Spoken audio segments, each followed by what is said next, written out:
Good afternoon, ladies and gentlemen, boys and girls. Welcome back to the Transfer Deadline Day with the Football Nation podcast. I'm your host, Chris Watt, and today I am joined by my esteemed colleague, Crazy Boom. Boom, how are you feeling today on this Transfer Deadline Day? I'm feeling good. It's already started interestingly. Exactly. So we'll give you a quick rundown of some of the deals that have went through. So far we've got João Cancelo away to Bayern Munich, as we said last night. Bit of a strange one, but obviously Pep Guardiola and him had a bit of a fallout. It seems. Yeah, I read about that. That apparently he was angry that he didn't get game time since coming back. He said to Pep, "I'll just threaten to leave. I'll just leave." And Pep said, "Fine, Yeah, you can go if you want." yeah. Pep doesn't mess around. If you don't want to play for his club, then bye bye. That's what it is. Um, excuse me. Another one possibly in on the realms of getting completed is Jorginho from Chelsea to Arsenal. Bit of a shock move after Arsenal being interested all window in Moises Caicedo. It's a bit of a You're at least getting Chelsea perspective. They're at least gonna get over 12 million. yeah, for a guy who's literally out of contract in the summer. So Mm. it is a bit of it's a kind of But, win-win but, but we situation. said what we said yesterday that for Arsenal, two different players, Casado to Jorginho, Yeah, not the exact same. it's I mean, I think I was kind of reading this morning about it as well. Jorginho wanted, sorry, Arteta wanted match-ready players. And he's got it with Trossard, and he's going to get that with Jorginho as well. So it could be like I said, it could be a bit of a win-win situation. Some news in regard about Manchester United just popping up there. Everything has told Fancuro Pastore he will be an important part of his long-term Manchester United project. And as your Manchester United fan, Boom, what do you think about that? I mean, I think it's very good for him because the whole thing is like his agent. He wasn't getting game time. His agent was really much saying that after the World Cup, we're going to ask to leave on loan Yeah, because he needs game time. But ever since that World Cup, he's come back. Ten Hag has actually started using it. Obviously, Ten Hag noticed him in the World Cup for Uruguay, yeah, noticed his attributes, started paying closer attention to Palestri because the last few years he has been ignored since we signed yeah. him, and just I mean, in the forgotten lands of the under 20 the players. under 21s, I know. I mean, the thing I've been kind of football manager. I always say personally, I think he's a good young player. He's got potential to We be bought him when we didn't get Sancho. We bought him and Ahmad in the same kind yeah, of. same window. Yeah, wasn't it? Mm.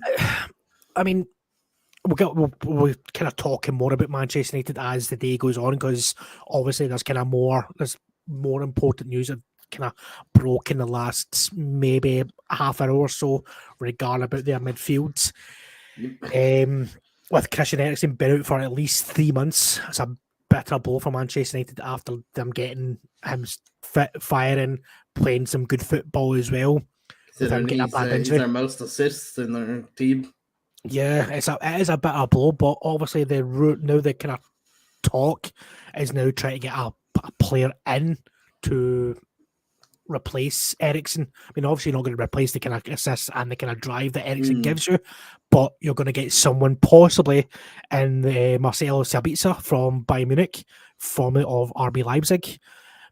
What's your thoughts on that one, Boom? I think as panic buys go, it's not like we said off air. I don't think it's like a bad panic buy. Yeah, I think yeah, you do. There's always question marks over Bayern Munich players when Bayern lets them leave so easily. There's always a exactly. question mark with that. I mean, there was also the talk of Gravenbach possibly being linked with Manchester United as well, but Bayern Munich came out and Bayern said, Munich instantly said, "That's what I'm saying." no, Bayern don't let players go that they yeah. don't want to let go. The Gravenbach one kind of made more sense than the Sabitzer one because Gravenbach played with Ten Hag at Ajax as well. So you never know. They might come back at it, but I highly doubt it. One that's just kind of getting to us just now is regarding an outgoing from Arsenal. Wakonga looks like he's going on a season-long loan deal, well, 6-month loan deal to Crystal Palace. That's probably maybe after what happened in the FA Cup with the game against Man City. What do you think about that one? Do you think it's a good move for Crystal Palace, or do you think It's a good move for Crystal Palace. They need bodies. But is struggling a bit. I think they might need a forward because I've heard rumors that Zaha might be injured slightly. Yeah, I seen he pulled up. I think it was in again. I think it was in the FA Cup in the last week, or maybe the week before. He was holding his knee as well, so I think maybe waiting on scans to see what's happening.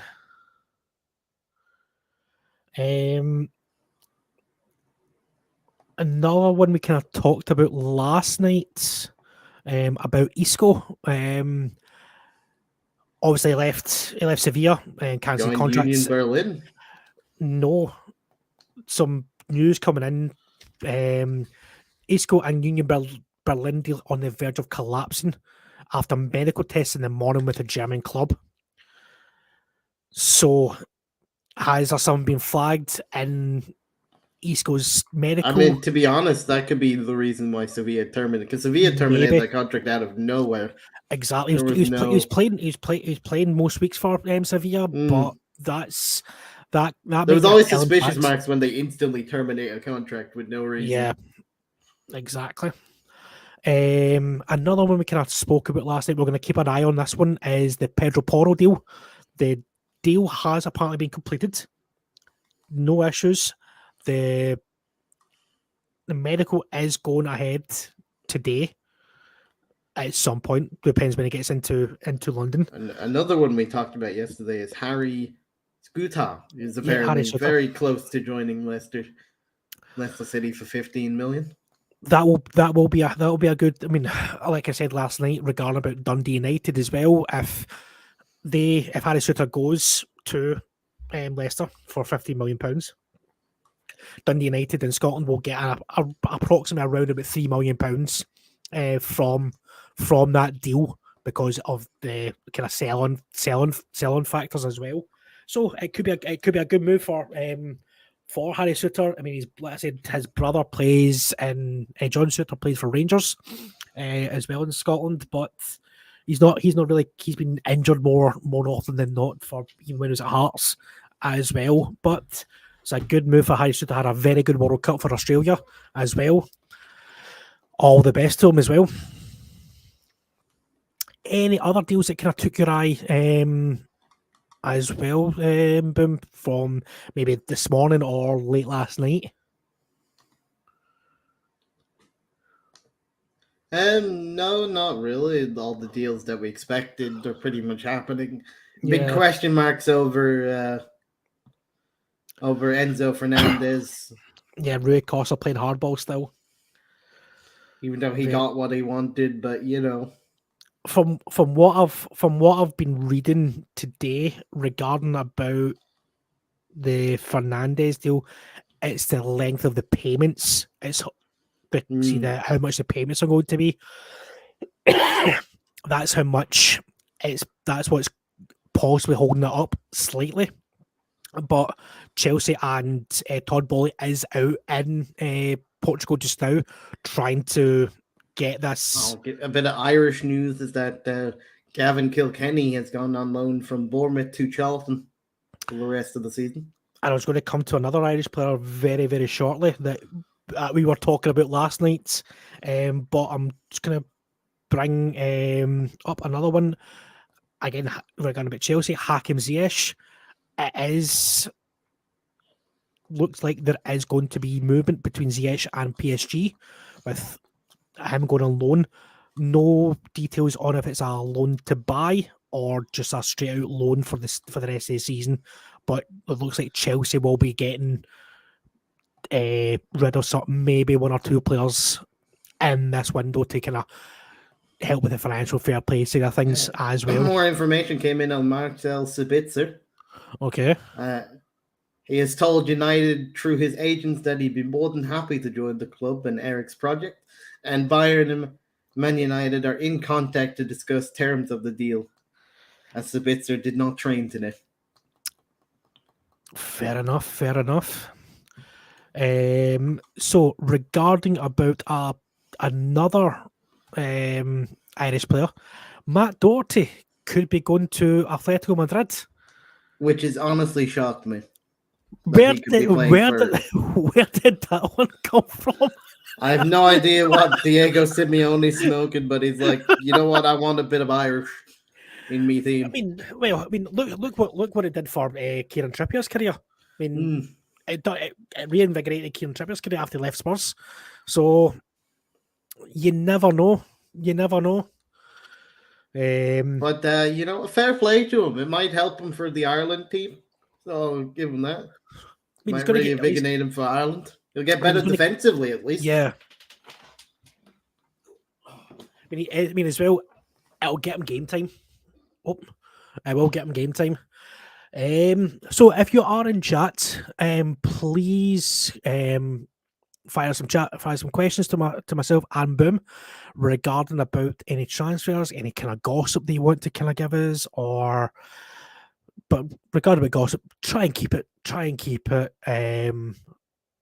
reasonable and not completely far-fetched. Not you seen Lionel Messi and Tesco's down in Soho, or have you seen Cristiano Ronaldo buying socks in Primark in Port Glasgow, for all we know. But Braga, I mean, again, we were talking about this player last night, that we've just got Jono in the background saying Braga Vitinha has chosen to sign for Marseille instead of Southampton. That's a bit of a blow for Southampton because they need a striker. Bit of a wonder kid on football video games, Vitinha. Yes. And speaking of Football Manager Wonder Kids, Zabrini, if I pronounce his name, pardon my Ukrainian isn't great. Ilya Zabrini is signing from Dynamo Kiev to Bournemouth as well. That is a very good signing. Good centre half, good young strong centre half as well. But I'm just trying to see. Like I said, if there's anything in chat, if there's anyone in chat want to ask us any questions on any deals with what we think about any deals, please don't hesitate to message us. Also, if you are on Twitter, please follow us on Twitter as well, and give us a like and a follow on YouTube as well. We'll be here to be fair, we'll be here all night until the window closes at 11 o'clock. But as we will have maybe one or two different people joining as well. But apart from that, just now it is still quiet on the Western Front. Amrabat has made a statement. On his Instagram, he posted, "Go for it now. The future is promised to no one." I just seen that one. That is okay. So obviously he's annoyed that his move to Barcelona got rejected.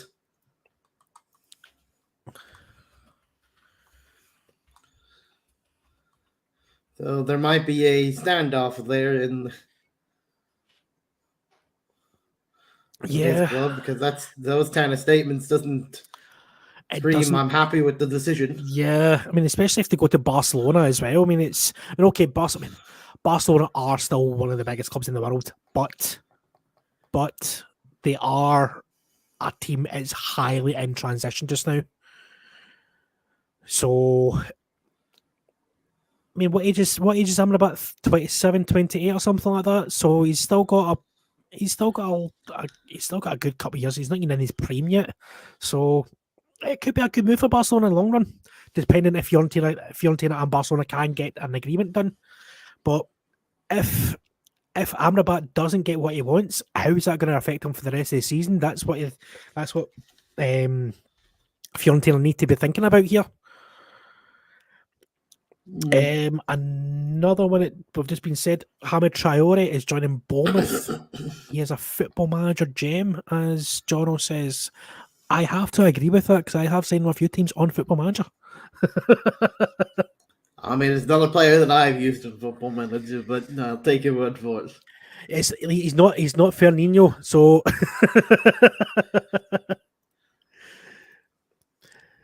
just try to see if there's any other kind of news that I've missed out. Oh yes, another one. Gravenberch was the kind of rumours regarding about him going to Manchester United. That has been completely shut down by Bayern Munich. Yeah, that we By before going to Sabitzer, we inquired about Gravenberch. yeah, But think- they want to keep him, even though they're not playing him as much, and he's getting annoyed that they're not playing him. Bayern still have him firmly in their ideas and plans. Pardon me. I'll just try to see.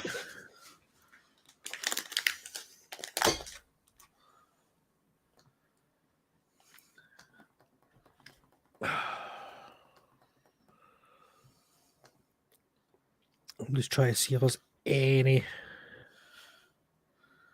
news on Enzo Fernandez. Celtic manager Pasakoglu said Pasakoglu said that there isn't going to be any incomings today for Celtic. I knew that they Celtic have done their transfers. They're more about. He said outcomings. There are still some things happening in the background though, but there will be no incomings. So we know that Giakoumakis is going to Atlanta for 4.3 million. They're talking about Connor Hazard going out on loan as well. And Stephen Welsh is possibly on his way to Sheffield Wednesday on loan. These have got no options to buy at this moment in time. So Zaniolo accepted tonight AFC Bournemouth's proposal. Flight was already booked, but the deal is now off as Bournemouth ownership blocked everything due to high transfer fees already spent. Okay, that's interesting. That is very interesting. That's a bit of a blow for Bournemouth. What do you think about that? It's interesting.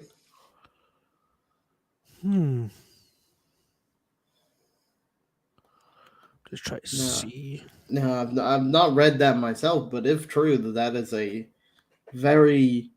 The fans would not like that. Yeah. We're so close to...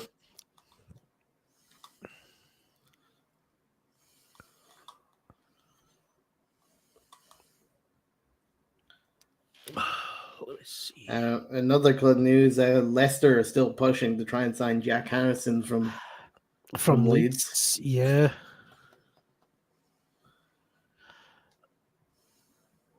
So this is maybe one to kind of look at as well. Bernardo Silva wants to leave Manchester City today for Barcelona. I mean, he was so close to joining them in the summer, but it didn't.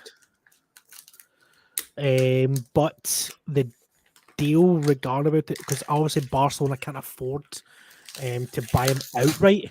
It looks like it'll be either a loan with an option to buy, if anything is to go through.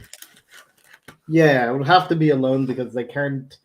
They've said it themselves that they've pretty much wasted all their lever money. Yeah. There's no more levers to use. There's no more levers to pull. There's nothing. So they're on the loan market, just like United. They're broke like United and Liverpool, but they still want to do business. That's the difference. One for you Southampton fans. Kamaladin Sulemana is on his go his medical today from at Southampton ahead of a €25 million fee, with 5 million more in. Union Berlin have made a statement on Isco. Oh, what's they saying? They said we wanted to have Isco in Berlin, but we have our limits. These were exceeded today. Contrary to previous agreement, this transfer will not happen. Okay, interesting. So some limits were broken with Bullet. Some news regarding Conor Gallagher. Chelsea will not allow Conor Gallagher to join any rivals such as Newcastle or Manchester United. Although we would not be able, we already have 2 loans from England. Do yous? Who? The goalkeeper. Yeah. And who else? And Weghorst was loaned from Burnley. But no, is it no? But is he not? Because is he not in the? Is it not Premier League teams, or is it only English teams? Pretty sure it's English. Ah. Good afternoon, Brian Ritchie. How are we today? Hope you're enjoying transfer deadline day like we are. Any news from Rangers yet? Nothing yet. I believe that Raskin, what he's called, is about to pass his medical. But that is the most I've heard so far regarding about him. It looks like the deal for Morgan Whittaker won't be going through, as they can't agree any deal as of yet. But as you know, Brian, that we have got up until midnight tonight in Scotland. We need an extra hour in Scotland because we're either drinking whiskey or out dealing out on the drink. But yeah, apart from that, there's nothing else. There's nothing really from Scotland. I don't see Nisbet to Rangers. That's what I don't see. I don't think Nisbet will go to Rangers. The reason being is, just seen Leicester have completed a signing of Nathan Opoku. I don't think, because obviously Rangers and Hibs are kind of not in the greatest of talking terms. So I'll be interested to see what happens with them. But again, Scottish football is mental, so we'll need to wait and see. Let me see.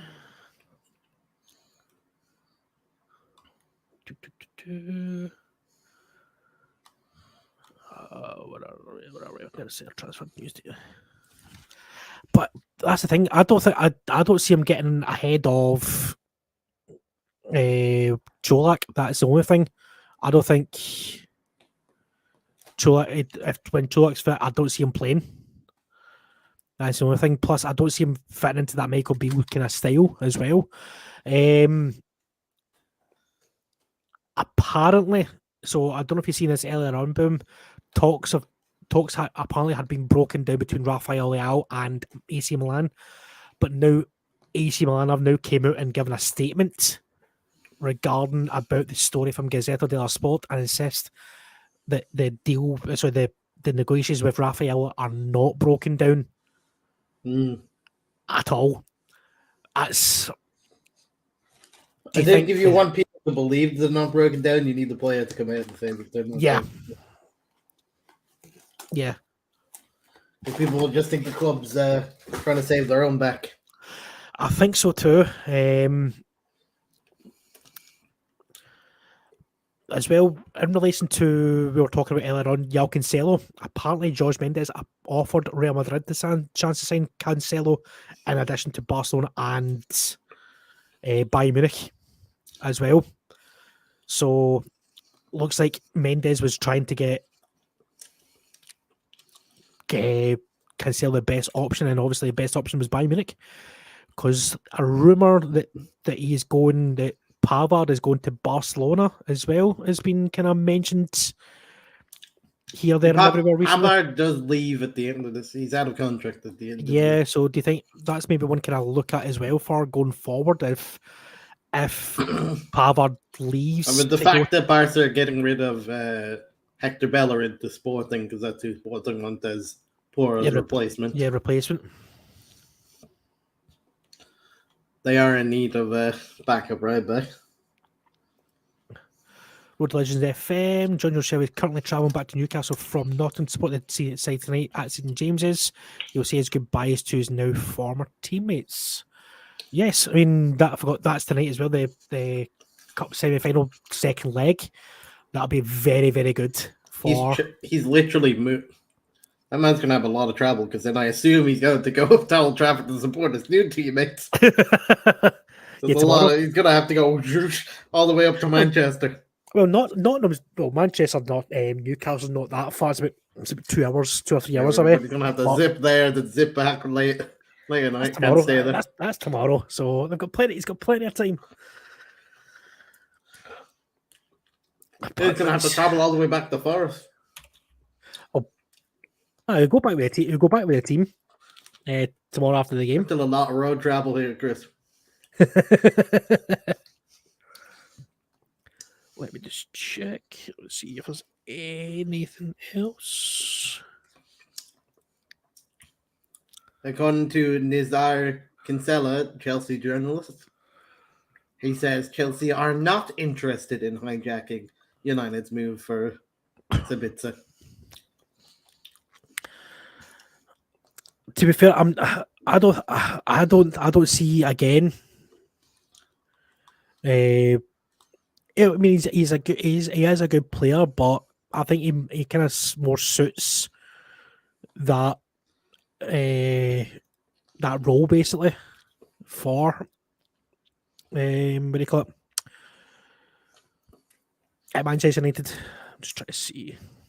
Yeah, well, according to Nizar, you are not interested in hijacking Sabitzer.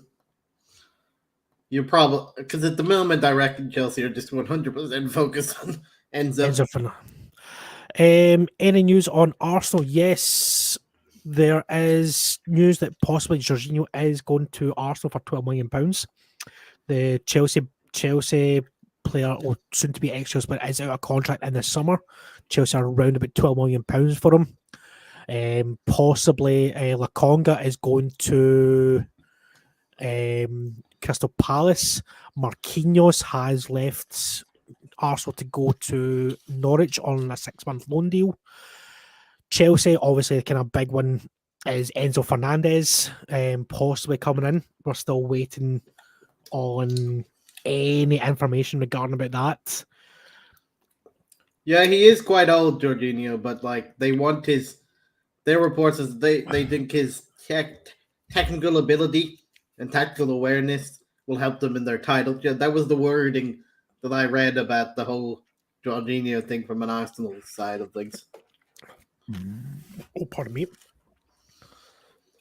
Oh, and again. So that's what they expect from Jorginho. Yeah. I mean, the thing is, like we kind of said last night as well, regarding about Jorginho, Chelsea have done well to get £12 million for him. That's a very, very good bit of business from Chelsea. Yeah, because he was effing off in the summer, regardless. Yeah.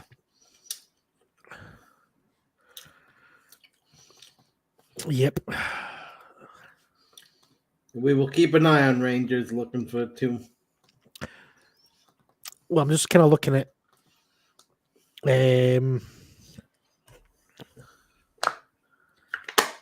okay, so is a smart one. In response to Raskin, I can't. So this has come from Michael Beale himself. I can't confirm anything right now, but we are closer. It is not guaranteed right this second. So take that what you will. So that's a bit of an interesting statement from Michael Beale himself. But it is close. But yeah, that's what I'm saying. I seen he's at the club, but they can't. There might be something there that Michael Beale isn't happy. This was 7 minutes ago, Brian. This was 7 minutes ago. I can't confirm anything right now, but we are closer. But it's not guaranteed right this second. So Chelsea are apparently still in Lisbon. Yeah. For a definitive meeting with Benfica. The two clubs just can't agree with the installment plan. Chelsea remain determined to land him, and the player really wants to move to London. So, on that one, I've just seen something else regarding about Enzo Fernandez. Like you said, he wants to move to Chelsea, but again, it is all about Rui Costa. The installment plan, you just can't agree with Rui. Yep.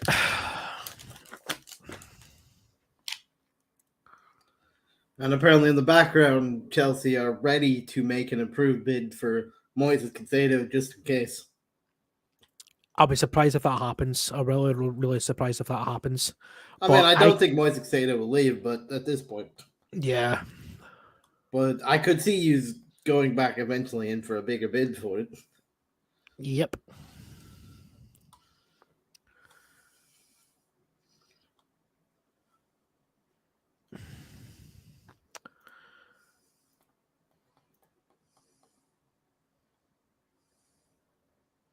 But here's a thing. So the last 5 players, or the last 4 players who Chelsea have let go to Arsenal.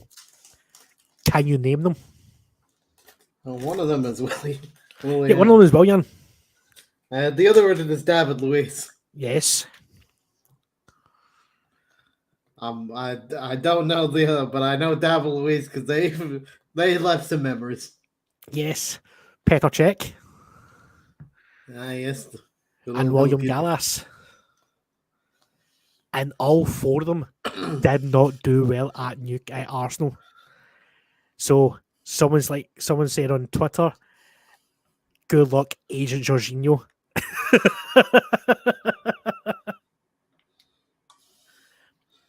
Also, I don't think the moment you have being from ex-Chelsea, the moment you have a bad game, the Arsenal fans are more on your back than most of their other players that they signed. But I've just seen a few people, like a few Arsenal fans, they're not happy with the signing for Jorginho. I mean, like I said, different. You've gone from Moises Caicedo, up and coming, good player, to here's Jorginho. Yeah.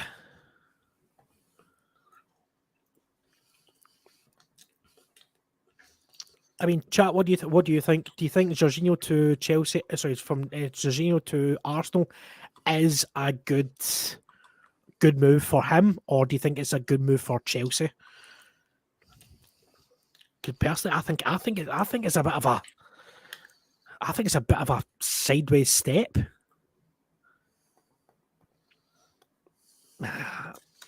I just don't know. It is a bit of a strange one.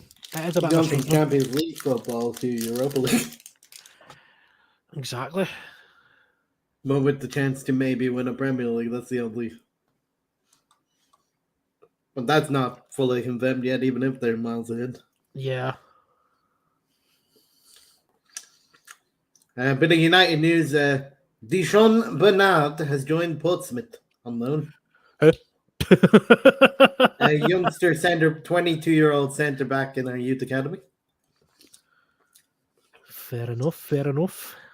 He made his debut against Astana when Ollie brought all the kids over because he wasn't bringing the senior team all the way to Astana.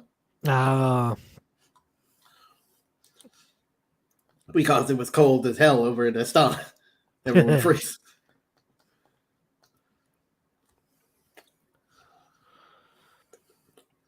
He's one of many players from United going out on loan. DB Sinner says title run in Arsenal. Do you think it will be? Do you think it's a matter of time before Arsenal win the Premier League? I think it's still too close to call because, like we said, that Arsenal still got to play Man City twice. One coming up soon at the Emirates, and then obviously back at the Etihad as well. But City win both of them. That's a 6-point swing that closes the gap considerably. Yep.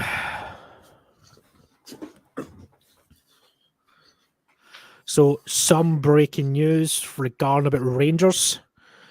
Swansea City midfielder Morgan Whittaker, who was a Rangers target, being described by Michael Beale as the most eye-catching player this season in League One, is dead in the water. He will be staying at Swansea, I believe. There was one bid that we went in and got rejected. There's been a lot of hot air around the situation. Looks like Morgan Whittaker is not going to Rangers. Tataru Fofana looks like he wants to go to Nice. On loan. Yeah. On loan. He's agreed with Nice, but there needs to be an agreement with Chelsea in place first. But negotiations are ongoing in that front. Yes. It'd be a good move for him if he gets it, because he's not going to get too much. Yeah, he needs he needs to develop, because there's talent there, but he needs to develop playing. And the French league will do him the world of good as well. The French league will do him a world of good. Exactly.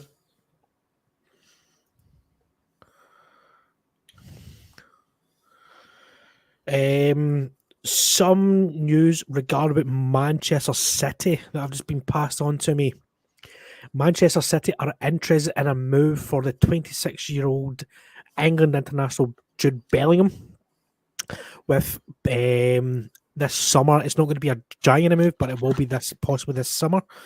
Dortmund's Jude Bellingham and has apparently had discussions with Pep Guardiola as wanting more goals from Erling Haaland, and those two did link up well. So, Liverpool fans, cover your ears. Yes, sorry, Liverpool fans. Because all of you are sleeping with the idea of like, no, Jude is coming to us 100%, no matter what. We even hired his father. DB Sinner. Hi guys, by the way, doing a great job. Thank you very much, DB Sinner. Any news about Sander Berg to Fulham? Rumoured it is off, and the rumours are true, apparently. The deal is dead in the water, but again, it is still a long day, so we don't know what's going to happen. There could be a move, but at this moment in time, Sander Berg will be remaining as a Sheffield United player for the time being anyway. I think that move will maybe populate in the summer, more so depending on if Sheffield United get promoted back to the Premier League or not. At the moment, they're on point to get promoted, but yeah. I mean, everyone knows that that championship can swing very, very quickly. And because the person in the championship that's hot on their tails at the moment is Middlesbrough and Michael Carrick. And he's doing very, very well. Since he's taken over that club, he's done very well. Exactly. He's brought them from near the bottom to now third. So, one on Bournemouth regarding about a player leaving, possibly. Auxerre are set to sign Siriki Dembele from Bournemouth on a season-long loan, but there is no option to buy. So that's one to maybe kind of keep an eye on. But yes, DB Center, that is a very good point. He is too good for the championship, and Sheffield United do need the money, because as we said last night regarding about Sheffield United needing to sell players before they can possibly buy, because they are under a transfer embargo due to missed payments on players. This one will need to be, I think they need to kind of look at it and say, right, how much can we get for Sander Berg or somebody along those lines, like a kind of McBurney or what's his face, him who's at Liverpool, the striker. Darwin. No. Oh. The one who was at Brewster. He's at obviously back at he's at Sheffield United, so they need to sell some of their big names before they can obviously kind of buy people, because they are. Darwin Núñez misses so much. I'm sure he'd miss his club. He's got a better goal scoring record than some players from Man United just now, i.e. missing Anthony. Not a striker. Darwin is. Nunes has actually done okay since he came in. He's getting too much heat on him because Even of the price. misses the camera angle. I've seen him in photos. He's out of focus. He misses the camera. And Anthony's too busy spinning on a spinning top to notice anything. That's why they have the 360 cameras. It's been around on BT.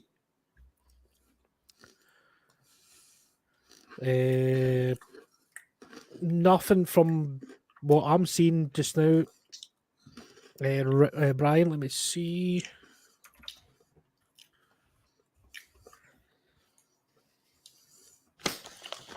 And Leon have now opened talks to sign Bakayoko from Chelsea.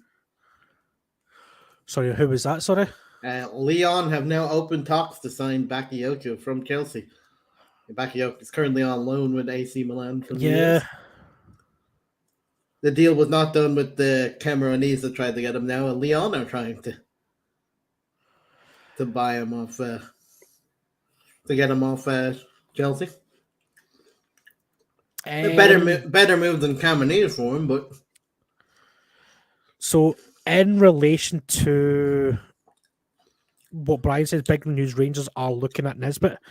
So are Celtic, to be fair, Brian. I've seen there somebody has said that Celtic are interested in Kevin Nisbet, but not in January with possibly a contract being offered for next year in the summer.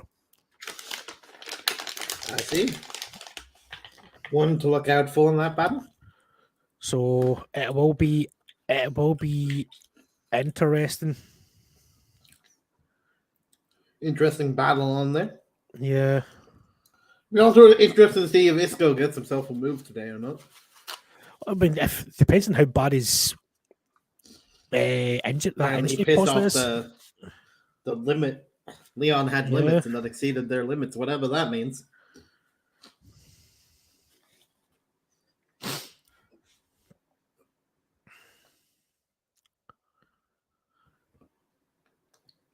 Yeah, I'm just kind of looking just now. So it's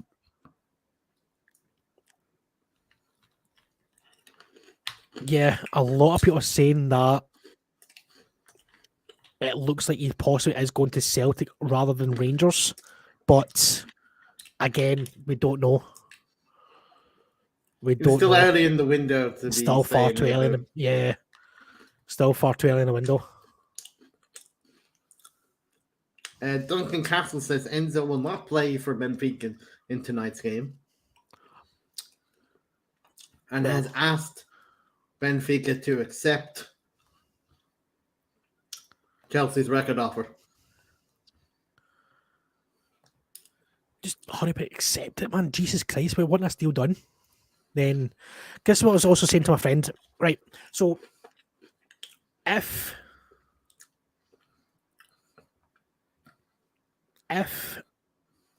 Chelsea do sign, or should I say when Chelsea sign Enzo Fernandez, I think he will. This will be Chelsea for maybe a season or two at least.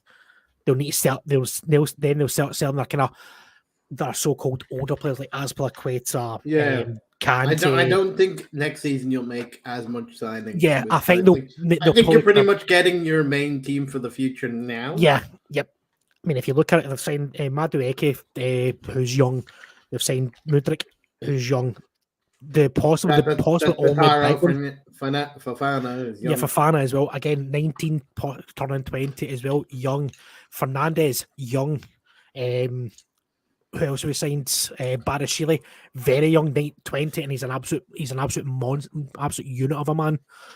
You've been playing the very young Hall in your midfield as well. Yeah, Lewis Hall, exactly, left back. If as well, the young boy as well.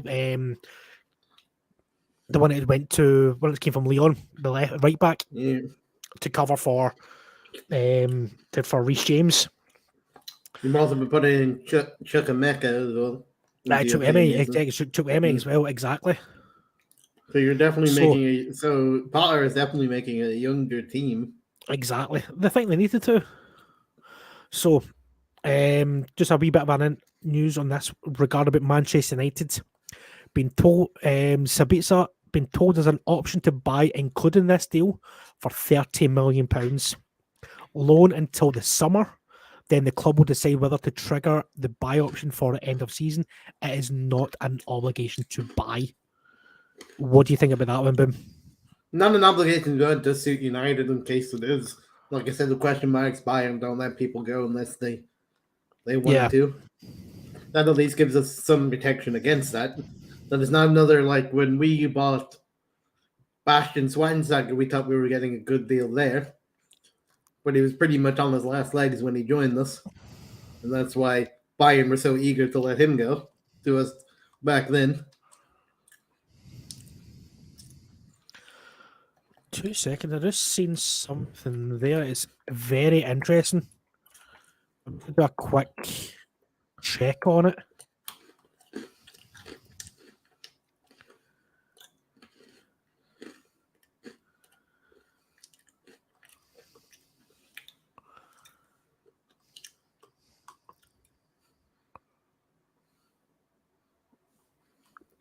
Just it's maybe not one for now, but possibly in the summer. This is regarding about Manchester United. Possibly Manchester United are interested in James Ward-Prowse for the summer, not January. So that's one to kind of maybe keep an eye on for the next maybe couple of weeks. I mean, for the summer, we do need backup to Bruno, and then the 10. We don't really have a number 10. We don't really have a number 10, so I do say it would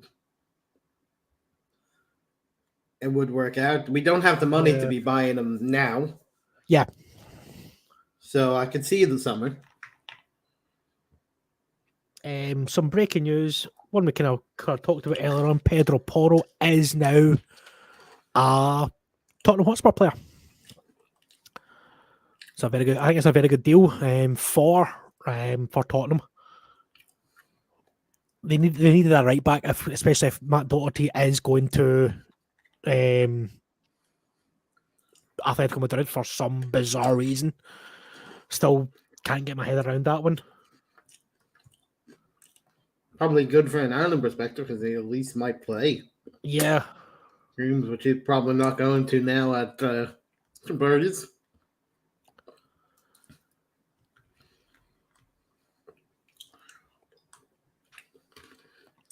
I did talk about this on like a podcast episode about Ireland's future, that it might be more beneficial for some of these Irish players to go abroad rather than trying to make it in England.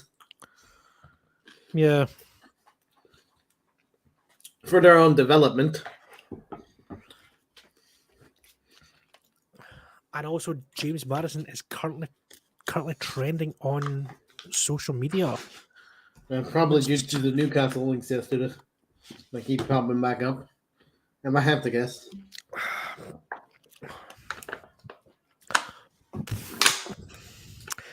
Not really. It's not regarding about.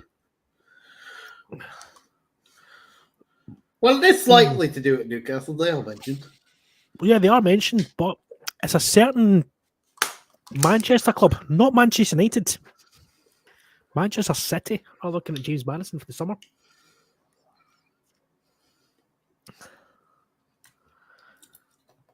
You think they're probably going to bin off Calvin Phillips if they need the English player? Yeah. Coefficient again, yeah. They'll sign him and never play him. Like Calvin Phillips. Exactly. And it's at one point Jack Grealish, but now Jack Grealish is kind of undroppable at this moment in time because he's actually playing really well. And because Foden is kind of to Jono's delight in the background there, Grealish is playing some good football. It's also because Foden has been playing not good football. Yep, because Foden is overrated. I said it. Yes, I said it. So That is what I say. You're lucky. There is no Man City fans in existence, so they won't be at you. I'm just trying to see If someone says they're a Man City fan, I'll go like, so when did you last support Chelsea? Huh? No, for some of the Man City fans, it's like we're like Man City fans. So when did you last support Chelsea? Yeah. Because I do think a lot of current Man City fans are people that used to support like Chelsea and other clubs like that before going to Man City because they started winning everything. Very true. Very true. Only real fans stay with their club when they're terrible. Yep.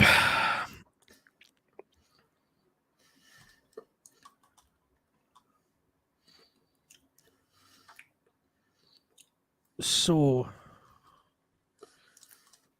but what's Almiron won? What's Almiron won, Jono? He's not won anything. Mr. Grealish is sitting there with a Premier League trophy in his back pocket. I mean, you take even if you're shit, you have a Premier League trophy. You know, even if he played shit that season that he got it, like you'd just be happy for a Premier League. So, some interesting news from Simon Phillips, who has been reporting on the Chelsea deal all for Enzo Fernandez all day today. Chelsea insist on Enzo Fernandez, as we already know.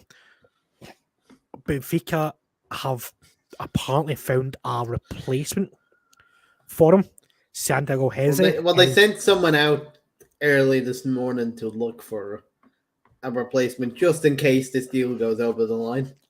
So apparently that deal is close for Santiago Heze. So that is maybe what's holding it up, is if what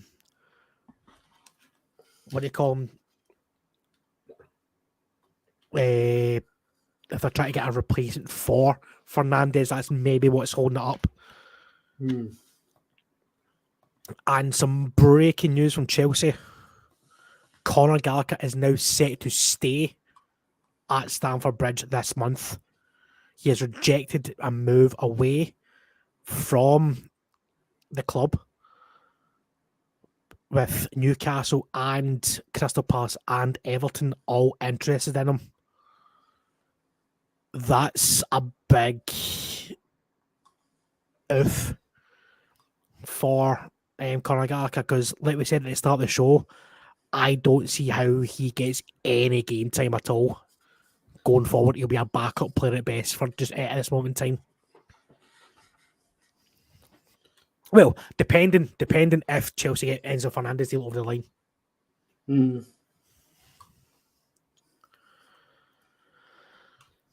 I'm sorry, Doug. Phil Jones is one of those players that just is destined to stay. No matter, it's one of these. You remember, if you ever watch The Simpsons, Barney, when you try and chuck him out of the pub, he disappears back to the pub. That's Phil Jones. You get him out, you get him out the door, he's suddenly behind you. Yes. That's how I think of Phil Jones at this point. He's just always there. Somehow, even when his contract runs up in the summer, somehow he'll still be there. That is very true.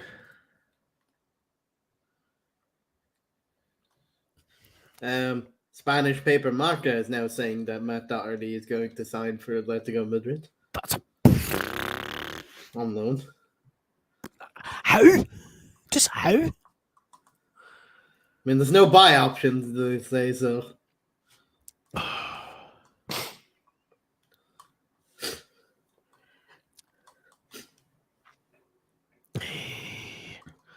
Oh, something else regarding about Manchester United. Manchester United have been offered Yannick Carrasco on loan from Atletico Madrid to replace the injured Christian Eriksen. Two different players, so therefore it's why we're going for Sabitzer. I think Carrasco can only play winger and defender. I looked it up. His position's his only winger. Is it? Mm.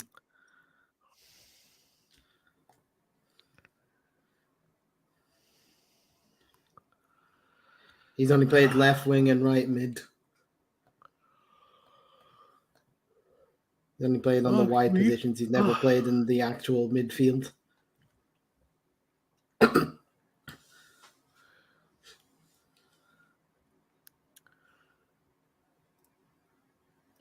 Just try to see if there's any other news. Nah.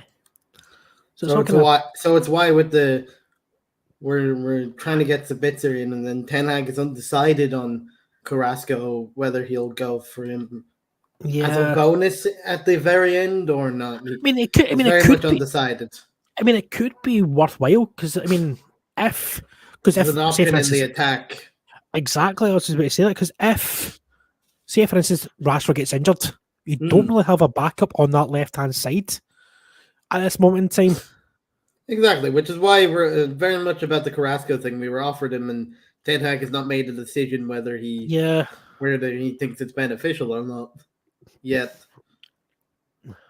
Because the main priority is a midfielder. He might go back to it and go like near the end of the window and go like, why not? I'll probably like we said, like a kind of option to on loan with a probably maybe an option to buy. Mm.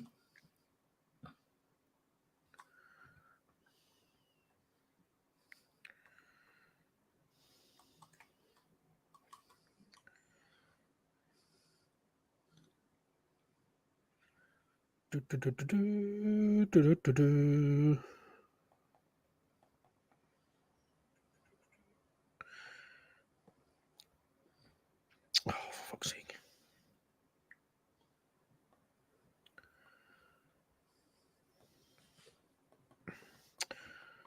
Just try to see if there's any updates. Any Scottish updates? Nope.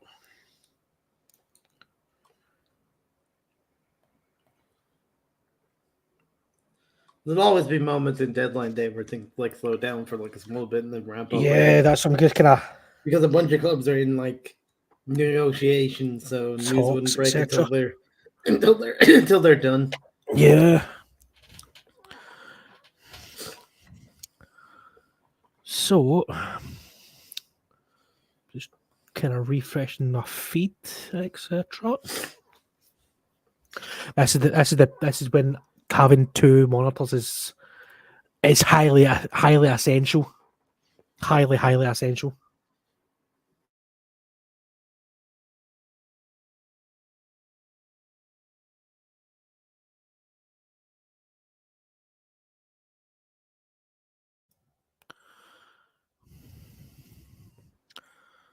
So, barring late twist, the 22-year-old midfielder will be staying at Stamford Bridge until at least summer.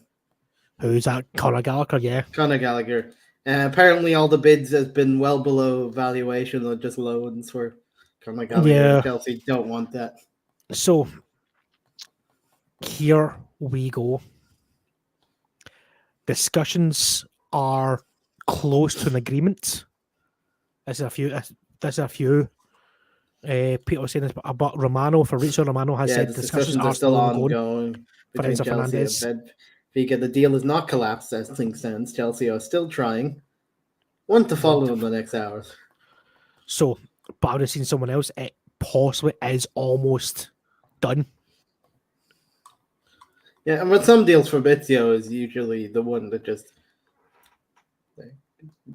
that likes to. Other people jump early, and sometimes they're right, but Fabrizio likes to know 100% for fact before he jumps to. Here we go.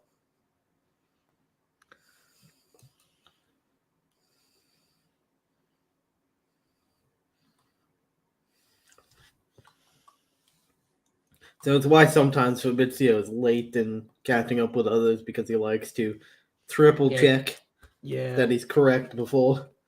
Because he has been wrong before, so he likes to triple check these days.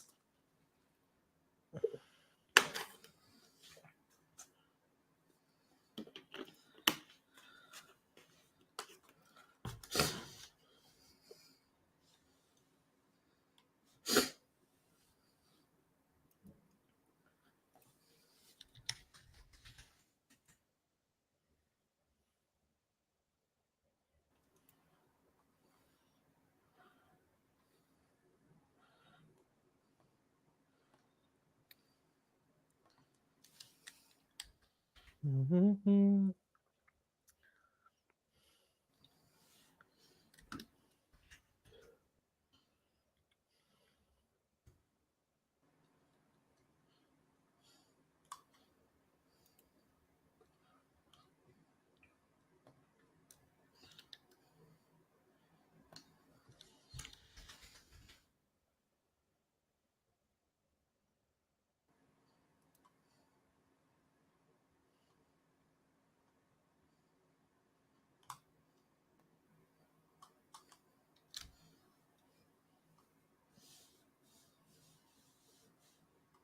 Let's try to see if there's.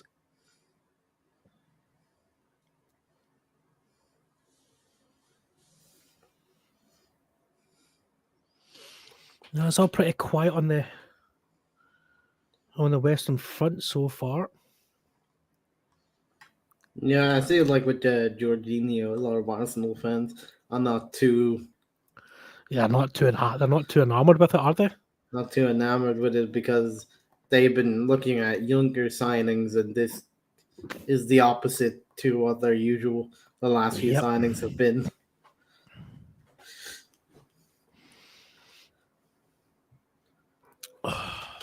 Or some people said it's if for squad depth is fine, but as a backup for Partey or Xhaka, it's an absolute disgrace. Someone says.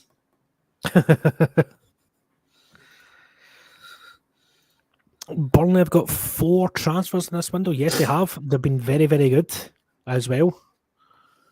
So Burnley are doing quite well. they for very much themselves. are. Oh, Also, I must say, with terms of Burnley, their announcements for transfers are really funny. Very creative.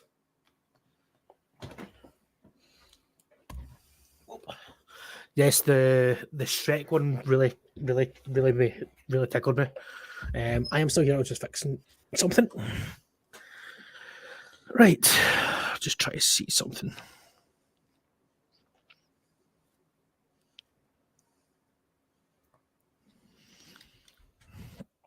Oh, Had decent players that a lot of potential. Like he's supposed to be the next best thing wonder kid. so Coming quick from little Norway. question for you guys. What do you think about Shroud Up? Yes, very Probably good player. a very good wonder kid from Norway. Fun fact. I did say him on Football Manager. I think Benfica is a good place for those type of players to develop properly, and Benfica usually sell them on for quite a lot of money in like 2 to 3 years' time. Yeah. So, Sarah, who is your team, if you don't mind me asking? Or is there any transfers that you are happy with, are looking forward to seeing, or would like to see?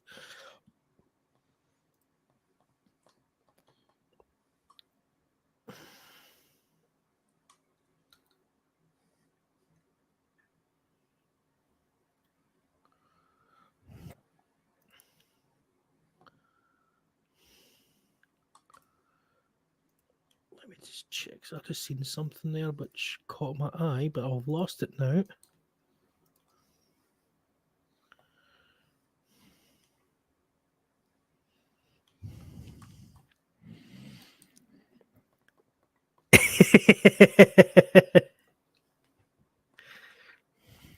We'll be here. Well, we'll be here till at least 11 o'clock tonight. So you're more than welcome. So as I was saying, Sarah, who is your team, and is there any transfers that you're interested in, or you would like your club to make? We're trying to keep this interactive, Steve. Yeah, so keep on throwing some questions at us, and we'll try and answer as best we can. As we're are in a bit of a lull at this moment in time with transfers. Despite links with Inter, Harry Maguire will not leave United. No chance. Never been a concrete option in January. Maguire is staying at United until at least the end of the season. Not having the best teams on the field, so have I guess. I'm going to guess Liverpool Considering when we asked you transfers, you said don't ask. I'm gonna assume it's Liverpool. Yeah, Liverpool.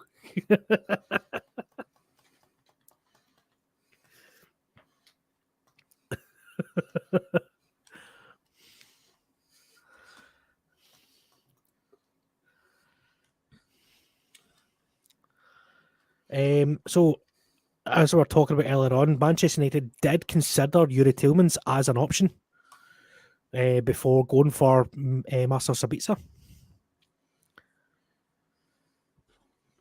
Yeah, obviously pricing was just they wouldn't let him go out Yeah. on loan. They obviously would. Liverpool fan for over 30 years now. My condolences. At least the last few seasons have been all right. Yeah, you've had a good couple of years, but This season not so much. But you know, So- it swings and roundabouts. so Sarah, I'll ask you a question here. What do you think needs to change with Klopp, or do you think it's the board, or do you think that you need to... I want to know your opinion on Klopp's line saying we're not going to sign anyone. The squad is good. Yeah. So the squad is good as it is.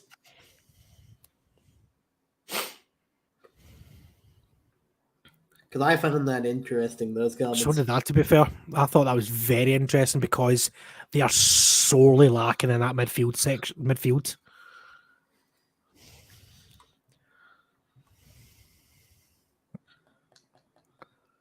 It's also very different because coming from a United perspective, Ten Hag has not been quiet by the fact that he wants signings. He hasn't said, "Oh, the squad is good as it is." He's been pretty much also hinting, "Oh, the squad's all right, but I'm always looking for new people." I'm on a tablet, so right. One. We'll give you one answer questions, right? So, do you think Klopp is right to say like you don't need any more signings? Who's pinging me?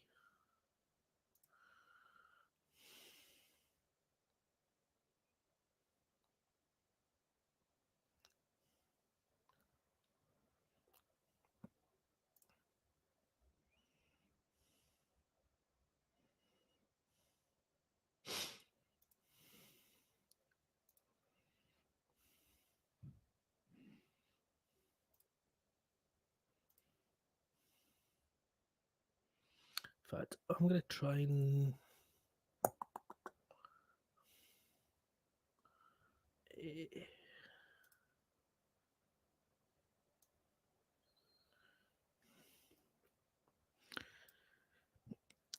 Quick question, Boom. Can you hear that music? I cannot hear music. Can I hear music? Let me see if I can... Rejuvenation is what is needed, but the team should be good enough. The fall from last year is more due to players being mentally exhausted, I think. I can agree with that, to be fair. I mean, with about 4 years of heavy metal football, as people describe Klopp's style of football, it does kind of take, especially when some of them are getting older, and Henderson, there's only so much he can, and even Milner, there's only so much Milner can leg it back and forth all the time.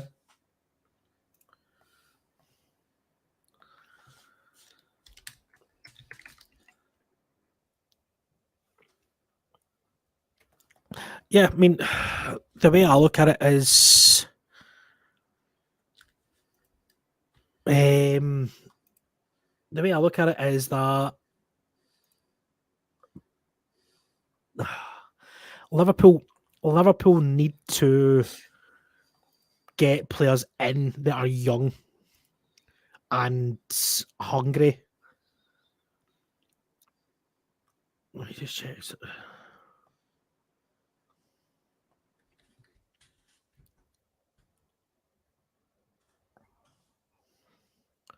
So,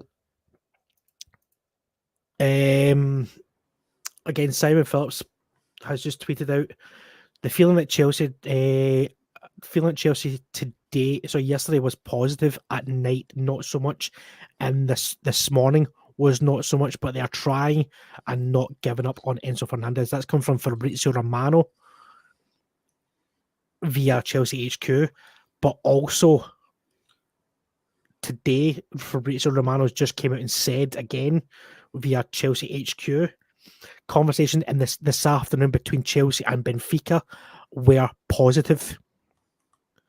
So take that what you will, basically. That essentially means it can happen and it can't happen. Yeah. Listen, Tuchemi seemed hard for Klopp. I agree with that, to be fair, because Tuchemi would have been ideal for Liverpool, the way they kind of play. I mean, you were really trying to get to Tuchemi, but like he decided to. He wanted Real Madrid. I mean, who would you rather go to? Real Madrid, sitting in the sun in Madrid, or coming to soggy Liverpool? I mean, he chose Madrid. I think when you look at that Real Madrid team, we've talked about it a few times. That Madrid midfield is going to be one of the best in the world if they get a certain Jude Bellingham. They've got Tuchemi, they've got Camavinga, then they'll have possibly Jude Bellingham in the midfield. Perfect to take over from Kroos, Casemiro, and Modric. That's 3 world-class youngsters coming through at the club. I think that would be outstanding.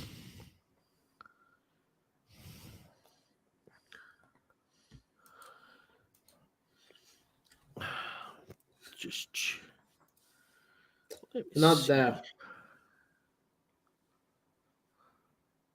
But Real Madrid's perspective, they're not having a good. They're not signing anyone, and they've been struggling for results. Who's that? Real Madrid. Real Madrid. Yeah. But Ancelotti said they're not signing anyone. They're happy with their plan, but they have Liverpool to play in the Champions League coming up soon, and they also have a 2-legged tie also against Barcelona in the Copa del Rey. Yeah.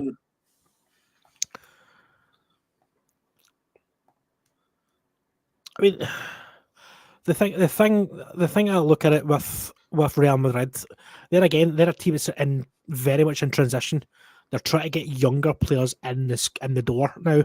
Like we said, Tuchemi and Camavinga, they're the kind of future of the midfield. If they can get Jude Bellingham as well, that'll be, I think, it'll be probably the world's best midfield without a shadow of a doubt.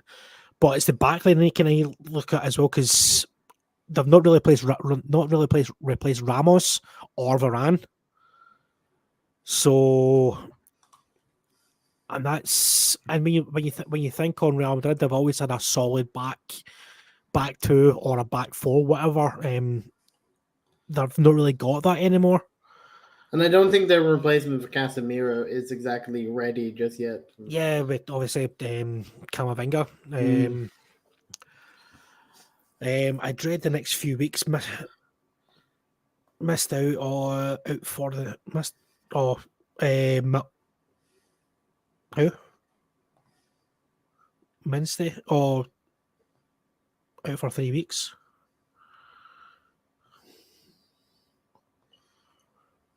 I don't know who that is. Pass. You're gonna have to tell us which player that is to put that. Yeah.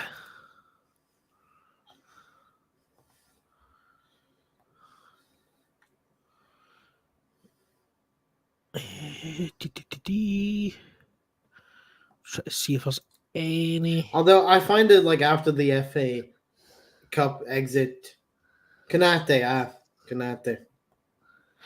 Oh, Konate. Autocorrect, yeah. And also with Van Dijk being out indefinitely, we don't know when Van Dijk's going to come back. That's the thing. There's major I found it like very interesting with Liverpool after the FA Cup exit. Andy Robertson basically saying since after the World Cup we're getting worse.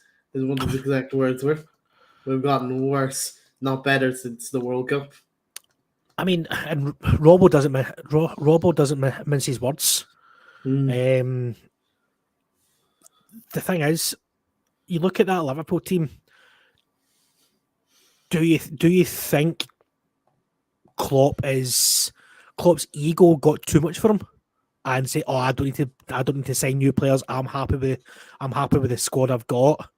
I mean, because they went and spent £90 million on Darwin Núñez, who I don't think they successfully replaced Mane. Oh, Mane was our best player. And you look at it, right? So that front three of Mane, Firmino, and Salah was probably the best front three for a long time. And that Firmino and Mane helped Salah shine in that. Yeah, and Salah's been poor this season compared to previous seasons. And you think, I mean, you've got like we said last night, Liverpool haven't bought a midfielder since Thiago, a central midfielder since Thiago. And you know it's bad when you bring Oxlade-Chamberlain back into your team. Exactly. There's something. I think possibly.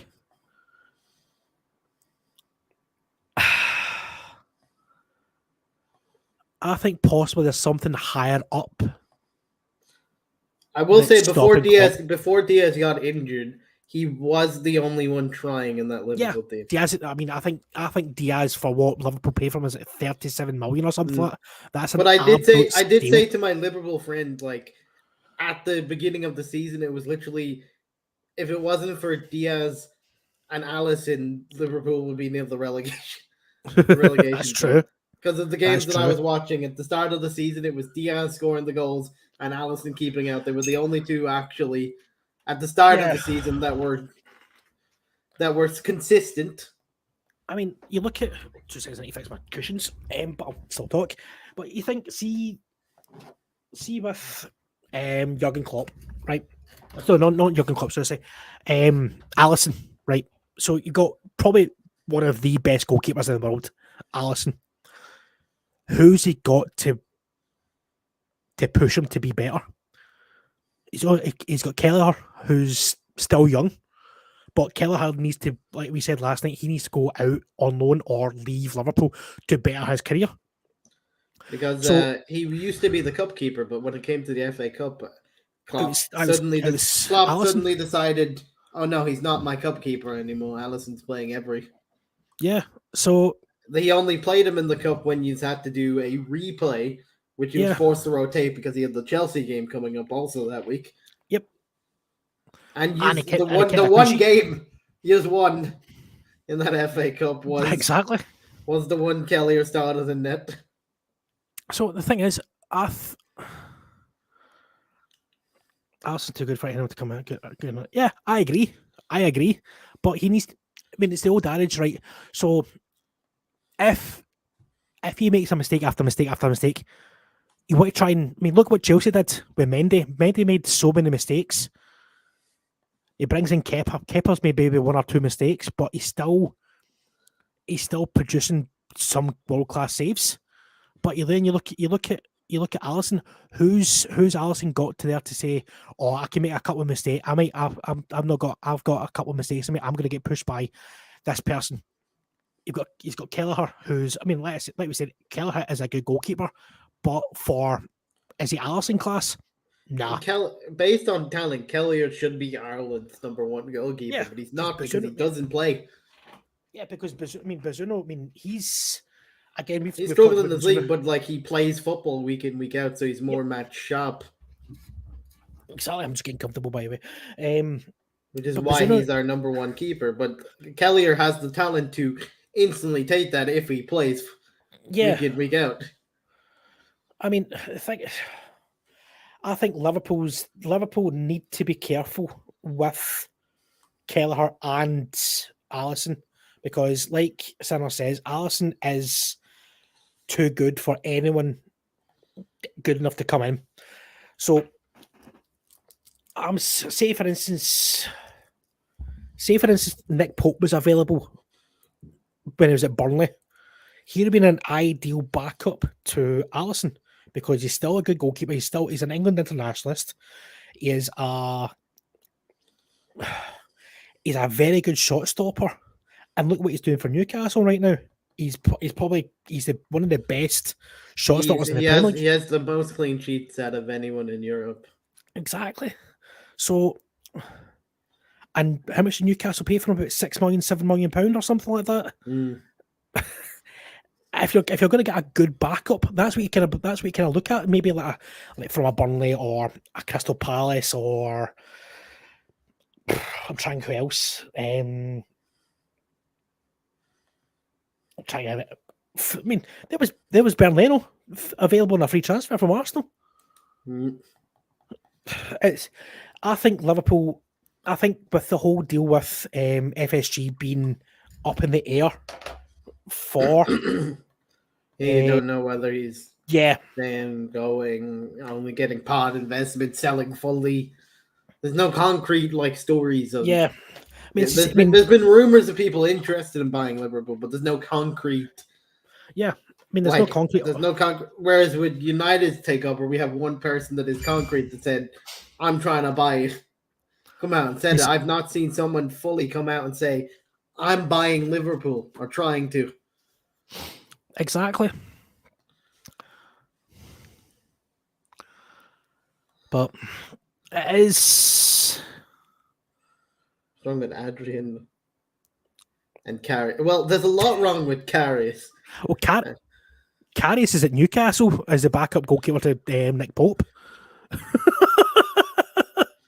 And I never thought I'd be saying that, but it's a bit of a weird one.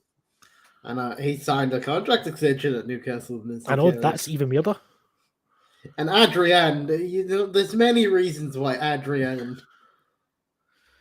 There's many wrong reasons with Adrian. One of them was that Atletico Madrid game. Oh yeah.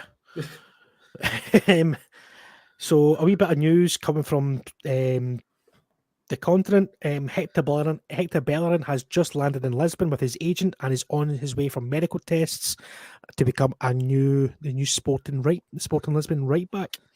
Barcelona have already approved the deal, so it looks like Hector Bellerin to Sporting is a goal. I will tell you injury news. Speaking of Liverpool, injured my favorite player at the moment, Evan. Apparently, rumors is his injury is not as bad as what was feared, Evan Ferguson. So I'm happy for him. Yeah, I think he seems like a really nice guy. Is the best I can say about Adrian.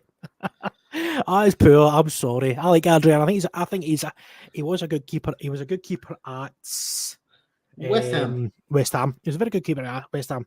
Got a decent move to Newcastle, but Newcastle, Liverpool, and it just hasn't really worked out for him. But then again, so the jump up is kind of like it's a different ball game, and when you jump up to a club like Liverpool, even like I've seen breaking news. Before we get the breaking news, I would have. Well, I've seen it with like Dubravka when we signed him alone to United for 6 months. We played him once. He was shitting bricks. He was making mistake after mistake in like couple games. So it's jumping to a different league kind of. Now we can get to your breaking news, Chris. Breaking news, and it's a big one. It's happening. Enzo Fernandez is about to do his Chelsea medical in Portugal today. Who's reporting this now? Sky Sports News have just announced it. Sky Sports News have just announced Enzo Fernandez is preparing to do his Chelsea medical in Portugal. So, here we go. It is happening. 106. Well, it's not here we go yet. The man hasn't tweeted here we go, but Sky are saying it's happening, but we haven't. I'm saying it now. So yeah, there's good news about Ferguson. I'm happy. Ferguson, very good news. But that 106 million pounds. As a Chelsea fan, I am disgusted about the price. But for what you're getting for a 21, 22-year-old going to be playing for about 10, 15 years, maybe, depending on injuries, etc. It's rumored that Matt Doherty is having a medical right now for Atletico Madrid as well. A fair play to Matt Doherty as well, I think. And some other breaking news regarding about Nottingham Forest. Keylor Navas is very, very close. I mean, he's fully agreed. It's the Nottingham Forest with PSG. Yes. PSG need to give the green light to it. So there we go. Sky Sports News have just confirmed Chelsea are preparing to give Enzo Fernandez his medical in Portugal. We understand that they are close to a deal. So they're obviously doing the medical before they reach full agreement. Yes. Just so when they reach full agreement, they can just say, "Get on the plane." Yes, get your backside over to London right now. Yeah, but the news for Evan Ferguson is that initial scans show no serious damage. I think that was good for, especially for what do you call him, for Ferguson, because he's been very, very good recently. He's still waiting on the final results to clarify the timeline for how many days he'll need to recover, but it's not serious long term. Yeah, might be like a week or just like a week, maybe a couple of weeks, but it might. Excuse me. It might be. Hopefully, it's just a knock that he's got. But it's also good from an Ireland perspective because we were dreading him being injured, especially since a good form he's in. We need him for the games against France and the Netherlands. I think so. That Guess Fabinho is also happy about. I think I seen the referees association. The referees association said he should have been sent off. But I mean that doesn't help. That doesn't help now. But still, that's. I mean, I think it's Howard Webb's in charge of the Howard Referees Association now in England. I think that referee should be taken at the firing line for maybe a week or two. Put him down to maybe a championship or something like that, or take him out of the game. But just got some interesting news from the background team. Understand that Aston Villa are working on a last gas deal to sign Leon midfielder Hassoum Arouar. That would be a very, very good signing. Arouar would be a fantastic signing for Aston Villa. If they can get it over, I think that would be very good. He was very close to joining Forest in the summer. I've seen that. So there is. So I'll bring this up on the screen. Share my screen. So there we go. It is confirmed Jorginho is an Arsenal player. He'll be wearing the number 20 jersey.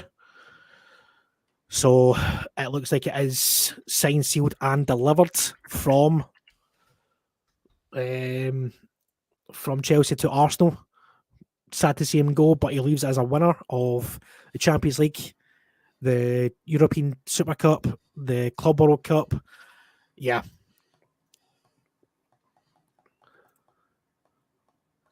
He's won most things. I think he's won everything. He's won everything he possibly can.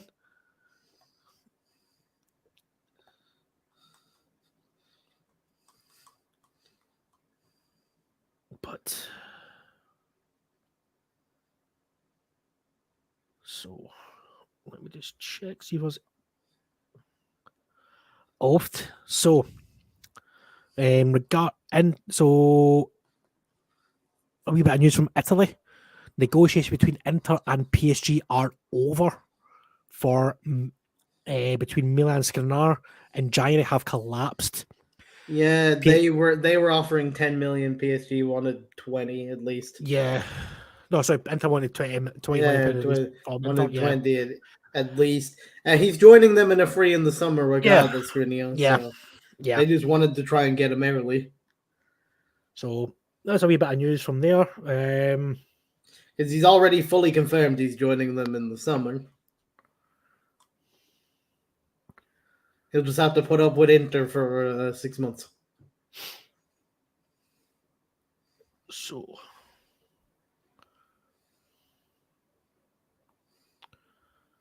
let me see.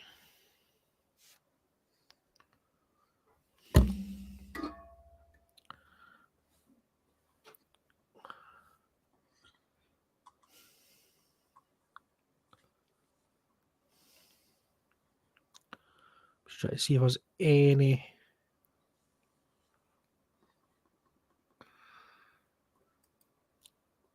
further.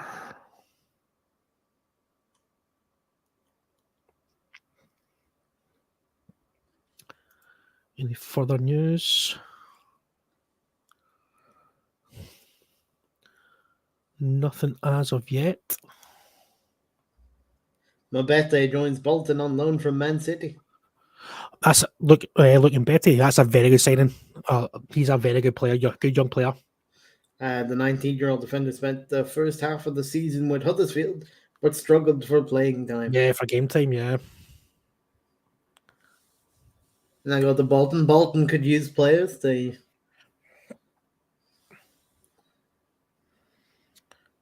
And news just in that though United and Barca had contacts for Alanga, the deal will not happen. Do you think Alanga would probably suit more championship level, or Probably. I could see us going to someone that, like, I think Barca too big?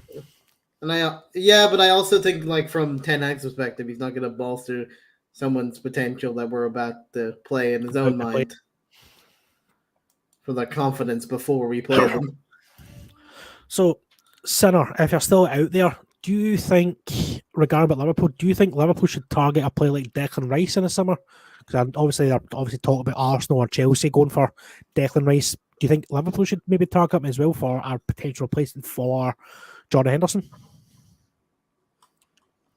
Or even Moises Caicedo, because pretty much Brighton have told them that you can go. They're trying to keep him till the end of summer and maybe talk about him leaving in the summer more so when they have more time to replace him. I do think Moises Caicedo could go in the summer. I think they would. I think that's right. I think that's Brighton's message to him. Like, listen, go in the summer. You have more time to replace you. Stay now.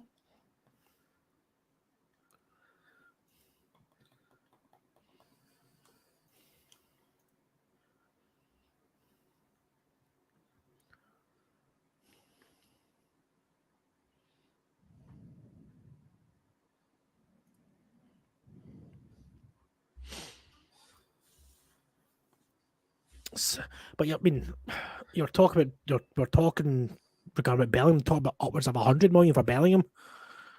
I reckon you're going to talk in at least 150 for Bellingham at least. Yeah. I mean, well, we're probably about to see because they don't need to sell him. They don't have to sell him. He's got another 5 years left in his contract or something like that. So therefore, it's going to be up there price-wise. Yeah. I mean, I think if you look at it, Rice could be a good option. Could be a better, maybe a slightly cheaper option for Liverpool to bolster that midfield. I mean, he's still a very good player as well. And what age is Declan Rice? 20, probably around the same age, isn't he? Declan.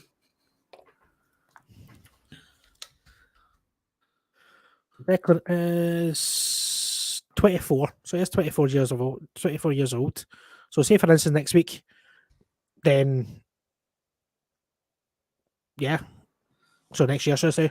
And I think that'd be a good move for him to go to Liverpool. Yeah, the price on Enzo is ridiculous. I think it's absolutely terrible.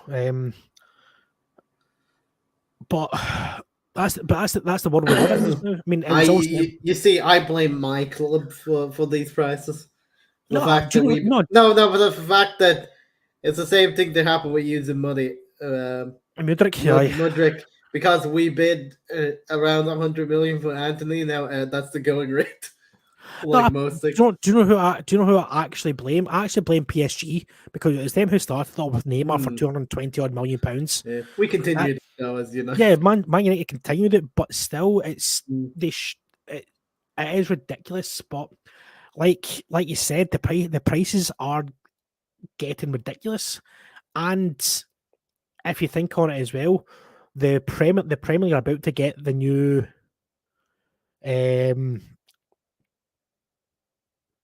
but the Premier League rights are up for sale again soon. So how much is Sky going to put into English Premier League again? One for you Southampton fans, Paul Onachu will join Southampton for €18 million with 3 millions in add-ons as well.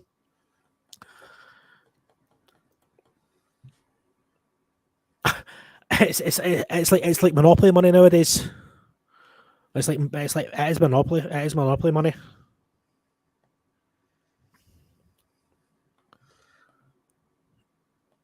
So it's sad. Yeah, it's in the game. Buy our loot boxes. Yeah. All right. I mean, it's IRL Football Manager the Todd Bolley's playing right now. I mean, I fully think that is what he's playing. He's like, I'm having you. But yeah, he did the in-game editor, added a bunch of money. So he didn't want the starting budget that the game gives to Chelsea. He added his own in-game editor, up the finances, by everyone.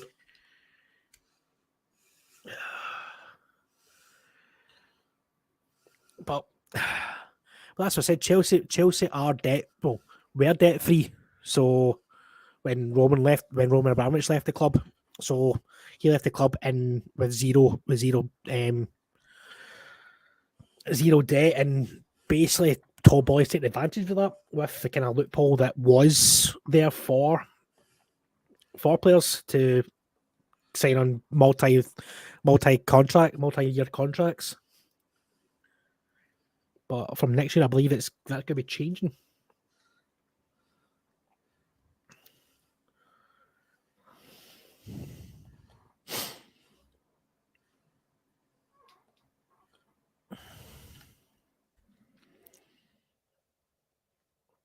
So, I mean, like I've said before, I mean, Chelsea.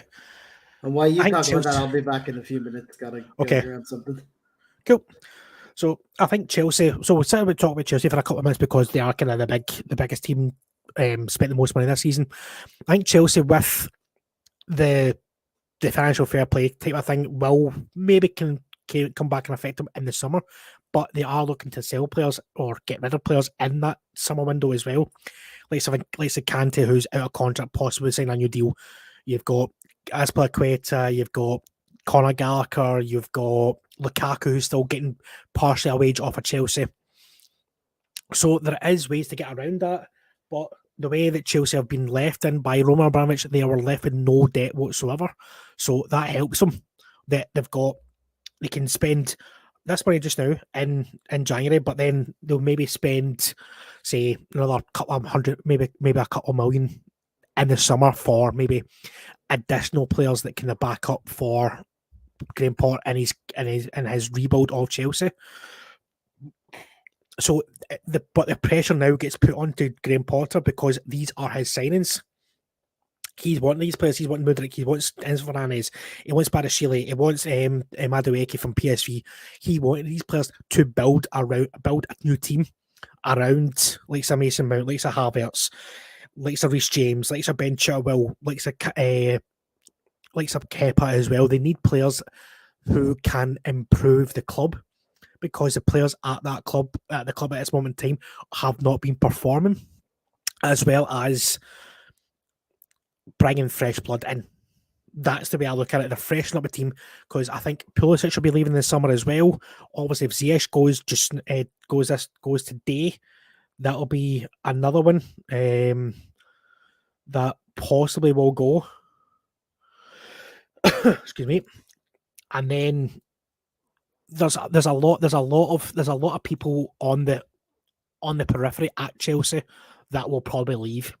Either maybe not today, but certainly definitely in the summer. But it'll be all in it'll be all in Graham Potter now. That's the thing. It will be all in Graham Potter. But for all your Leicester fans, Carlos Sancho will not be joining Atletico Madrid today due to financial fair play salary limits.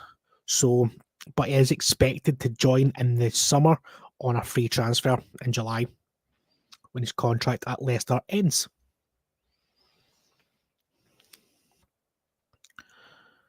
So again, guys, any comment, any if you are following us on YouTube, please give us a like and a follow on YouTube, like and subscription on YouTube. Just the Football Nation podcast on YouTube. If you're following on Twitch, please give us a like, give us a follow on Twitch. Also, our I've seen Kante's like with Liverpool. I've seen that earlier on. I don't think that'll happen. I think Kante wants to go back to France. I think PSG will probably be his next destination. I believe. If not PSG, will probably maybe go to Spain, maybe Real Madrid or Barcelona, one of the two, or Atletico Madrid or something like that. I don't see him going to another Premier League team. He's won everything in the Premier League. He's won everything in England. So what else is there to win? So, but yeah, as I said, if you do follow, if you are on Facebook or as well as Facebook, you give us a wee link on Facebook, and then give us a follow on our socials. We are on TikTok, Instagram, and Twitter. Just the FM Football Nation podcast. It helps us out a great amount.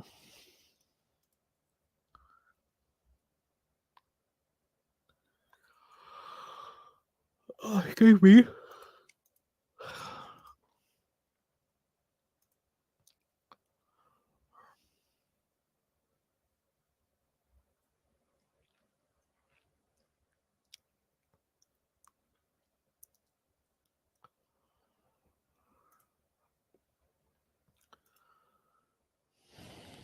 No problem, sir.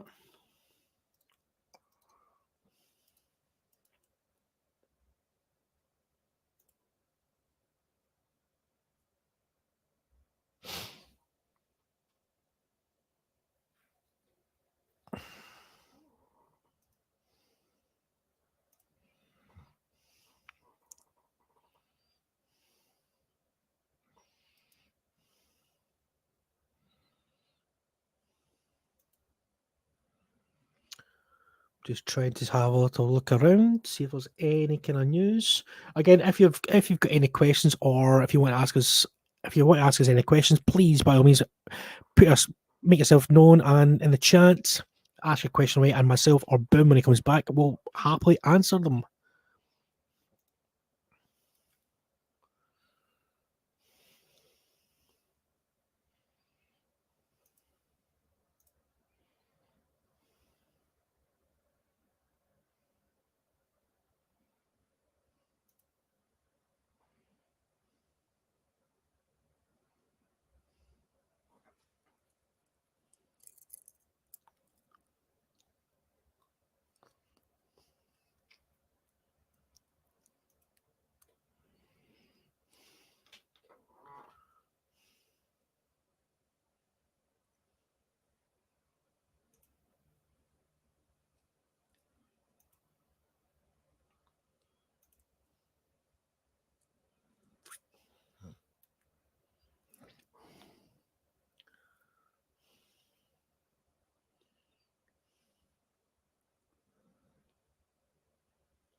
Just reading some news there regarding about Enzo Fernandez. Apparently, the deal is very much close, and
just have a little look.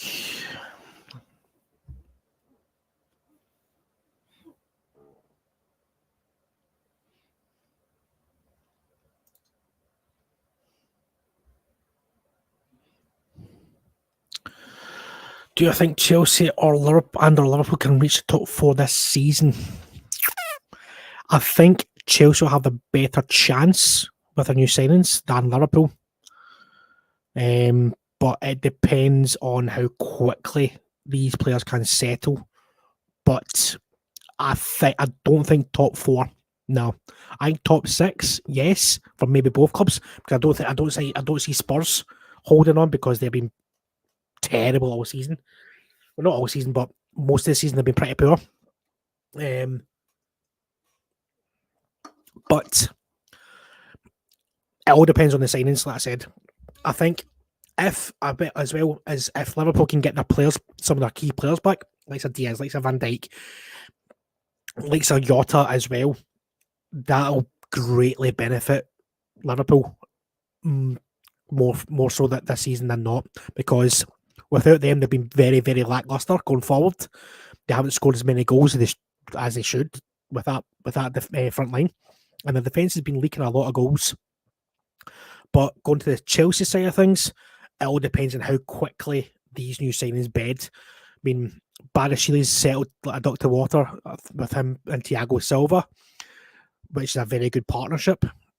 We'll see how, if and when Fernandez joins, how quickly he settles in that midfield, with maybe Mason Mount dropping a wee bit deeper, maybe playing him as a kind of number 7 type of player, or number 6 type of player.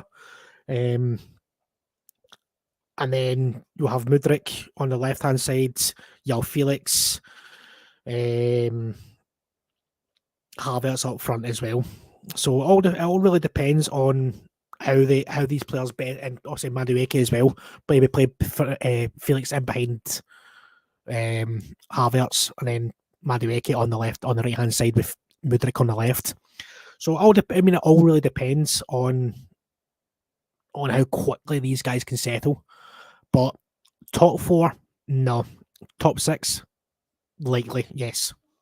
What about you, Sarah? How do you see the rest of your season going?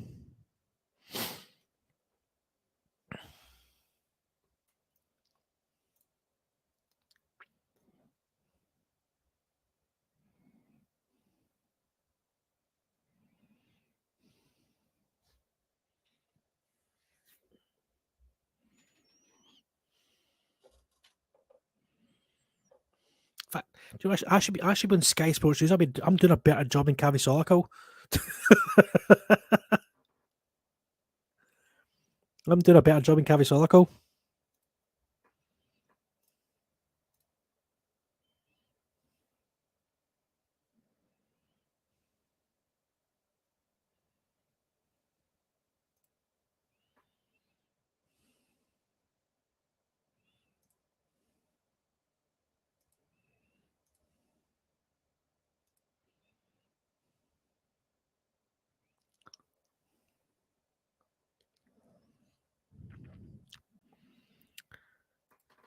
My conclusion was lost in commercials. Right. So, as I was saying,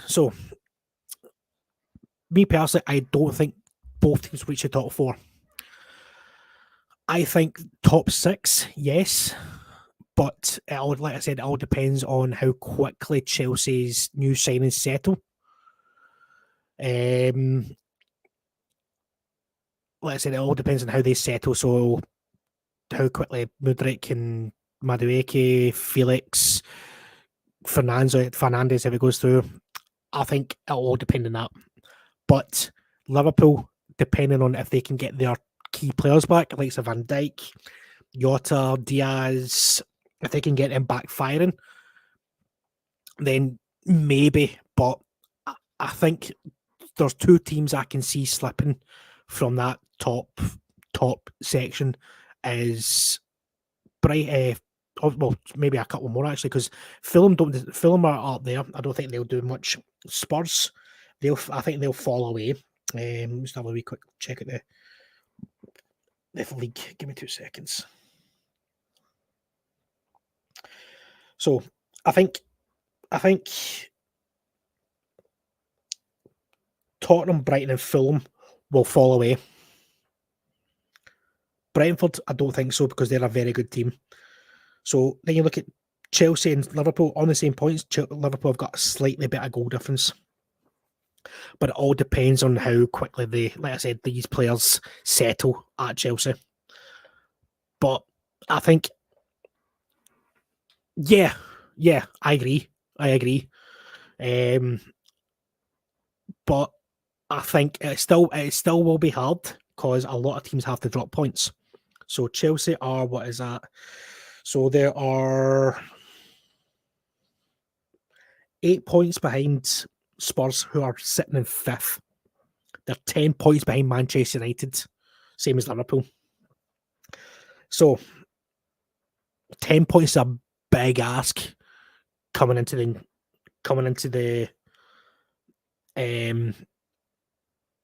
last round. Well, they're kind of coming towards the end of the season. So Chelsea have got a big game on Friday night. They're playing Fulham at Stamford Bridge on Friday night. So how will the new players settle? First game at Stamford Bridge. It'll be interesting to see. And it'll be interesting to see how quickly. Like I said, if Liverpool do finish the top 5, top 4, top 6, and so same with Chelsea, that'll be a massive boost for Chelsea and Liverpool, because they've been terrible all season. But if they can still get European football, either Europa League or Conference League, then that could be a kind of save your season kind of thing. And both teams are still in the Champions League, so who knows? Chelsea might go on another run. Liverpool might go on another run to win the Champions League. Highly doubt it, but still could be it could happen, because you've seen when Chelsea won the Champions League in 2012 from when they played Bayern Munich, they were sitting sixth in the league, and then they won the Champions League and put Spurs out of the Champions League because they won the Champions League. Who's to say that might not happen again with Liverpool or Chelsea? I mean, it's highly unlikely because Liverpool have got Real Madrid and Chelsea got Borussia Dortmund. But you never know.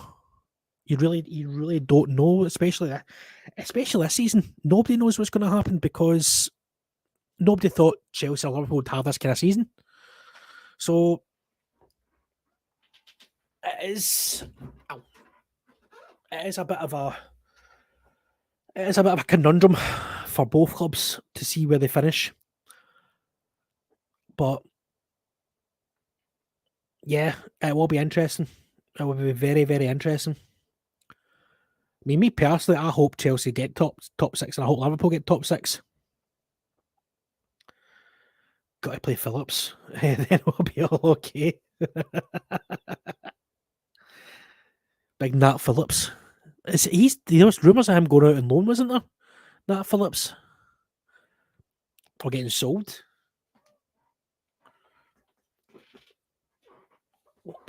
Notification. That's just from SpaceX.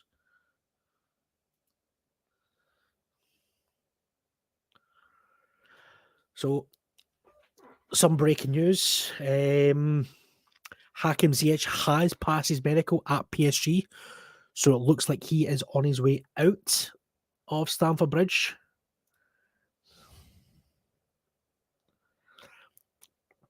Yeah, we got that one. We got that one, Jono.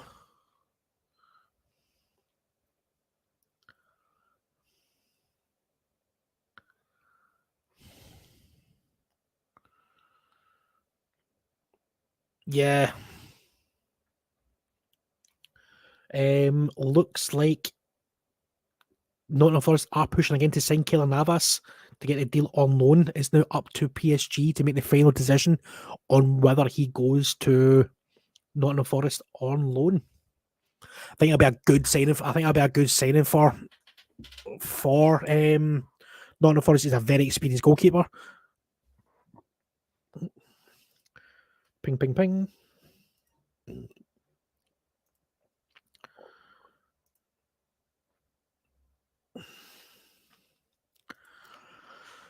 But yeah, it'll be interesting to see what happens, especially with Forest, because they'll need to. They're the same kind of boat as Chelsea. They'll need to let players go as well.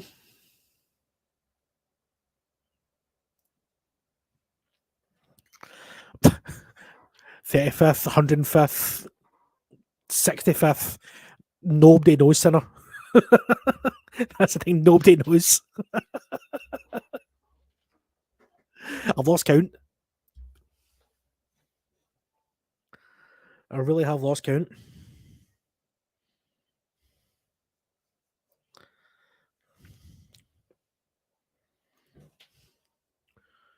Just checking some details.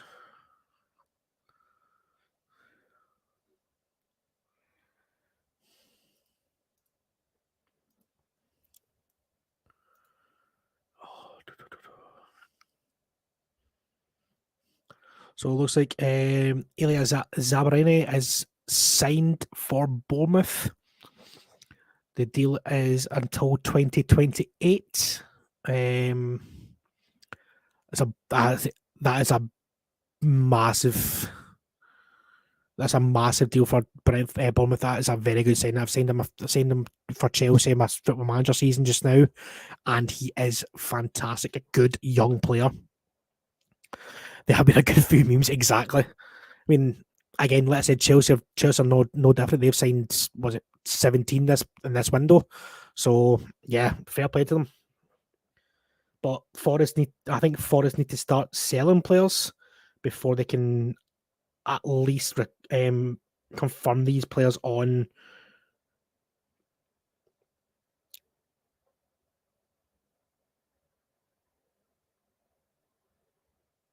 Yeah. No problem, Brown. How are we today?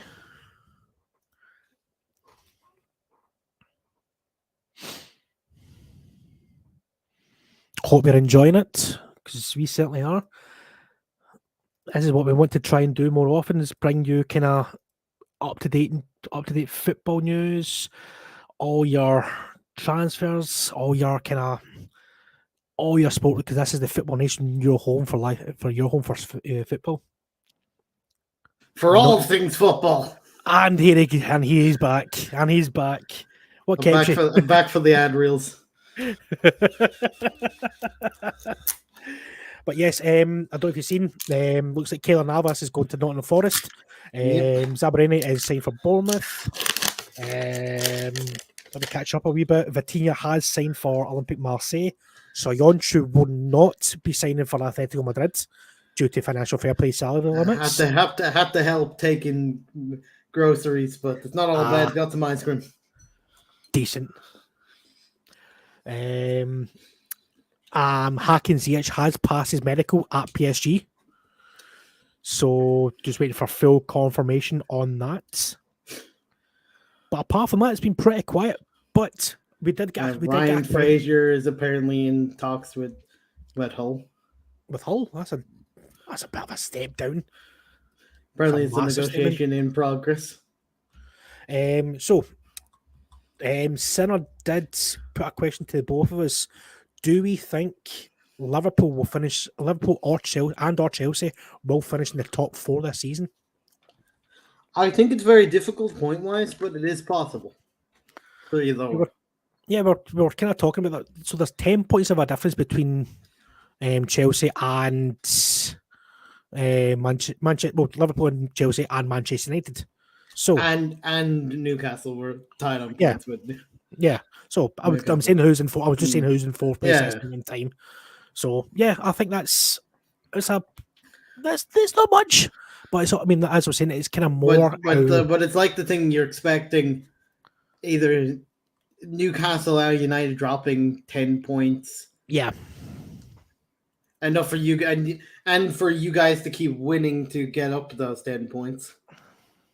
I mean, as well, that's what I kind of said, that with the likes of Chelsea, they need to bed the players in. So Chelsea will have a lot of players to bed in. Liverpool, we've been saying that they'll come good eventually, but I'm running out of times I can say that I think they'll come back at some point, and they've not shown it to me. And as well, as you're aware, Brown Bunny says thank you very much for this.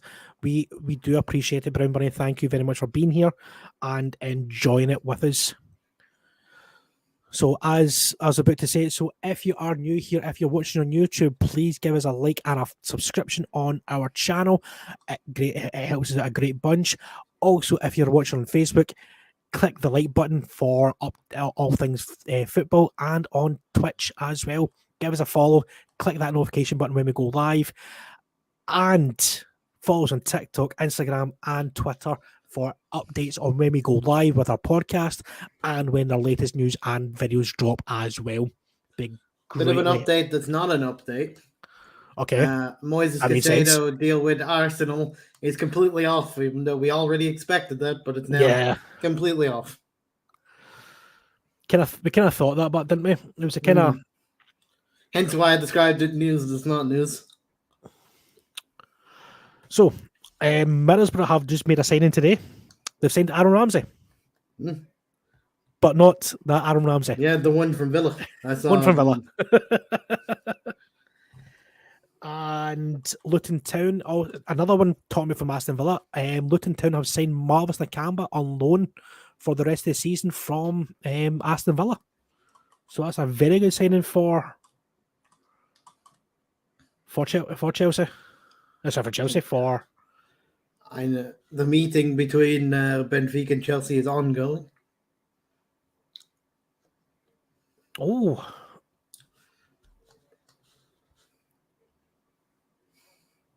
I've just seen a video there. Marc Cucurella is on media duties and describes Jorginho as the smartest player in Chelsea's squad. He's then told to pick another player as he's joining Arsenal. Shinner, we are streaming on Facebook and YouTube at the same time. Yes. So the other comment that we said thanks for is a YouTube comment. one YouTube comment. So in case you're confused, like, but I'm the only one chatting it. There's other chats, my friend. We've got multi chats. We've got Twitch, we've got Facebook, and we've got YouTube.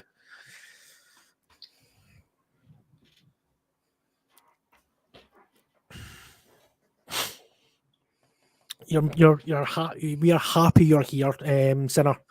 So Twitch is decent. Twitch is decent for us.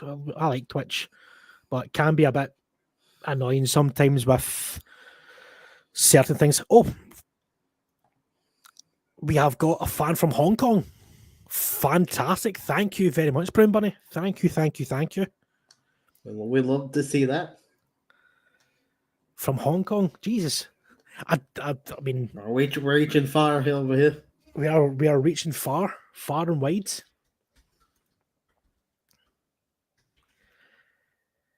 Let me just check. Just try to see if there's any new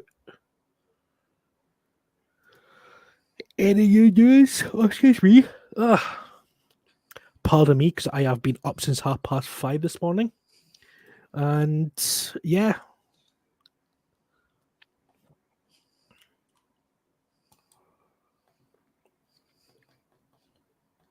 So, Brown Bunny, if you don't mind me asking, what team do you support?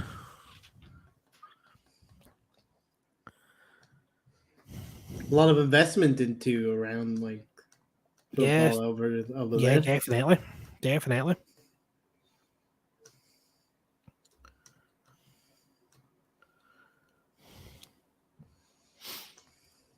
Just try to see if there's any brand new news.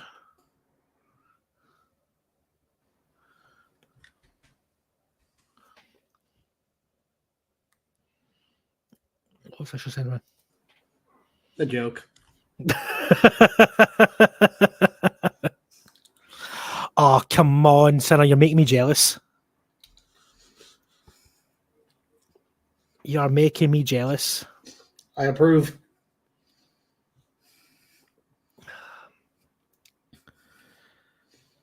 It's 4:30. It's 5 o'clock somewhere. Listen, you wake up, crack open a beer. It's fine. I won't maybe go that far, but yeah. No, listen, it's the middle of the night in Australia now. True. Right, I'm going to disappear for 2 minutes. I need to go to the toilet. I'll be back in 2 minutes.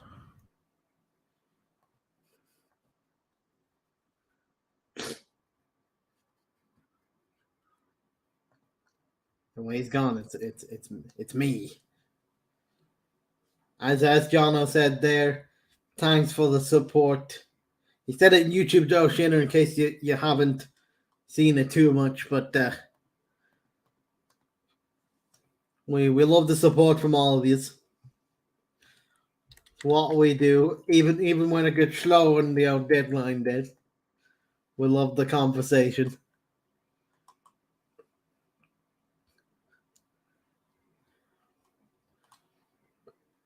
I'll say if Flores can pull out Keylor Navas, that's a big deal. Remains to be seen whether United can agree with Bayern for Sabitzer. And this whole Enzo Fernandez deal that's supposedly being done and isn't yet.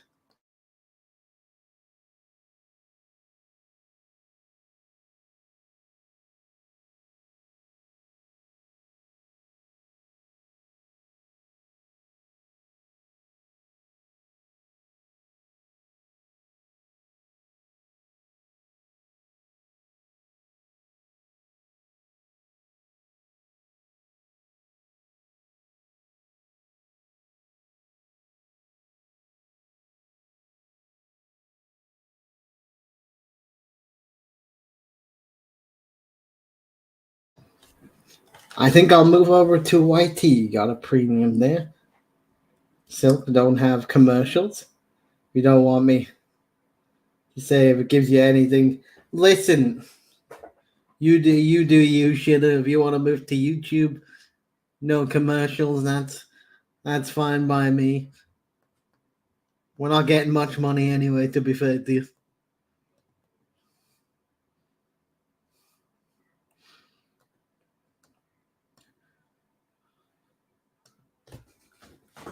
It doesn't matter as long as you're here chatting to us, Shinner. It doesn't matter if you're on YouTube or Twitch, my friend.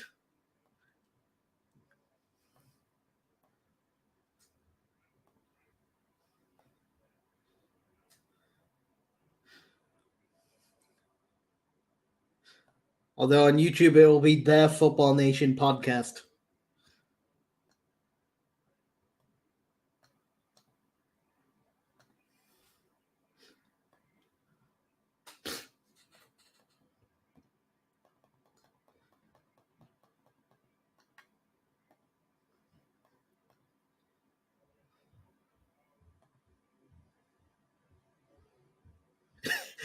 It's the Football Nation podcast on YouTube, Shinner.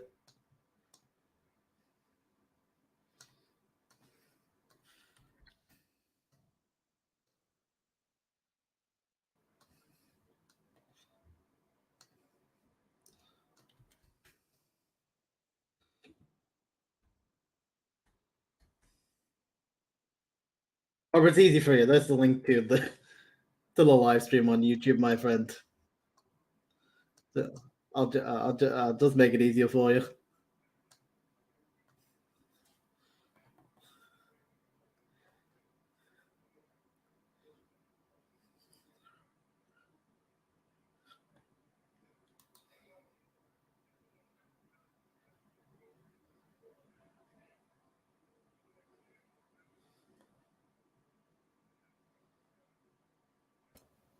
And I'm back. I was guiding Shinner to the YouTube because he said he won't get cut out by adverts on YouTube Premium. And I said, as long as you stay chatting with us, I don't mind if you're on YouTube or Twitch, my friend. Exactly. Right. So, let me see what's occurring. What's occurring? Chelsea are insisting and trying till the end of deadline for Enzo Fernandez. Mad story, mad negotiation, but things still on as things stand. According to Fabrizio just now. Yeah, I just seen it there.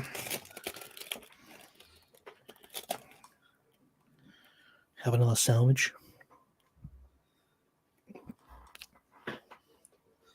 Oh yeah, though Sky said they're doing the medical, that's just probably so they could just ship him the moment they agree, but he's still not fully agreed payments things just yet. Apparently it is because of the what do you call it? The structure of it. That's what's holding up.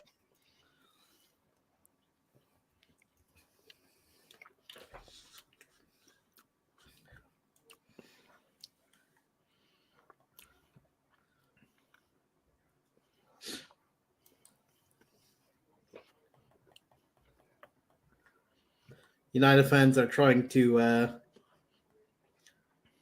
see if this Sabitzer deal is happening. They've already started trying to track potential flights. Typical fan activity when transfers happen. Track every flight in existence and hope that it's.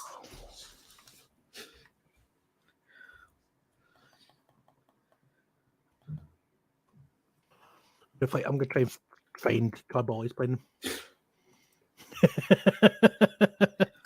Probably still parked in Lisbon. Wait, Lisbon, where are you? Lisbon, there, sir.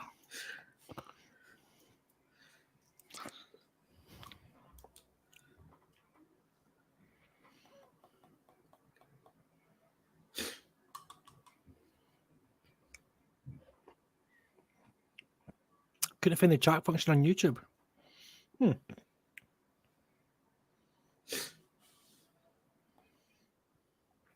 2 seconds. Let me see. Open new tab.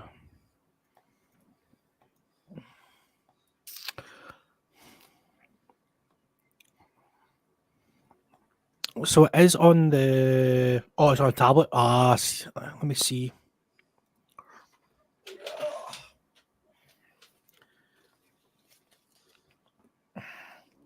whip out the old tablet.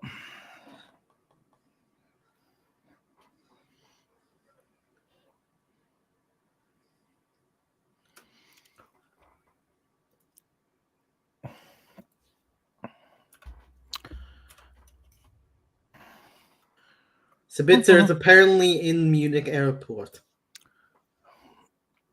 waiting for agreement. Let's see if I can find a plane. Where's Munich? Munich, where are you? According to some United channels, this probably is the plane. This might be the plane that some people are trying to say.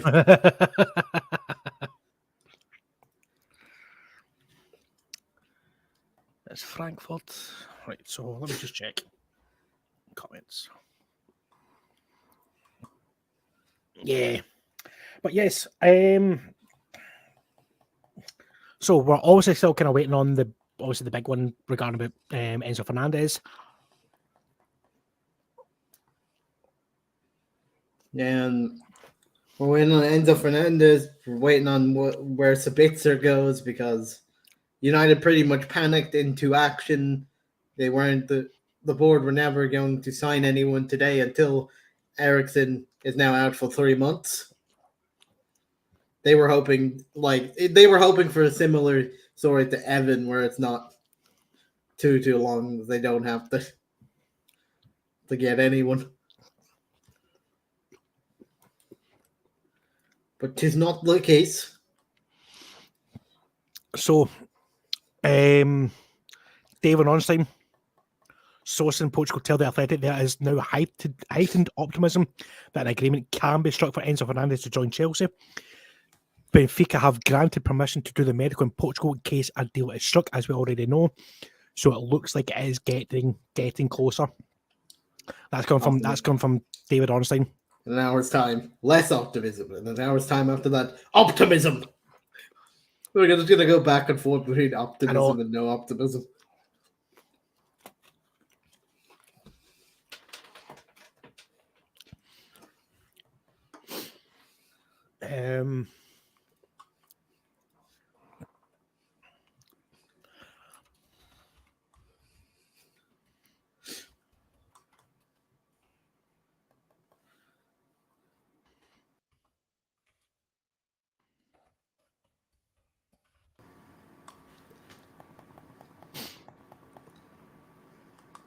Boom, check the private chat. Not on Twitter. Sorry, yeah, I know. Is that okay with you? Yeah, that's fine. Cool. Unacceptable, but that's fine. Hey, come on. I've got to make important phone calls. I need to be on the phone to Fabrizio Romano, and I mean, I need to do something.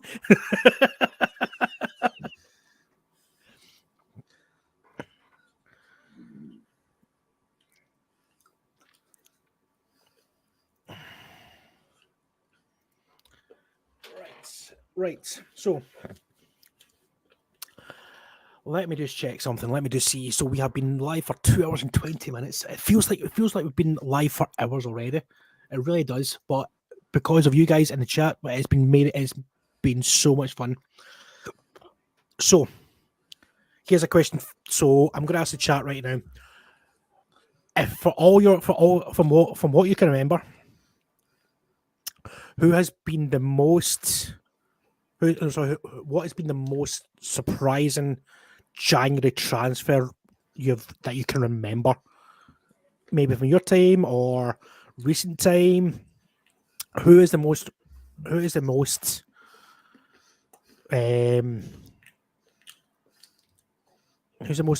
not obscure, but who's the most interesting January transfer window you've ever seen? Because for me, it's Fernando Torres from Liverpool to Chelsea. That came absolutely out of nowhere for £50 million. At that time, was the biggest January signing ever. You know what I'm going to say? What was the most surprising January signing? Odin Gallo. Odin Gallo.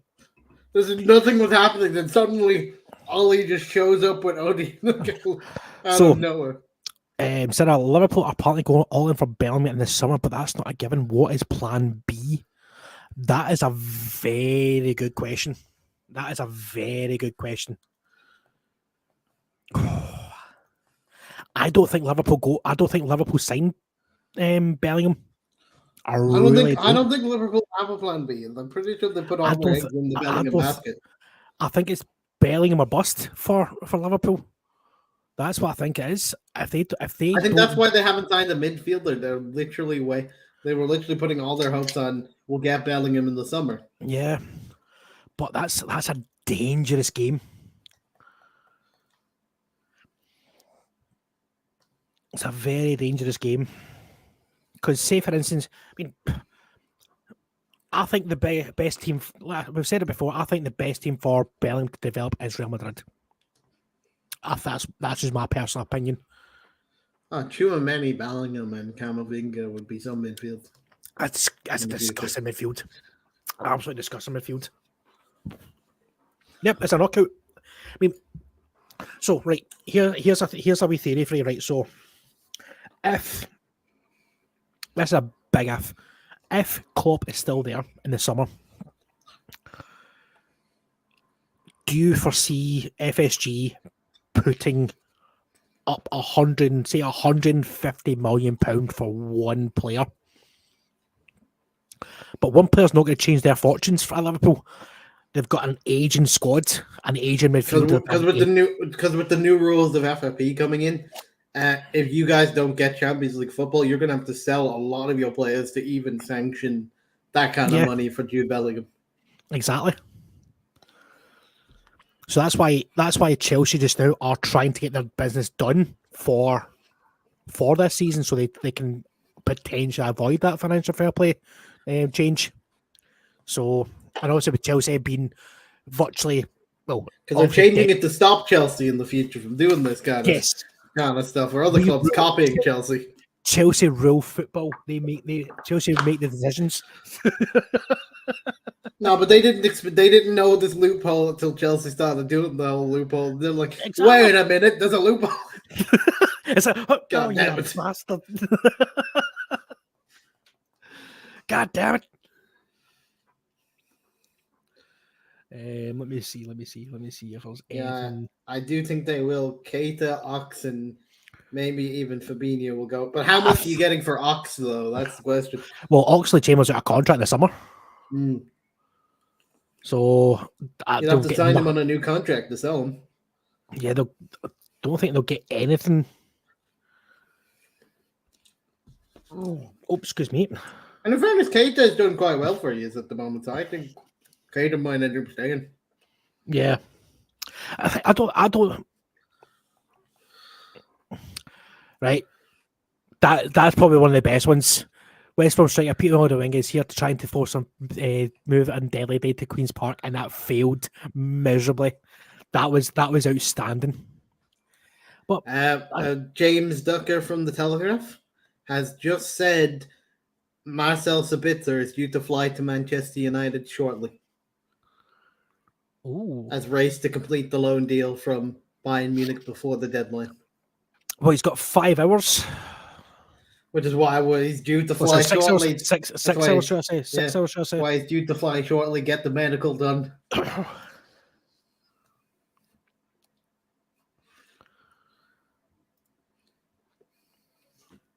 So...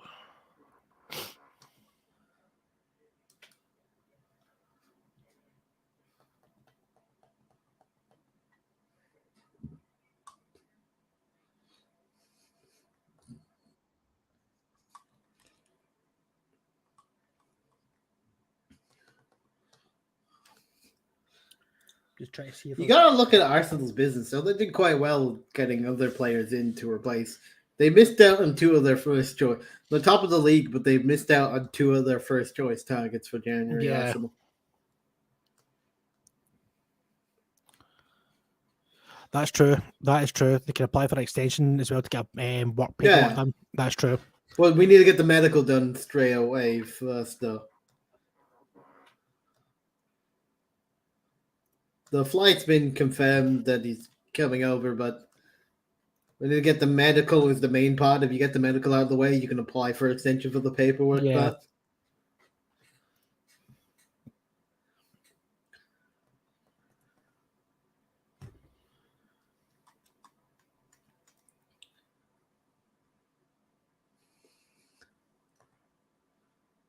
although I will say this, like since the Eric Ten Hag has come into United, we have been a lot more strategic in the transfer markets rather than going for just a random person. Yeah, out of random no- person, exactly. Yeah. like I said, Julian Nagalo in January 2 seasons ago was just will take anybody. I mean, it is. I mean, it just shows you with the what do you call it? With Ten Hag, he has brought a bit of a stability to the club when it comes to transfers and who they're after as well, like you said. But I mean, the way I there we go. Increasing confidence that Chelsea will get Enzo Fernandez deal done in the next few hours.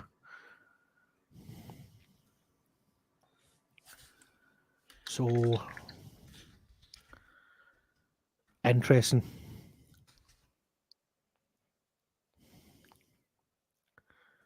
Very, very interesting. It's due to apparently Sabitzer's due to land in Manchester around 8. That's tight. And with flights, it's about 2-hour flight too. Yeah. That's why it's a race. That's why we could probably do the extension for the paperwork part. But we're trying to get the medical done very quickly. Medical done. You would have thought they would have sent over people over to Munich, get the thing done over there. They get the medical done, then just get them over to the Old Trafford for the paperwork. Get it basically what Chelsea are doing with But Enzo this Fernandez. pretty much wasn't planned. Yeah, it wasn't planned. Originally, Yeah. so therefore we did. Whereas Chelsea, you were planning to sign Enzo from the beginning, so therefore you had medical people ready to send over. Yeah. Whereas United, they probably told the medical team, "Yeah, we're signing no one. You can just go home." And then you're gonna have to come into work today, lads. I'm sorry. You know, just last minute, just like call him up. Yeah, you know when I said you could have the day off, I kind of lied.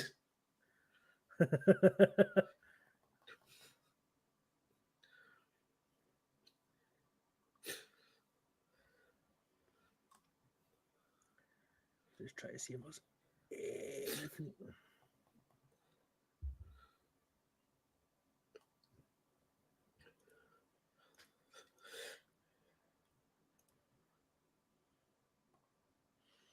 So a wee bit of managerial news.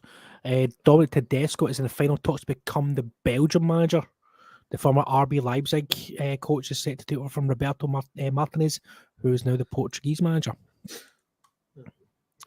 I still don't know why he is the Portuguese manager. He jumps out. He jumps out a 15-story flat and lands on his feet. Here's a question for you, Boom. Are you happy with the signing of Sabitzer on a short-term solution for Eriksen? But is he good enough? I am happy with it because I've seen us go for like worst replacements for players in the past on like deadline days. He's not the worst panic buy in existence. Yeah. Is he good enough? Question marks. I said this earlier. Bayern Munich would buy. You always run the risk. Why are Bayern Munich happy to let him leave? That is always a question mark. It's with any signing from Bayern Munich. Bayern usually don't let a player go unless they absolutely want him to go. So it remains to be seen. The thing he does really like United though, so he said it the last time we played Leipzig in the Champions League like a season or so ago. Before he moved to Bayern, so he'll give it at least his best shot. Yeah. Lucky you, son. I'm up at 5:30 again, so tonight's gonna be a long one. Is that he wants to give you a day off, or he just doesn't want to stand you? Doesn't stand you, so it's like, just take the day off, get out of my.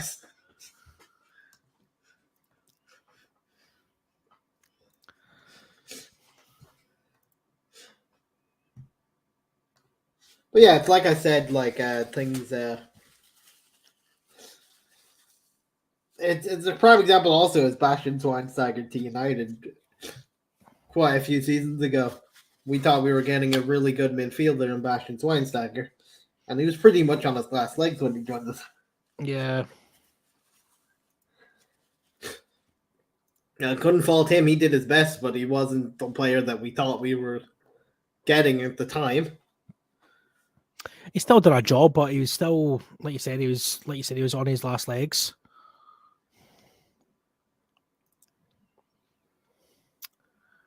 Right, come on, Fabrizio, give me some news. Fabrizio did say he's going to say something in Enzo in a few minutes. Oh, was that on his Twitter or his tweet live? I think more his live that he's going to try and get an update on Enzo. It's time to go to Twitch then.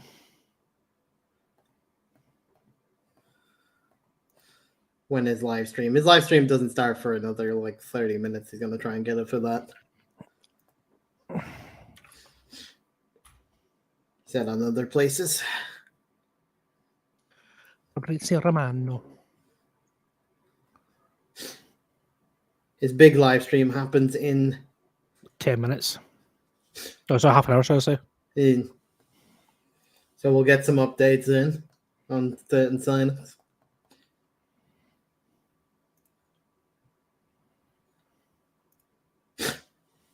But the main one at the moment is Carlos Spitzer is about to fly to Manchester, which will be about a 2-hour flight, which is why he's due to land at like 8. Yeah.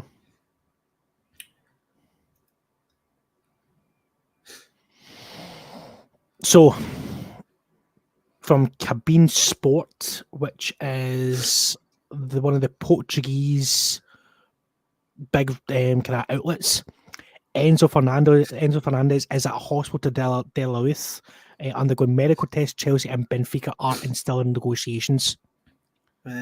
Cucurella did not know Jorginho was moving to Arsenal. Yeah. Did you see the video there? Yeah, I'm watching it now. That's like he did not know. He's like, wait, no.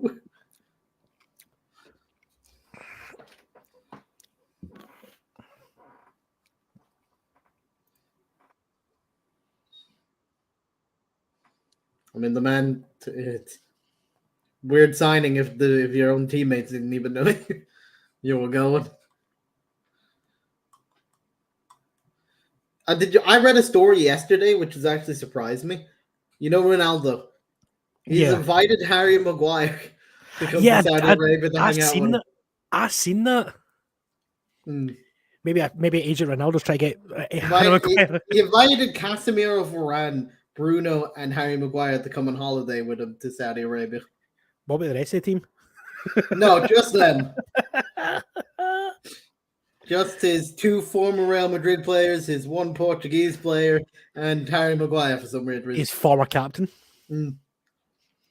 That's just a bunch of shit house. Even though Harry Maguire was supposedly the main reason why he didn't like United at the time, Ronaldo. Yeah. So it's weird that he's invited Harry Maguire, which supposedly was the reason he fell out in the beginning.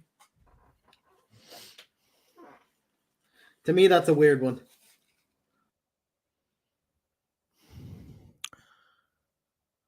But yeah.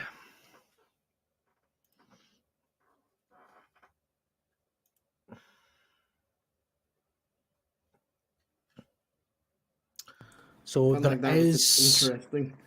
2 seconds. So I don't know if you can see this. Yeah, I saw that now. There is video of him starting up to the airport ahead of his flight. Yep.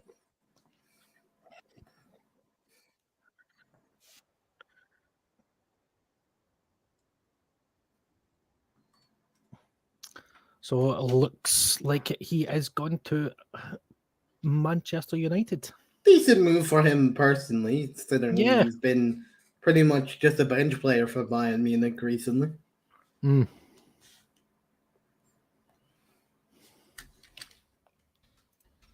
He was very good at Leipzig. Hasn't really had the best of it at Bayern.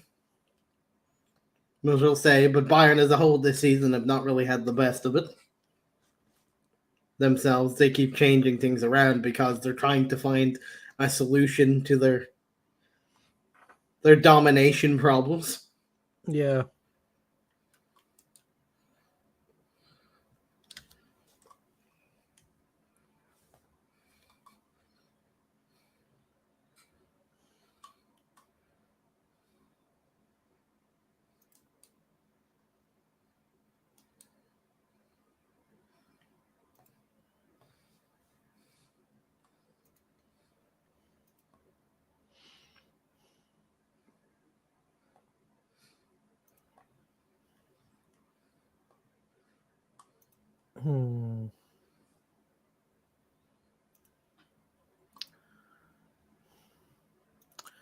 Just trying to keep up with everything just now. Just try to see what is happening, but there's still not a lot happening. I mean, it's still early doors in the world of football, if you know what I mean. Yeah, you get most of the things like I would say after 6 o'clock or something like that, you'll see.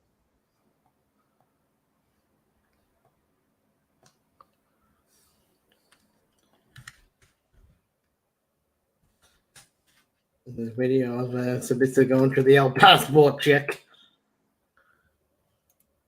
Oh, they're doing at the L airport. Passport revoked. It doesn't look like this ain't you. This is not you. You don't look like a footballer.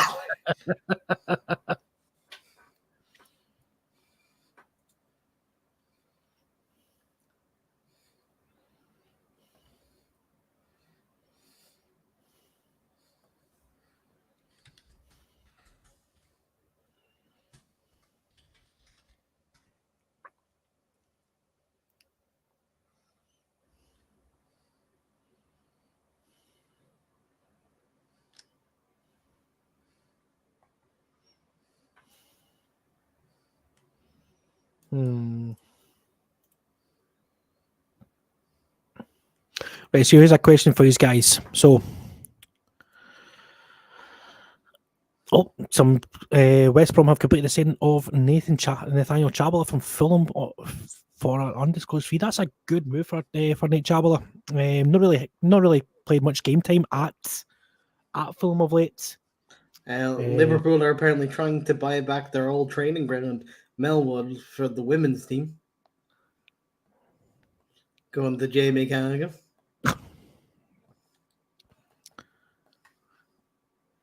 Yeah, I seen that, Giorgio. Rangers have confirmed Raskin, but never heard of him.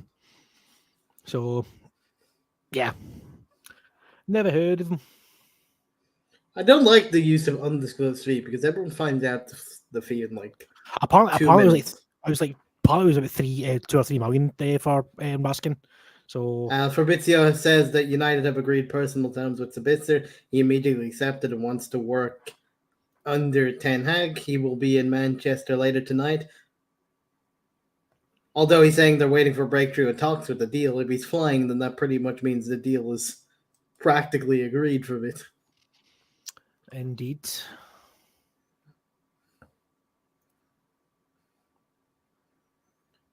Because the deal must be very much almost fully agreed if he's on a plane to Manchester. I think it's probably just a medical side of things.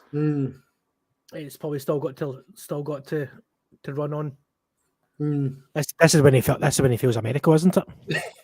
It'd be typical at this point. It'd be typical Man United. The way they have been the last few years have gone. Yeah. Oh. Although this season things have, for some reason, gone pretty much into place mostly. For example, even cup draws have been, apart from the Europa League against Barcelona, our cup draws have been fairly nice to us for once. apart from the last few years where we got like big teams and like the FA Cup and stuff. This time we've been getting more nice of the Man City kind of treatment with draws. Better than the Carabao Cup, like we pretty much had a nice run through the Carabao Cup this season. Chelsea were the ones that got stuffed with draws this season. Man City twice in both cups. Yep. Tell us about it. But things seem to have got into place because I didn't expect, like that time, Southampton suddenly beating Man City in the Carabao Cup. Mm. When that happened, I was like, it's pretty much going to be United versus Newcastle in the final. It's going to be a long night. I mean, that's probably his. What count is that? What number? Number 2. Second. I only had 2 cans, so that's the empty one. That's half full. But yeah, I'm going to be signing off at about past for us. Go and get some dinner made, and I'm going to let my Mr. Jono.tv take over at 5:30. And he's going to be taking you through the next couple of hours with Boom, and then I'll be replacing Boom again. So he can go and get some food and chill out for an hour or so. Then we'll come back. But yeah, it's going to be a good night. I think tonight's going to be a good night. It's going to be packed. Going to be some fun. There's going to be some laughs. There's going to be some tears, I think, as well. For myself if Chelsea don't get the deal for Enzo Fernandez through, or although they are optimistic for it. They're optimistic, but it's that way. It's like just let it happen, please, please. But yeah, it's. Sorry, I thought I got a notification in regard about Mr. Fernandez, but it's not. It's just a notification. Enzo Fernandez has gone toilet. Yeah, people are tracking him. He's on the loo. He's definitely. He's on the love it. He's on to love it.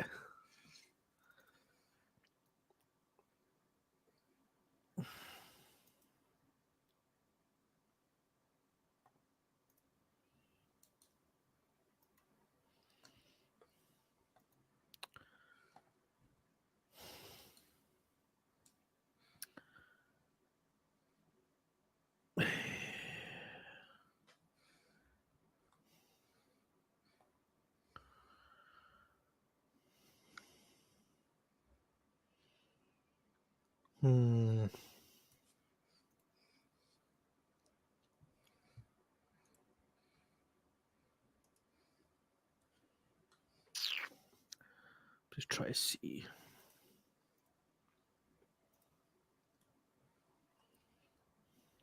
So a bit of managerial news today. Former Chelsea and Derby County assistant takes the Swindon Town job, and Jody Morris is a new first team coach of Swindon Town. That's a good move for Jody. Yeah. It's a very good move for Jody. I saw this funny thing, which what I'm going to send you. It is funny, but I do argue that Chelsea have developed themselves a history in the last few years, even though they're on the no history side of this man's list. Right, so let me see. I do argue with the Champions Leagues that Chelsea have won. They have developed themselves got themselves a history. Yeah. They don't deserve to be on. They deserve to be in the middle at this point.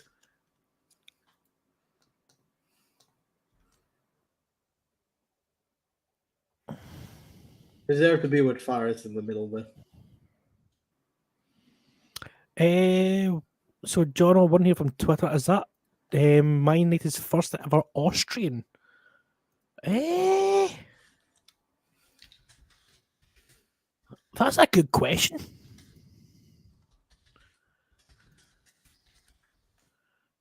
Can you hear Boom in the background? Quickly typing up there. I don't know, actually. I think so.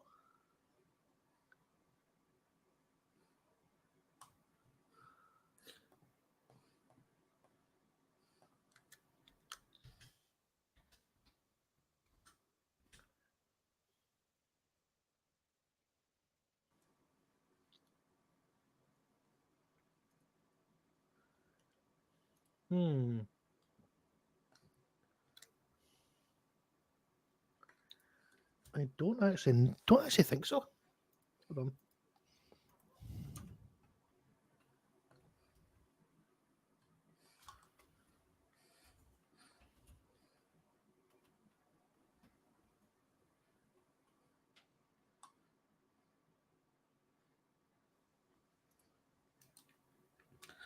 I don't know if we have signed any other Austrians before.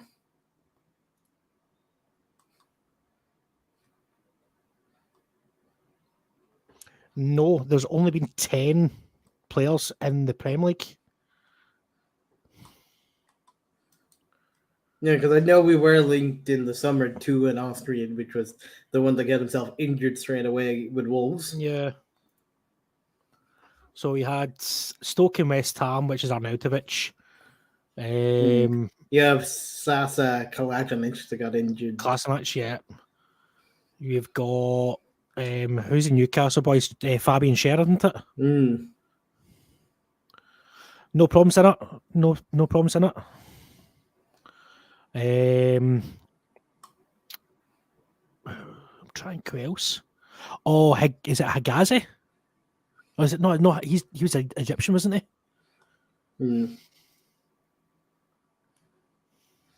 Andres Weimann. Mr. Jason Burt from the Telegraph says it'll be completed in time. The Marcel BS. It's a bit of a deal. Deal done. Stade Rennais have signed Tottenham fullback Jed Spence on a season-long loan deal until the rest of the season. So out goes one right back. Are they going to get another one to replace him very, very soon in Pedro Porro?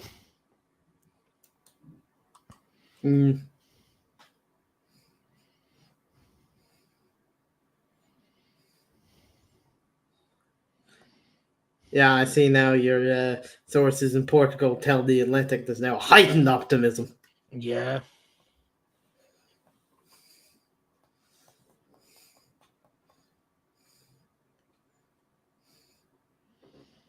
So I think the deal is getting closer. The deal is getting closer, I think, now, because they're happy with it.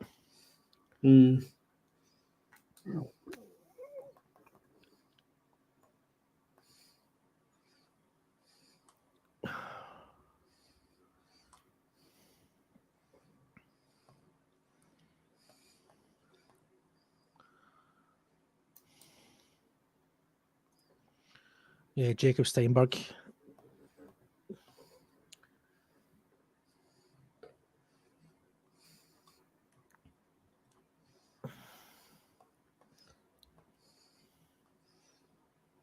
Well, things are set to be very interesting in the next few hours. Definitely. Maybe Chelsea will wait for the announcement until you're back, Chris. Well, I'll be kind of looking in the back, kind of watching in the background. So, but see, I'm just kind of like, just hurry up and get it done, please. It's not good for my mental health.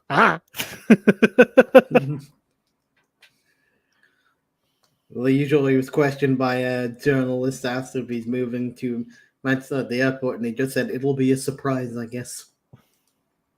Yeah, I did see that. Yeah, I did see that.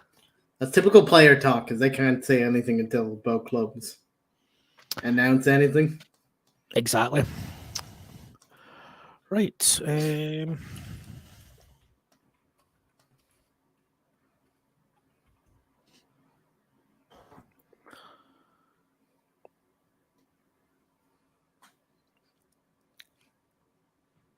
So I'm just waiting for a wee bit of response from the backroom team.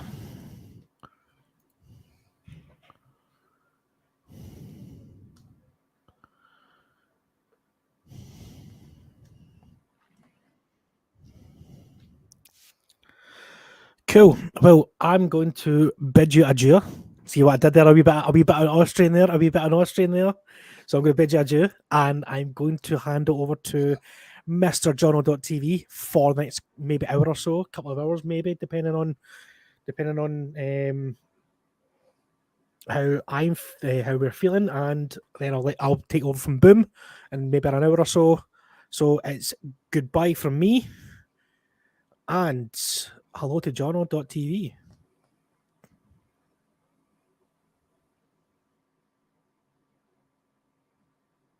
You're muted, Jono, by the way. Hello, guys. I hope you're enjoying the stream. Yes. Interesting deadline day so far, Boom.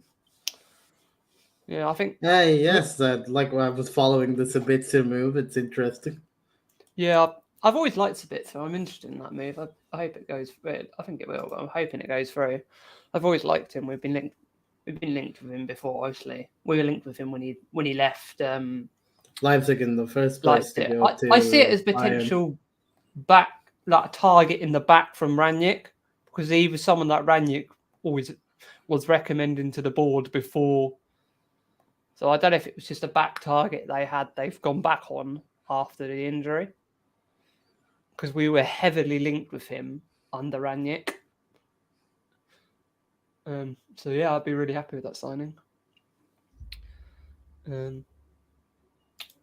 We can cover all of that midfield as well, so you can cover where Eriksen is, and you can also cover Casemiro as well, which is important for us. We haven't really got much cover for him either. Mm. And he can play out wide, so he's very versatile. It's quite interesting how, like I was saying to Chris, that Ten Hag has really changed the way we think, that he instantly picks like players. Eriksen got injured, and he instantly identified a player that could fit that system without spending too much money that he doesn't have. Yeah, definitely. Where are we? After saying it was difficult to get deals in January in his press conference this morning. Yeah. On deadline. He said it's very difficult to get deals on deadline day. Mind games.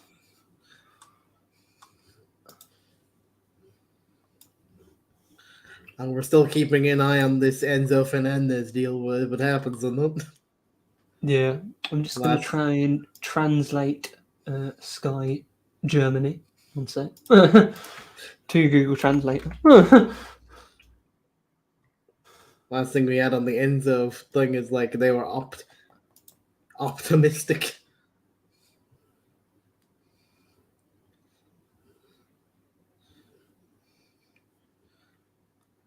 Rob Dawson of the ESPN said Sabitzer to United is now expected to be a loan deal with an option to buy. Pretty much what we all knew. Yeah, that's what I put in chat earlier, wasn't it? Fabrizio Romano says Sabitzer dreams of Premier League. It's quite a good fee as well, though, for the player, I think. He hasn't fit into Bayern Munich's midfield, so he needed to. Yeah. If you get the one that was at Leipzig, who was awesome, 30 million is still, I think. Yeah, well, Jan Anderfotov, the usual guy that covers the Norwegian, said, "I've always rated the Austrian Sabitzer. He was the wish player for Nagelsmann when he arrived in Munich. Unfortunately, he hasn't taken the next step, but competition in Bayern's midfield is massive, and if you don't play regularly, you can't develop, so good move for him." Yeah, that midfield is ridiculous at Bayern Munich. You've got. When you don't fit in straight away, you're not really going to get a chance to fit in. Yeah, just look at Gravenberch. He's used as a backup at the moment. He can't get into the team at the moment. Where it becomes to United, there's literally he has to beat Fred and McTominay. Yeah. Because Eriksen's injured, so he doesn't have to compete with Eriksen at the moment. This is Fred and McTominay. Yeah, 100%. Fabrizio says an agreement between Bayern and Man United is now imminent. Cool.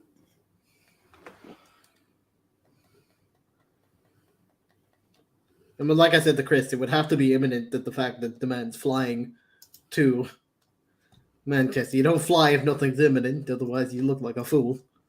Yeah, I'm trying to find some other news, but not much else is coming up at the moment. So Be interesting to see how Caicedo feels, Moise Caicedo feels Yeah. like after this deadline day, because he went publicly and said he wanted to leave. So it'll be interesting to see how that relationship is when he comes back. Oh, here's one. Everton are showing late interest in Sarr from Watford. Talks taking place for a 25 million deal. I mean, Everton do need players. Sean Dyche needs to bolster that squad. I think that'd be a good signing for Everton if they can get that ahead. But he's been linked with leaving Watford since they got relegated. So Yeah, it's a good deal for them because they want to. Because they'll need to replace Gordon, who left, with another wide type of player. And arguably, Sarr is better than Anthony Gordon, in my opinion. Yeah, and you need wide players for Sean Dyche's 4-4-2 system to work. You need crosses into the box. And he can provide that. So I think that'd be a really good signing for Everton if they can get that ahead.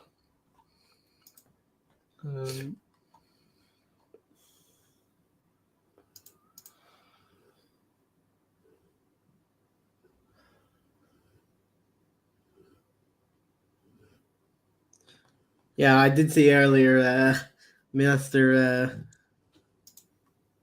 Dr. Benji, who has been on an episode of the old version of this podcast, who was trying to stir up some rumors. He was trying to make a rumour of Jane Ward-Prowse to Manchester United. He's trying to push it for this January. He even It's something that I think could happen in the summer for him eventually, but not in January. Yeah, he even edited his Wikipedia page. Exactly.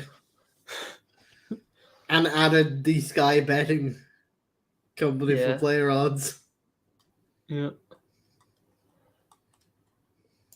And he's pushing Fabrizio to give him an answer on the progress of that.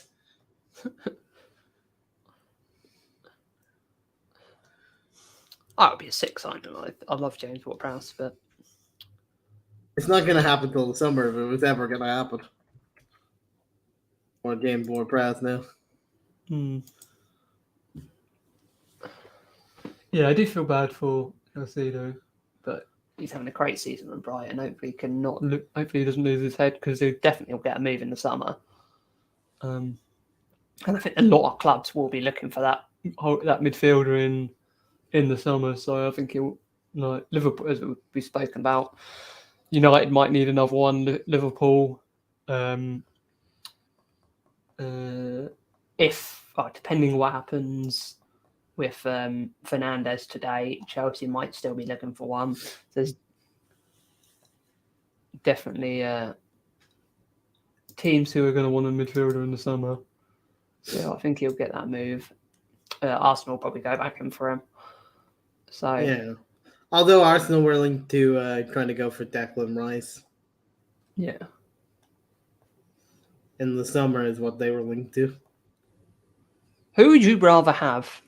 Declan Rice, who's been around the Premier League 3 or 4 years now at a good level, or the up-and-coming guy who's had a really good season this season? And the up-and-coming guy, mainly because I have a grudge against Declan Rice, and you know this too. Good point. You have got Declan Rice. You feel about Declan Rice what I feel about Jack Grealish. Exactly. It's why when every time people were linking Declan Rice to United, I was the only one saying, no, don't want it.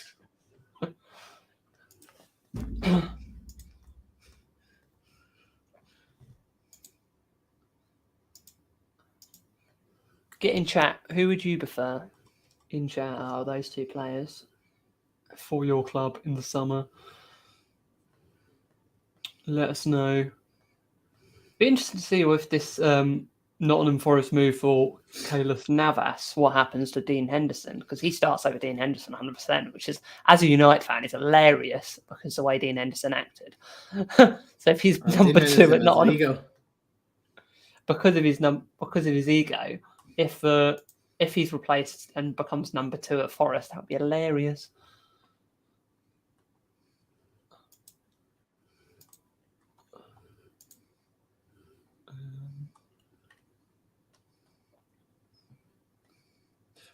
Speaking of Shinna, you mentioned Aubameyang.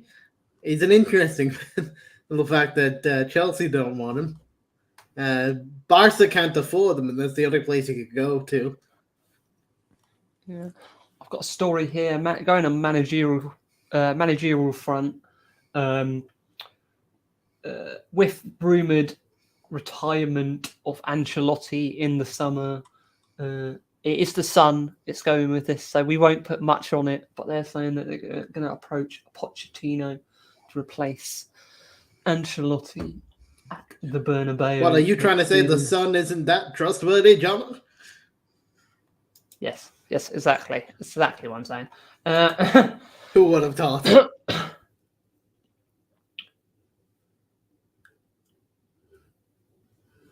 Inter Milan are giving their all to find a replacement for Malalane Skriniar before 8 p.m.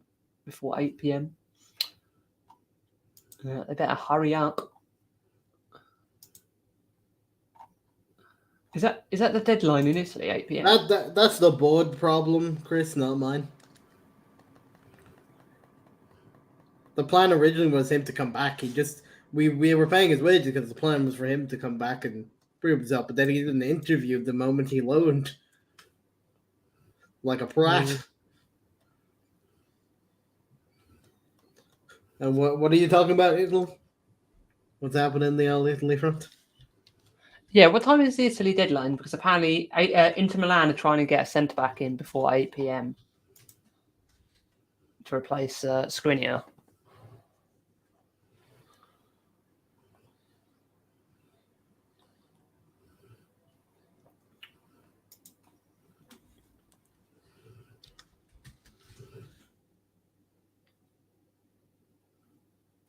Apparently, it is around that time, Jonathan. That makes sense. And David Alstein on Jorginho. The word I'm hearing from inside Arsenal is there's quite a lot of excitement and optimism around the player and his experience. Euro winner, he's achieved a lot in the game, trophies, and played at the elite level. So apparently Arsenal are very excited about that signing. I still think there's a big difference between Caicedo and Jorginho as profile players. Yeah. It's an interesting jump. I wouldn't have said one's the replacement for the other, but whatever Arsenal want to do, they want to do. Agent Jorginho, secret agent Jorginho on the case to ruin Arsenal. He's a ploy. Just like David Luiz, he's a ploy. He's coming straight.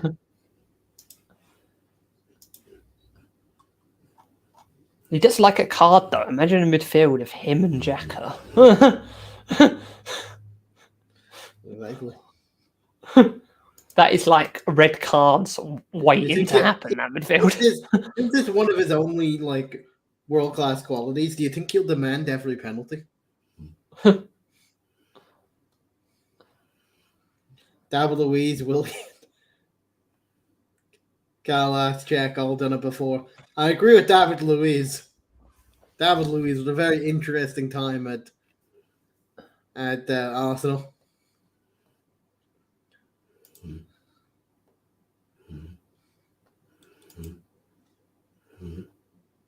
We have a dog. If anyone's wondering what the sound is, that's a dog in Jono's background. Yeah, sorry about that. I'm just letting everyone else know that there isn't sounds aren't suspicious. It is a dog.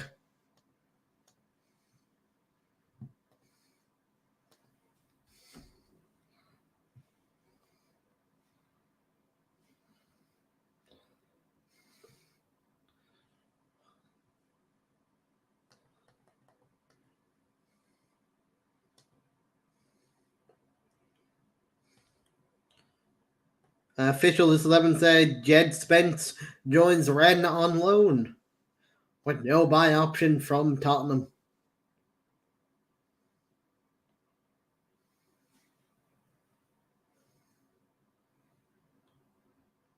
What's your opinion on that, John? Sorry, I missed that one. Sorry. What's your opinion on Jed Spence officially loaned to Rennes? Yeah, I think it's a good signing. I think he's a good player. He's just not had his chance. Yeah, I think given his chance, he could have been their right back. I think they had other issues over right back. I think given his chance, he could have been that right back, and they could have got another centre back in. Personally.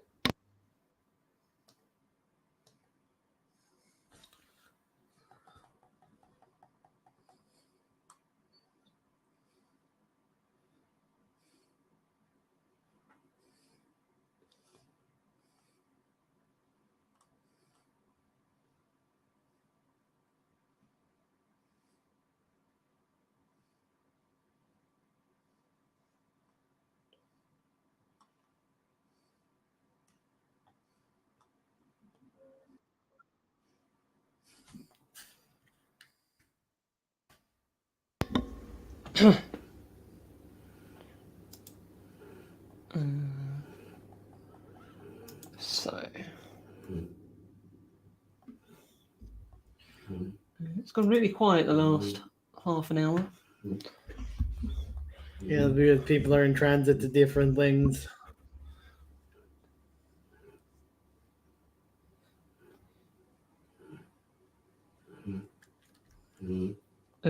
Barcelona have officially registered Gavi after they had their issues with the league. That's They registered good. him as number 6.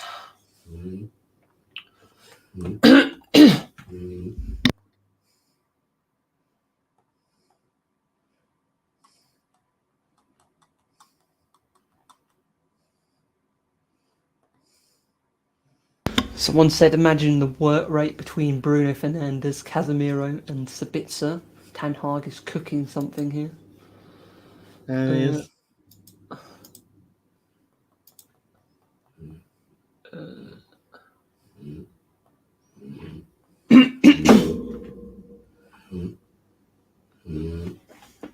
Give me 1 second. Jono has left for 1 second there. It is fine. There is nothing happening transfers at the moment.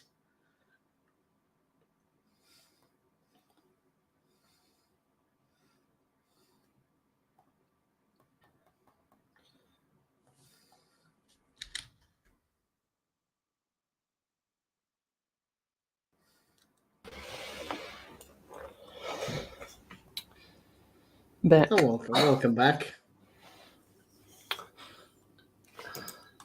How's life?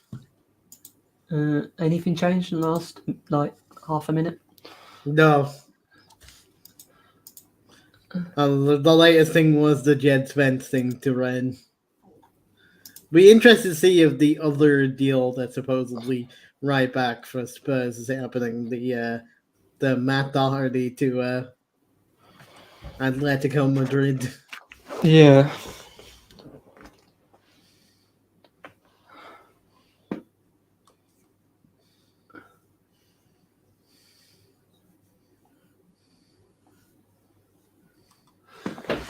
Sky saying 1 minute ago, Forest back in late Neves loan deal. We knew this already, but they're saying it's breaking news. Even we reported this about an hour ago.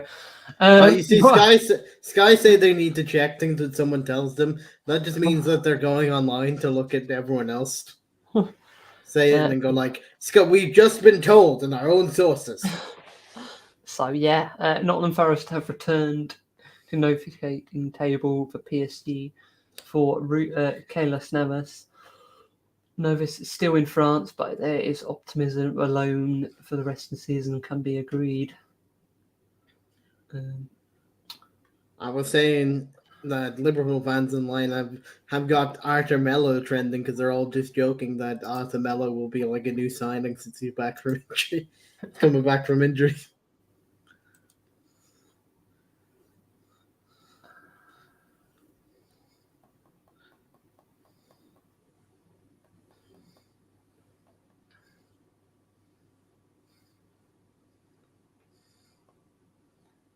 Well,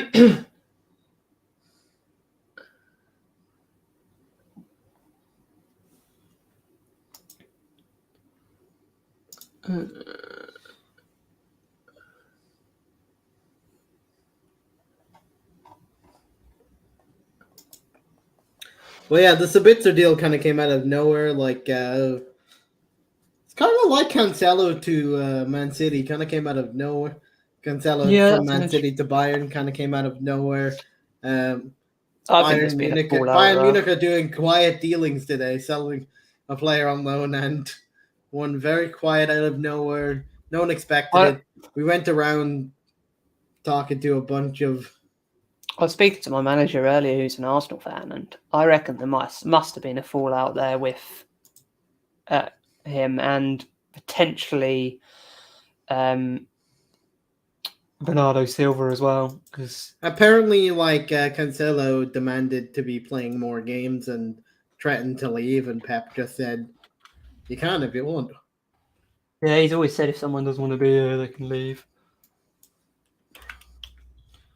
According to our man now in the background, Torgan Hazard is apparently set to join PSV from Dortmund. Apparently, he has passed his medical. As from our sources. Yeah, I'm surprised. I thought he was still playing. I haven't watched Dortmund much this season, but I thought he was still playing for him. He's a quality player.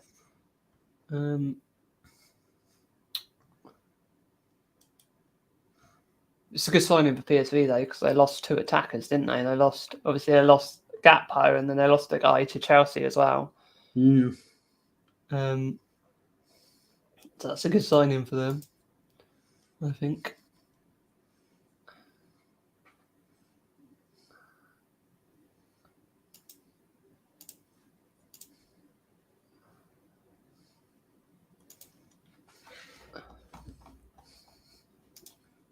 Anything else going on here? Let's have a look. Let's check in on Fabrizio, see what he's saying. You might not be saying too much because he is getting ready to do his live show in like 10 minutes. Time, as you know. So you might be more doing background checks with that rather than tweeting at the moment.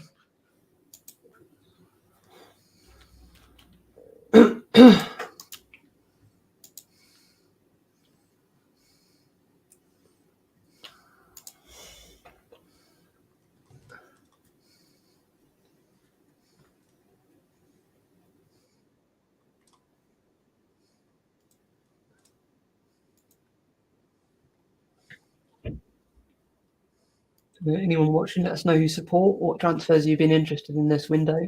Who's had the best window? Let us know in chat. I mean, sadly, at the moment, for your first question, our main chatter, Shinner, is a Liverpool fan. He's not been up to too much business today. I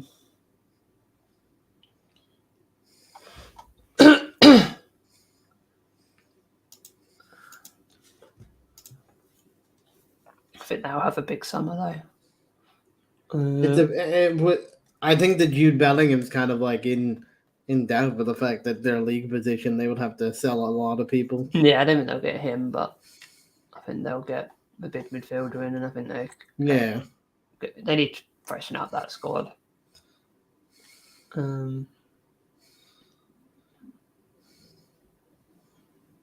going to parade Anthony Gordon today against Southampton. Newcastle.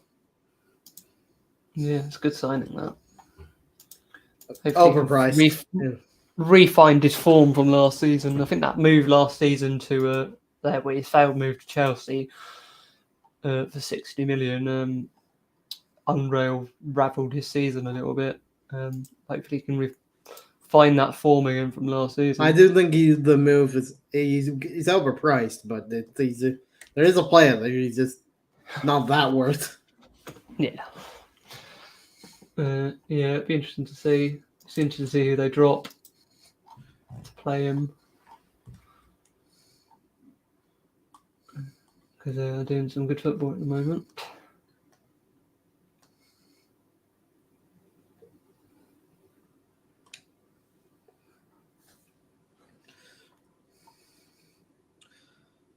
Yes, I mean to see if the Newcastle can carry that on.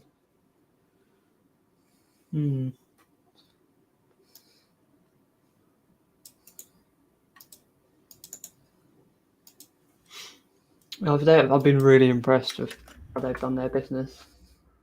They've not gone mad, but who they've But brought they've also in. signed Harris and Charles Ashby from West Ham.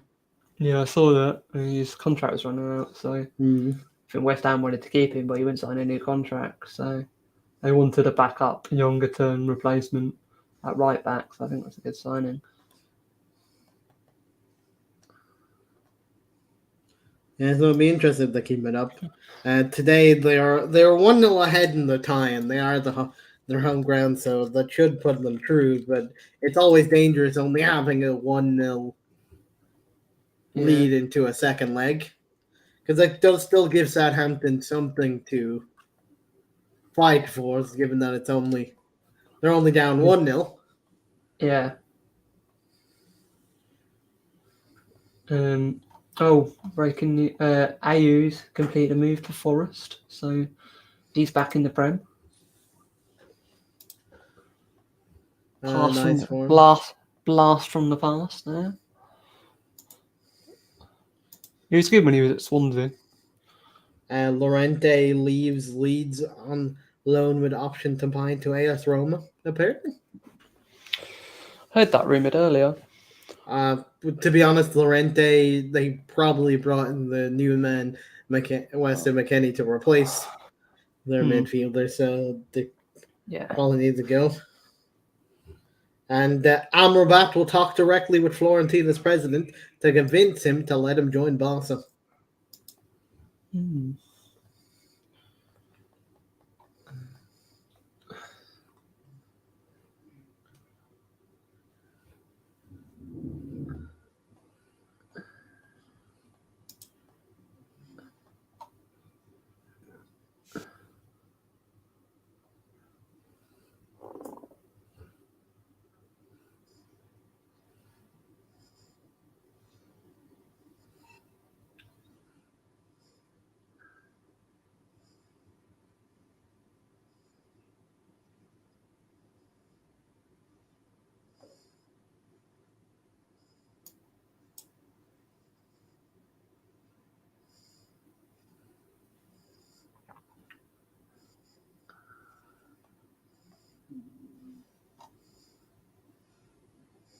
I don't know if you know this player. I have never heard of him, but he is signed for Inter Milan.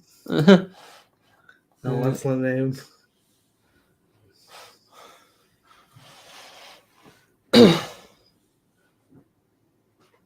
Pedro Porro will sign his contract as new Tottenham player in the next few hours, around 8 p.m. Yeah, I think that's a good signing. Ebenezer, is that the man from the Christmas Carol? Yeah, I have no And it was idea. for the game of football. Ebenezer He's signed Scrooge. for Inter Milan, whoever he is. Ebenezer Scrooge, clearly.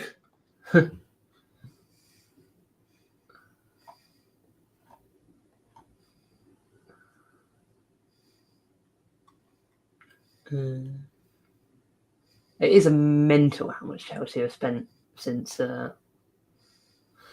Todd Bowley has arrived.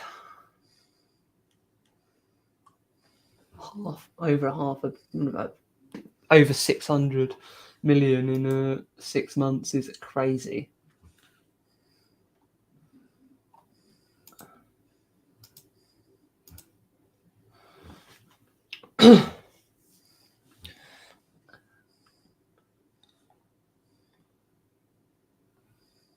There's confirmation from Fabrizio on Pedro Porro signing his contract by 8 p.m, as you say.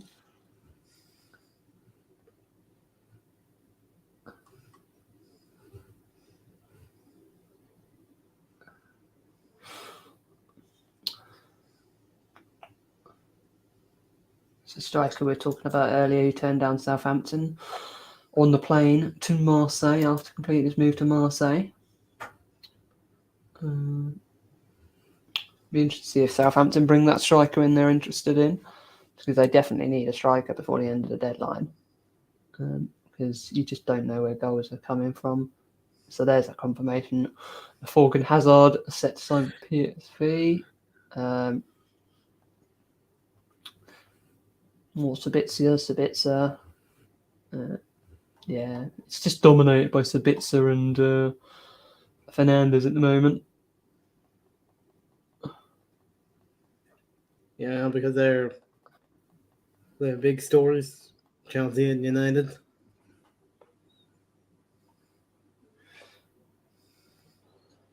Caucelo, with video of Caucelo in his Bayern video.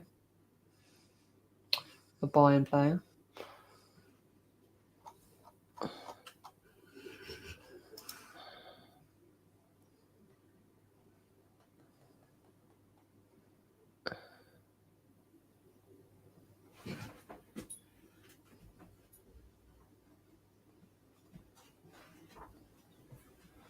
Yeah, it'd be interesting to see if Fiorentina let that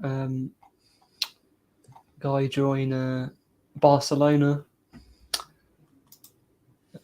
As I said, I don't know much about him, but he had a good World Cup, as you say. So it'd be interesting to see if he gets his move.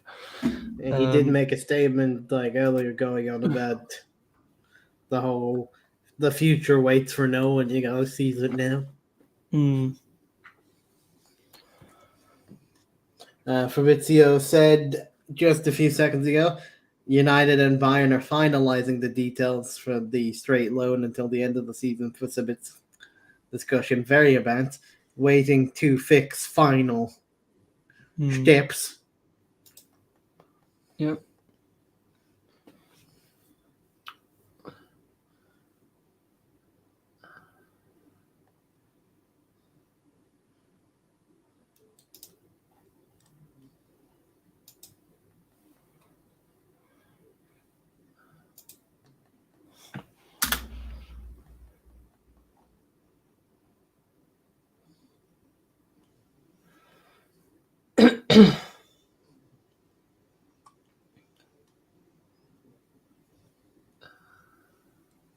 I see that record move from United to Arsenal in the Women's Premier League Got rejected. It got rejected, yeah. United don't want to lose Alexia Russo. They're trying to get her to sign a new contract. Because she's a big player for women. And plus, you wouldn't want to sell to that league is so close, and United are very much in the title race for the women's Super this season. Therefore, definitely. Sell it to your direct competitor for that title. Yeah.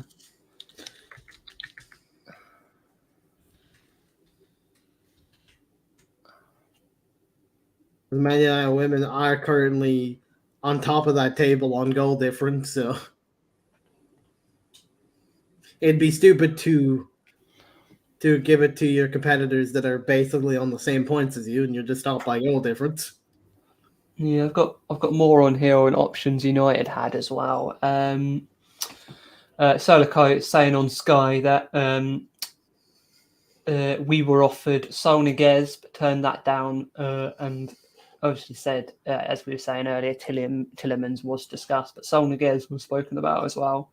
But she didn't do a good job at Chelsea, Sol Niguez, so that probably was the reason to turn that one down. Which is he was so good at a few years back at Atletico Madrid. His career has gone downhill rapidly. Fabrizio live in 6. Yes, he is, my friend. Sheila. always appreciate you chatting here, Sheila.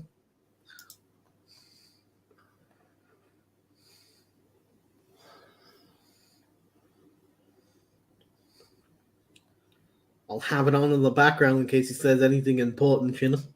Yeah, I'm going to do the same.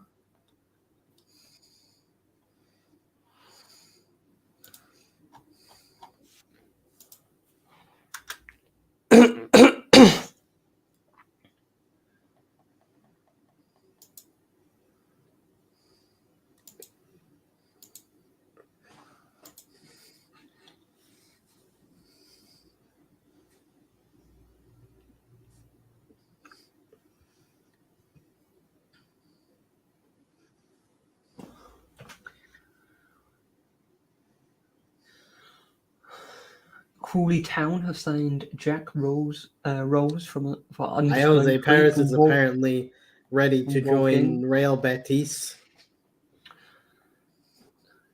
Stockport County have signed Aaron Roll loan from Huddersfield Apparently, United Town. also inquired about Hassam Aouar in the last few hours, but because Sabitzer is moving along better, they're not expected to do anything for Aouar. Yeah, I believe Aouar's contract's coming out by the end of it as well. Yeah, which is why we discussed him as well, but because we're moving on with Sabitzer, we're not expected to go for Aouar. I think what I was reading earlier, Lyon aren't offering him a new contract as well. I think his career's slipped a little bit. He's not as good as he was a few years back when he was like nearly close to a 60 million deal to Arsenal. I think and Madrid, I think his career's gone down a bit the last few seasons because I think they're not even going to renew his contract now at Lyon.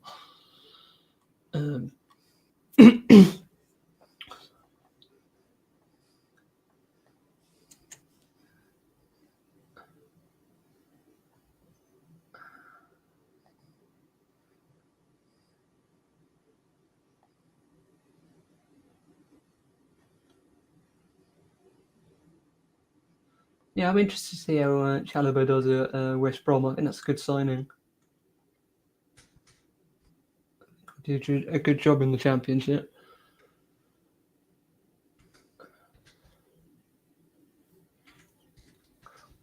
Really looking to see what that. Actually, I follow Norwich as well. It's kind of my second team. They bought that Brazilian in from Arsenal today on loan as well, and he was at the same club as Brazil as Nunes, so he was teammates with Nunes in Brazil. So Norwich have just been putting loads of pictures of them two out together. But yeah, he's quite a good youngster, I think, so it'd be quite a decent signing, I think. Loan from Arsenal.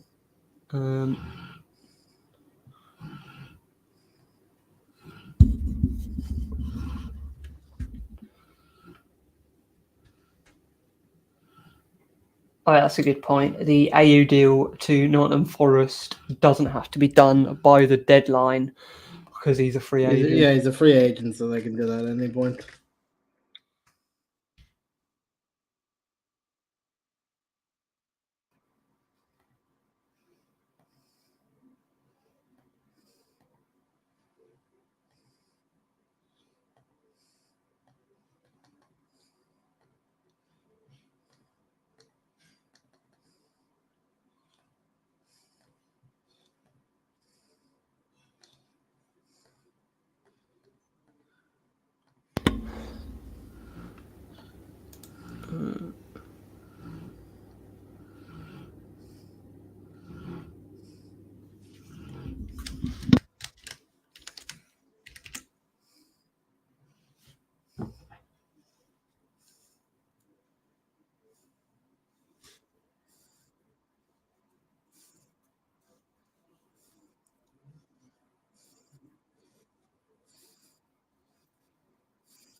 Come on, we want some breaking news.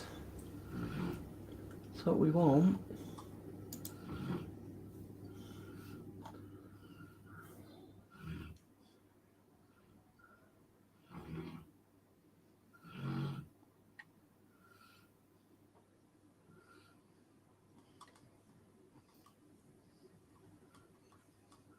So any United or Chelsea fans in here, are you happy with the two signings we're in for?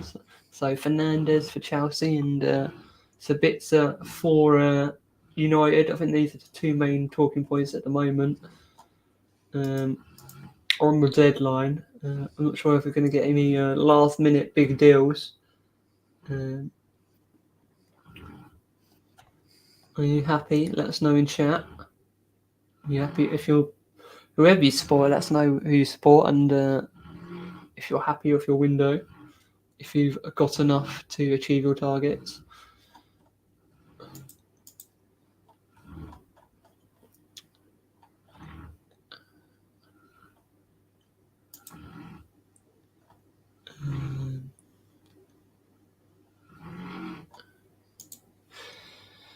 You see anything you want to bring up, Mr. Not at the Boone? moment. All I'm saying is that Fabrizio Romano's timer was completely wrong. On his stream, he had the timer that counted down, and now it just says starting soon. What's the point of having a timer if that's not the time? He's getting ready to go live with Here We Go Fernandez and Here We Go Sabitzer at the same time. Double announcement. What, you're saying he's getting the mirror so he can say it twice? There's two Fabrizios? That's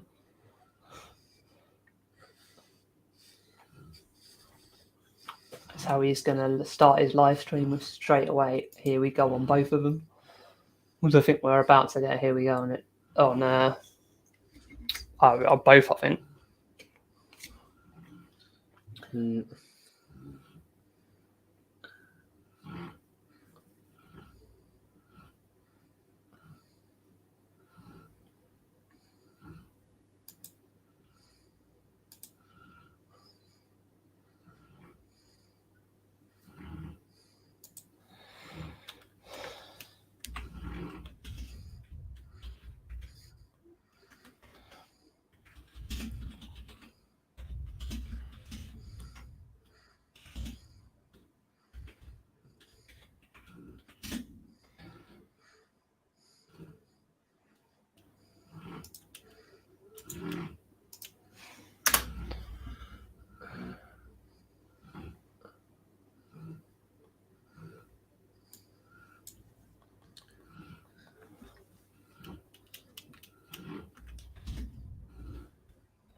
I know Florian Plettenberg, the Sky Germany man, journalist, says that the agreement between Bayern and Man United is complete. He said Sabitzer is on the verge of joining United. It's a loan. He's on his way to Manchester. Yeah. I'm expecting to Here We Go any minute now.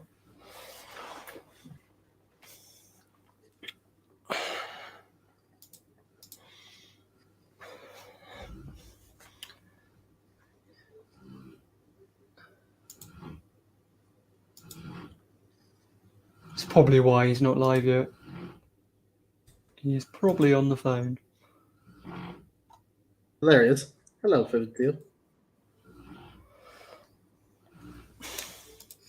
It'd be a dream to get Fabrizio Romano on our show, on our podcast. One day we'll be up to it. We'll reach out to him and say, you fancy talking about football, my friend? Let's talk about Watford. Let's invite him on to talk about Watford.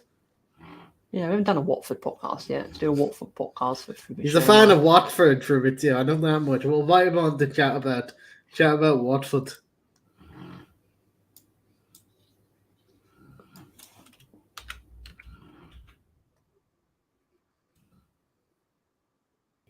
That's what I reckon we do. I Quick agree. chat about Watford with him.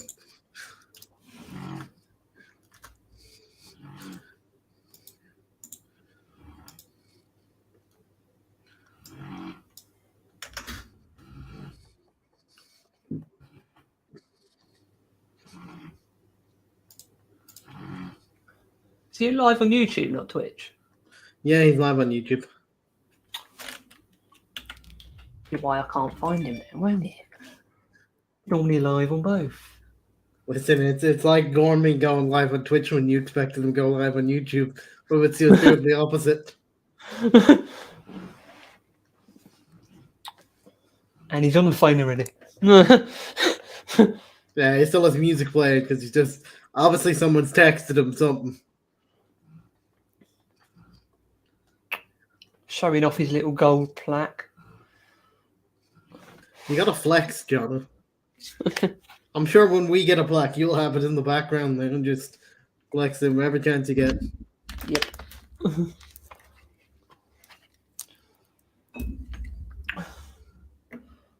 Come on. Here we go. Let's get some here we go for Fabrizio. This is what we want.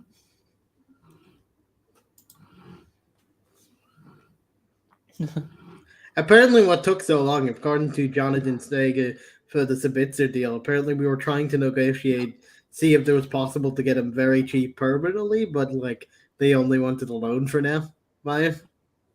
We're live streaming a live stream, John. What is this? I'm seeing if we can catch him saying "Here we go." He tweeted 2 minutes ago that Florentina is set to sign Moroccan talent Sabiri.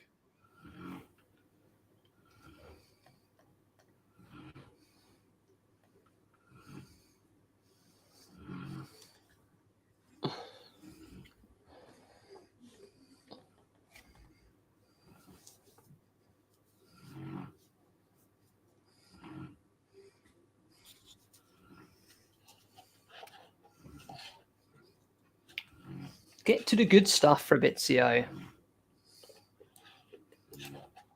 No, he's shouting out his home city of Milan.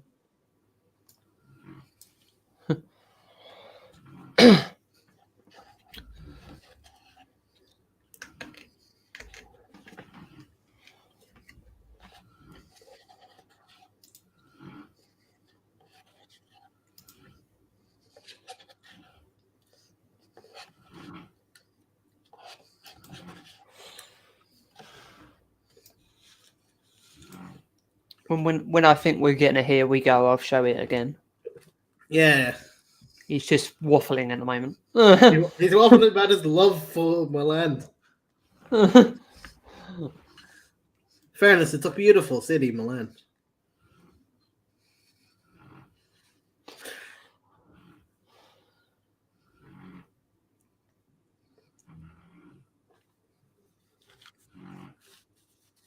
We beat him this time. Last time they did 12 hours. Yeah, we did earlier. Yeah, we're better. Mm. We're doing 9. Yeah. Fabrizio, get on our level, Mr. 12 hours.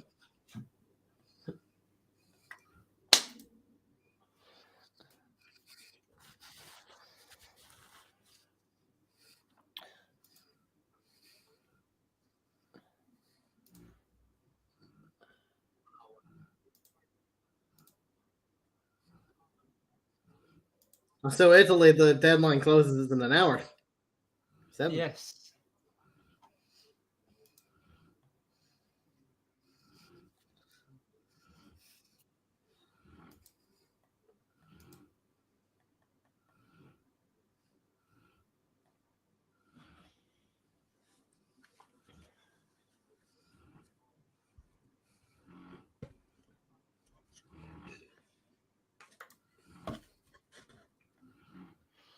Yeah, they can only ask Barca. They can only do an optional loan option. They can't do permanent.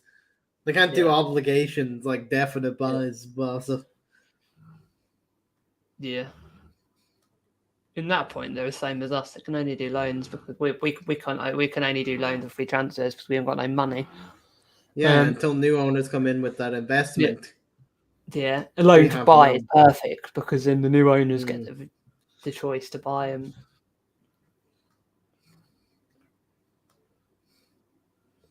Yeah, because everyone sounds clearer than you, Fabrizio. Waste of space. Bad mic. You don't get this on the Football Nation.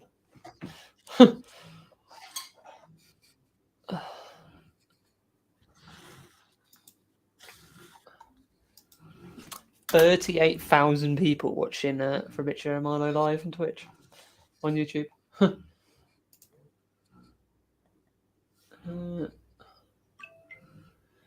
Come on, let's get some here we goes.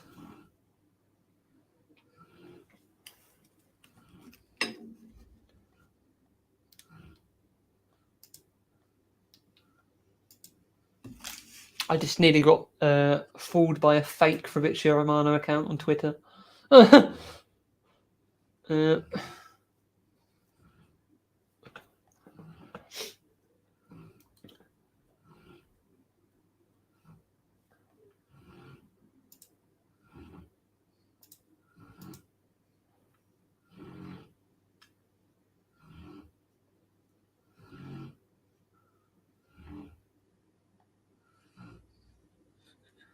I will say one thing though.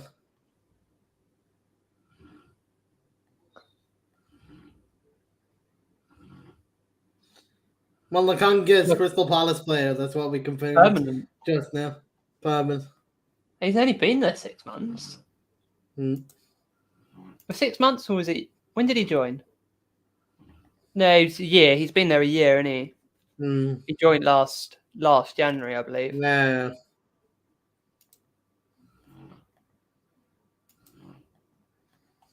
I will say about Madrid though, John. Real Madrid didn't sign any players in January because they don't believe in the winter transfer window. Doesn't exist. Fair enough. Marcus said Real Madrid do not believe in the winter transfer window. It doesn't exist, John, the winter transfer window. Fair enough.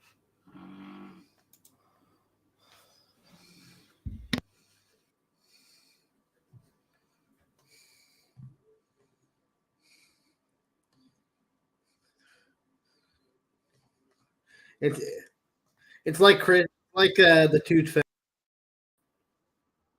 They don't believe in the Tooth Fairy, John. It's like that. Yeah.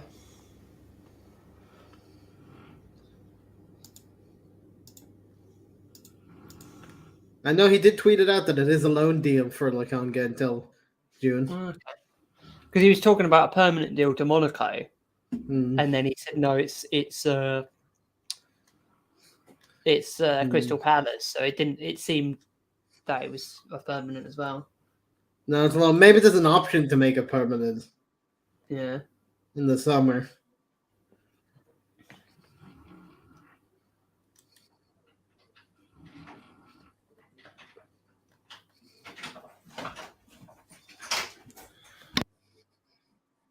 We'll wait for an official statement on the El Jorginho deal.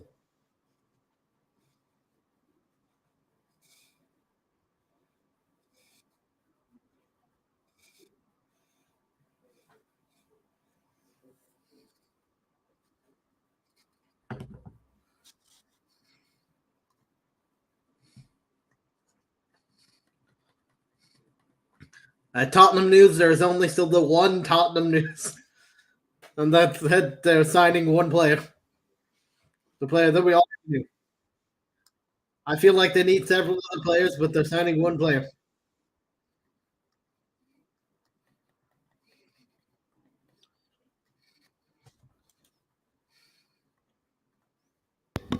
I've got some other news here from the Mail, and that isn't a transfer, but Aston Villa are recalling Toure, the winger, who was on loan in France.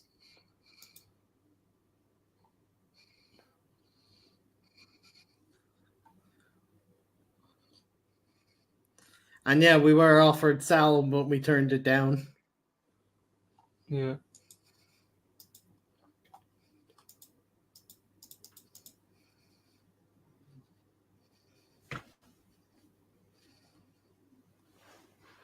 Ah.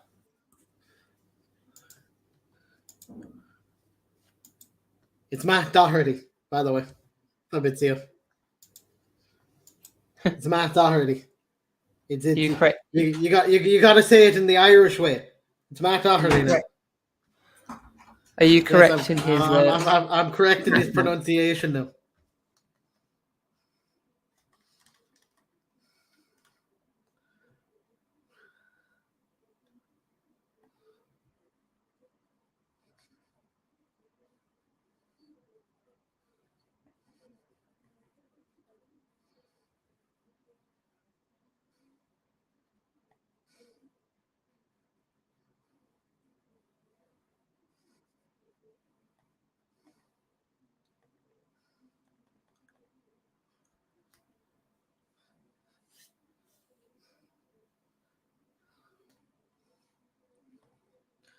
Apparently, we acquired about every midfielder in existence, according to my timeline. United. By the way, I'm quite about Asa now. Now, apparently, they inquired earlier about Amrabat as well.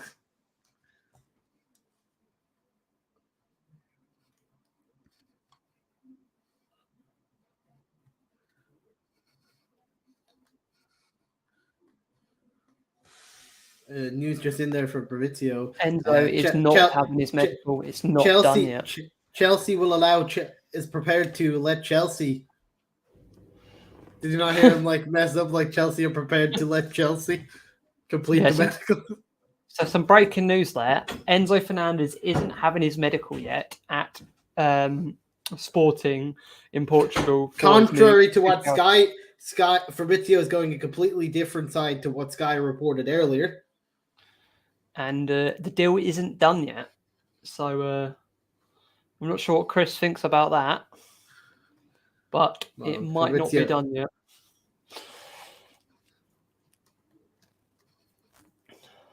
The here we go is coming soon for Sabitzer, according to Fabrizio, he thinks. Yeah. Straight loan, no buy option. See, some people have said there's a buy option. He said there isn't. Yeah. Because was it David Alstein who said it was a buy option for 30 million? Yeah, Miguel also said it was a buy option, a journalist. A bunch of journalists said there's a buy option, and two of them, including Fabrizio, have now said there's no buy option. Interesting. I feel like we'll still go in for him if he does well, regardless of buy option or no buy option. Yeah.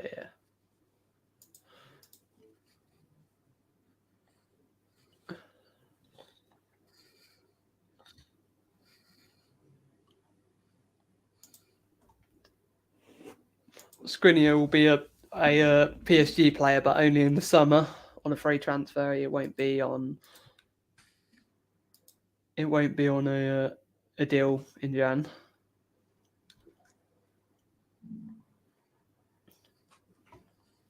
Four-year contract from the summer for Skriniar. Apparently, United also inquired on some Sami Makabil. Apparently, we've also inquired about Dachi Kamada from Frankfurt. Like I said, United are apparently inquired about everybody that somehow plays. It looks like Inter Milan have inquired about all the centre-backs as well. Well, with us alone, they inquired about Lindelof. We said no, and then they came back and then inquired about Harry Maguire, and they said no again. And I think they've been trying to get a centre-back all day. I don't know if they're going to get it because the window is nearly closed in Italy.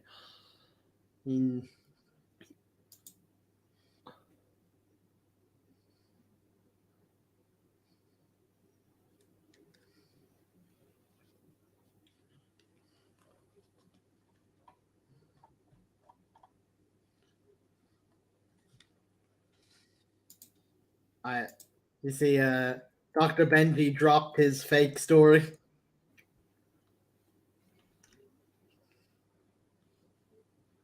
Inter Milan made a late approach for Bayern Munich for Pavard. The German club rejected them after several hours of discussion. You see what I sent you on Discord there, Jono, about his fake story? He's now gone back on his Fake story. Deal His fake- off. his Gabriel fake deal Prowse is off. turned down Manchester United is set to captain Southampton tonight against Newcastle. Here we know. That's from Dr. Benji's made up story. It's now not happening. I think someone got a little bit bored.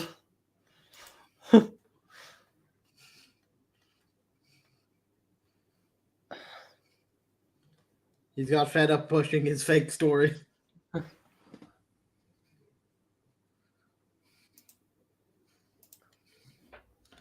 Apparently, United staff are at Manchester Airport ready to grab Sabitzer the moment he lands, chuck him in a van, drive him to the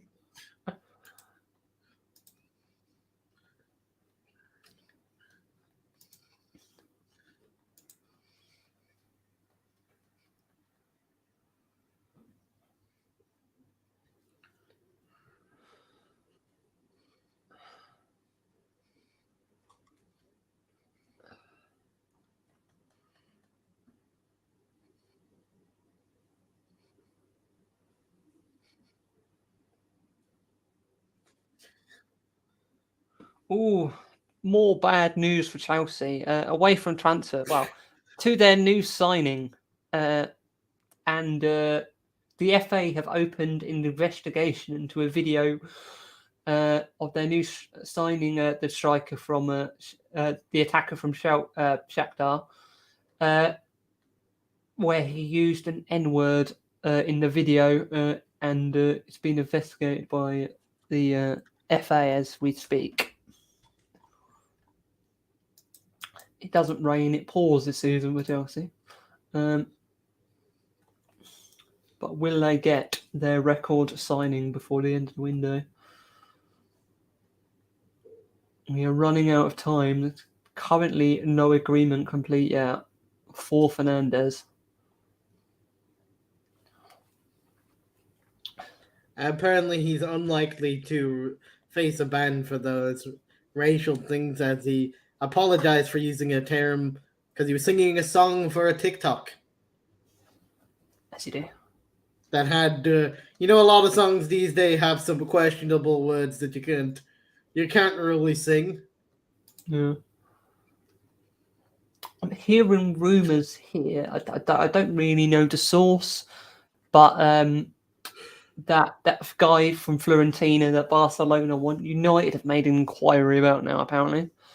That's why I told you we apparently been made a choir about everyone that has played in the midfield at least once.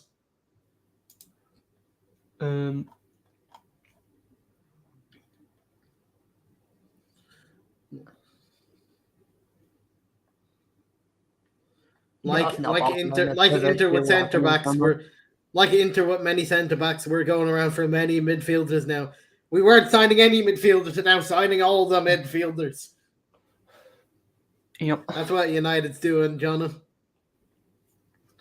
They saw Twitter and all the United fans saying sign a midfielder, and they're like, we'll sign them all.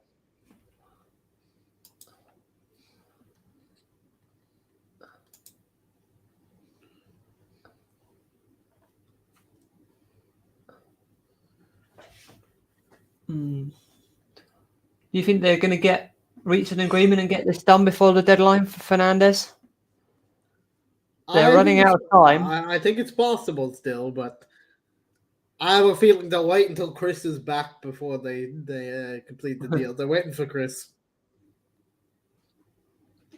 They want Chris to be here to react to the news. And Matt Doherty has apparently signed his contract to complete his loan deal with Atletico. Interesting move for Matt Doherty. Like I said earlier, not expected, but I did say that in our episode where we talked about the future of the Irish national team, that it might benefit some of these Irish players to go abroad. Yeah. To develop themselves rather than trying to make it in English teams. And plus, it will help him be defender. Yeah.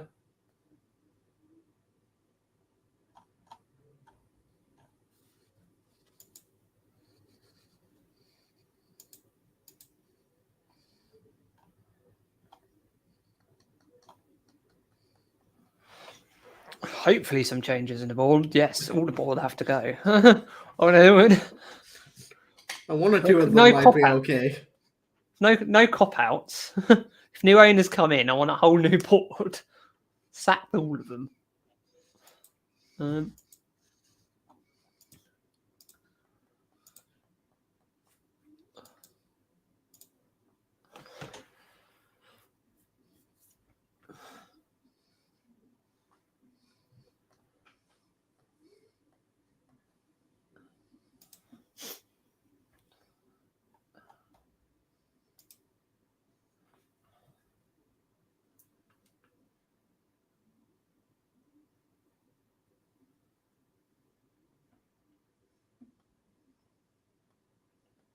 Ooh, so here's a question from Twitter.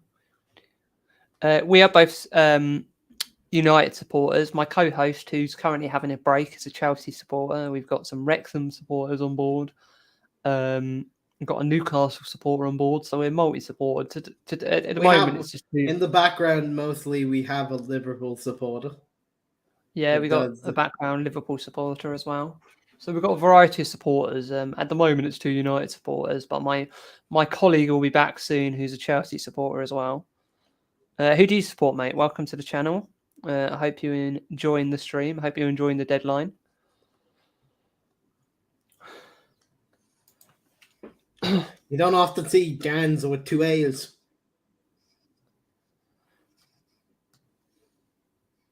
I'm fairly happy from my perspective. We needed a body in Weghorst. Weghorst was not everyone's choice, but he's done all right. And Sabitzer, as any panic buy replacement for Eriksen goes, it's not a bad panic buy replacement for Eriksen. Yeah, I think it can be as good as Eriksen. So I think it's a good replacement.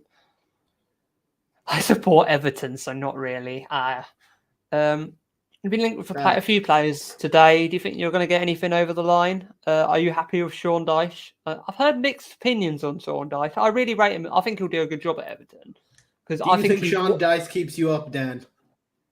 Because I think the job he did at Burnley is really underrated. The budget they had to keep him in the Premier League as long as they did is really underrated. I think it's a really good appointment.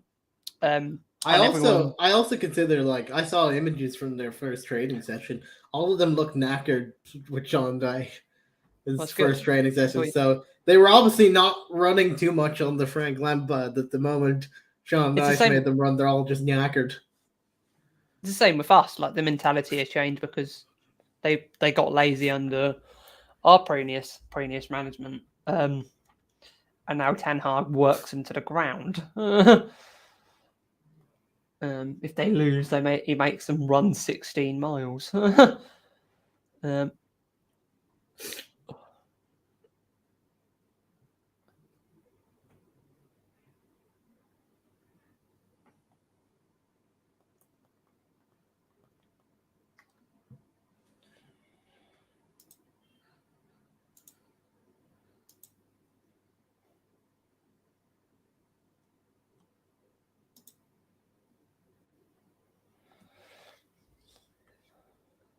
At this moment of the season, he's the most sensible option. Yeah, but it's I said, out of one, it was between him and Bielsa, and I always said Sean Dyche is what you want in the relegation battle more than Bielsa. Yeah. I think Bielsa, as he says, he wouldn't have wanted him after Ancelotti. I think if you're going to get in someone a Bielsa in, that might have been a better time to put an Ancelotti in. But after Lampard, yeah, I definitely agree. I think, as I said, I really rate Dean and Sean Dyche did very much with no budget. Yeah, and he's got no budget at Everton, so I do think he'll definitely at least bring fight back into your team. He's a good motivator, Sean Dyche. Yeah, definitely. Hopefully he can maybe get 1 or 2 in by the deadline. Time and man is indeed. And also, having Tarkovsky and Dwight McNeil there, they know Sean Dyche's style. They can tell the rest of the team. They can be examples to the rest of your team to get interested into Sean Dyche. Yeah, I think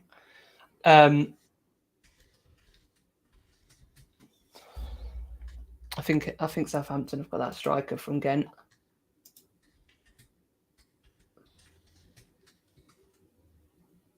£18.5 million.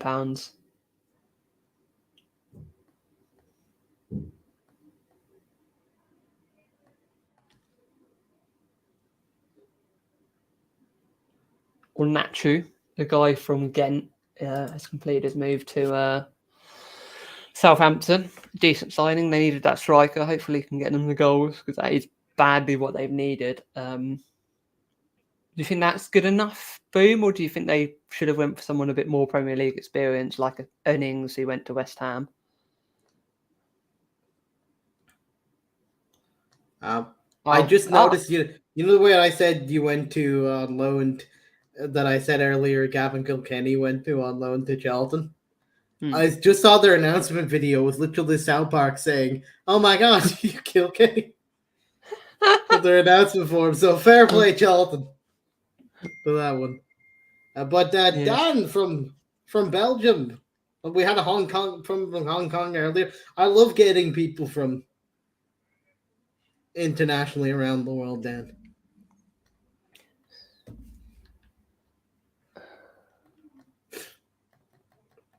It's always nice that when you spread your audience out to not just locally, when you start getting them from like different areas, because you get different perspectives. Yeah, I agree.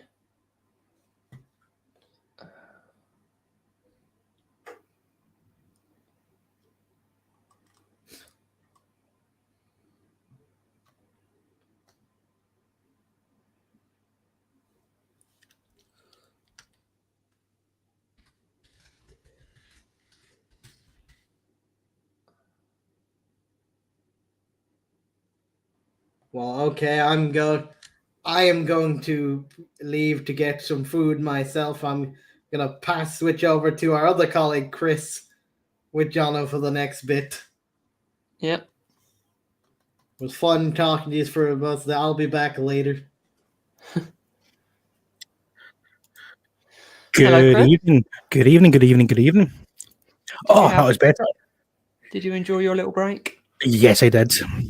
Not so much because I've been watching Sky Sports and Fabrizio Romano. It's just been a bit hectic just now with obviously the Chelsea Fernandes deal.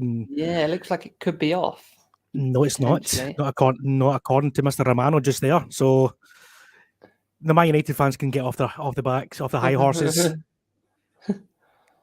So yeah, so Conte is virtually almost done. So yeah, well, it's been a bit yo-yo with that deal. Open, do it. It's on. It's off. It's on. It's off. Well, to be fair, I mean, it is. I mean, the thing is, the reason why is because it's a massive deal. That's why. Yeah. That's why. But Yeah. the thing is, it should. I mean, that's what they're saying. It should be done. With it in the next couple of hours, but excuse me. Oh, pardon me. But yeah, we're just talking about Southampton have finally got a striker in, which is good for them. Much needed. Do you think? I don't know much about him. Obviously, it's coming in from the Belgium league. Do you think they needed someone a bit more Premier League experience, like maybe Danny Ings back, or do you think that is a good signing for him? Well, Danny Ings going to West Ham, a blow. Yeah. I thought he could have done a deal, but I think he obviously the way he left Southampton was a bit on the shady side, but he was in the stadium before they were meant to play, and then 2 seconds later he signs for Aston Villa. So it's one of those ones. It is he's maybe burnt his bridges with Southampton, but he's still a good striker, but obviously now he's injured for West Ham. He's out till mid-February as well. So it is. I mean, I don't. Again, like you said, I don't know much about him. Come from Genk, but we'll see what happens. Yeah.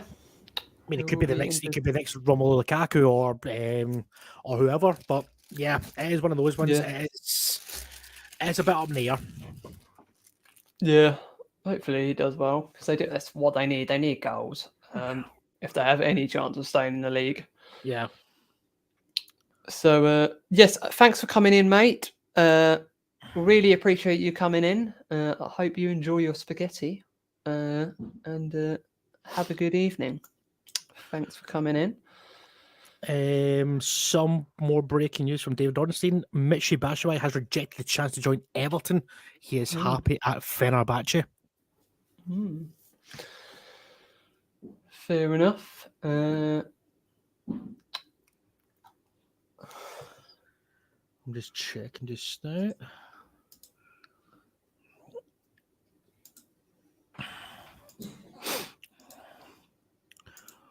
But yeah, I mean it's been a bit of a slow transfer window.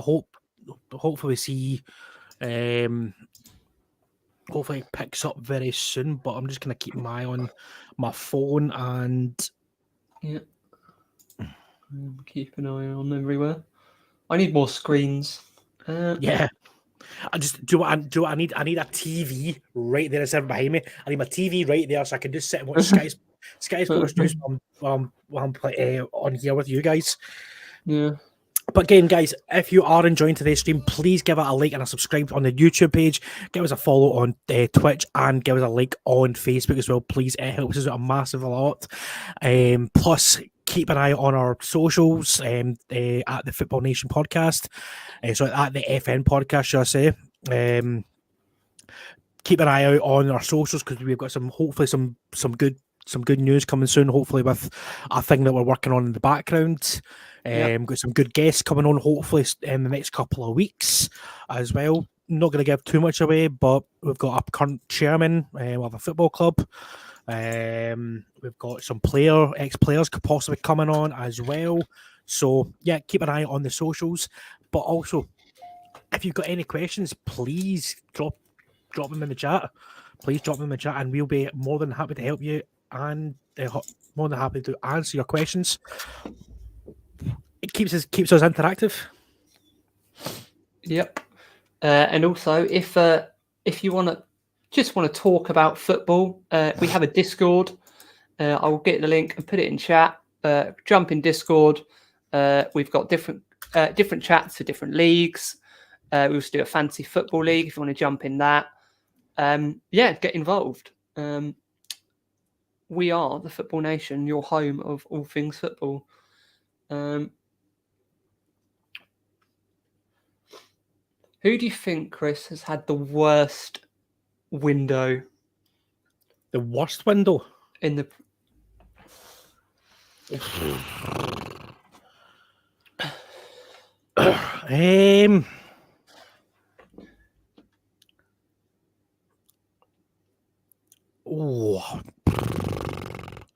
In terms of players coming in or nobody coming in? Just doing what they needed to hit their targets. I think probably Everton because they've not brought anyone in. Yeah, I was going to say Everton. They've lost the Gordon as well. Trying to reinvest some of that money with and try to buy Conor Gallagher, but it is. Yeah, I agree. They have not done enough, I think. Yeah. And going for someone who's been tested in the Premier League is like Batshuayi is not the answer. Nah. Again, I mean, Liverpool, I'd probably say two Liverpool clubs, like Liverpool and Everton, they probably had the worst windows. I mean, okay, Liverpool signed Gakpo, but he's not really done much since he came. He's pretty much like Darwin Nunez, but Dutch. Yeah. Yeah. I just don't think he fits Liverpool. Do you think Liverpool went in for him so we didn't? Because it was clear, it was well documented that Ten Hag liked him. Yeah. Do you think they went in for him just so we didn't? I mean, how many times we've seen it over the years that sort of thing happens. So, it could be a wee bit of tomfoolery. I mean, it should be, but I think Gakpo. If Gakpo wanted to go to Manchester United, he would have. But I don't think Manchester United were in the position to buy him as such, if you know what I mean, because of the impending, obviously, the so-called embargo and the transfer the transfer of ownership, should I say? So maybe Liverpool offered him that chance. Yeah.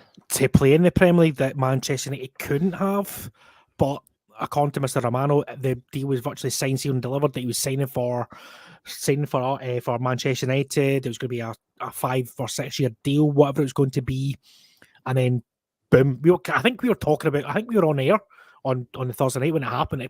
It came through that Gakpo was about to sign for Liverpool, and we were kind of sitting like, right, where's that come from? What? Yeah, so where's that come from? I wonder if they agreed everything, but didn't expect to maybe, like, there was rumours of Harry Maguire leaving, there was rumours of Scott McTominay being sold. I think maybe they were trying to sell someone to get the money in to then go for it. Yeah, maybe. Where the money wasn't there. So.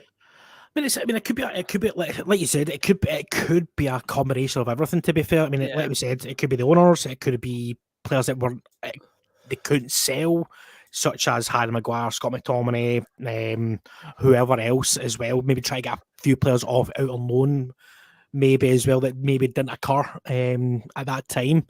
But I think we kind of talked about this earlier on. I don't think Gakpo suits Liverpool's style, because they kind of try and play a high tempo kind of pressing, like literally 100% all the time, whereas Man United are kind of more controlled pressing. They press at the right time, but they're more effective with it. It's like the way kind of Chelsea used to be with under Conte as well. They're in your face for so long, and then they kind of drop back a little bit. Same as Tuchel as well, but. That's where I see Man United compared to Liverpool, and it's not working for Liverpool because everyone knows how to play against Liverpool now, and obviously with injuries, they're not as strong as their squads at this moment in time. But there's an element of Gakpo saying he's a 35 million pound dud. I don't think so. I've seen him playing against Rangers. I've seen him play against Rangers, and I've seen him play in the World Cup there. There is a player in there, but he's not a number 9 or a number 10. He's a winger that can cut inside and score. But at this moment in time, because Liverpool are struggling for goals, that's why he's been flung up front. That is literally why he's been flung up front. And it's sad for the boy because he's really early in his development. Like, obviously, he was being coached by Van Nistelrooy, and Van Nistelrooy spoke about him last season becoming a striker. But it was very early when he was only being coached by Van Nistelrooy to be that striker. Yeah, the start of the season, so he did get a lot of goals this season to start, but he was still in that development as a striker. So maybe it would have been better if he stayed at PSV this season, had that development as a striker before making that move. If that's where they wanted to play him. Exactly. We've seen it again. We've seen it during the World Cup as well. Like Gakpo kind of played as that number 9 behind Veghorst for sometimes. Yeah. And we've seen how effective he was. I've seen it for PSV again, and last seen for PSV against Rangers as well. The way he kind of played in that, maybe just off of the striker for PSV, and it worked a treat because he was picking up spaces where the players wouldn't be normally. So his movement was a lot more precise compared to what it is now when he's been flung up front or he's been flung out wide. He's getting put in left, right, and centre. Sometimes he's playing through the middle. Sometimes he's playing in behind the striker. So we've got some breaking news here. Sabitzer to Manchester United. Here we go. Full agreement reached on loan deal. No buy option confirmed. Deal set to be signed with buying in the final hours as personal terms have been agreed. Boarding complete.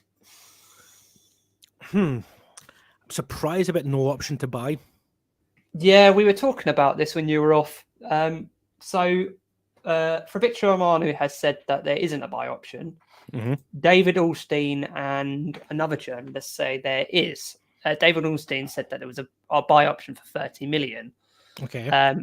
So a bit mixed opinion on that point.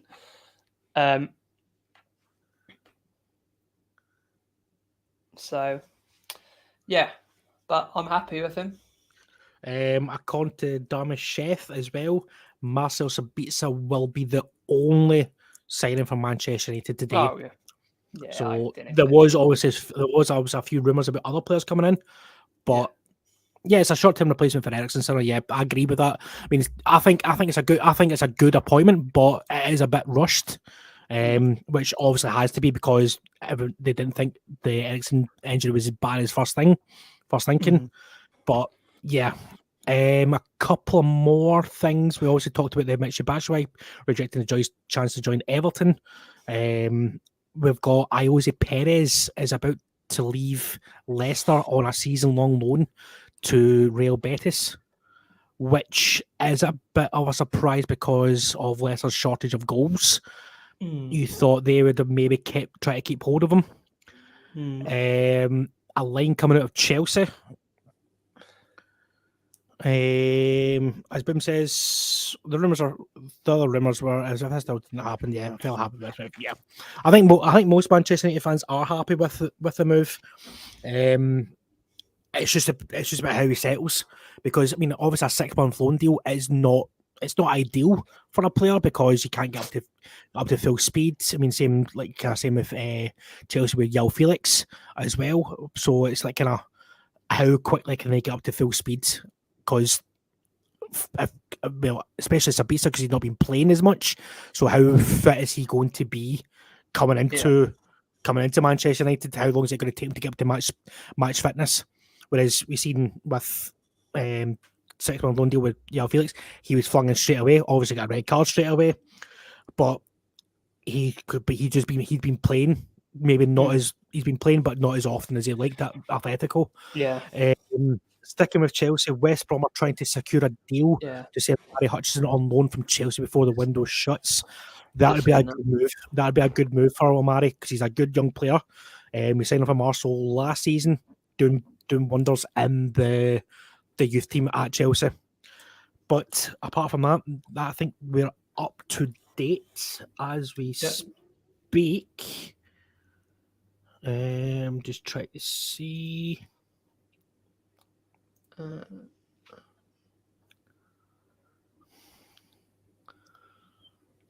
Yeah, that's a few lines from Scotland as well, that Rangers and Celtic are both shut up shop for tonight. There will be no incomings nor outgoing. Well, in fact, there's been one outgoing from Celtic. Oliver Abelgard has left, who was on loan from Rubin Kazan, and has now cut his contract short at Celtic to sign for Hellas Verona, which is a good signing for them because he is a good young player. Yep.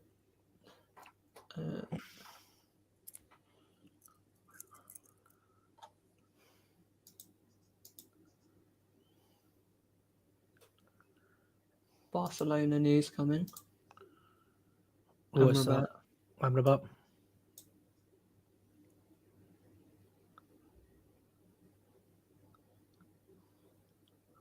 I heard a rumor that we made an inquiry as well. Yeah, I did see that, but again, I think that's just us making an inquiry for every midfielder Yeah. today. yeah.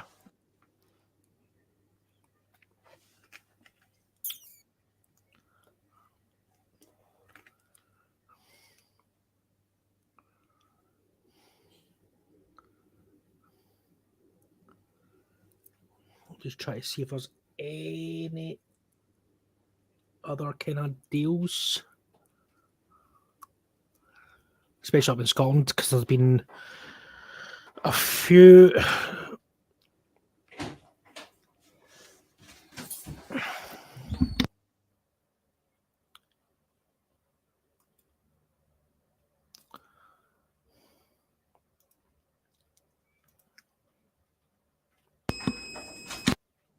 Out.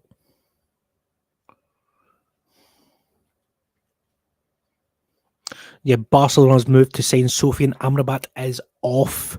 It is not happening, which is a blow for Barcelona. But I'm sure they've got enough. They've got enough problems as it is with their players maybe not getting paid or whatever it is. But yeah, Forest still heavily pushing for Nat to get this deal for Navas done. They're running out of time, but it'll be a massive signing for Nottingham Forest to get that done. And I think, yeah, I think obviously because it's a loan deal, they can they can obviously register them. No, not maybe register them, but put the papers in and obviously get an extension on it. So they can get a medical done at Paris as well. Yeah. Same as what I think. That's why I think Enzo Fernandez is doing his dummy there, his medical in Portugal just now. So in case it does go to the wire, then oh, pardon me.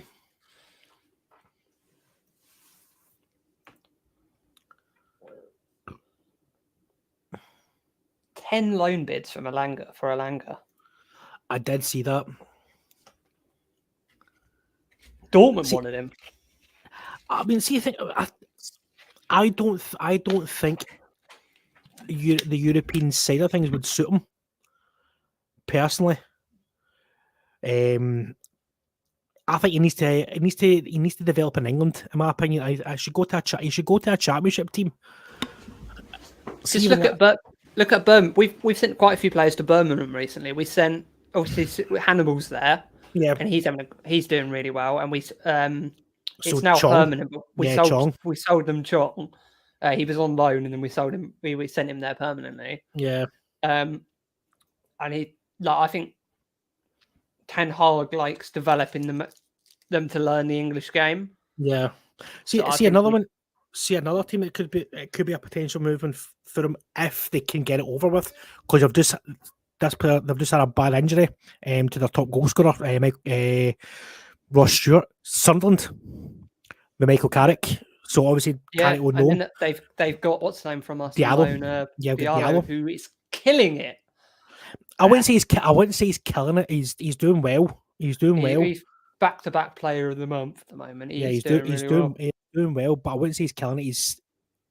Because I watched the game at the weekend with Sunderland and Middlesbrough. Yes, he played very well, but he's still getting thrown the ball too easily. That's the only thing about him. He's still a wee bit weak, but that's why he's out on loan. He never really got a chance at Rangers. Well, he did get a chance at Rangers, didn't take it. Because if we didn't get a midfielder in today, I was wondering if they would have recalled Hannibal for that attack. Probably, maybe. Well, they've got I can play there. Was it Manny or what his name is? Membry.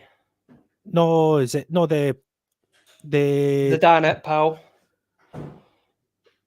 No, what was it? Is it Manny or is the one that's been on the bench last couple of weekends? Oh yeah, I can't remember his name. Yeah, is it MAINOO? I think it is. Yeah, he's been apparently touted to be the next big thing coming out of Manchester United. So Yeah. They need to start giving some of these young players a wee bit of a chance, because I mean, even like see like in a cup game, or well, not in the cups anymore, apart from the I don't, they might play tomorrow against Forest, because obviously they've got nobody. Because I don't see Sabitzer going straight into that squad for tomorrow. Apparently, he might be available for the next game. Yeah, the weekend. Earlier. Yeah. So, yeah.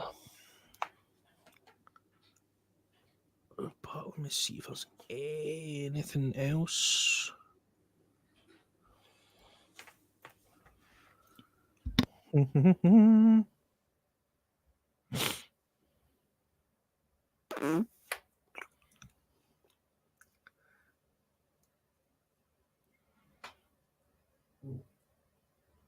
I was talking to Boomer as well with the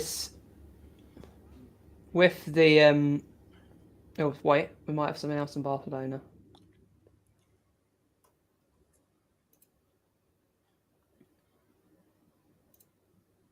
How he's tweeting. Yeah, it's as a United fan who found that interview after he joined Forest so disrespectful, the way he disrespected the new manager when he came in, so they didn't even want a chance. It's quite funny that they're now going to bring in him, and he's probably going to be number 2 at Forest. Dean Henderson. Well, the reason why Dean Henderson's going to be number 2 because he's injured for 7 weeks. Yeah. So that is literally the only reason why they're bringing in Keylor Navas, because obviously he's injured. But I don't think he gets that spot back from Carlos Navas. I mean, it depends on how well Navas settles to the Premier League as well. I mean, that's the thing. I mean, again, like we just said, he's not been playing much for PSG. So how fully aware is he, and how fully fit is he of? Because you don't. I mean, especially a goalkeeper, you don't want to be going last into season. He was keeping Donnarumma out of the team. Yeah, he's keeping Donnarumma out of the team last season. I'm just trying to see if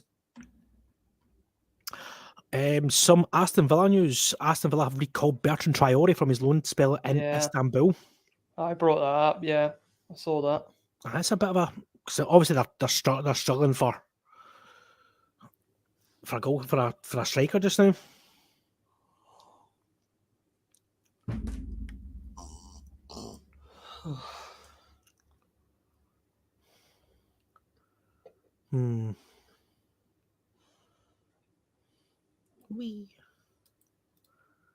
So let me see. Fabrizio, what are you tweeting?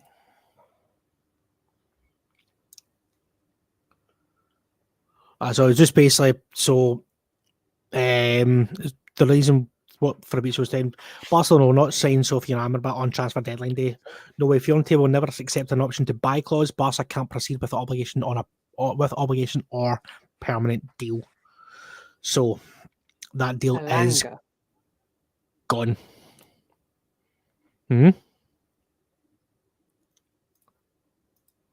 No green light from Ten Hag for Elanga. Is he staying at Manchester United then? Yeah. I think it's a bit strange. I think he needs a loan. He needs game time. He needs to build up a little bit. Yeah, he needs to strengthen. Yeah, he needs to strengthen up. He's not built physically for the Prem yet. Not yet. Yeah, but he will. If he's willing to do it, then he needs to. Because if he wants to play for Manchester United, which no disrespect to Elanga, I don't think he's Manchester United quality. No, I don't at the moment. No. Yeah, not at the moment. But if he wants to be, what I've seen, I think Palestri's got more potential than Elanga. See, the thing is with Palestri, I mean, he's shown it in the World Cup. Yeah, he showed it in the World Cup. So that's why Palestri's maybe about a year or two ahead of Elanga in what do you call it, in the pecking order, if you know what I mean. So, in development. He's maybe 1 or 2 years in development ahead of Elanga, but he need Elanga. I think Ten Hag's making a mistake not sending him out on loan. Because is he going to? I mean, that might be the reason because of Eriksen's deal or Eriksen being injured. So, yeah, it is weird. Oh. 2 seconds.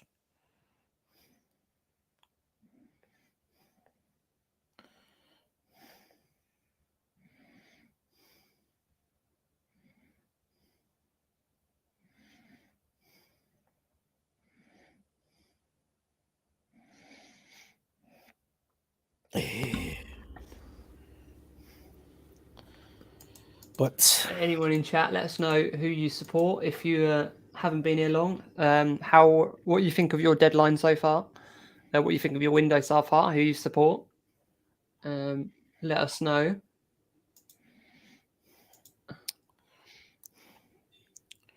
Just try to see if there's any new rumours or transfer news or anything.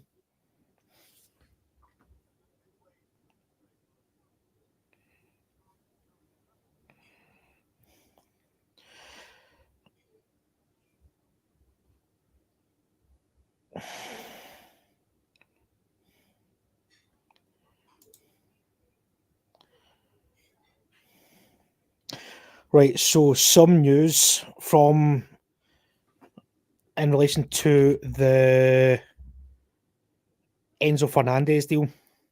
Yeah. So Benfica want 3 payments in 2 years for Enzo Fernandez. Chelsea replies was that to pay in 2 calendar years, they want to pay less of a fee up front. Benfica have so far not responded to this offer, which was received at 6:15 tonight. Okay. Yeah. So take that as you will.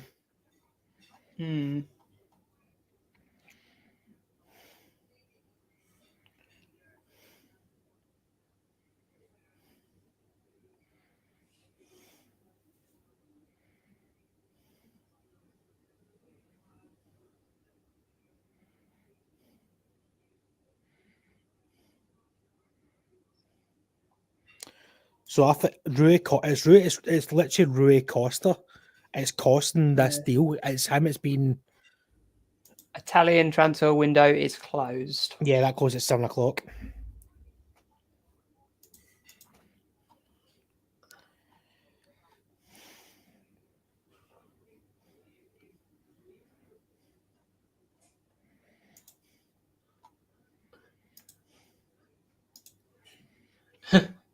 They tried to get Zinchenko on his live, but he can't join. He said he'll join them next time. Your food's getting cold.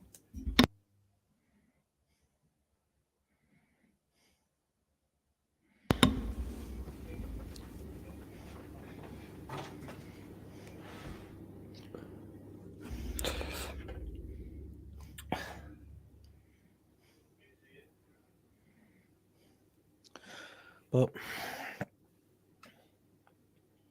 just try to see if there's any.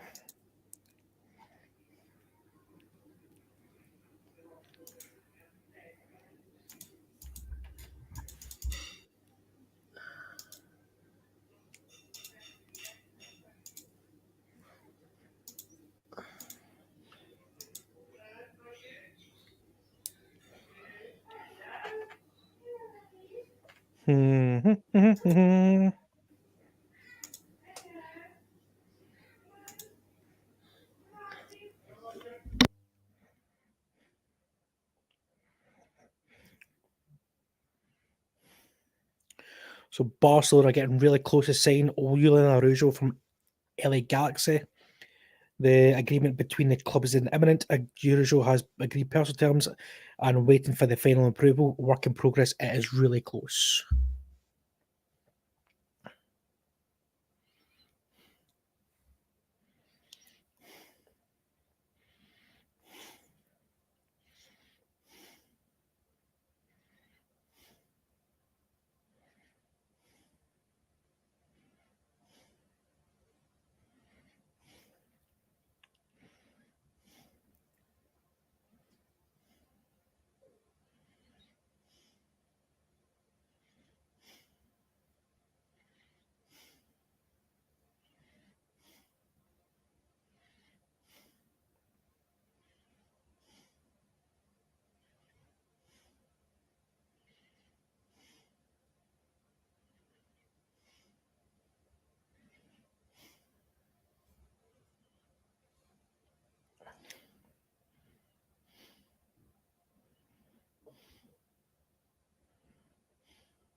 Hmm.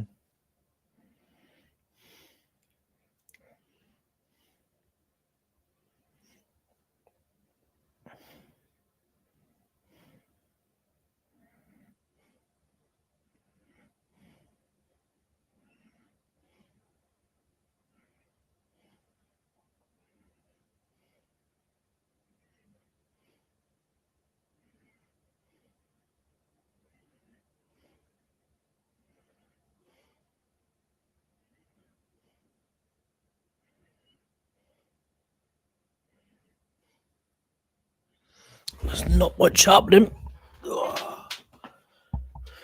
You're muted, Jono. Oh, yeah. Yeah, apparently the next one could be the right one for Bernardo Silva to leave Man City. The next window. Yeah.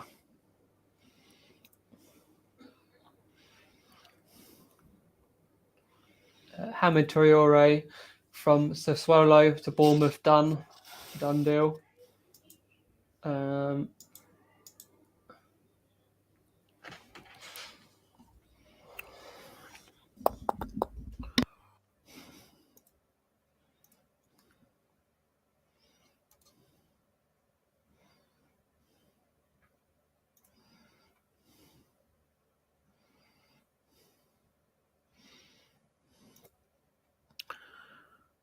Hmm.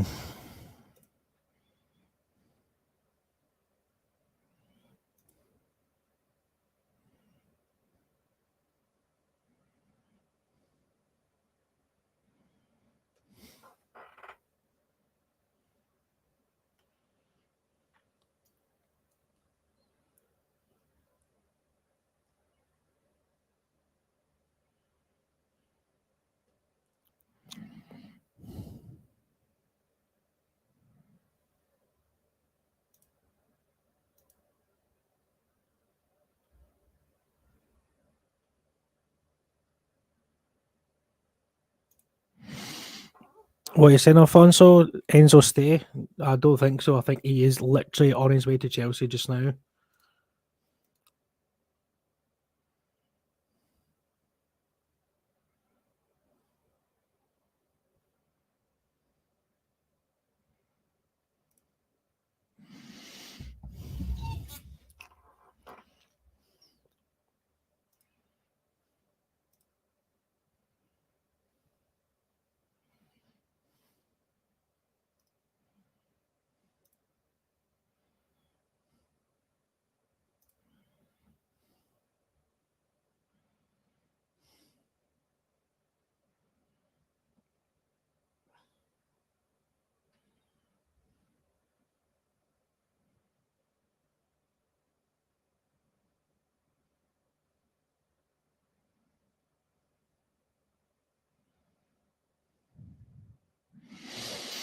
Do you think the reason for?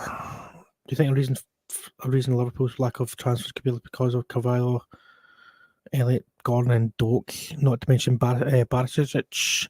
I don't know. I think the reason why I think obviously I know about Ben Doak, being come from Celtic. It's a bit of a strange one, but Doak is a good player. Elliot, he's not. I don't think he's good. And I'm not too sure about Gordon. I don't know who that is. Carvalho, not a Premier League player in my opinion. Bahic is a good young player, but it is one of those ones. It is close to them that they're young players that they want to play, young kind of build young players at Liverpool, but there is.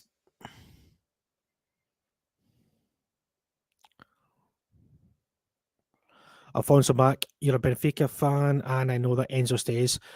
That's what I've just seen from Fabrizio Romano, that they are virtually about to strike a deal.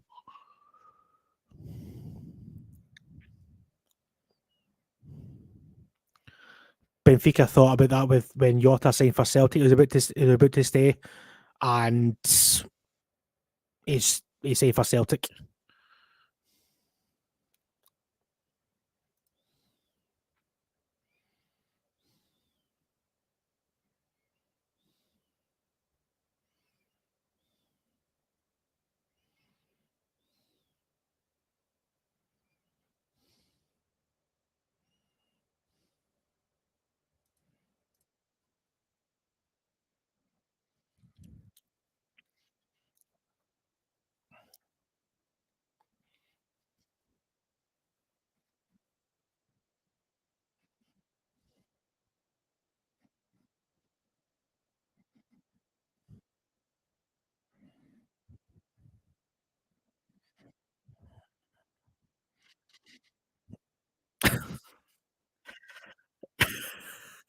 Johnny, you're muted, by the way.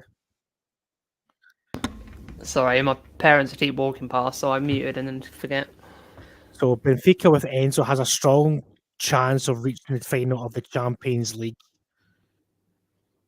I'm sorry, but that is lies. Benfica, who've Benfica got in the Champions League?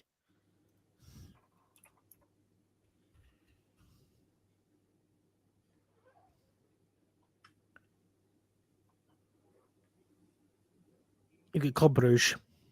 Okay. Benfica are not the team they used to be. I'm sorry, but Benfica won't win they won't reach the final of the Champions League. No chance. Chelsea got more chance of reaching the final of the Champions League than Benfica. Sorry, Alphonse. 100%. Yeah. Yeah. No disrespect to Benfica, but Chelsea are a bigger club than Benfica, and they've got a better squad than Benfica, and they're going to have the Benfica's pride and joy, Enzo Fernandez, playing in the blue of Chelsea by end of tonight. Bit of breaking news. You're going to make a massive profit, though. Yeah, you're going to make a massive profit. Sasa Lukic is now a Fulham player on a permanent deal from Torino, 10 million euros, so about £8 million with add-ons included. It's a good move for Fulham. Yes.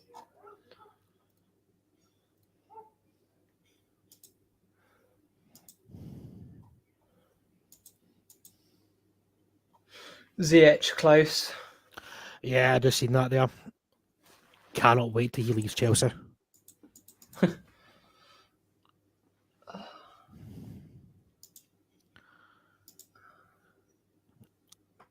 Alfonso, remember, I think you've maybe had one or two Sagres too many tonight. Yeah.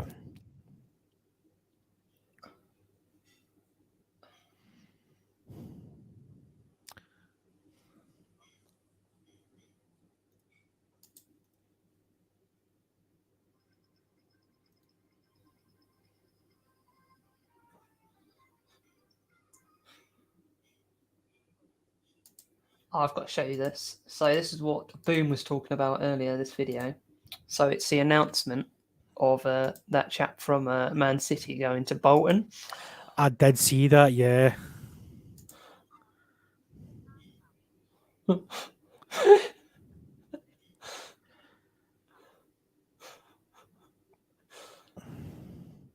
Looking better. Aye.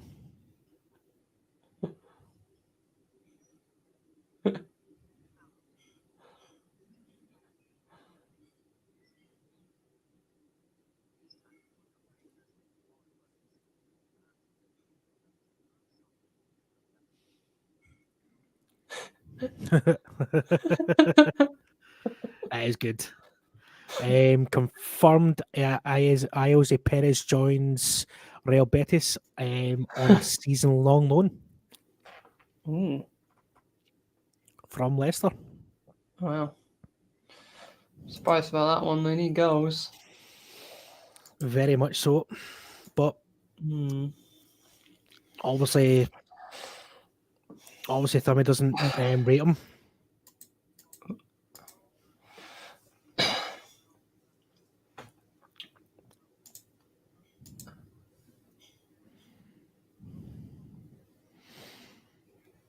Yeah, I just don't see Benfica doing anything this year at all.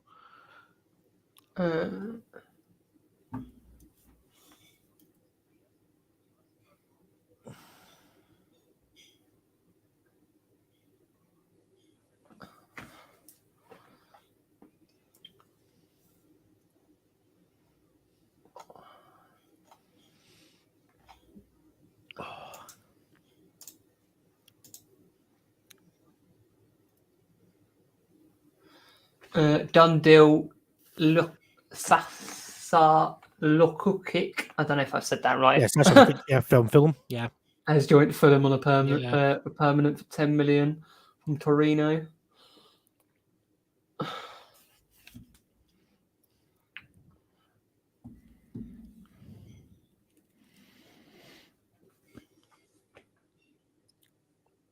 I believe we can.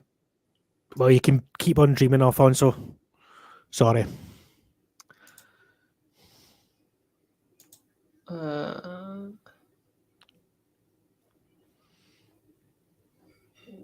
Because there's so many bigger teams than Benfica in that Champions League. Man City, Chelsea, Liverpool, Real Madrid, Barcelona, Bayern Munich. Yeah. Napoli. Team is very, very hard to beat at this moment in time.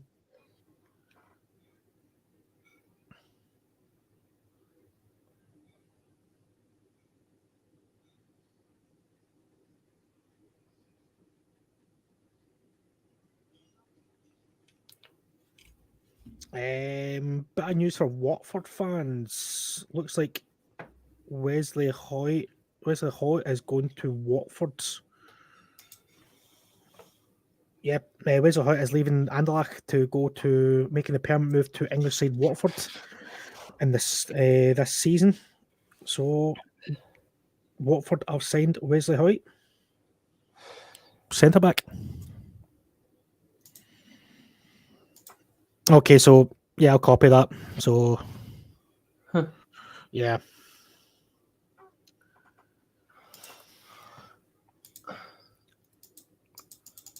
Three hours and 40 minutes left of the deadline.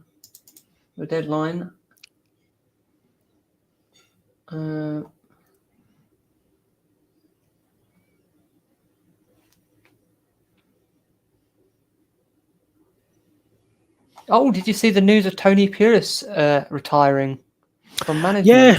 Yeah, that's a bit of a blow. I mean, I like Tony Pulis. I think he's a good manager. A lot of people didn't like him, but he was good with what he did. He was very good. But yeah, definitely it's in 3 long hours. But still, I mean, there's still a long way to go. 3 hours 40 minutes. It shuts at 11. Well, technically it shuts at 11, but obviously deals can get put through later on and tomorrow. So yeah, it's more like 5. Yeah. Oh, pardon me.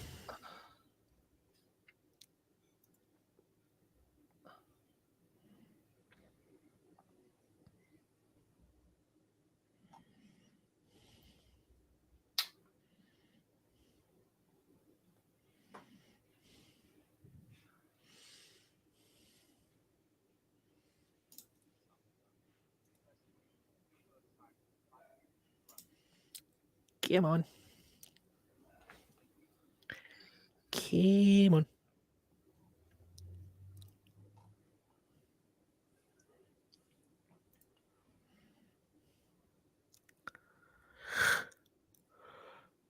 Oh, excuse me.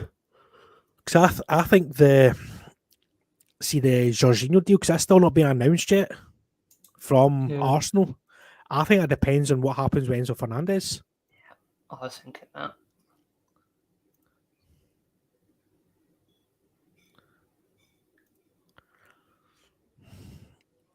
So I was thinking about myself. I think that relies on what happens with Fernandez if he goes to Chelsea.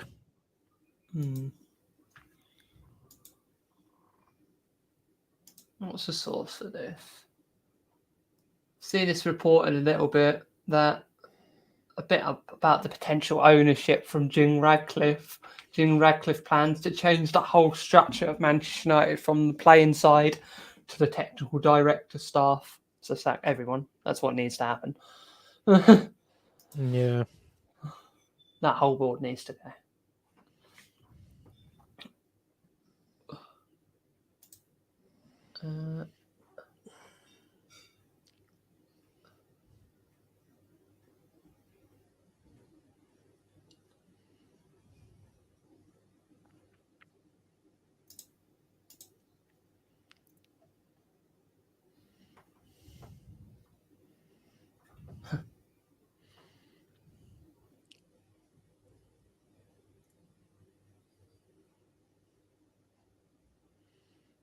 What do you think about Ziyech to PSG? I think he could have. I think he should have went somewhere like an Everton where he would have actually got playing time. Nah. The reason why he never that's Instead of Chelsea didn't want to send him to another Premier League team because they wouldn't be able to fit the wages because Ziyech is on £135,000 a week. So and they wanted a club to pay the majority of his wages. So hence PSG. Yeah, because apparently another club came in for him today where would have had more game time, but he's turned it down. He said he wanted to go to PSG. It was Everton. Yeah.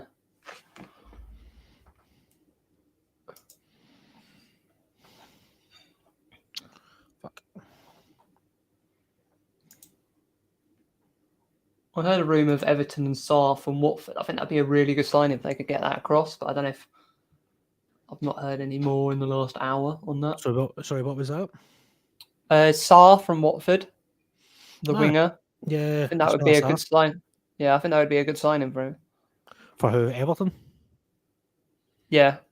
Yeah. Because they need wingers. If they're going to play, if they're going to play Sean Dyche football, they need people to cross the ball into the box, and they haven't got that at the moment. They haven't got a striker. I mean, what do you call him? Calvert-Lewin's too busy playing dress up on his fashion shows. When he's on form, Calvert-Lewin's a good player. I think Sean Dyche can get it out of him. So some breaking news regarding about Hakim Ziyech. Paris Saint-Germain and Chelsea are on the verge of unlocking Hakim Ziyech deal. Details have been discussed in order to get it signed. Ziyech received other proposals, but he told Chelsea he was Paris Saint-Germain. So that one, I think, is virtually signed, sealed, and delivered. But the big one is still Enzo Fernandez.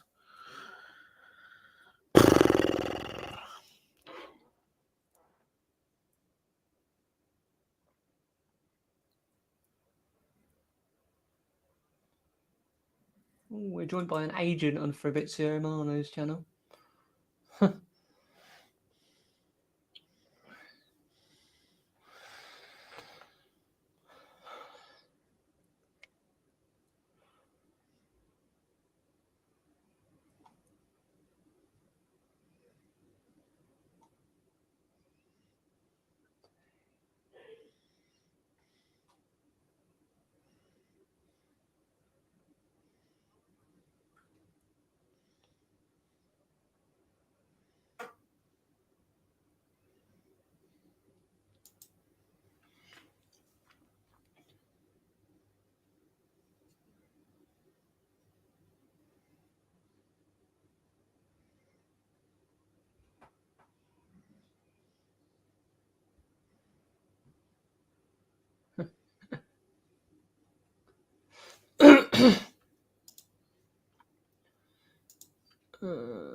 Yeah, I agree. Sinner Ziyech is high. He is high on himself. I think he's another Dutch flop, in my opinion. He's came from the Dutch league. He's done.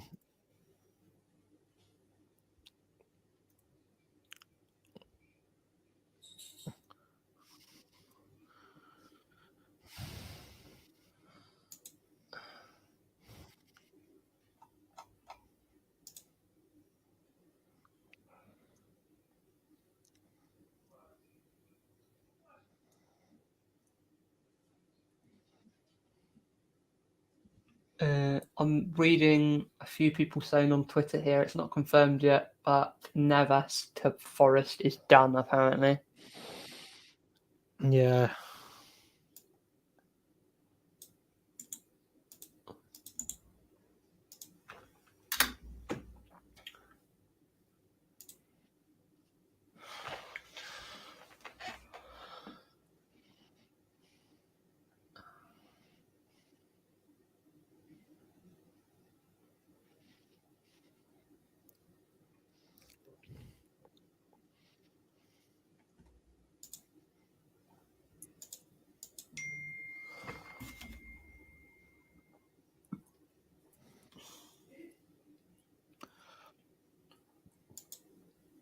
Oh, pardon me.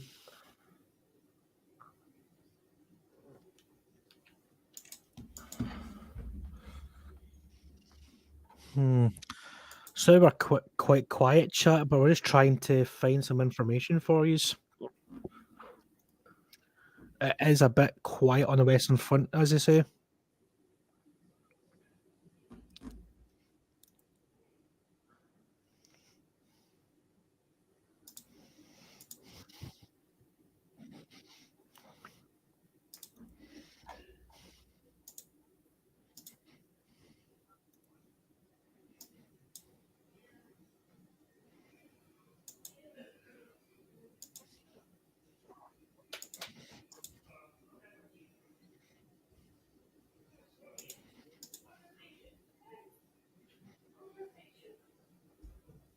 Hashtag free Enzo Fernandez is trending. Yeah, just seen that.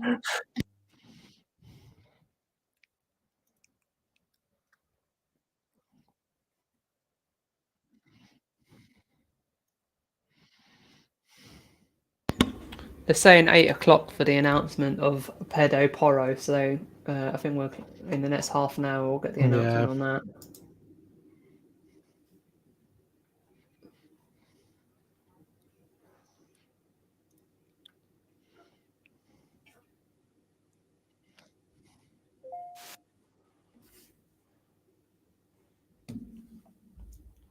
To sign and announce an replacement, what time does the window shut in Portugal? I have no idea. Let us know in chat if you're from Portugal, you might know.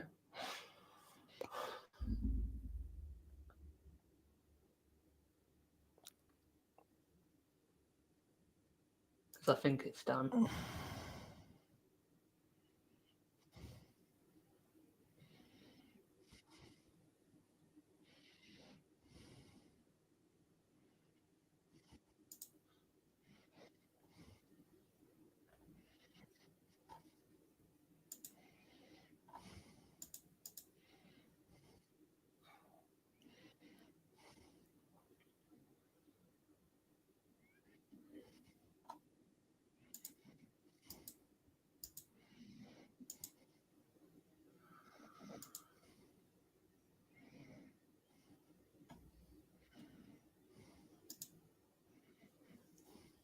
This will make you laugh, Chris.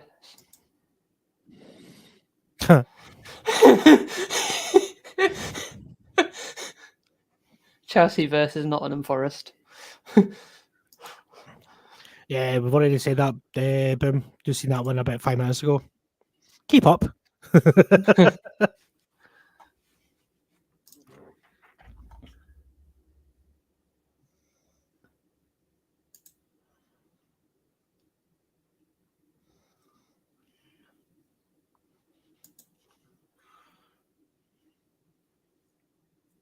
I don't believe it. There's some people saying on Twitter that we're going in for a second deal, but we're not. I ignore that. Nothing.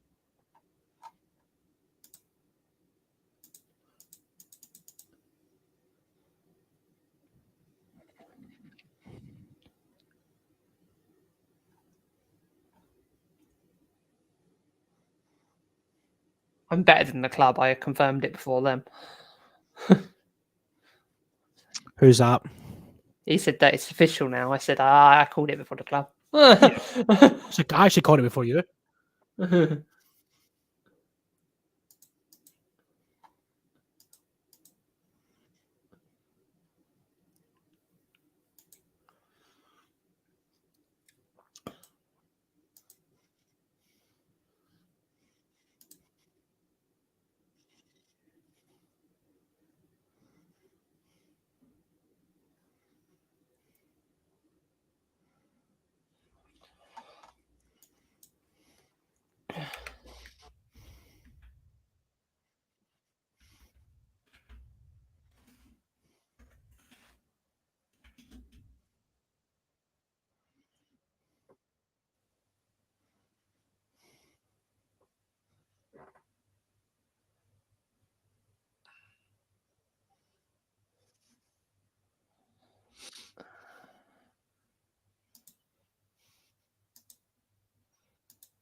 anyone has any news, put it in chat. We're just trying to.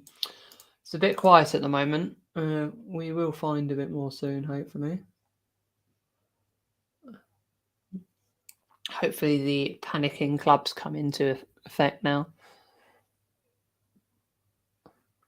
I'm worried about Everton, though. I don't think they're going to get anything done.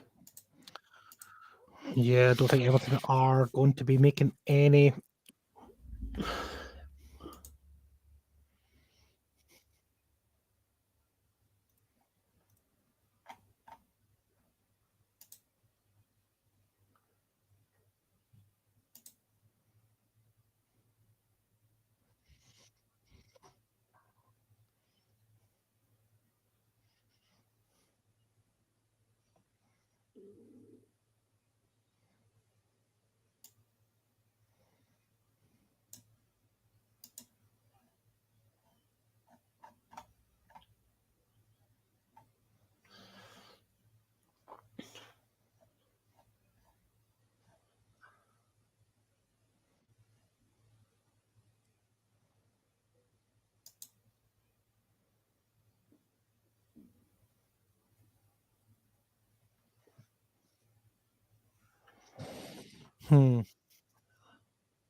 They're trying to sell the live show to Saudi Arabia now. Yeah.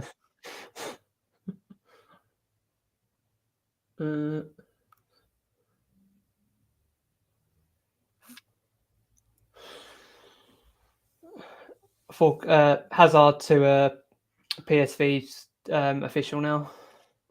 Yeah, I just see it there.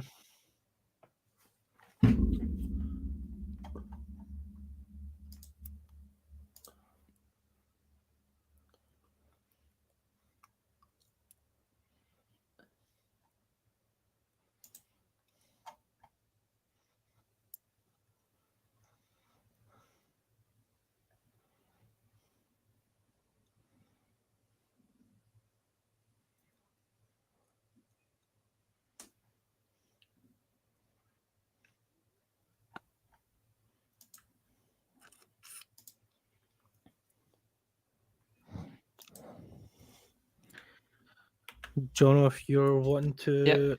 Yep, I'm going to go get some dinner. Cool. So thank you very much, John. Thank you very much. We'll probably see you soon. See you in a bit. See you in a bit.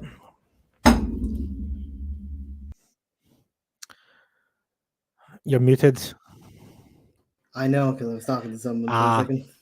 But hello again, Chris. Hello again. Hello. I've still got some of my hair right, so I'm not completely pulled it out yet. As The Enzo deal has not happened yet. Yeah. I see Jose Perez is now a Real Betis player. Very, very good. Very good. As I said earlier on, that's a bit of a strange one for Leicester. Yeah, they keep losing players without replacing them, Leicester. Yeah. They've done it in the summer, and now they're doing it again in the January. The winter. I was saying to John before you came up, apparently Real Madrid don't believe in the winter transfer window going to market. Real Madrid don't believe it exists. Yeah.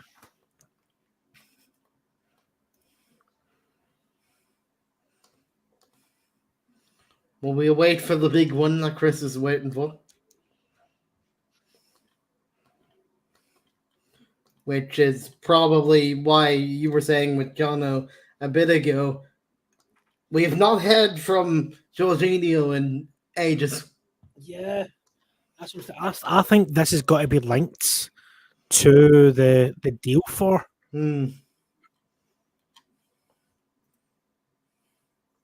Yeah.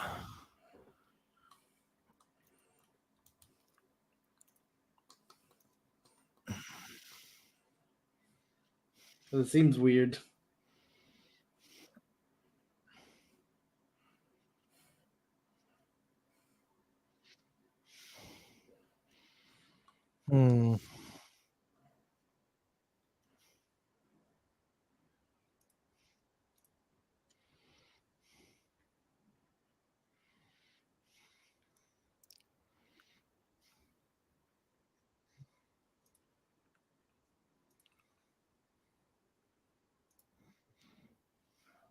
Yeah, the people in Fabrizio Stein are saying they say too much Enzo comments in the chat. Yes, I've got it on just now. If they give him something else to just Enzo, at least say Fernandez.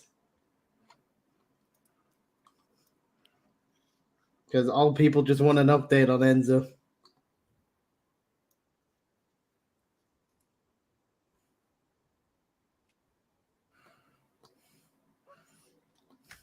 The most people waiting is just for the Enzo.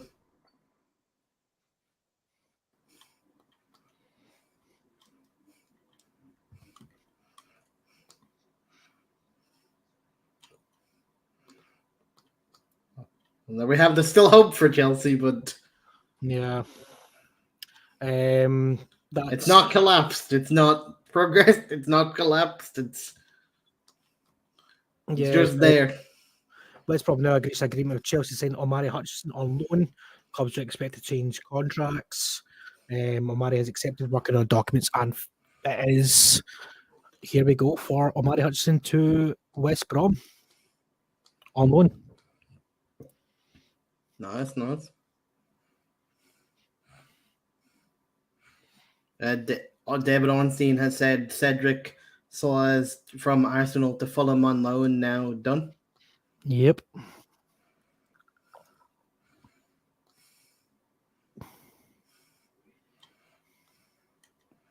So Fulham have a new right back that Arsenal don't want. Yeah, Cedric Soares is a bit of a strange one. Not really kind of hit the heights as he thought he was going to do when he left Southampton to Arsenal. He was decent at Southampton, but he hasn't really been the same since leaving them.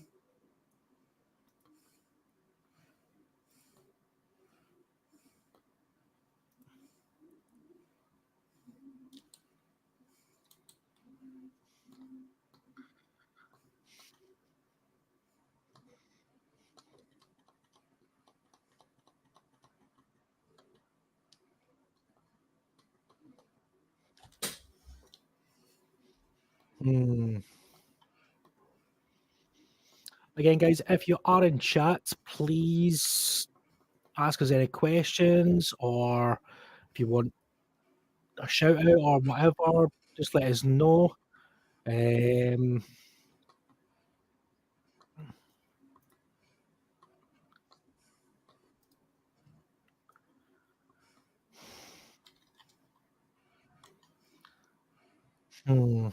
one interest with Atletico Madrid, with they're getting Matt Doherty on loan, but they also lost out on getting the Leicester centre back, Zakonchu, due to the salary limits. Yeah, that's a strange one, but there we go. Keylor Navas to Nottingham Forest is a go. I'm just waiting on the documents and the paperwork to make it official. Yeah. It's interesting what happens with Dean Henderson. I was going to say to John, Dean Henderson is out for 6 or 7 weeks with a calf injury. So that's maybe why they had to go and get because Wayne Hennessy is not that great. Obviously, against the first leg against United, most of the goals were Hennessy's could have easily saved that. Most of the goals. Secret FM, we are doing well. Thank you very much for popping in. Let's see what we've got for transfers from League. What league are they? League One, isn't it? Yeah, they're League Two. They're top of League Two. League Two. Let me see. Leyton Orient are first in League Two. Billions, good evening. How's it going, Billions? Apart from Jorginho, very quiet on the Arsenal front. But then Jorginho seems to be stalling in the announcement. So Omar Rekka has left Arsenal to go to Wigan on loan. Gavin Kilkenny is away to Charlton, like you said earlier on. Boom. We've got Regan Hendry, who is away on loan to Tranmere. You've got Aris Mehmeti from Wickham to Bristol City, undisclosed fee. That's a big signing for Bristol City. Duncan Watmore has left Middlesbrough to go to Millwall. Dan Kemp has left MK Dons to go to Hartlepool on loan. Junior Quatrina has went from Waterford to Fleetwood on for an undisclosed fee. Aaron Rowe has left Huddersfield going to Stockport. Sam Stubbs has left Exeter to go to Bradford. That's a good deal for Bradford. And this is one to kind of look at. Exeter City have signed Kevin McDonald, the former Scotland international, on loan, or permanently for Exeter. That's a very good deal. Jed Garner is signed from Barrow from Fleetwood. Michael Hector, remember him? Michael Hector, he played for Fulham, Jamaica. He was at Chelsea as well for a period of time. Yeah. There's nothing really else more. Let me see. Let's see. For Leyton Orient, it's just the main one was Kieran Sadler joined them from Doncaster. Yeah, and obviously that's your Leyton Orient news. And obviously with the appointment of Jody Morris at Swindon, you expect maybe a few young Chelsea players to go on loan to Swindon, maybe in the next couple of hours. Yeah, Sambi Laconda Billions is going out on loan to Palace. Decent move for him. Vieira will probably work on him about being the Arsenal connection.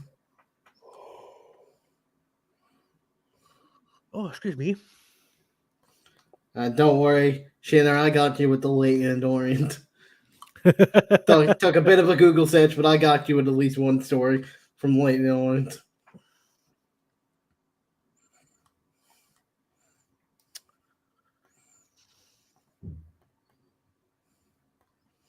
You're too late, Fabrizio. I said that about 10 minutes ago. He's talking about Cedric Soares to Fulham being done. You're too late, Fabrizio. I already said this.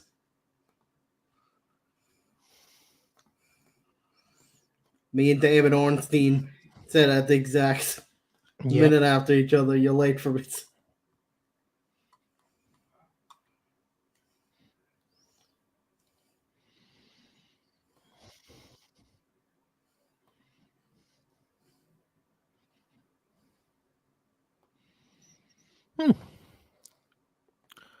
Interesting.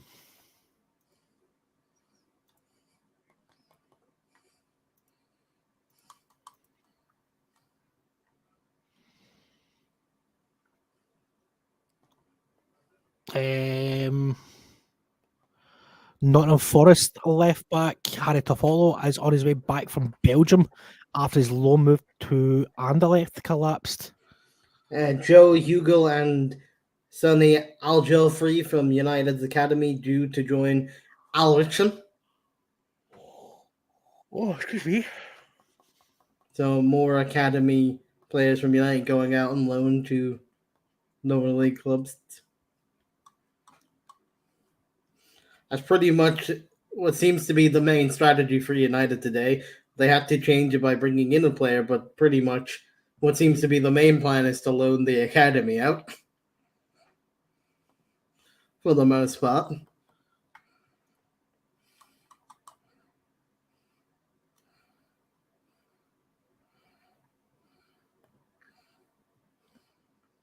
It's going to be interesting if they get this like Navas deal fully true. I'll be interested to see him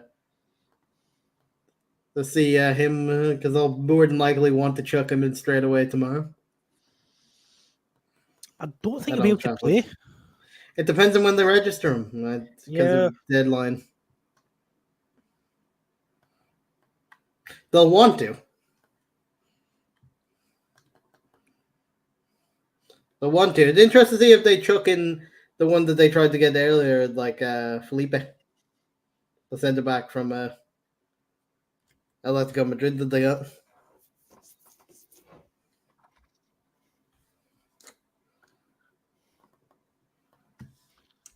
I know he was at the training ground earlier today, so it'll be interesting. United are preparing the documents right now for Sabitzer to sign.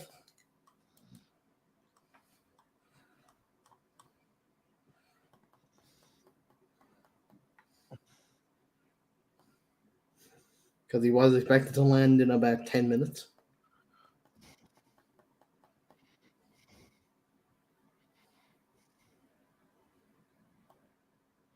Oh.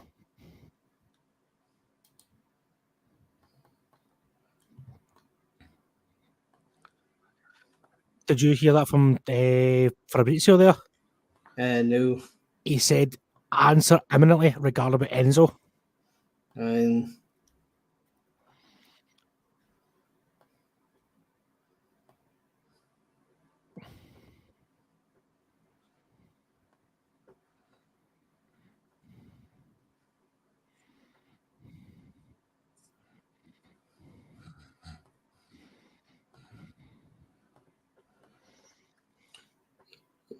he's bigging up Chelsea for the Champions League. And rightly so, because we are. We're the biggest underdogs. We won it 2 times. The last time we went to the Champions League final, we were complete underdogs. Yeah, you won the competition 2 times in your history, I believe. Yep. So that's what I'm saying. The 2 times we won it. When we beat Bayern Munich in their own backyard, we had You win it one more. You win it one more time. You equal United's Champions Leagues. Exactly.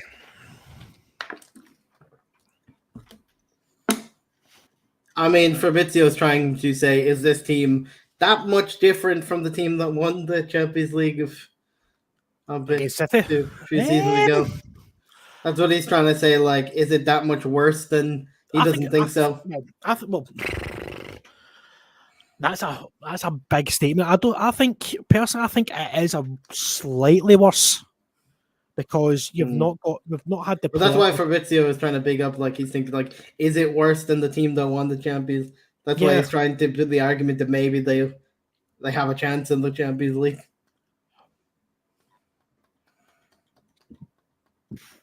Well, pardon me. You would think that maybe João Felix would be more comfortable in the Champions League than the Premier League. Well, I thought he looked okay. He looked okay, but I'm saying like scoring wise, he looked okay, but like he made a rash decision which got him. Yeah, it was stupid, but he learned to overcome that. But I think he might look even better in the European games because his opposition more closer to. Yeah. He doesn't need to adapt as much because he was playing them anyway to the last few seasons in the Champions League.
There we go.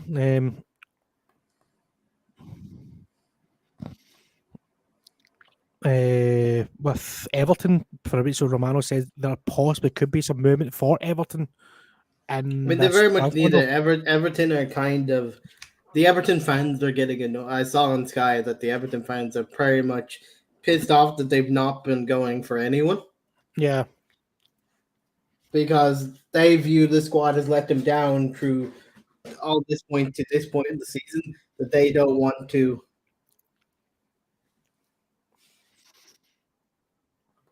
trust the squad going into the second half of the season without additions.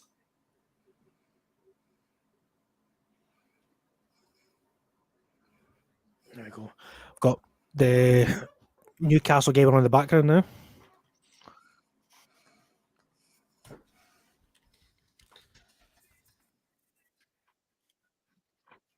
Southampton still have a very much a chance. They have it all to do, but they being only 1-0 down, it's Southampton still do have a chance. But that's the thing with Southampton; they don't have a goal scorer. Yeah, that's the only thing. But like they won 2-0 against City when no one expected it. They'll have to do that kind of performance again. Yeah, there is a chance for the fact, like I said, being only 1-0 down at a tie, you always have a chance if you score first. If you're Southampton, the game plan is to score first. yeah. If you score the first goal, then it's 1-1. And you can have a bit of momentum on your side.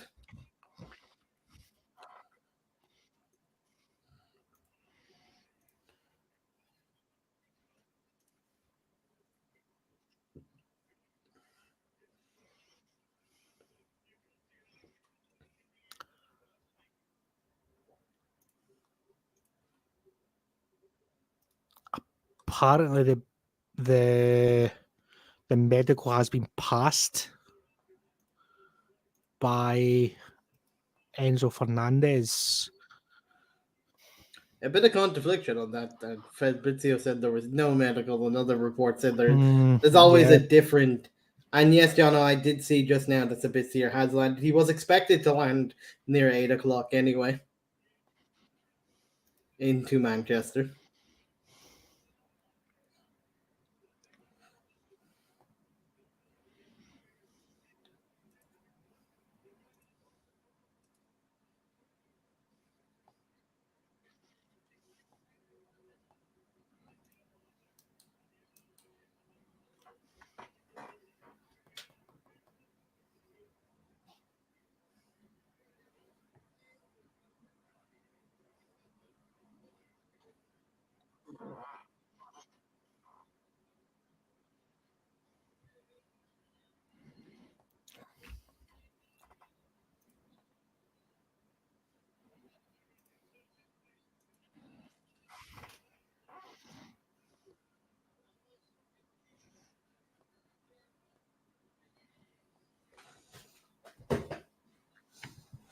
Chelsea's dream. Here we go.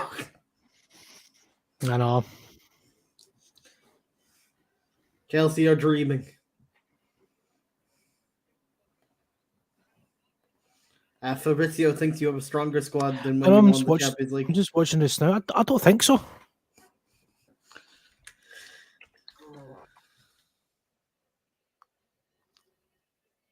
It is interesting to think if you. Let me see if I can.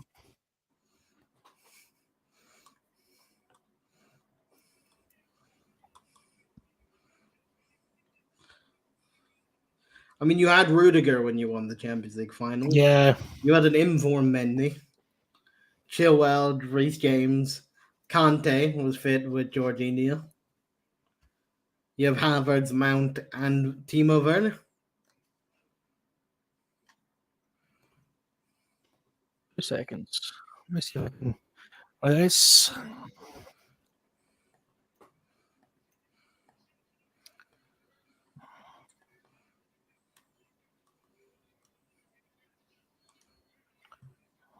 So it's like that.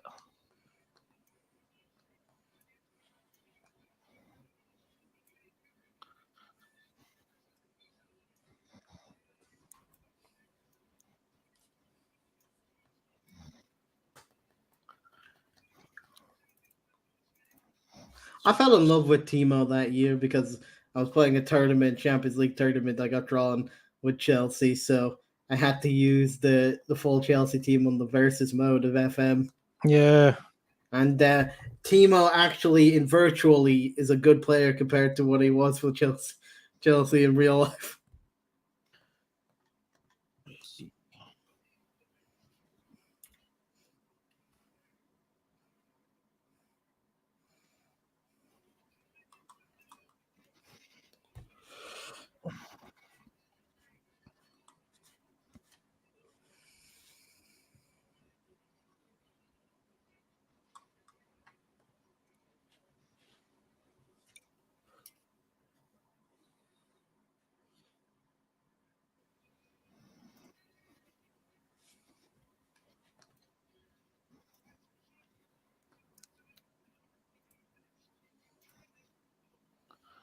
It's interesting that the poll, 69% of people think your squad now is stronger than your squad in that final. In that poll, by the way. Yeah.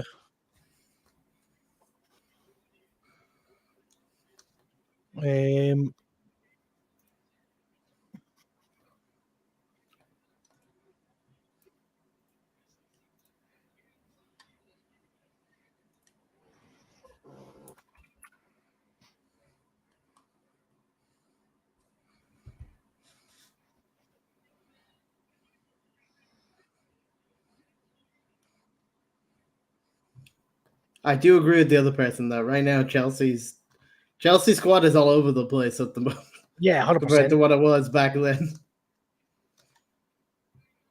That even though there might be a strategy behind it, it is at the moment all over the place.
Adidas are out here teasing the Marcel Sabitzer thing now.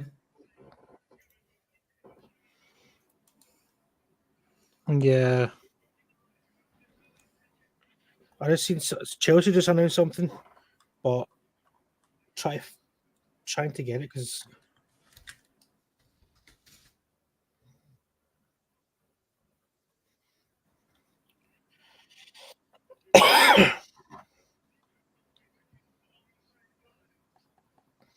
they've got Jorginho signed for Arsenal.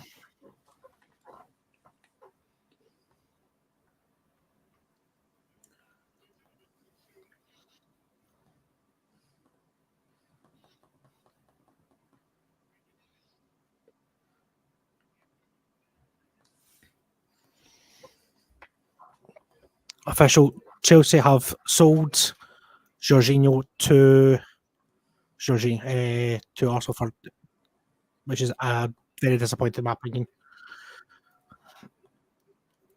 And they put on their website, thank you to Thank you to Georgia. Yeah.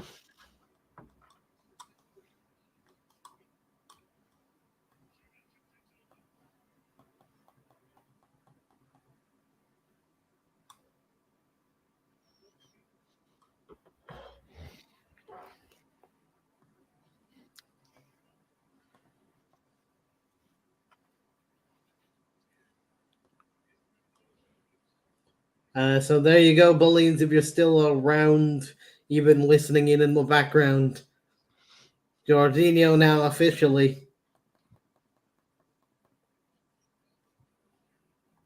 Arsenal player.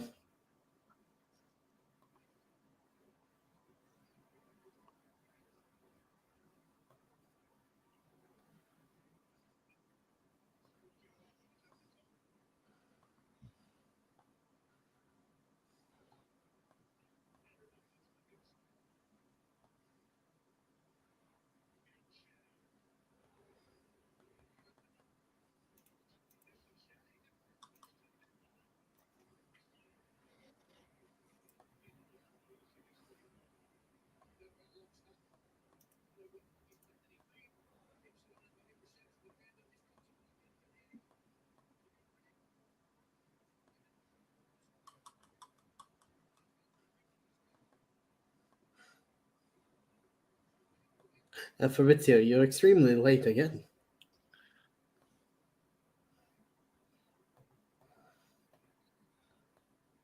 Chris and Chelsea already confirmed this. You're a bit late, Yep. Fabrizio.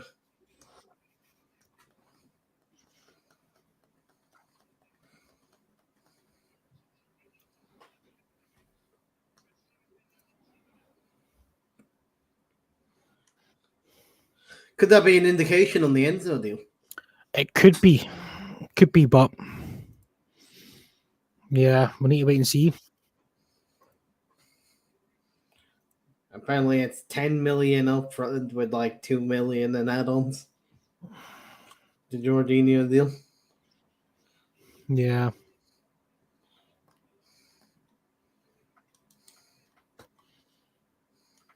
No disrespect to, I don't think he'll do well. I really don't. He doesn't suit that. He doesn't suit Arteta's style. He's not a pacey player.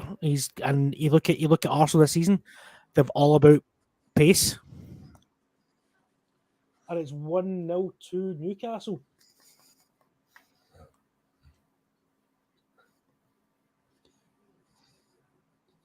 Sean Longstaff.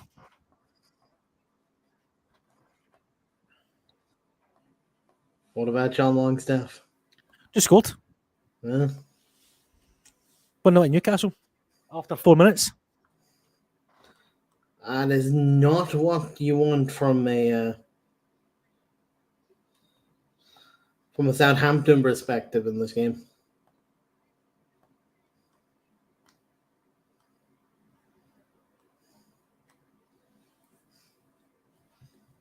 Oh, it's a good goal. It's a good goal.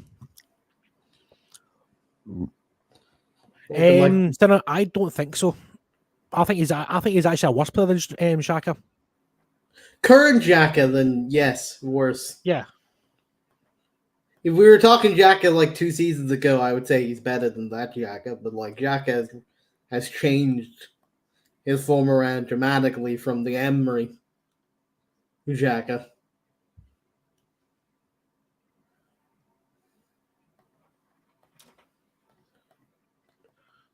It's looking like it could definitely be a United versus United final in the Carabao Cup. Newcastle United versus Manchester United. Very much at the moment looking like that's a very possibility. There we go. Wouldn't you say, Chris? What was that, sorry? I said it's looking very much likely at the moment that it's going to be a United versus United final in the Carabao Cup. And hopefully the good United win when it's Newcastle United. Yeah, Manchester United. I know. The good United. Good old Manchester United that you love so much, Chris. I hope they get relegated and hope they die in a fire and all that kind of stuff. Your love for these goes Chelsea up there, then Ziyech, then United. Your top 3 loves. I absolutely hate Man United. Even though my whole family, like my dad's side of the family, they're all United supporters. They picked the good. Nah, they didn't. And they made the good choice.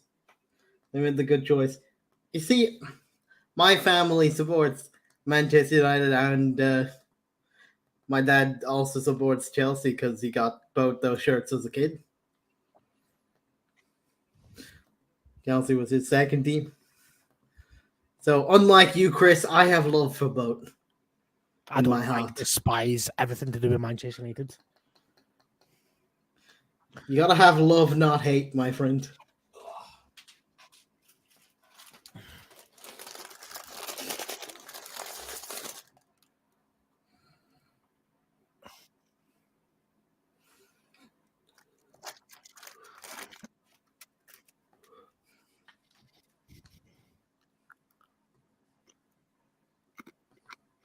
It's still very complicated for the Enzo Fernandez deal. Yeah.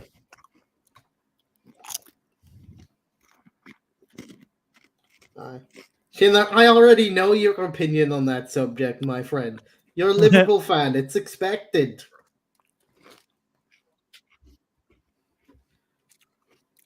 I would have the same words to say about Liverpool. We get this. It's the rivalry, Shinner. It's what we love about football.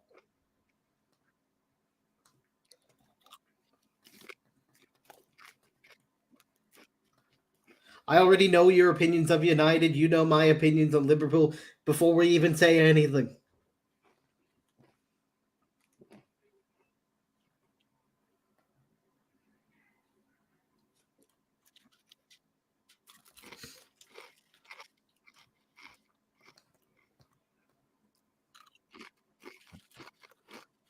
Some are, as you expected, take it too far. There's some United, for example, on Twitter, there's someone by the name of United Trey who literally goes over the top with his reactions now and again. With most of his things. There is some that are like way too cocky. I'm more realistic. I said I never taught or never said once we were in a title race compared to some United fans.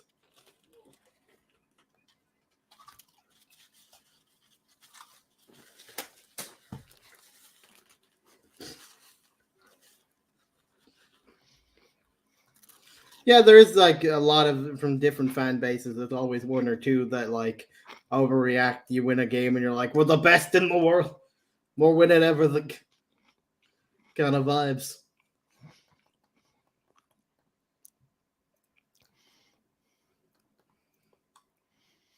Sure, Newcastle are starting to get that this season since they've started building a good team. They're getting some fans that are thinking they're the world's best at the moment. And things. Some still are grounded because they've never been in this position before and they're just happy to be there. But some are going like we're the greatest and we're gonna get everything now. I've seen both sides in many fan bases, but Newcastle are starting to get that since they're starting to achieve success, which you're gonna get sometimes. Right, I'll be back in 2 minutes and just jump to the toilet again. Couple of minutes.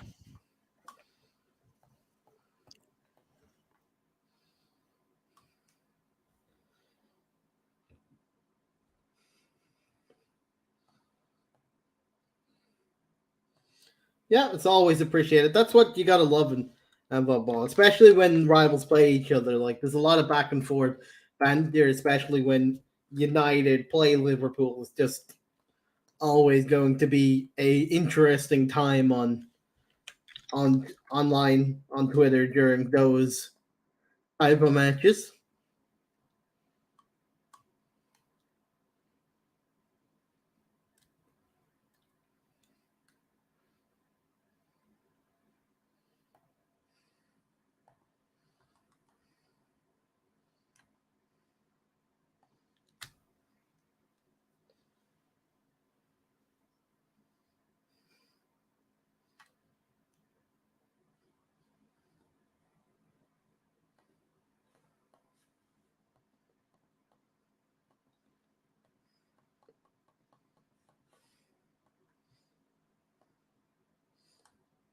But yeah, that's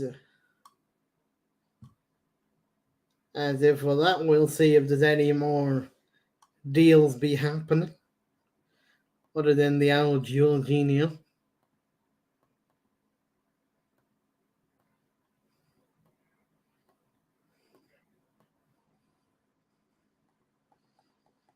Pedro Porro has apparently signed his contract.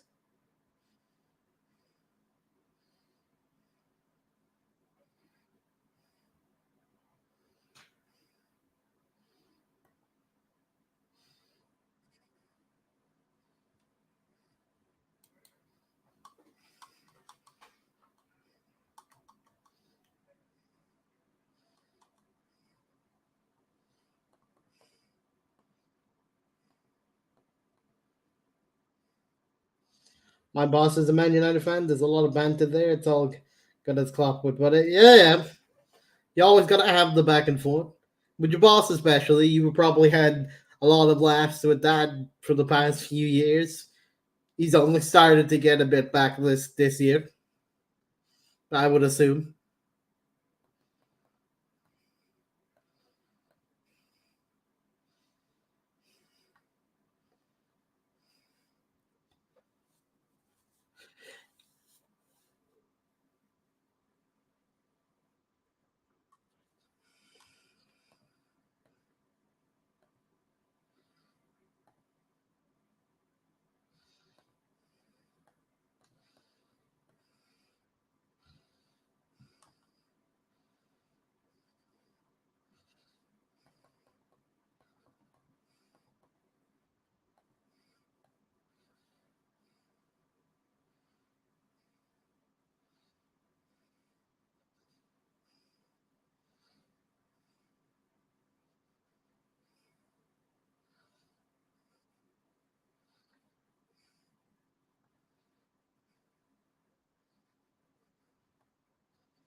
Been quiet for a few years. Yeah, he's smiling more when we're on the. I bet. I bet. Same for most United fans, to be fair.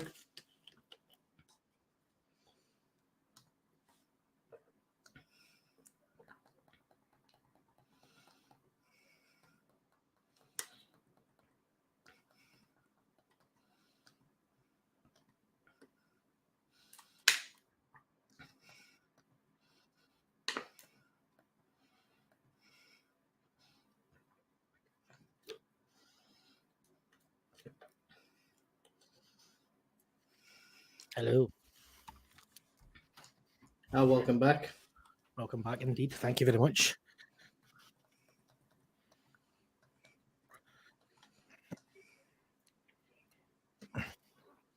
I'm just off the phone there with Todd Bolley. I've got breaking news.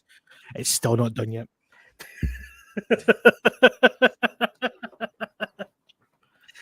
Todd tell you he's getting fed up with.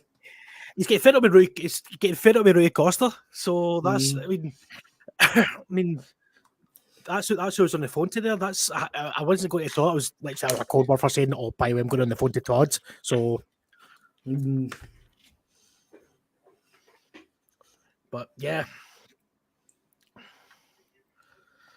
Oh, is it just me, or you get? Are you inside? Yeah, inside information, Sinner. Yeah, 100% inside information. Yeah, but is it just me? I'm getting. I don't know. I'm getting. I hope it happens, but the commentators in the game behind you there, Chris, made a mistake with recapping the goal for Sean Longstaff. They accidentally said Matty Longstaff scored. Well, it is two Scotsmen, so they might be a wee bit drunk. It's I don't know. I think it's they confused the brothers. Oh, Matty's in the stand. That's the thing. That's why I'm saying they confused the brothers, because they're both there.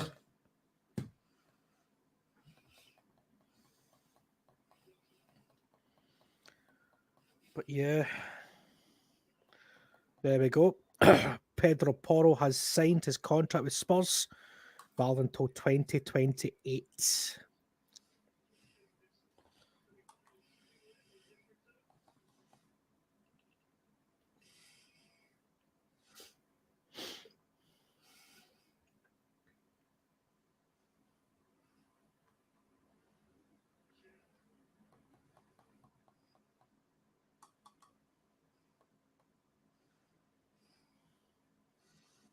And they were talking about for this year's stream, we're talking about how it's also deadline day for dry January.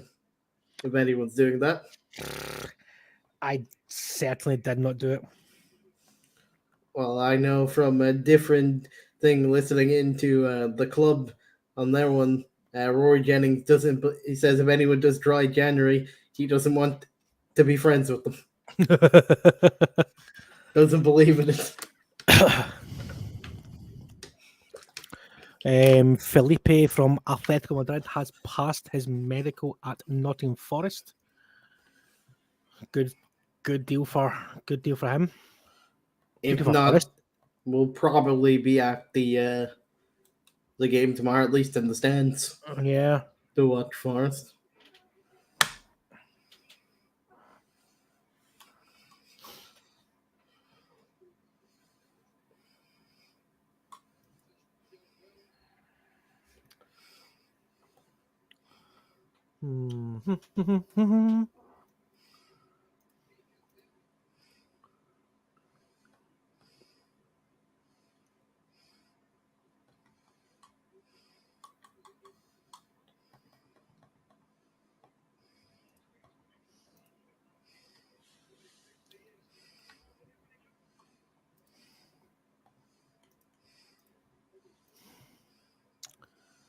According to some sources, there's a little bit of delay on the Ziyech deal. Yeah, their window shuts at 10, I believe, in France. Told that Chelsea and PSG agreed everything, but Chelsea have slightly done a sporting and changed one or two things on the contract things. Medical and media interviews were done earlier this morning, but Chelsea tried to change things that weren't agreed. So it's complicated slightly. Yeah. Players waiting. So Chelsea took a page out of Sporting's book and added an extra line. Rightly so. I mean, it's their players, so they're entitled to what. I mean, obviously, it's more of a the loan deal. It's more of a complicated one for a loan deal than a permanent deal. Just the other way around. It's more of a complicated one for a permanent deal than a loan deal. It might be just kind of like how much money ZH is going to be making, if there's going to be a buy-in clause or something along those lines. But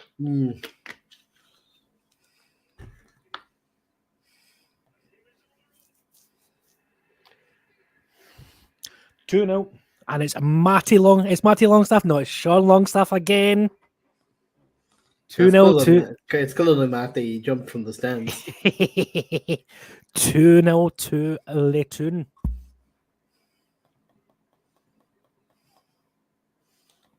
Obviously, Southampton have not turned up at all. Some goal again, to be fair.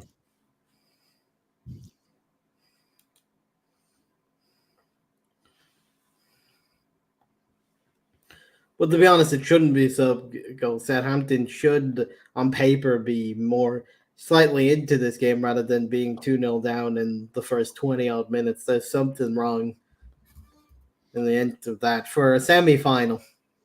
Yeah. It's a great 1-2 by Joelinton and Willock. It's like I also question Forest for being not that good looking against us in the beginning of our semi-final. Southampton just don't seem to be up for the semi-final. Because you think at only 1-0 down in the first leg, you would be more up for the second leg of the semi-final.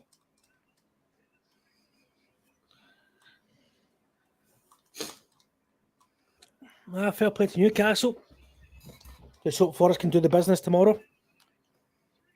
They are 3-0 down, my friend. They need a miracle. Hey, you never know. Miracles in football can happen. I don't think that at Old Trafford we haven't lost at Old Trafford since Real Sociedad. Wait till you see it. Nottingham Forest 4, Manchester United 0. That would never. They don't have it in them for us to score 4 goals. I know. A guy can dream.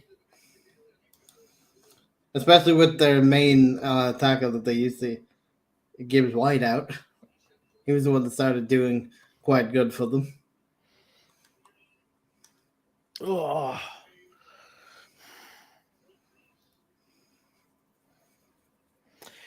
Everton and advanced talk to sign free agent. Oh, Jesus Christ, on a bike. Andre Ayew, he's about 90. I'm sorry, Everton fans, but I really feel for you. I really do feel for you.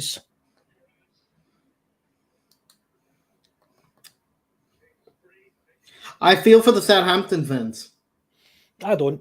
But they went to see their team in the semi-final. Their team has not shown up whatsoever. Yeah, I suppose. Like, it's all right losing a tie, but you want your team in the semi-final to at least try to come back into the tie, especially when you lost the first leg.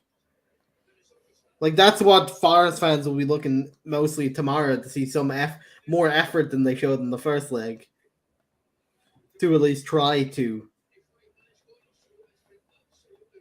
everything that they can. Because that's what you want from your team in the semi-final, especially if you've already lost the first leg. At least show some effort that you want to come back.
So Sky Sports News have just came out and said Chelsea are quietly confident now about getting this deal done. As I've said for the last 17 hours of today. It looks like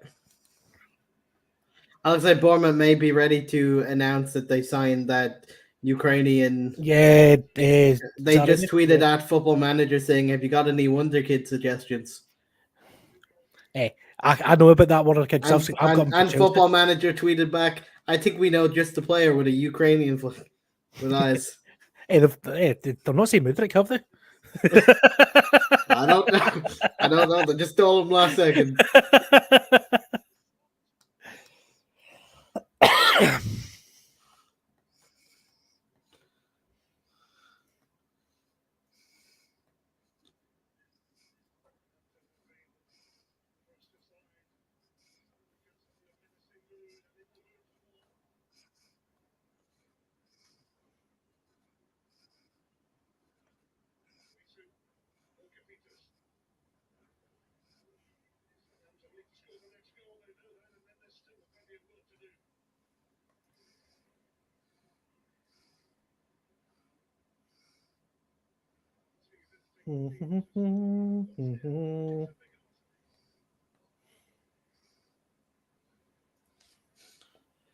It's all quiet on the Western Front, guys. Sabitzer is at Carrington. He took one look at Carrington's like, why am I here? This place is falling to bits. Yeah. He's like, "Oh, this is where we're gonna do the medical and you're gonna sign." Here? You think there's I'm even out have of here. medical? I'm out of here. He's like, "Does this even have medical equipment still?" Is that fuck this shit? I'm out.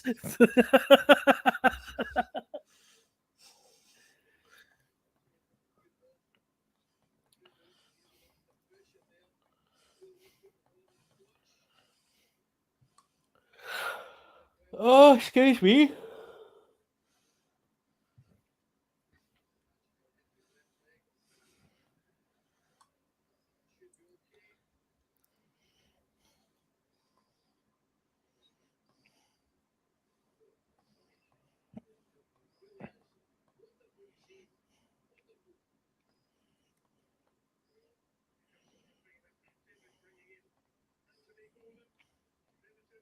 In this January transfer window, Arsenal have spent 50 million. 50 million. Well, they with 12 million for Jorginho, 17.6 for Jakob Kiewel, and 21 million for Trossard. It's not bad.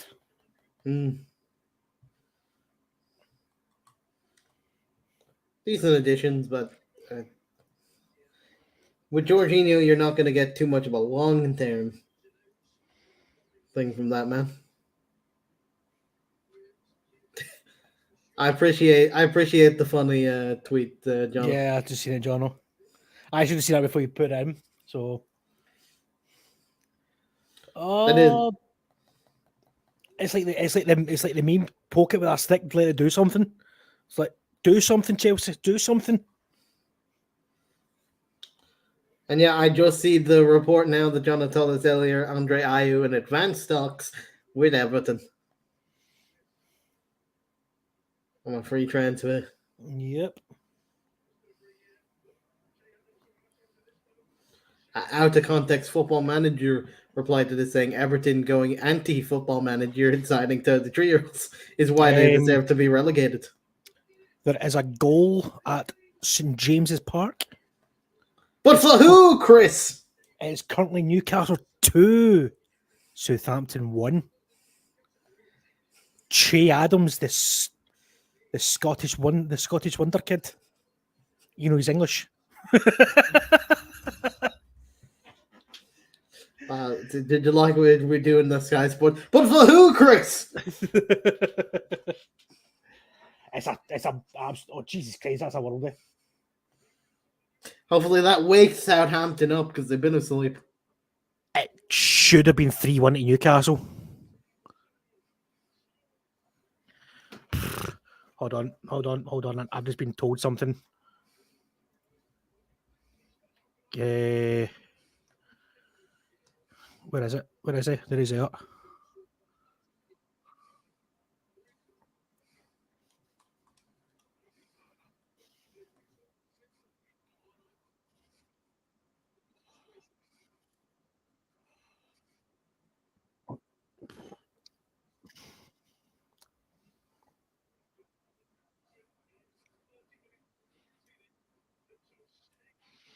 Hmm.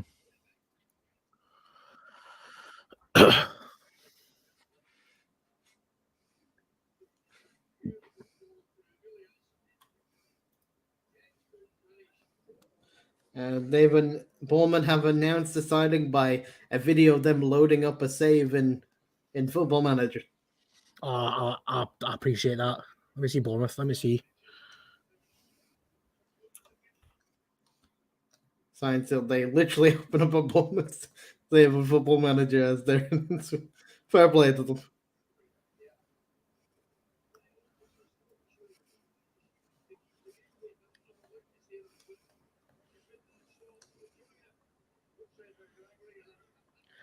Oh, come on, not FM Legends. He's not a legend yet. He's a wonder kid, not a legend.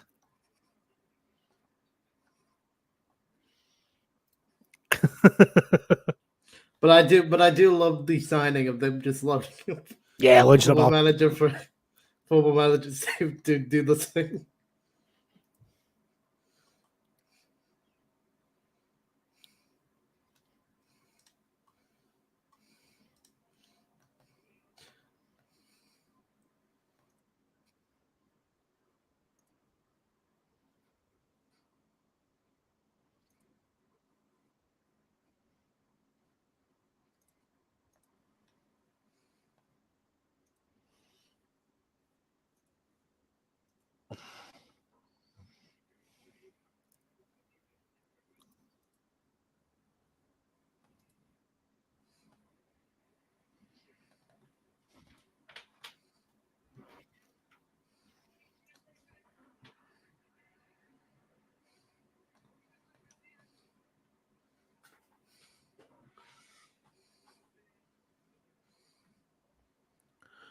Oh, come on.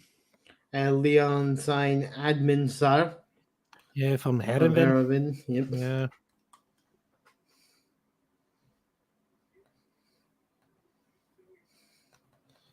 As Chris still waits patiently for any news on Enzo's progress. No news is good news. It's what they do say. No news is good news. But you want to hear the actual news of here we go. Exactly. I The longer it goes on, the more you have to worry as a Chelsea fan. I don't think so. I don't say so because I mean these, especially because the deal is they're wanting to. No, but I'm saying if it gets closer to that, more closer to that 11. Yeah. Especially because they just let Jorginho go, then they've not got an actual number 6. I did see that, Jono, that Harvey White has joined Derby County on loan. Decent addition to them.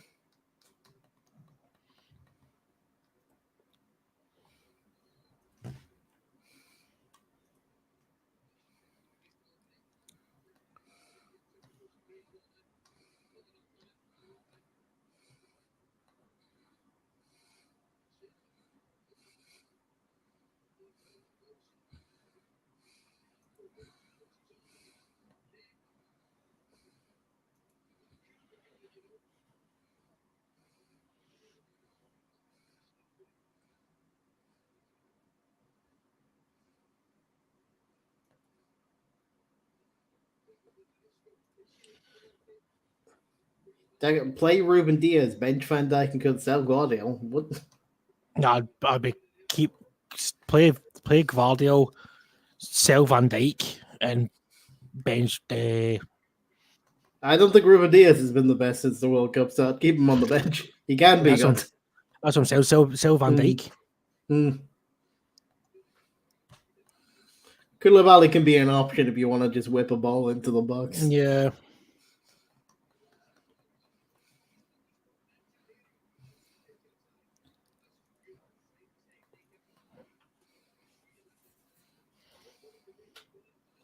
The chat is just spammed with Enzo's name.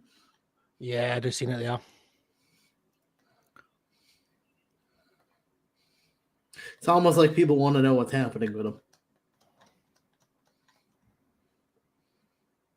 For all we know, he could just be taking a quick nap.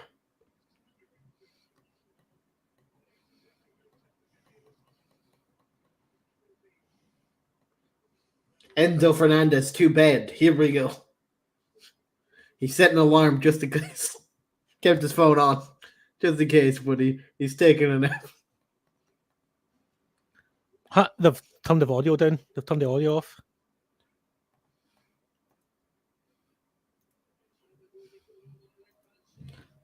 And no one, I love the way he's going on this monologue, but no one can do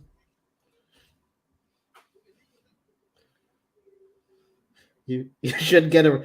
Sinner doesn't like what you said there, Chris. Huh? Shinner doesn't like Sell Van Dijk. Comments there. Now's not the time for a reaction, but he. Yeah, but I just think Van Dijk's past his best, and that's come from a Celtic fan who watched Van Dijk become the player he is. I just don't. I just think Van Dijk after that knee injury, he's not been the same player. Oh, every time my phone lights up, I think it's a. Oh. Ah! Bit of a weird substitution there from Southampton. What was that? I missed it. Sorry. They took off their Walker Peters and put on Samuel Edoze. They put on a forward for a defender. Hey, got to go for it. They took off their left back. How much be a switch around? I don't know who's going to be playing left back for them. But they might have done a slight formation shift. Yeah.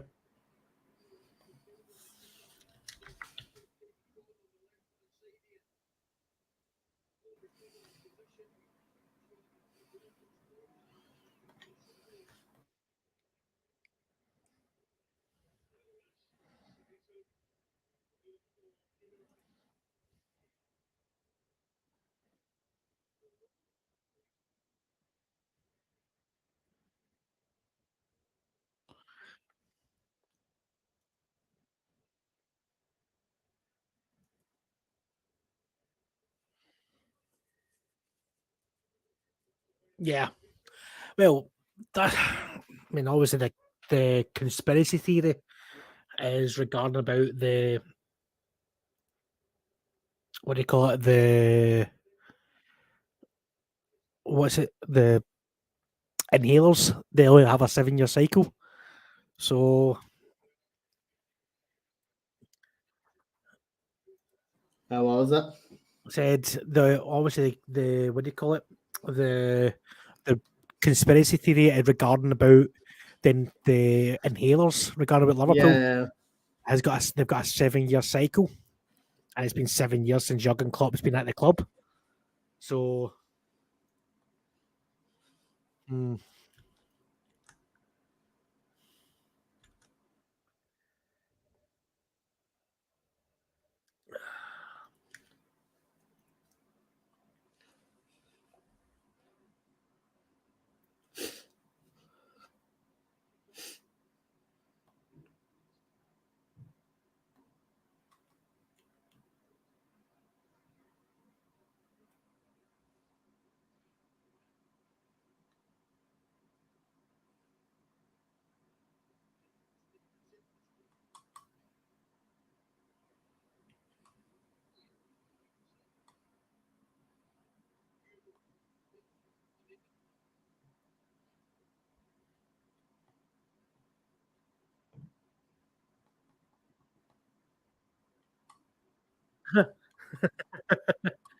I've just seen someone post on Twitter. Hashtag Chelsea. Things are happening. Been told that Rooney denying Chelsea's offer.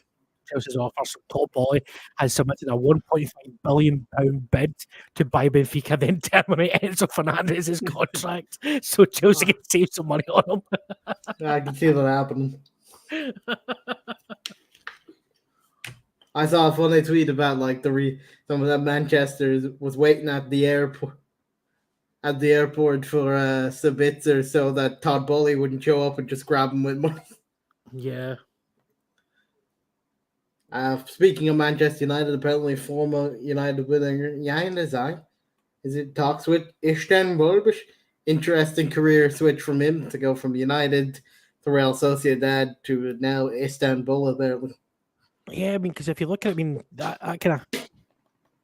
He had a lot of potential when he signed for us originally, I know that. Yeah.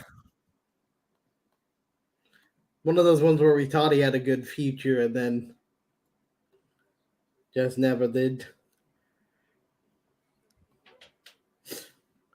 Yes, he had been at 7 years about Mainz and Dortmund.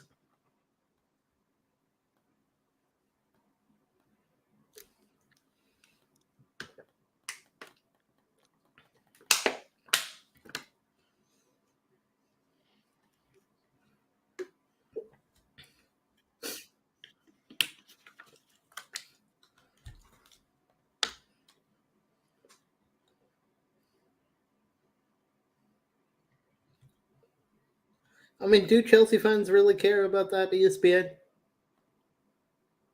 What's that? ESPN tweeted the picture, with Jorginho in his Arsenal shirt with the caption, "Look away, Chelsea fans." It's like, are they really bothered? ESPN? I'm not entirely sure it has really bothered them or not.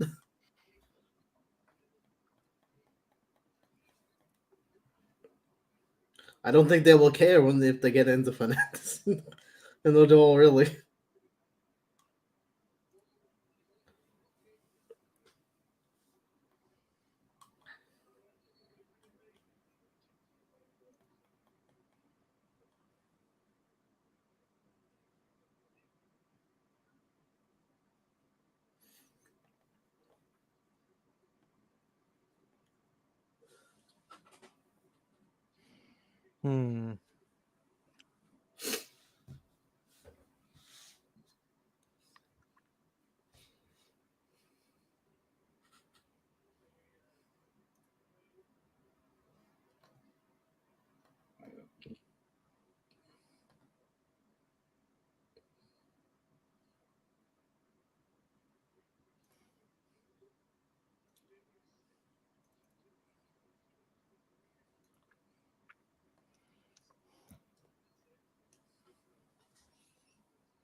As the saying is, according to reports, Anthony Elanga looks likely to stay at United. Yeah, I just read that there myself. There was a bunch of clubs looking to try and get him out on loan, but it looks like that's not going to progress.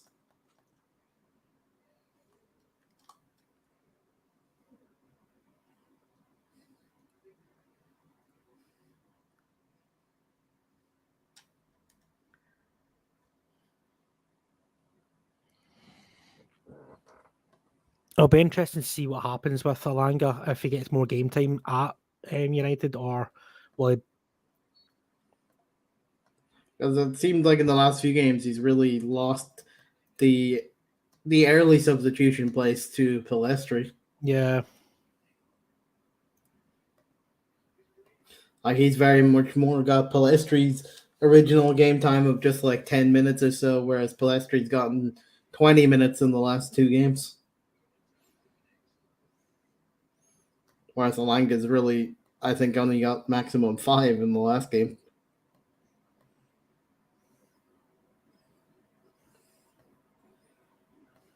Although we have been weirdly unfortunate to Elanga, we have been weirdly due to not having Martial fit at the time, even though he seems to be back now, thankfully. But we have been using Elanga pretty much as the substitute for Wegos. Yeah. They've been forced up top recently.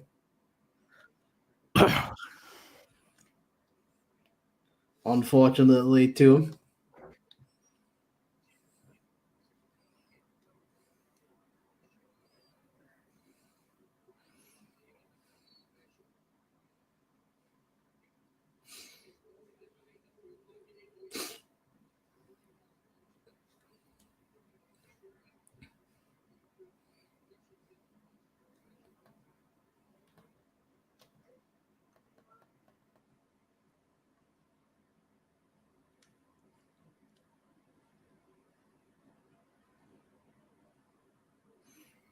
News just 30 seconds ago. Stoke are trying to sign Axel Tuanzebe. From Man United?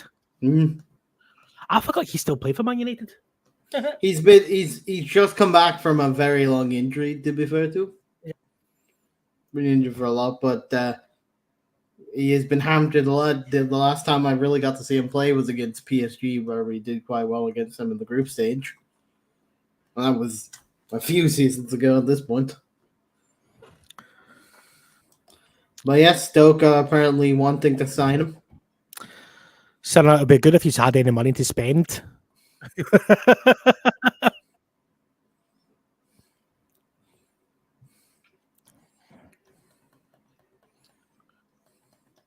Then with your last few hijacks, if you hijack it, then we'll find out that Enzo Fernandez was never a good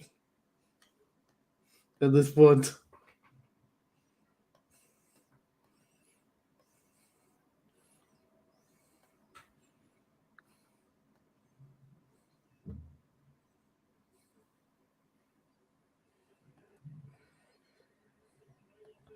Got 2 hours and 12 minutes left of this window to see what happens.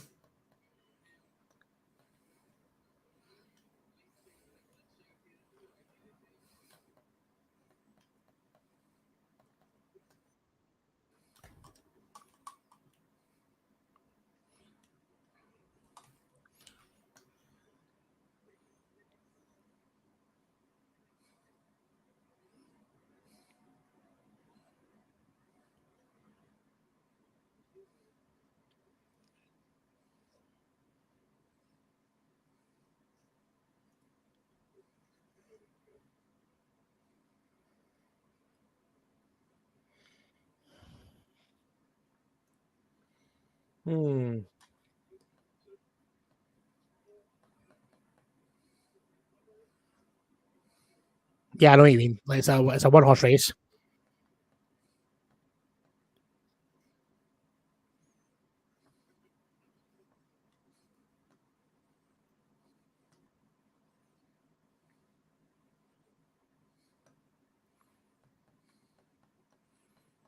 It's literally just Rui Costa. Just Rui Costa trying to be Rui Costa. He's trying to be a name for himself.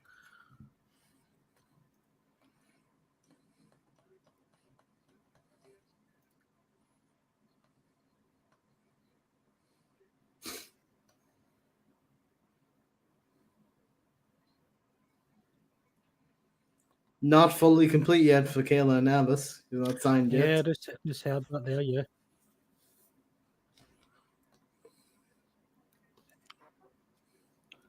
It is halftime in the Newcastle Southampton game. Yep, currently 2-1 to Newcastle. Been a good game from what I've seen. 2-1. Hopefully, Nathan Jones can spur something on in the second half. For Southampton's sake, they would need it. They've gotten themselves a goal, so they have gotten themselves back into the game when they got themselves completely out of it. Yeah. They need to score 2 more times at least without reply. To at least force. Swansea are about to sign Carlin Grant on loan from West Brom.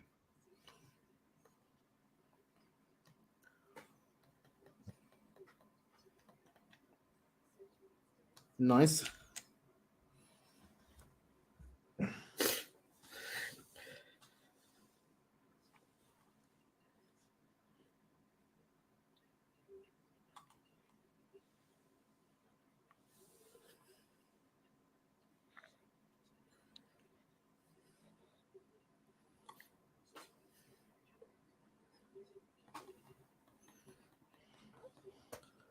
Ziyech is apparently not happy with how the delays Yeah, I just seen that there. while he's in Paris, just being very angry.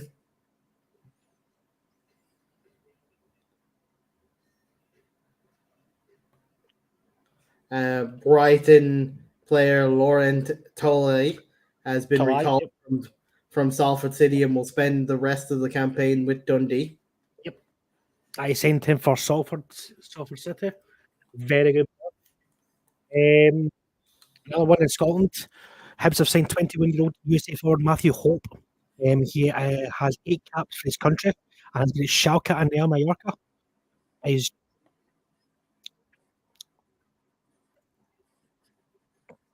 oh,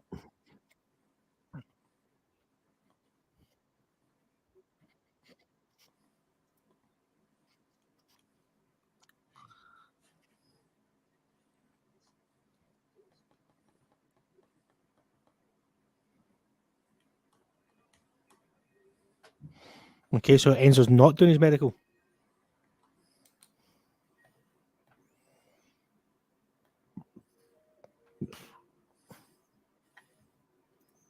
But as I was saying, so he's joined from Middlesbrough on a season-long loan till the end of the season.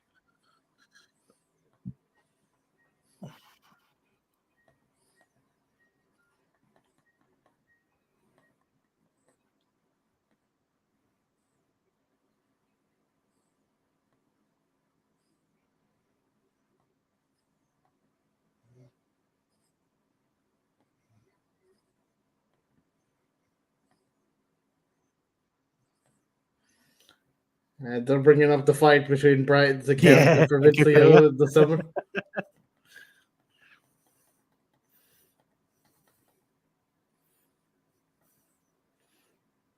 mean, it was an interesting night where Brighton said, no, nothing's happening.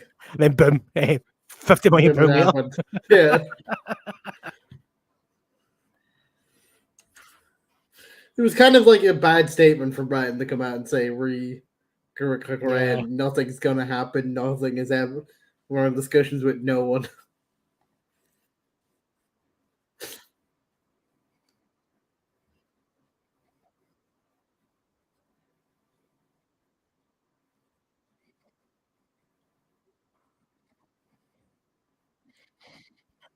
Oh.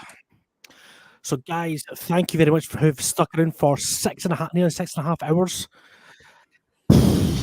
It's been 6.5 hours. Jesus. Shout out to you, Shinner, who's been here for most of it. Yeah. Thank you very much, my friend. You've been outstanding today. And everyone else has popped in to say hello for a small bit. We appreciate it. From different parts of the world. It's always nice to see the connection of football through different. And we had people from Hong Kong, people from Belgium popping in the old chat with it.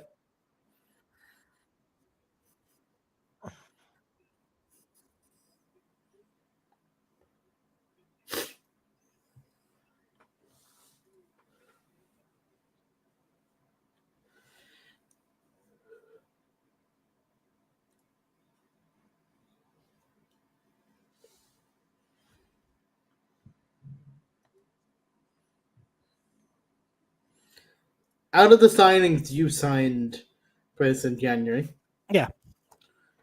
which ones would you take to the Champions League? Because remember, even if you get Enzo, you can only register 3 new players in the Champions League squad. If we get Enzo, it'll be Enzo, Mudryk, and Barashile. That's what I think. Because obviously you'll be replacing Jorginho with Enzo. Yeah. Pulisic with Mudryk, because I think Thim's it for 2 or 3 months. Pulisic, and then Barashile. He's probably the best. He's probably the second. He's probably one of the best centre backs at the club right now. Between him and Thiago Silva. Yeah, that's fairly simple. So that's the way I look at it. And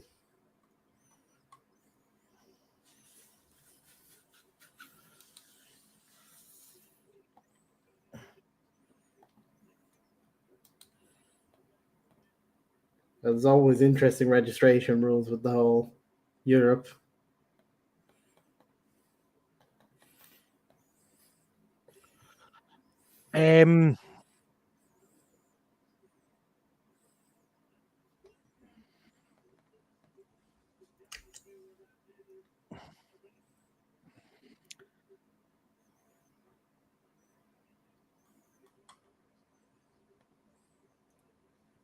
Simon Phillips has tweeted out he thumbs for apparently it's done. He's quoting the Secret Scout, which you don't know fully if that's... Yeah.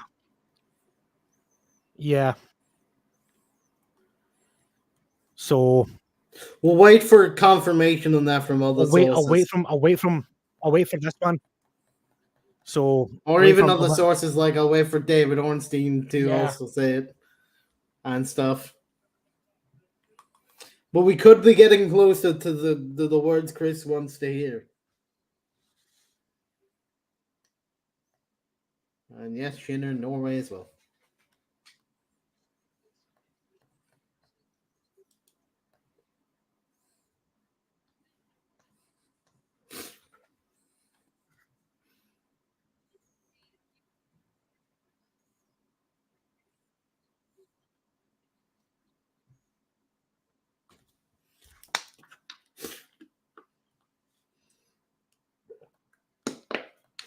They're discussing if that people try and force the narrative of Haaland versus Mbappe.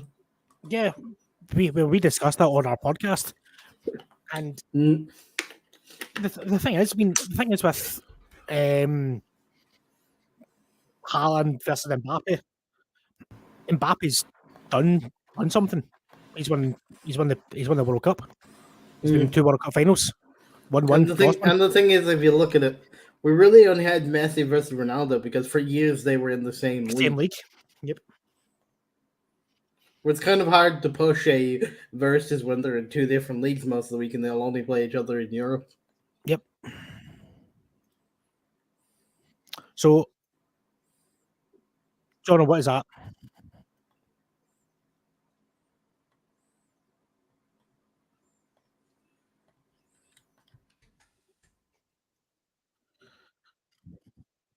I was thinking of a podcast for Haaland versus Mbappe. Oh, is that a podcast? All right, cool. I can't click on the link, so I don't know what it is. Yeah. I copied it and put it in like this probably to Haaland versus Mbappe. I'm like, what's going on? You give me context of this.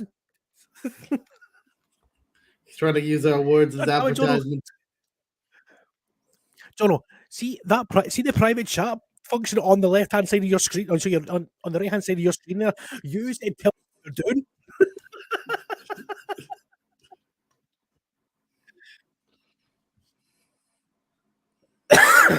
Sheesh. Fabrizio is basically acknowledged that most of his chat are just waiting for Enzo at this point. And nothing else.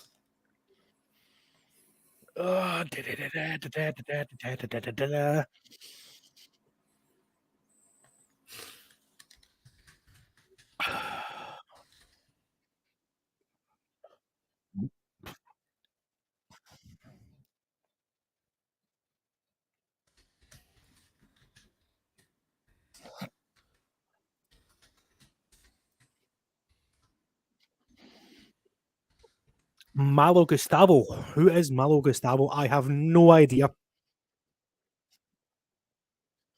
Malo Gustavo. Let's have a. Oh, Malo Gusto. Oh, Malo Gusto, the young right back. A Chelsea player in the summer. Yes.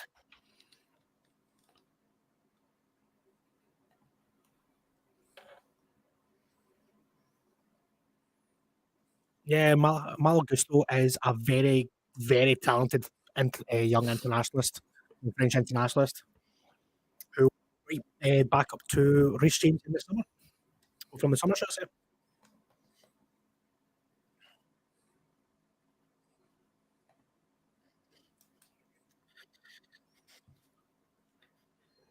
All the documents for Savista are being currently signed.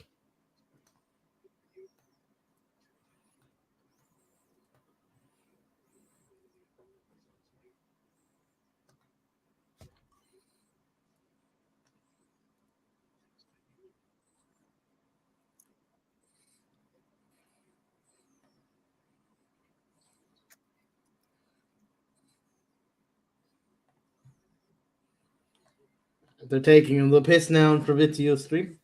Yeah. Saying no one seems to be asking about Enzo. A lot of other words are not seeing Enzo.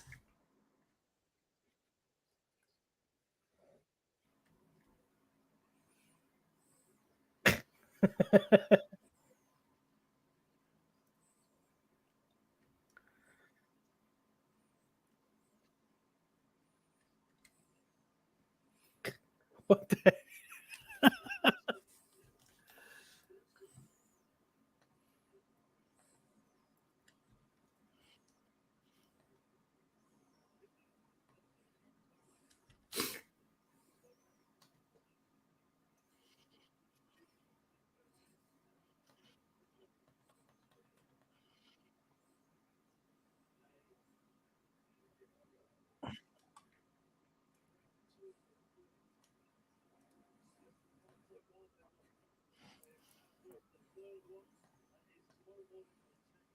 Gallagher mentioned him at Chelsea, never heard of him. Well, he's not going to be around there till the summer. He's arriving pretty much at the same time in Kunkel. He's arriving. What was that, sorry? He's basically, Jenna said he mentioned him at Carragher mentioned him at Chelsea, never heard of him. So, yeah, he's arriving in the summer the same as Nkunku, Mr. Mallow. Yeah.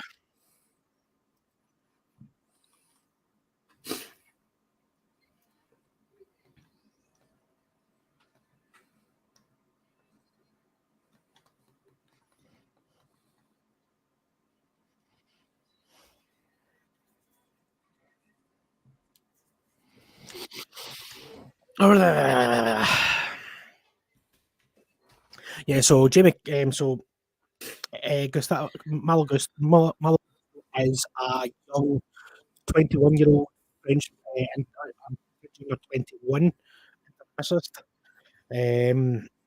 He's been mentioned for a lot. He's linked with a lot of big clubs, and Chelsea obviously stole the march on him. Paid 26 million up front with another £4 or £5 million in add-ons. So it's like kind of 30 to 31 million pound for Malo.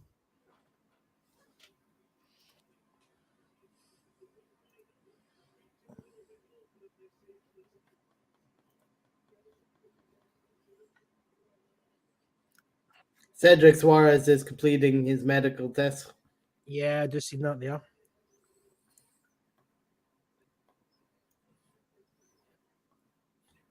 Chris, you have to be patient. Patience is wearing thin. The meeting is ongoing. Be patient for the Allender. So regarding about Everton have had a 25 million pound plus add-ons bid for Ndiaye rejected by Sheffield United. What is Sheffield United doing? They need to sell players.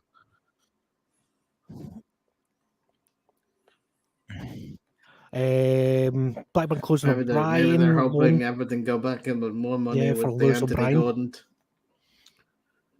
Perhaps Everton, Sheffield are thinking they got a lot of money for the Anthony Gordon deal. Let's try and get most of that money out of them. They're playing a dangerous game, Sheffield United, but that's probably what they're trying to see because it's deadline day. Everton might be desperate. Give us most of the Anthony Gordon money.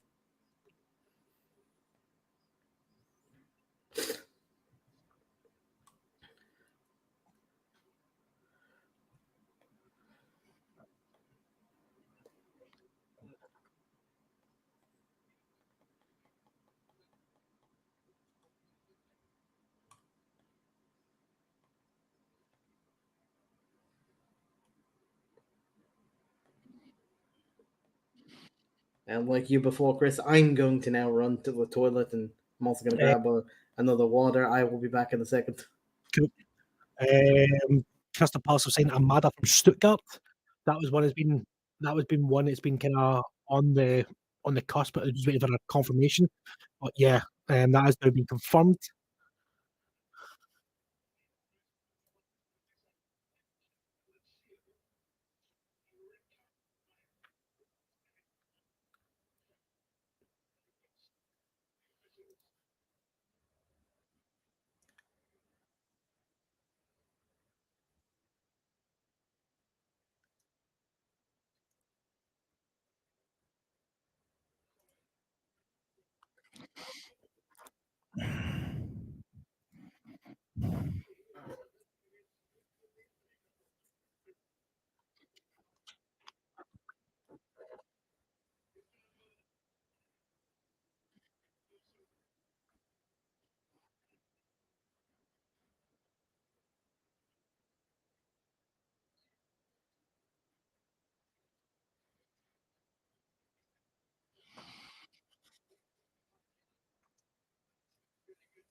Just plain old.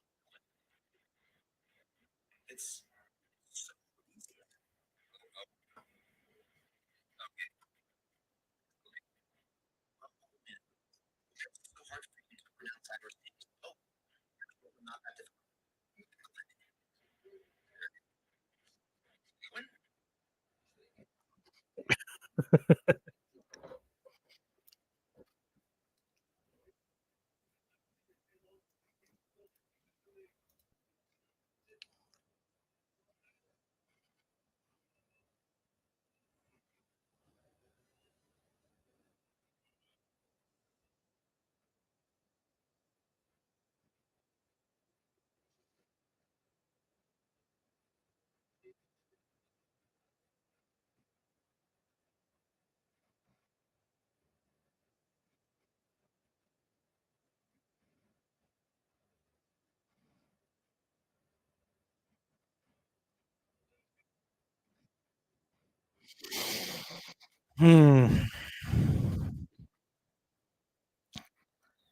Yeah, we said that one earlier on.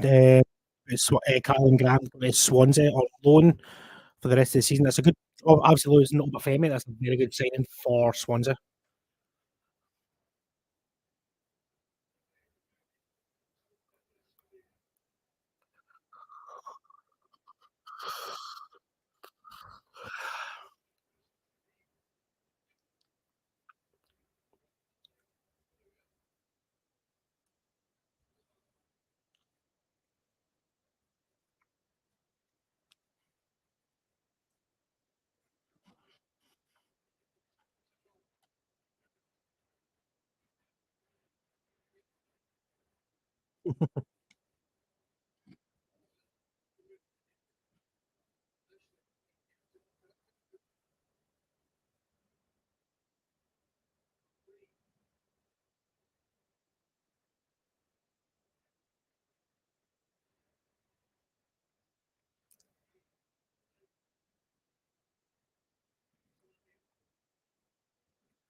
Hello.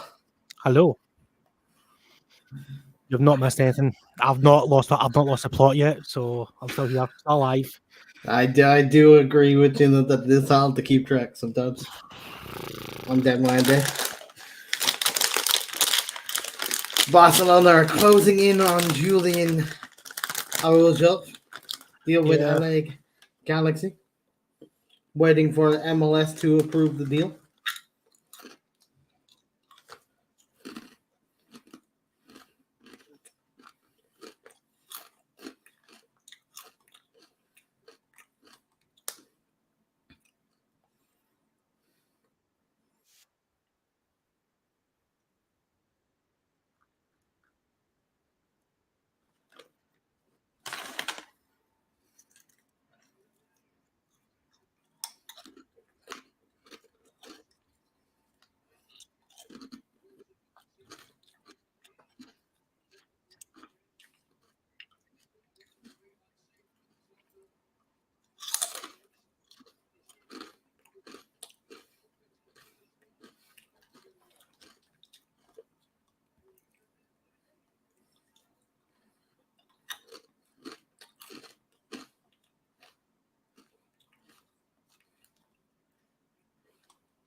Oh.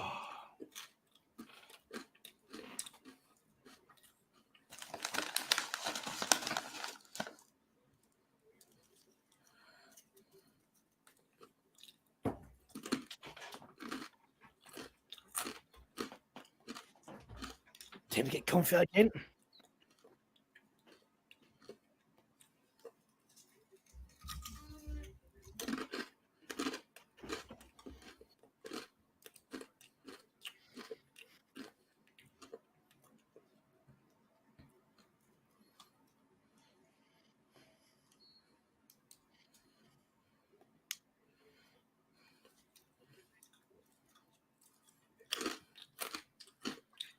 Ale, a boat. Come on.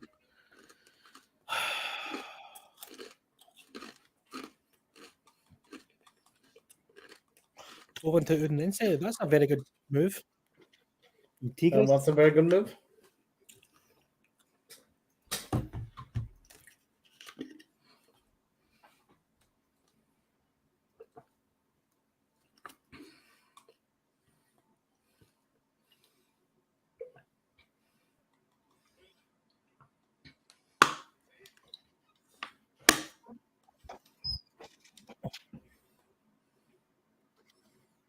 Hold on.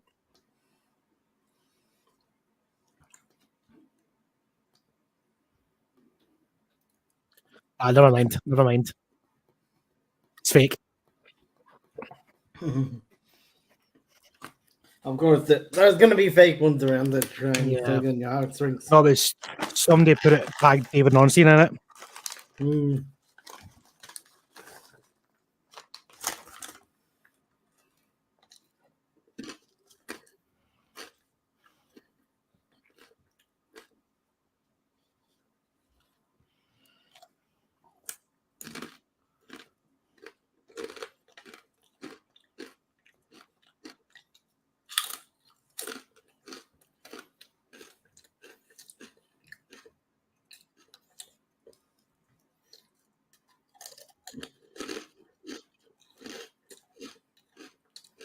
And Toby Malarkey is signed for Rochdale for an undisclosed fee.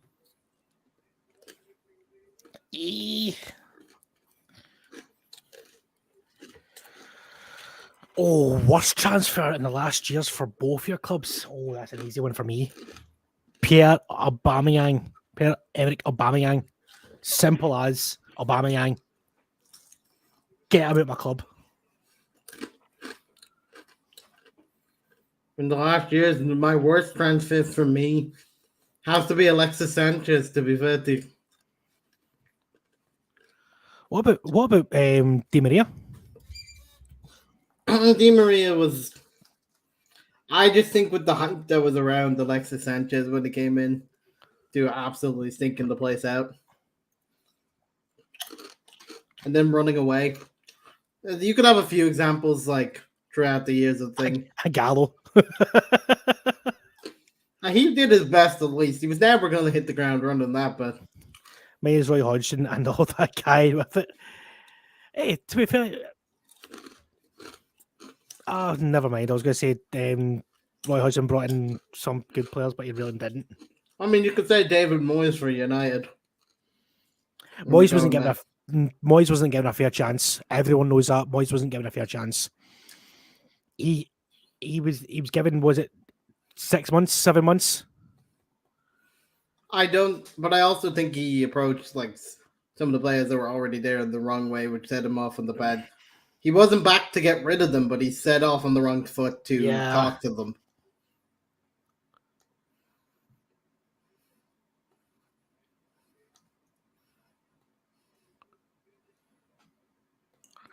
Because this is a team that comes up with like Ronaldo. In fairness, for the first season we signed him back again, he did his job that we asked him for. He scored goals. The rest of the team was shit though. I couldn't really fault Ronaldo for the first season he gave us. The second season he gave us was terrible, and that's why he's gone.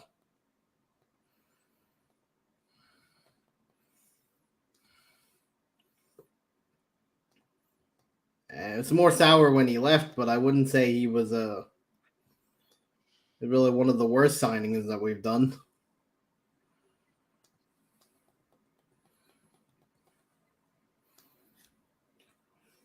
It's not what Ollie needed at the time. He just wanted the big name. Yeah.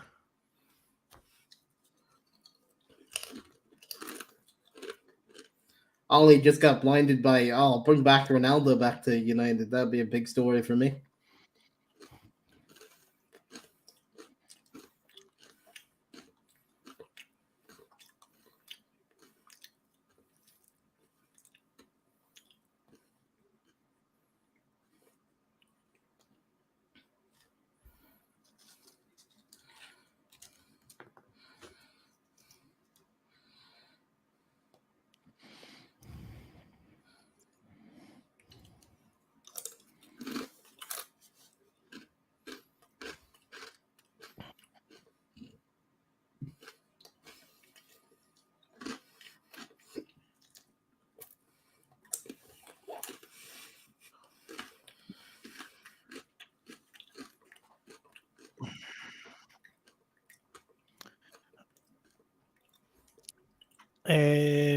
So Wrexham are about to sign Ora Connell from Charlton, ex-Celtic player. The club's Hollywood owners Ryan Reynolds and Rob McElhenney have teased the signing. I've just watched the said signing. Yeah, they did a joke on the fact that Irish names are difficult difficult for people to pronounce because because Irish names don't sound like they're written. Yeah. There's a few examples of those type of names, but yeah, like Owen. Yeah, like Siobhan. If you read what Siobhan's written, like it's not, you would not think Siobhan. Yeah. Aoife, that written like that, no one would know how to pronounce it other than the Irish. We're used to it. We have a lot of names. It's one of my favorite games to just type an Irish name and tell someone to pronounce it.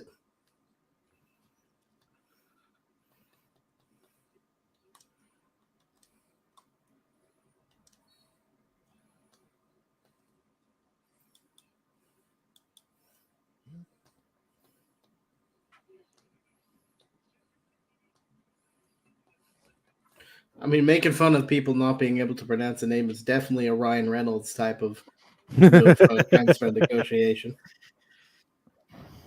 I mean, it's not really news I expected Brandon Williams today because there's been no stories about Brandon Williams, Jonah, in our private champion.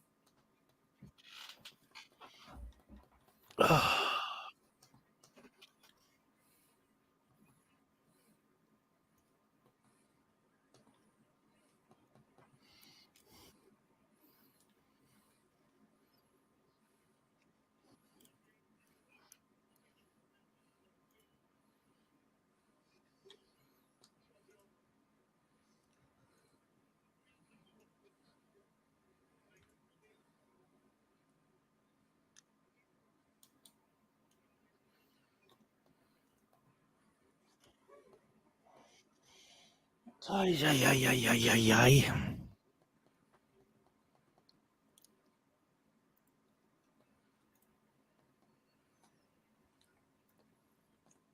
I agree. For anyone in this one, I agree with the sentiment from Fabrizio Stream. So, subscribe button is all about life. I If agree. you like things in life, hit that subscribe button right now.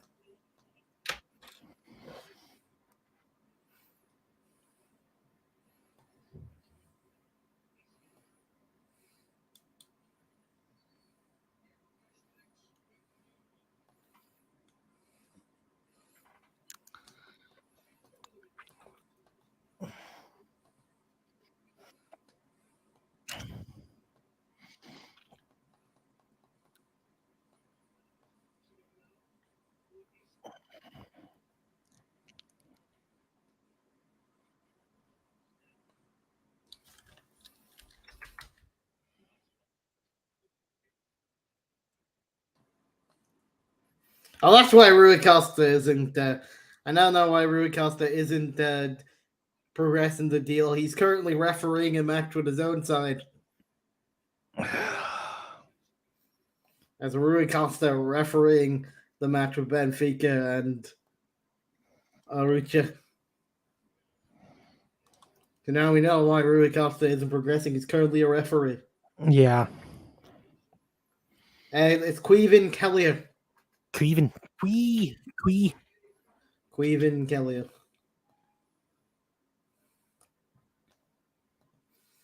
Or Kelleher, whatever. Kelly. It's pronounced both ways. Depends on where you are in Ireland. So I'm actually setting my alarm for tomorrow morning. 5:45 in the morning. That is depressing. No. And in the game that was at Newcastle, have just made a triple change. Yeah, Isaac. Alan St. Maximum and Jacob Murphy onto the pitch for Almiron, Wilson, and Willock. Yeah.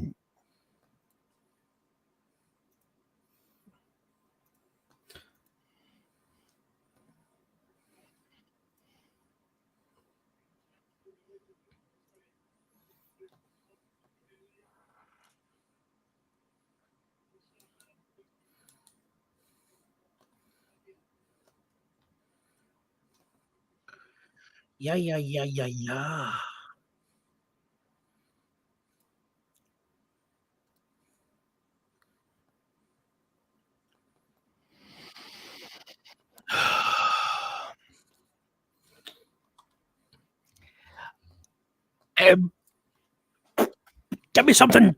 Come on. I'm good at my head here, man.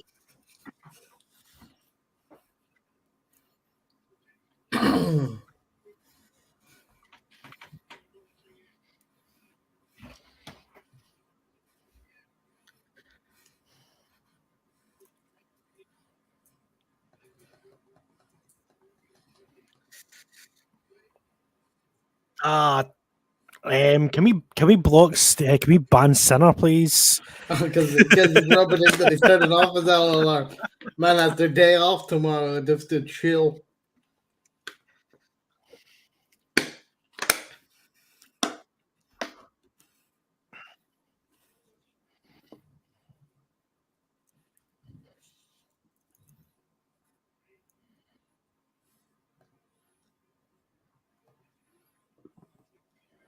Yeah, Martinez calls Weghorst Boba. Because he doesn't want to pronounce Ruth Weghorst. Weghorst. Ruth Weghorst. His name makes a V sound.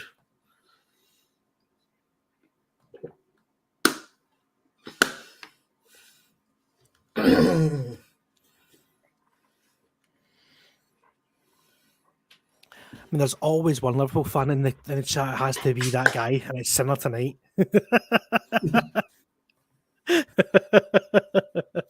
Oh no.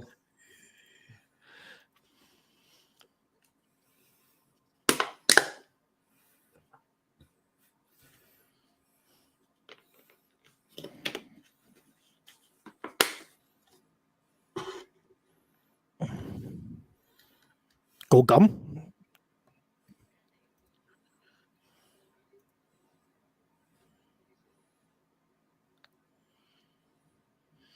I assume he means Jim. Yeah. I don't like whoever's singing Enzo Fernandez.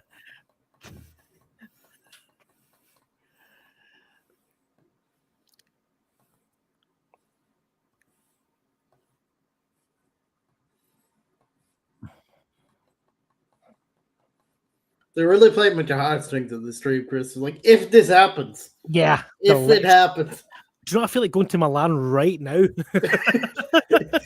just go stop saying if. Stop fucking saying it.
So there's now a few people. Jacob Steinberg now says that the Enzo Fernandez deal to Chelsea is moving in the right direction.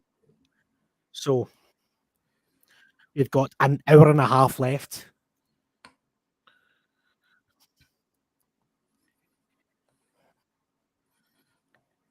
So we have got an hour and a half left.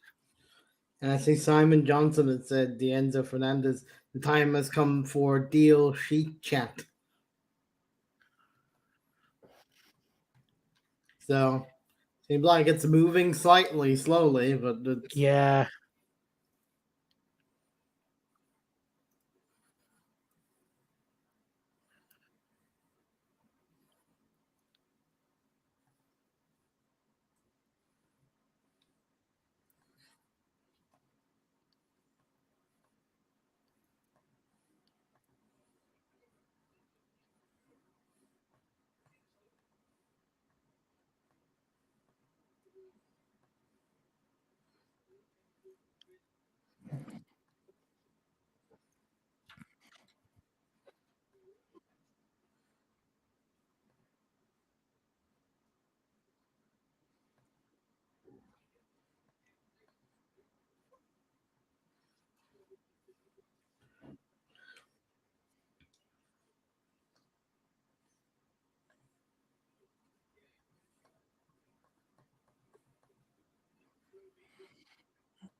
You're quite right, because I mean, Dato Favara is still waiting to go to Nice.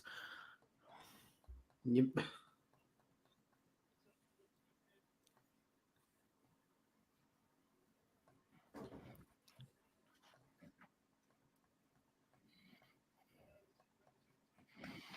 Watford have rejected a late bid from Everton to sign Ismail Assar. We talked about it earlier on, Boom. Assar has been rejected from Everton. So Everton are trying to put out all the stops. Mm.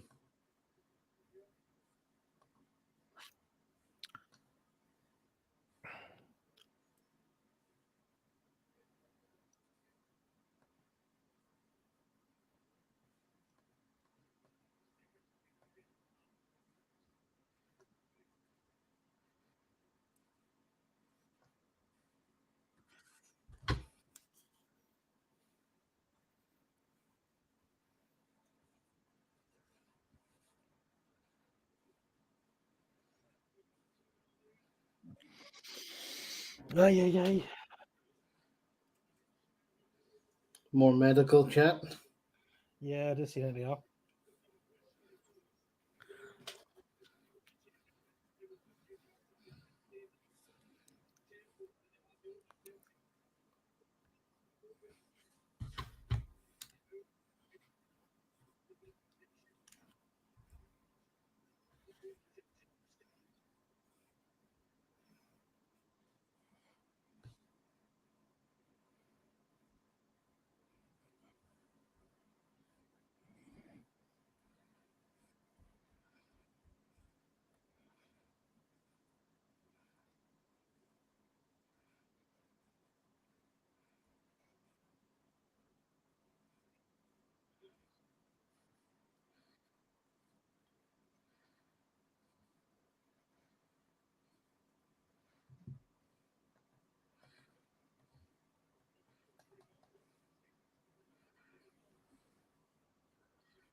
Chelsea spend a lot of money. Here we go. Yeah.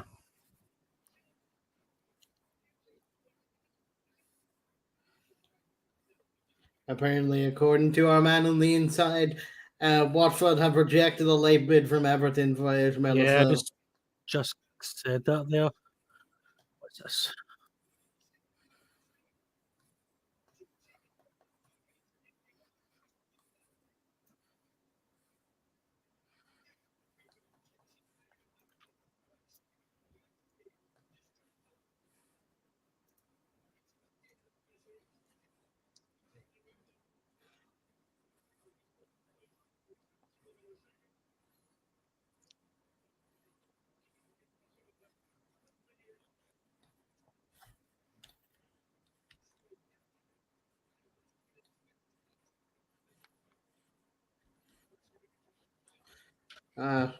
Southampton, at least in the second half, have finally tested Nick Pope, but Nick Pope pulled Yeah. off a save.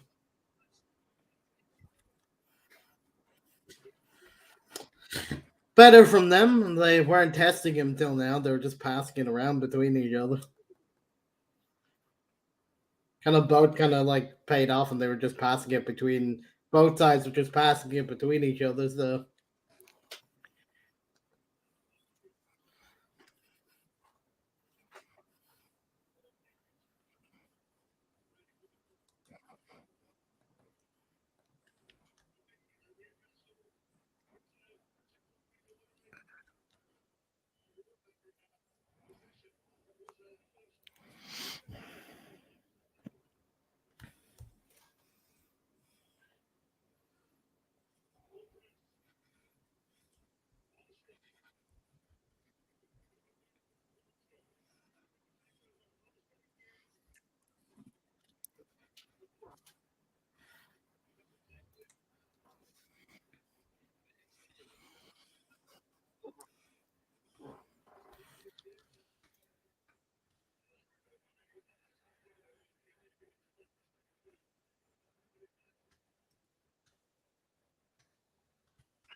I mentioned that earlier, Sheila, that you're trying to buy back your old training ground for the women's team.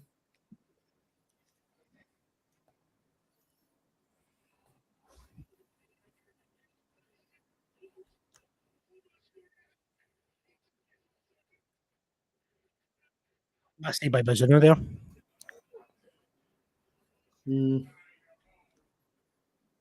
He has his moments, Bazuna. Well, it could be a penalty here, by the way.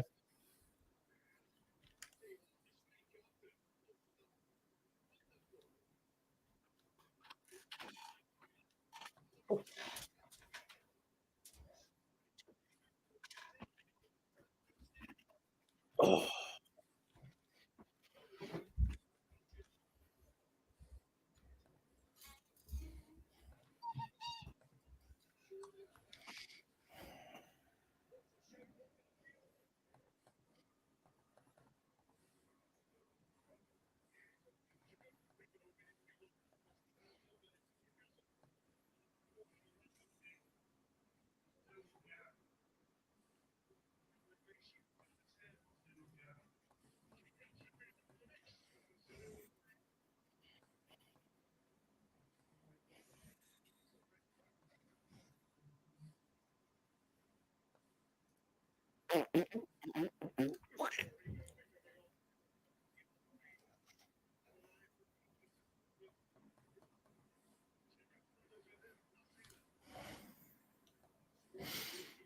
Yeah, then what I think Boom said was, yeah, they're buying Millwood back for the women's base. That's a very good.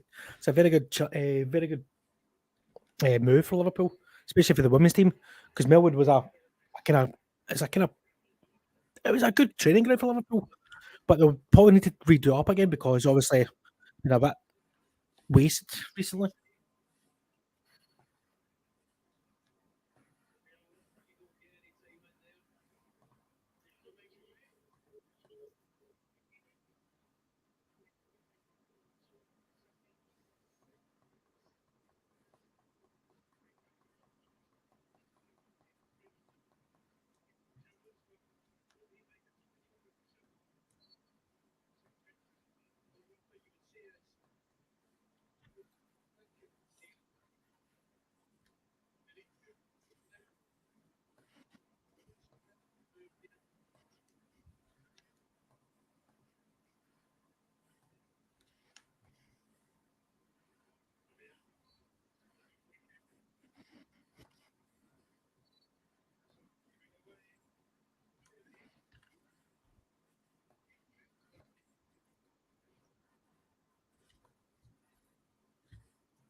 Yeah, I said it was planned housing. Sorry, we're kind of keeping our eyes on the kind of deals just now.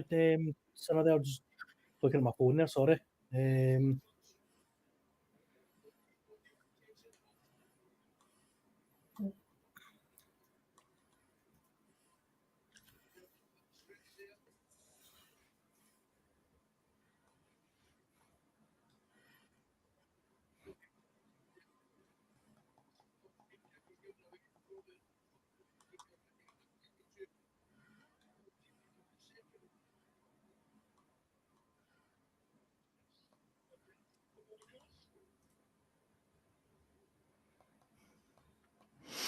Yeah, probably. Depending on if I'm here or not, because I work away from music festivals. So if I'm here, then 100% we'll be doing this. We'll be doing this if we're still around. We'll be doing this every transfer window. So that's the plan anyway. Yeah, if I'm not on holidays anywhere, I will. I might do it from my tent. I'm working around hard, putting some live music on in the background.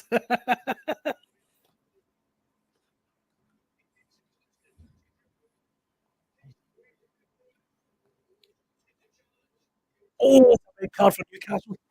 I was gonna say I just saw the VAR thing pop up on my thing for a potential card to. He's at the final. That is a big blow for them. That is their main. Gomares. That's their main person. That could genuinely ruin their final chances because he's their main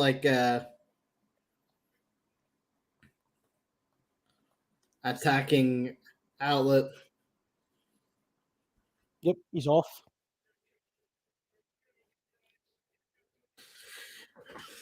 He's their creative player. He creates the chances for them.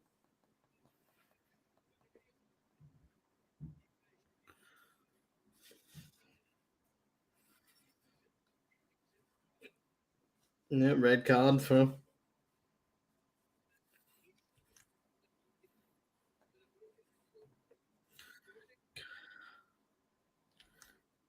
Can be a nervy last few minutes for Newcastle. That's a red card. Yeah. Be nervy last few minutes for Newcastle to hold on to their advantage. But I'm going to say something here right now. What's the difference between that and Fabinho's challenge? I mean, the consistency of the referees. So, if anything, that should be overturned because Fabinho never got red carded. But from a Nottingham Forest and Manchester United point of view, that is a good decision. You know, whoever goes through, we'd rather Bruno Guimaraes not be anyone in that team. You know, I still think that. No, they still have the talent to win a final, Newcastle. I'm not saying they don't, but I'm saying that is their star player. Would you'd rather him not be near the pitch than be on it?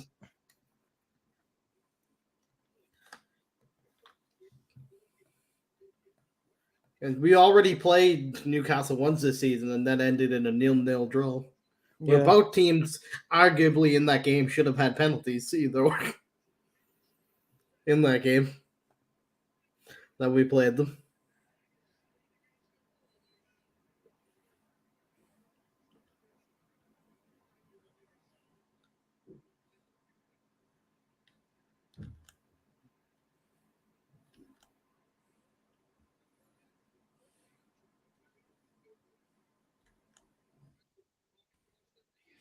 That's a good blow. It's a straight red card for. It was originally a yellow card, but VAR said no. Take a look at that, my friend. That's why VAR should be scrapped. It was a challenge directly on the foot of the Southampton attacker.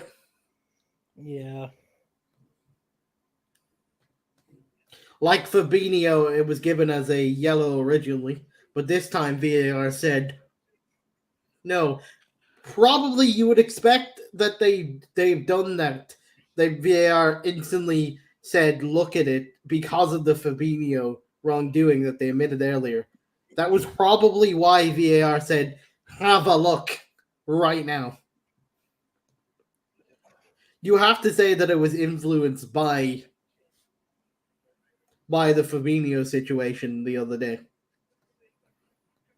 Wouldn't you agree, Chris? What was that? Honestly. Sorry. I said with this VAR going straight to VAR, you would have to agree that that's more than likely influenced by them admitting that they got it wrong with Fabinho. That they're like, have a look now at this. I personally think Arsenal, so Newcastle will go and try to appeal that.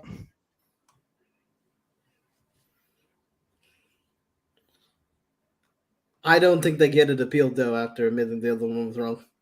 Yeah.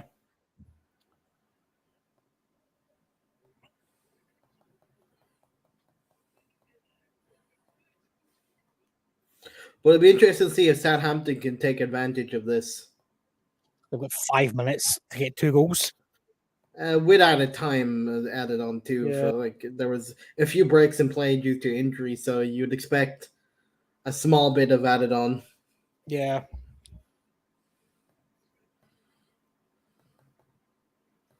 Like I said, they need 2 goals to tie it on aggregate.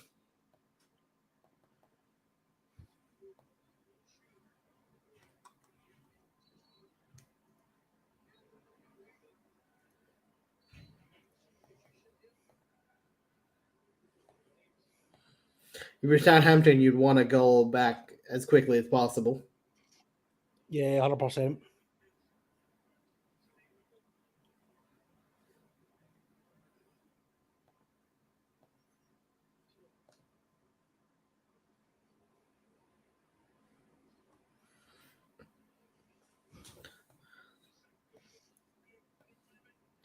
As our extreme colleague in the background, that Felipe from Atletico Madrid to Nottingham Forest is official. Yeah, just seen that there on socials. Hopefully for them, he hasn't brought the Atletico Madrid getting sent off mentality with him. Wasn't his last game for Maybe. Yeah.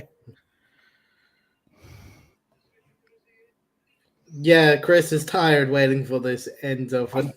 I'm actually shattered. I've been up since 5:30 this morning. I'm up again at 5:30 in the morning. There's no rest for the wicked. Hold on.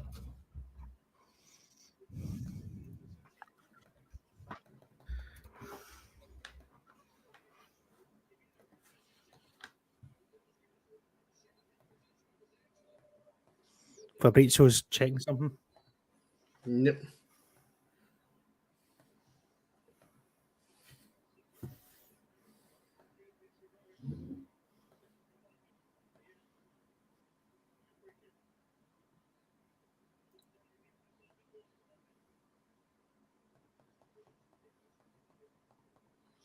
He's preparing. Here we go. Well, he's double checking if he can do it. Here we go. That's what he's.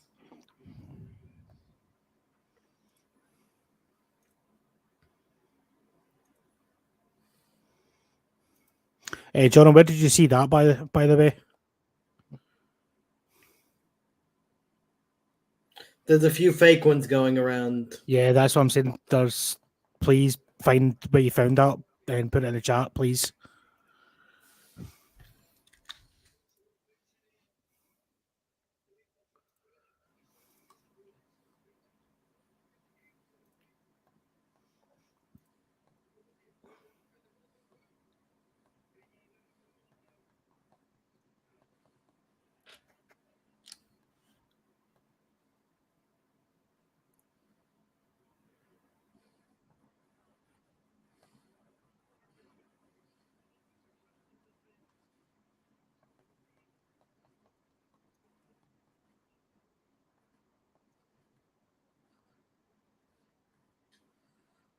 Right. So Gomares has been sent off, right? But he'll miss the games against West Ham, Bournemouth, and Liverpool. He will not miss the Carabao Cup final. That's not how that works. They don't carry over anymore. Well, this is Someone- according to the Athletic Football. They got that wrong. They don't carry over anymore, red cards. It's why our players, when they got red cards, were picking up like the 2 yellow cards. They just missed the Carabao Cup game in the last one. Like Maguire was suspended for the last game, but he wasn't suspended for the league. Yeah. They don't carry over anymore.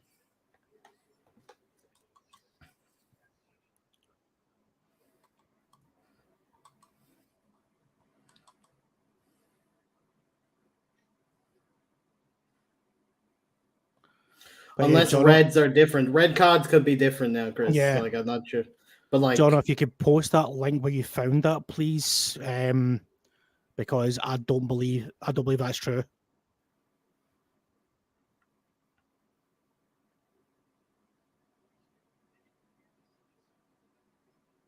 But I don't.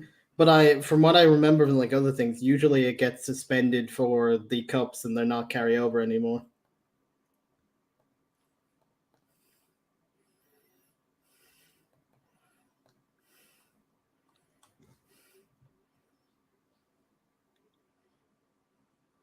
Well, Chelsea have agreed the sale of loan for Hakim Ziyech.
I think this is the Enzo deal. I think Hmm.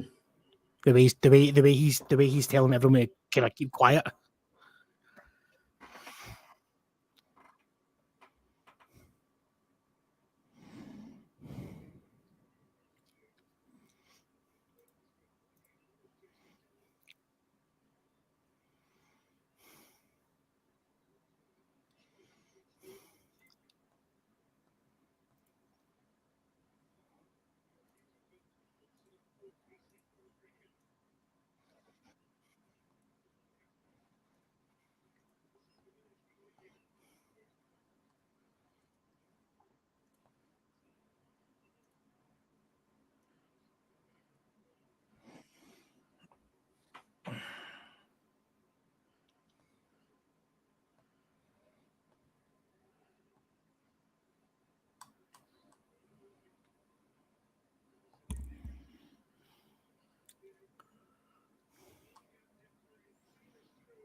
Come on. Hmm. It's coming. Yes. Chris got his words.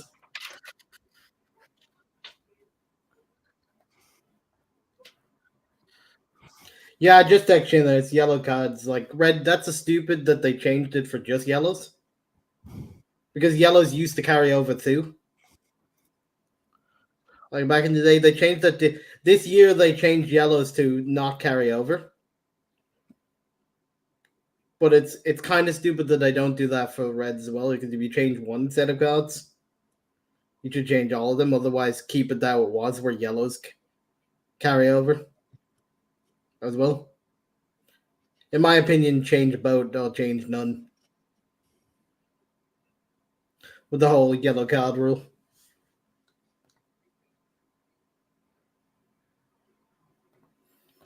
But Chris gets his wish with the Enzo Fernandez.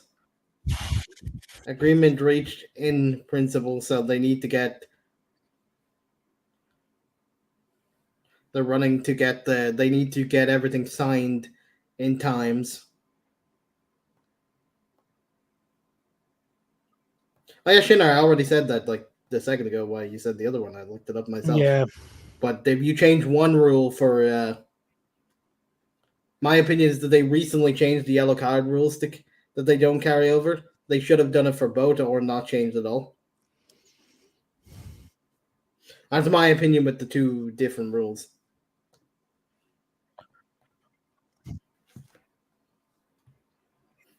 And another deal, Matt Doherty completes his Atletico Madrid loan.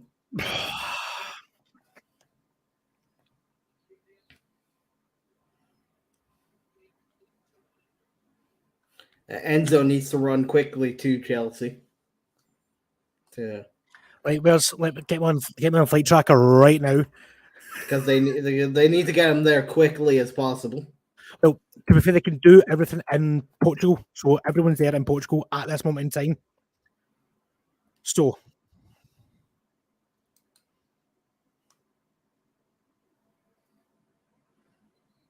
$120 in installments. Rui Costa accepted it. They obviously agreed on the exact amount of payments.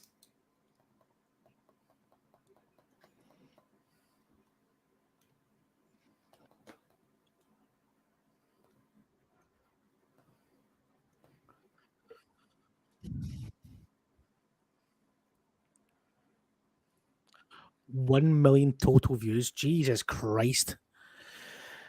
Shall we bring the owner back into the chat for the last hour? Yeah, sure. John, are you ready?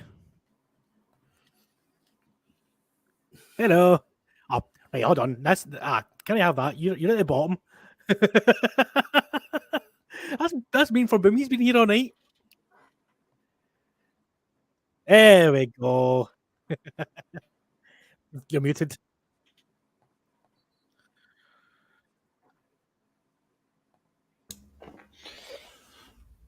You got your here we go eventually. Eventually, yeah. Hopefully they just get it done in time. 106 million pounds. Well, they'll need to speed up like the signing. They'll need to get that done really quickly. I think it's virtually already done. But obviously, Probably medical, but I'm talking about like printing the contract and signing it would now. Yeah.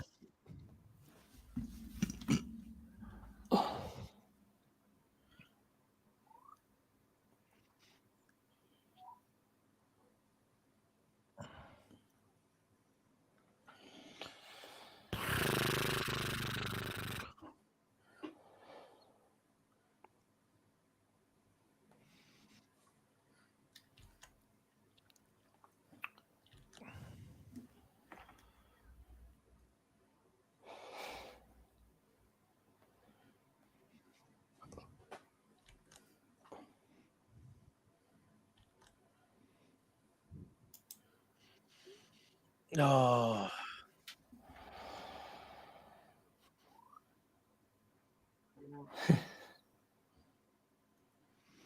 It's a breath of fresh air. But on that bombshell, I'm jumping to go and get a glass of water. Cool. So chat amongst yourselves. I need one. See you in a sec. See you in a sec.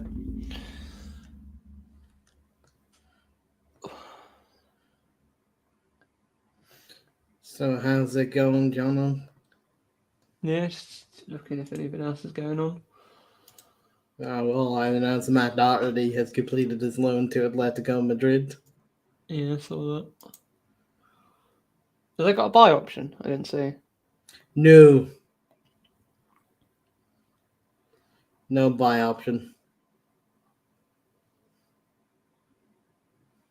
I don't know if this is reliable, but Everton have offered Olivier Giroud a 3.5 million a year contract until the end of the season with a 2 million bonus if they stay up. The player has no interest in the he turned them down. You just gotta keep reading, man.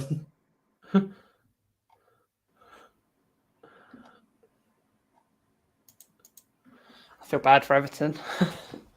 Hmm. They're being rejected everywhere.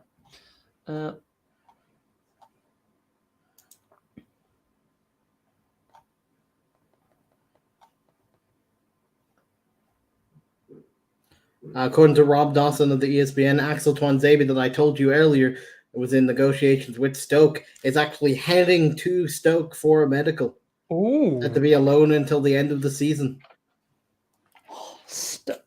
He's better. He's a better level than Stoke, surely. Axel Tuanzebe to Stoke on loan. Looks like it's going to happen. Wow.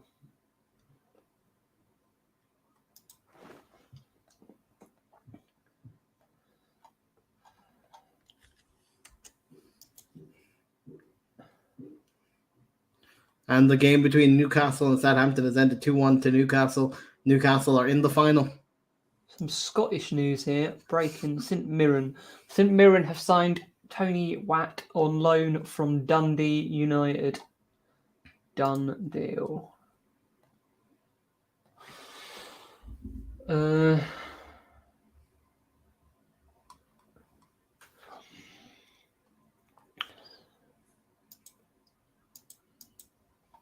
it's just under 1 hour left of the deadline, guys. Let us know your support. Rate your transfer windows. Let us know how you've got on. Have you done the business you needed to today? Gemma, how would you rate United's January transfer window? Butland, Weghorst, and Sabitzer. I'm happy with it.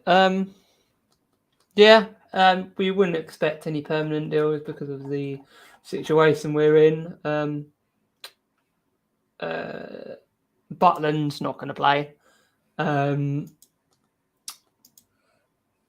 Weghorst has played all right, to be fair, as an option till the end of the season. I think he'll get a couple of goals. If he gets us 5 or 6 goals this season, it's He worth scored it for the loan. one against Forest, to be fair to him, in the semi-final. And yeah, I'm really happy with the signing of Sabitzer. Sabitzer. Yeah, so I'm just waiting for the official announcement for Sabitzer.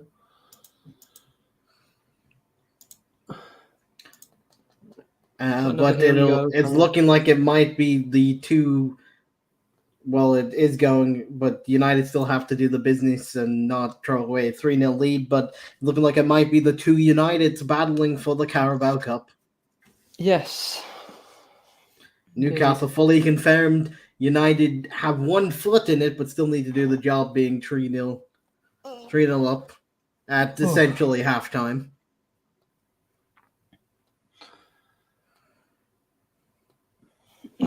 What do we think is here we go here? He's doing a here we go. Sabitzer is a very good signing for the final because he can't play. Lokonga to Palace confirmed. Our opponent at the weekend, Palace. Arsenal midfielder Lokonga has joined Crystal Palace on loan to the end of the season. Good signing for them.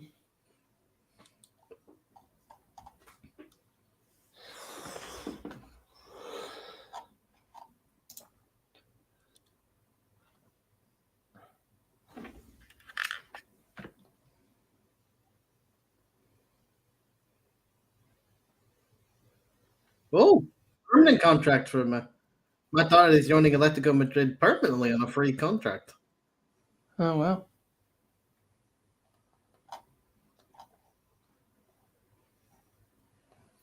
Matt Doherty, surprisingly not alone that we were all talking about all day, permanently going to Spain.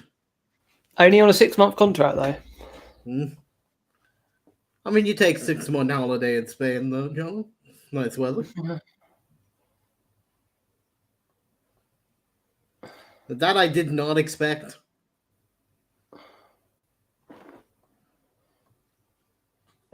Hello. Matt Doherty, a permanent deal to Atletico Madrid, not a loan. Permanent? Yeah, Spurs are terminating his contract so he can join to Atletico Madrid on a free for 6 months. Wow.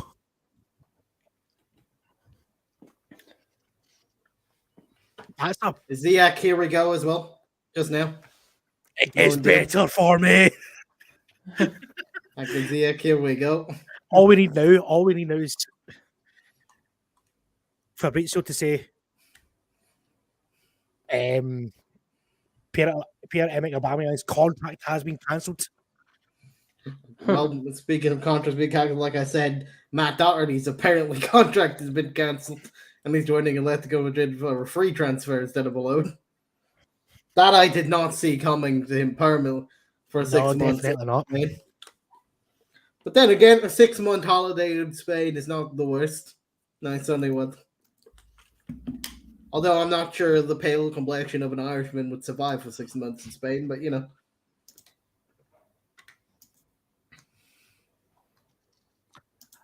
I said to Hakim Ziyech, here we go, deal unlocked. No option to buy. Yeah, and as how you were away as well, boom confirmed, and I've just seen it. ZB on low, on his way to Stoke for a medical. Who's that, sorry? Axel Tuanzebe on loan to Tuanzebe? No. on way to his medical for a loan transfer to Stoke. The player that you forgot was around. Yeah, I completely forgot. Completely forgot about it. Oh, we got a here we go on Barcelona. I think that other guy. I'll be that Arujo. Yeah. He needs to check though. But that player had to be cleared from MLS point of view. Yeah. Can I say something quickly before Here We Go happens? I just want to say to the people who have subscribed to the YouTube channel, thank you very much.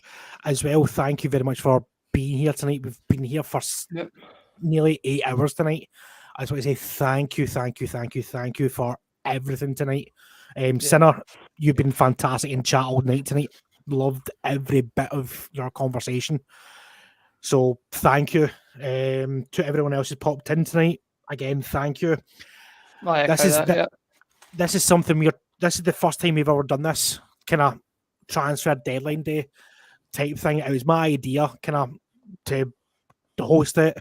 I'm going to be bringing probably from next week onwards, I'm going to be trying to bring watch-alongs. Can I get more interactive with all you guys watching us? And for you, Shayna, we are doing a watch-along for Liverpool Real Madrid.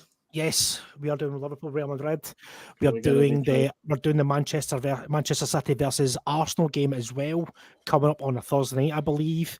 We're trying to be as diverse and as interactive as humanly possible. I mean, yes, our time potentially Manchester United Barca as well. Yeah, potentially Manchester United Barcelona as well.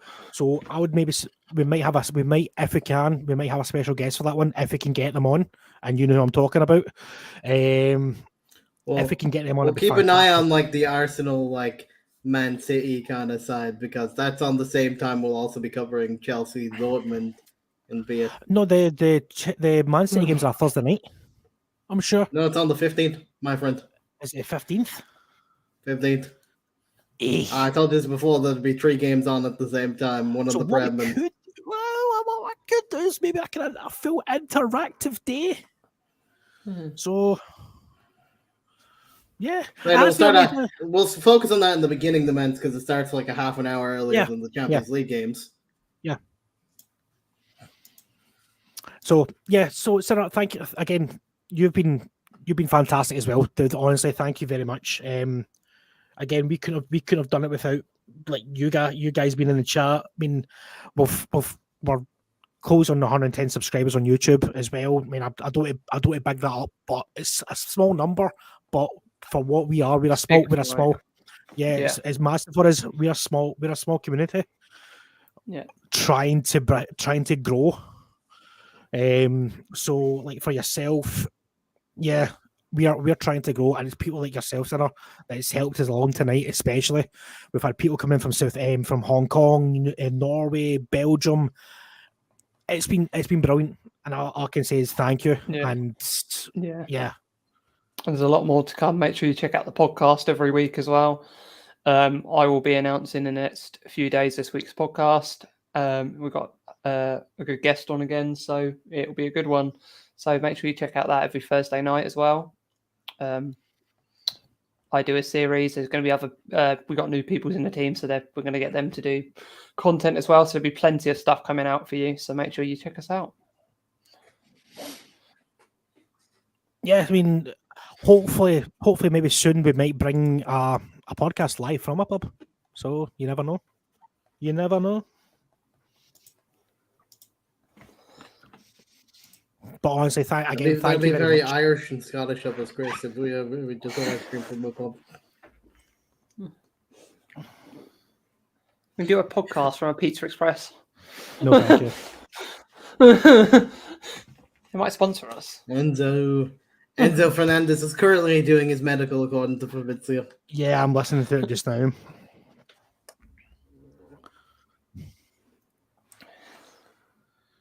Ah!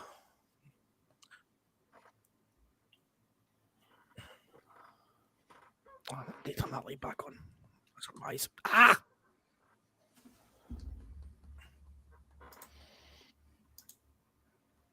Thank you very much, Sinner.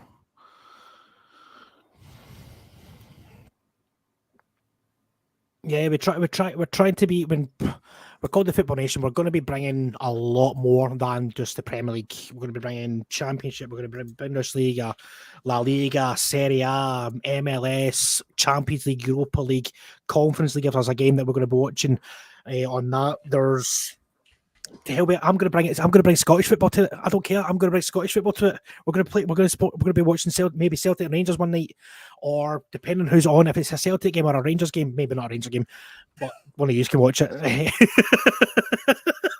I'll get Don. I'll get Don on as a special guest for that. I'll get Don on as a special guest for that one. But yeah, I mean, the thing is, we are trying to be as football cultural, if you know what I mean. So we're trying our best. So if there's a topic, any like, so if you want to say, for instance, you want to join our Discord and chat to us in there, we will be happy to chat you. But if there's a topic you want to talk about for us to talk about on the podcast, let us know, and we'll try our best to do a wee bit of digging into it, and we'll try our best to bring it up. Anyone in chat, that is our Discord link. I'm just putting in the chat now if anyone wants to jump in. 2 interesting games this weekend, and both one in the Premier League and one in the Bundesliga on Sunday at the same time. And the Bundesliga, it's Wolfsburg versus Bayern Munich. What about a good game? And at the same time, it's Tottenham versus Man City. Oft. Salzburg 08. Do you know? I'm trying to think, who was a team in? Because I was in Norway for a Scotland game years ago. I mean, years ago.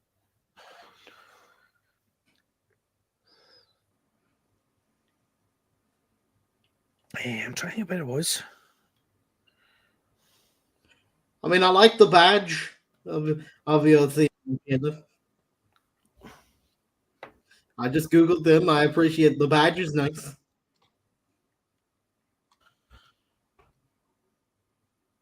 There we go. There we go for Navas. Okay, let's Navas. What a signing. You're kicking yourself if you're Dean Henderson. You get injured and they replace you with Keylor Navas. Exactly.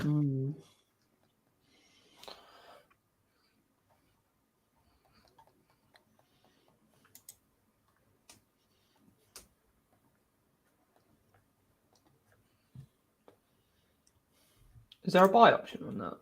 No option to buy. Well, sadly, he wouldn't be done in time for the game tomorrow for them. They could use him. Yeah.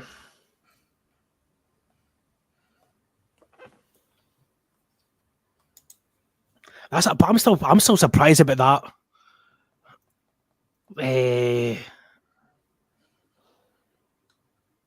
What they call it? The Matt Doherty. Yeah, the Terminator's Yeah. contract is permanently now on the. Saying Well, that, to go to the Conte clearly didn't rate him. So He's been playing. Well, He's He's been playing done recently. better than Emerson Royale when he's played. No, it was Mulder. Mulder and Bodo Glint. Obviously, Celtic played Bodo Glint recently and got hammered. But who didn't get hammered off a Bodo Glint recently? Roma got hammered off them. So, yeah. yeah.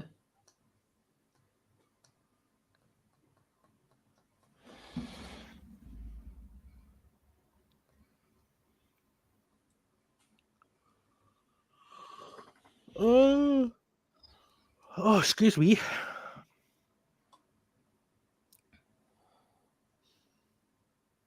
There we go. Enzo Fernandez. Enzo flight to England with a private jet in the next hours to be unveiled as a Chelsea player. He's doing So, his medical while the the club's alive medi- and making sure the deal is signed. He's gonna Yeah. sign. He's gonna do his medical. If he passes that, he's gonna sign straight away and then fly off for the announcement video. There we go. Chelsea agree £105 million bid, £1 million deal. It is disgusting, but it's amazing at the same time. It's just crazy but disgusting. I've just seen that video from Bournemouth for the announcement. How good is that?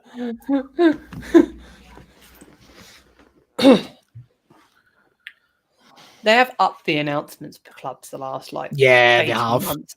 Yeah, they have. I think it's where the growth of social media. Except for Manchester United.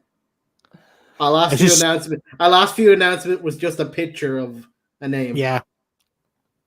Yeah. I wonder how they'll do I wonder how they'll do Enzo Fernandez. Hmm. They've got to have the World Cup in it or something like that. They need to.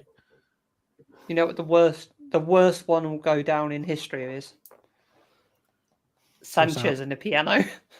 I thought that was a decent. That was the last time we ever did like a full announcement video. He even admitted he didn't know how to play piano. Well, why was there a We piano? did that. We did one for Fred and we did one for Bruno, and then ever since then we've not really done an announcement video. Oh dear. Some not very nice images outside of Everton's ground tonight. I mean, they are fully disappointed of their team. I know they were #owners out. Yeah, there's Because a they are very much disappointed that Sean Dice has not been but I mean, in a way, that's that's Everton's fault because they brought him within 2 days of the transfer window closing. So Yeah. they should have sacked. I mean, no disrespect to Frank Lampard, but they should have sacked him months ago. They should have sacked him at the start of January. Get Sean Dyche in, get him backed. I mean, okay, you never had the money at that time for Anthony Gordon, but get him backed because, yeah, this is going to be. If you get him in early, he might have convinced Anthony Gordon to stay. I think Gordon's head had turned. I think it's head, but you never know with a new manager coming in. They do have a chance to sit down and maybe get a bit of ash and the fact that he was at Everton for 11 years. Yeah. All right, it's been confirmed now that they've been turned down by another player, and that was The Oliver Sheffield United player. Giroud. Oh, Giroud? Yeah. Jesus. So everyone and their mother has turned down Everton tonight.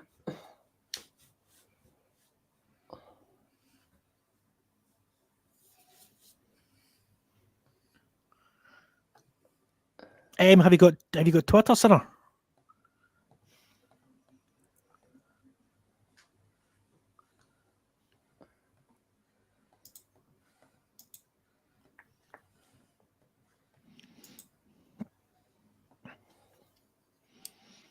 Yeah, have you got Twitter?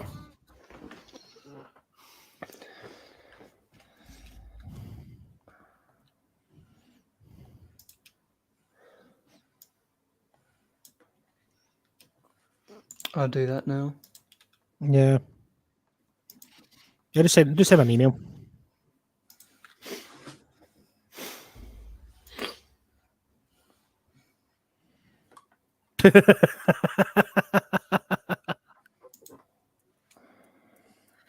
Do you know if Johnny you can maybe update it on the Twitch tabs? You can see our actual tabs on the Football Nation thing. You can maybe, Yeah, I need to. I'll do that. Yeah. in fact, see, give me access to the Nightbot. I'll do it on Nightbot because I'm quite.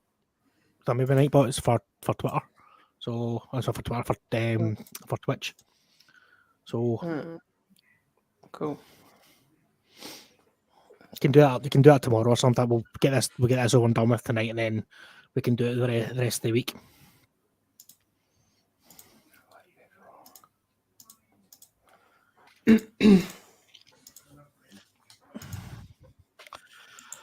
Oh, Sent. perfect. You'll have that in your emails now, mate. Oh, excuse me.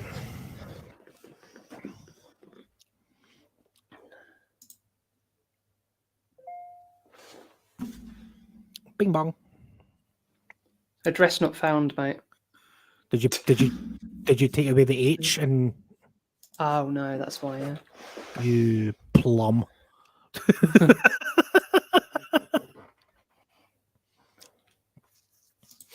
But again, guys, don't get used to the babyface Chris. I had to shave because I've got a charity night coming up, and I had to shave this weekend. So yeah, I'm normally better with a beard. I look more professional with a beard.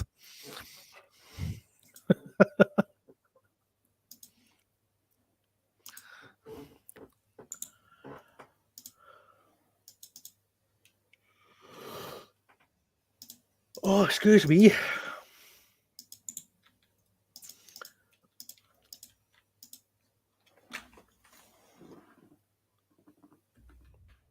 Oh, I'm getting tired now.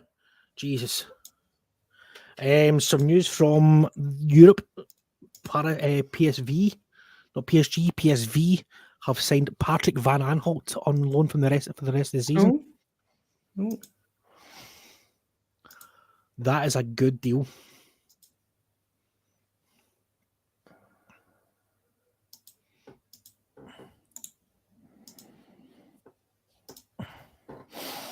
Yes. Aye. Okay, Sarah. Yeah, okay.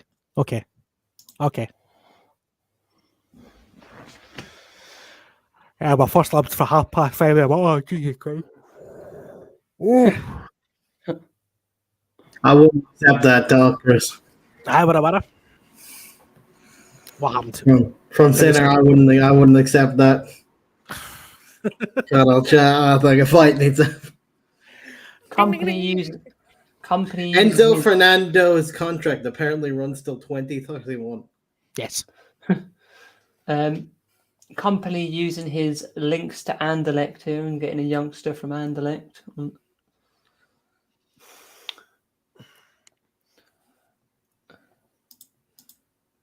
This guy, A gay. so Oh, pardon me.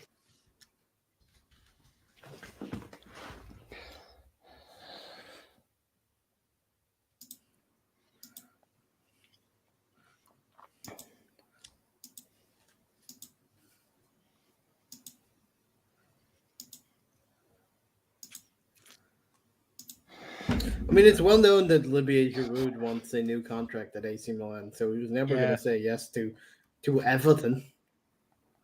And it gives. I mean, it gives him another chance in the Premier League. That's the only kind of thing I can see from it. But yeah, we looked at him earlier in the window when we were trying to find a striker before we brought Beck. Yeah, and he pretty much confirmed to us that he was trying to get a new contract. yeah. Oh.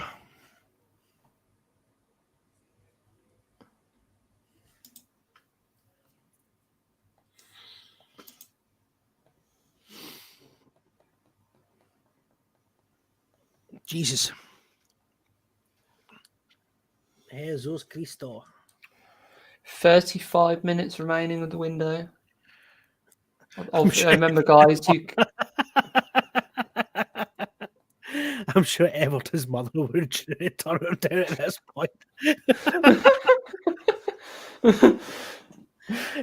To be fair, Sarah, you're probably not wrong. You're probably not wrong. Ben Kenwright's mother. Should I just stuff my football boots to turn them down myself? Ah, Bring out the football boots, go over to Everton just so I can tell Sean Dyche, I'd love to play for you, but not at Everton, my friend. If Ben Kenwright's mother is watching, would you turn down your own son?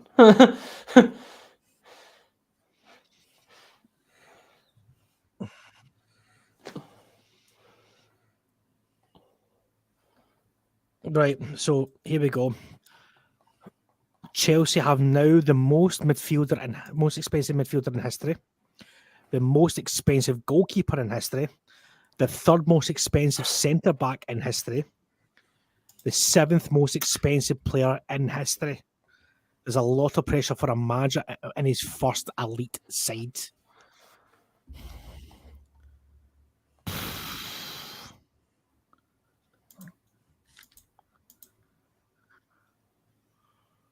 I feel bad for him though because he's not used to this. He's used to building up talent and what he done at Brighton. He's not been used to like signings being thrown at him. Yep, It's not how he did it at Brighton. Jesus. Enzo Fernandez will sign with Chelsea until June 2031. The exactly same deal agreed in the first week of January. Nothing has changed between the player and Chelsea. He's always been open to the move and is happy to join. So,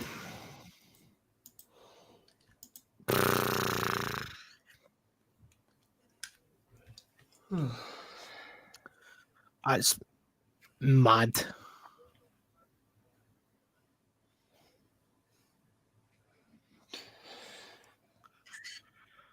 Absolutely mad.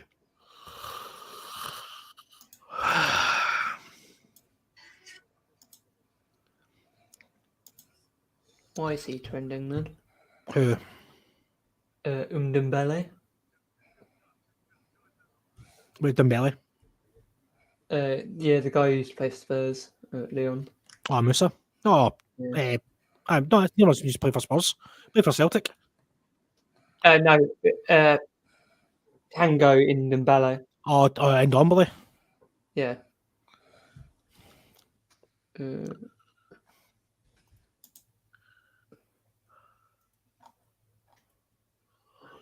Oh, good way.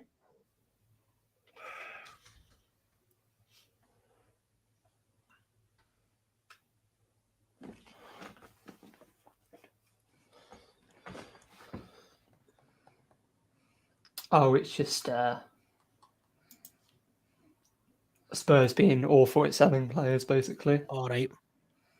So Lamella, they bought for quite a lot with some of the Bale money, sold him for free. Musa, soon to be released on free. Totti free. Dalieli free. And Dembele below market value. Lo Celso below market value. And then now they're terminated. Now, River Plate are going to receive 41 million in Yeah, left field for for Enzo Fernandez, Enzo Fernandez, yeah. which is mad for them.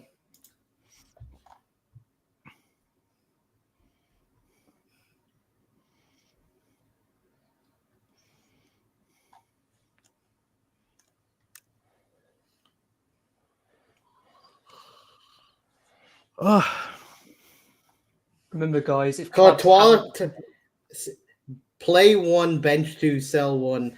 Courtois, Ter Stegen, Donnarumma, Aaron Ramsdale. play one. Play one, Donnarumma. bench two. You're playing Donnarumma. Who you benching?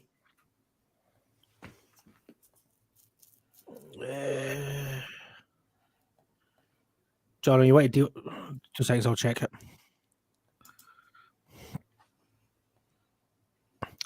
John, the live one has Yeah. ended on Facebook. Yeah, I just seen that. I'm not sure why. What's that? Might be a limit on how long you can actually stream on Facebook, to be fair. To be fair, we weren't getting much on Facebook. To be fair tonight, kind of keeping an eye on it. But yeah, I'd play Ter Stegen, bench Donnarumma and Courtois, and sell Ramsdale. I see. I don't rate Ramsdale. You think he's overhyped? Yeah, he's English. He's of course he's overhyped. If he was good, he'd have been number one goalkeeper in England for World Cup. But it was Pickford. Yeah, I think there's a limit of time on. Oh, is it? Yeah, on Facebook.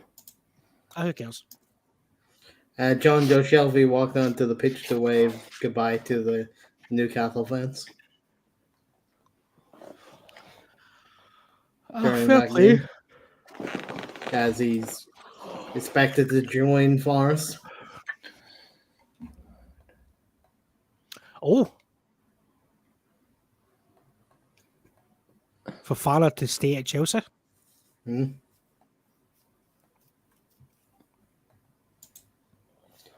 Unlucky for him because he might have needed to develop more. Well, to be fair, I mean, because if you think of it, Chelsea don't really have an out-and-out striker.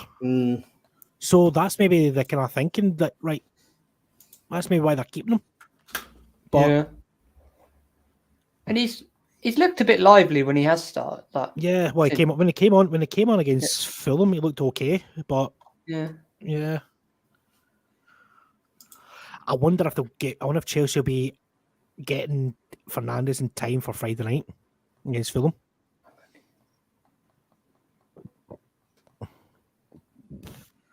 It would depend, friends, if it depend on the work format. How quick that'll be.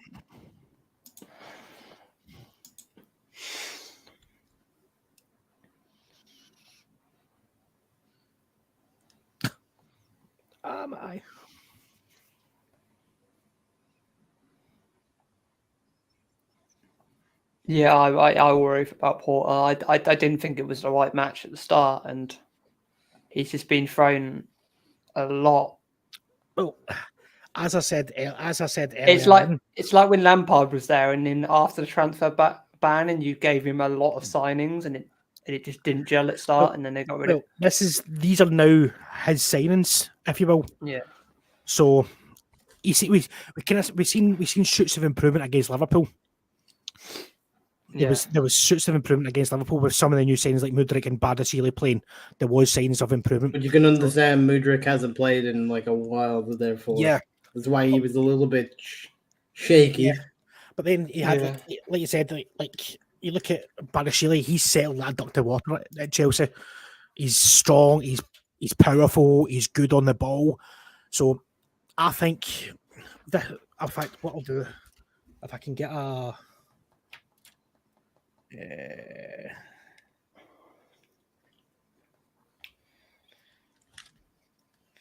so this is what I think the Chelsea team will be from now on.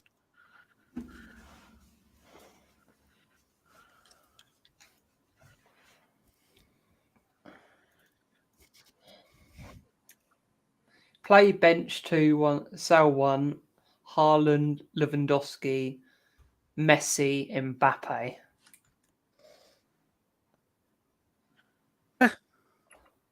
That's a tough one. Play one between Haaland, Robert Lewandowski, Mbappe, and Lionel Messi.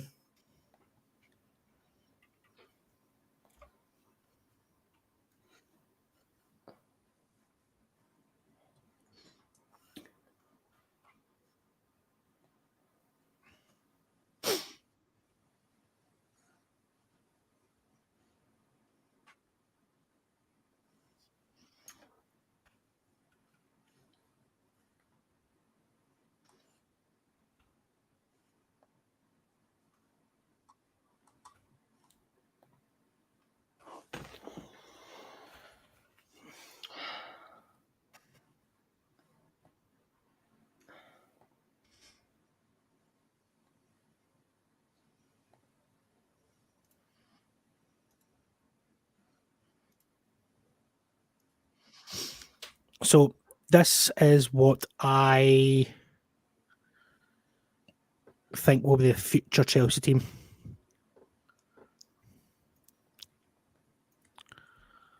So make that a wee bit bigger. So let me. So obviously got Havertz up front. You have Felix, Mudryk, Madueke, Kante, and Enzo. Chilwell, Silva, Barashili, and James, and in goal. Is Kante back fit? Yes.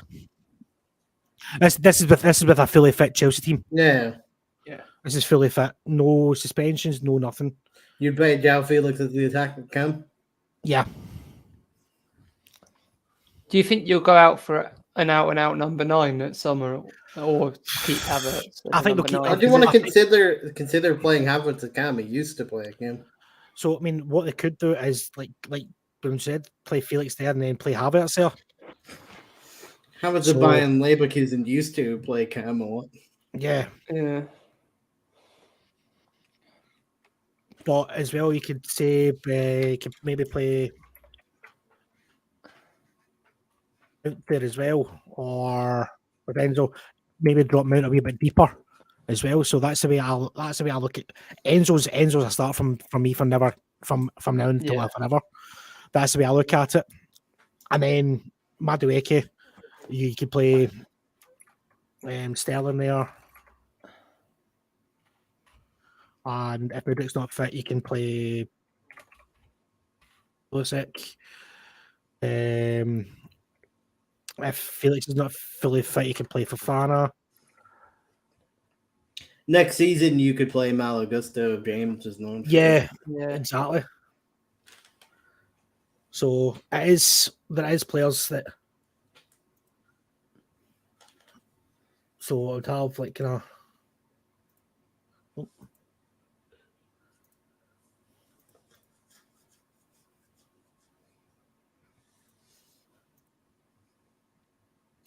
Shinner on his 7th beer.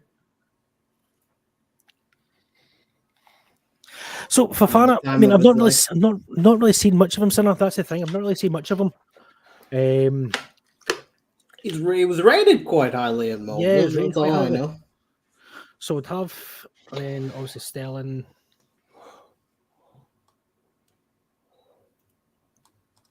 For I got that one to connect.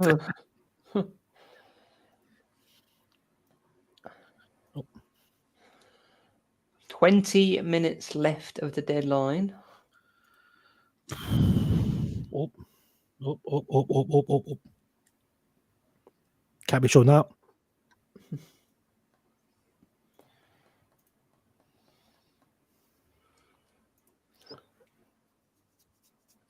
Yeah, Fofana. I've not really seen much of him, but from what I gather of him, he's very, very good. He's like kind of, I wouldn't say like kind of Didier Drogba, but he's like kind of is a kind of Drogba-esque kind of player.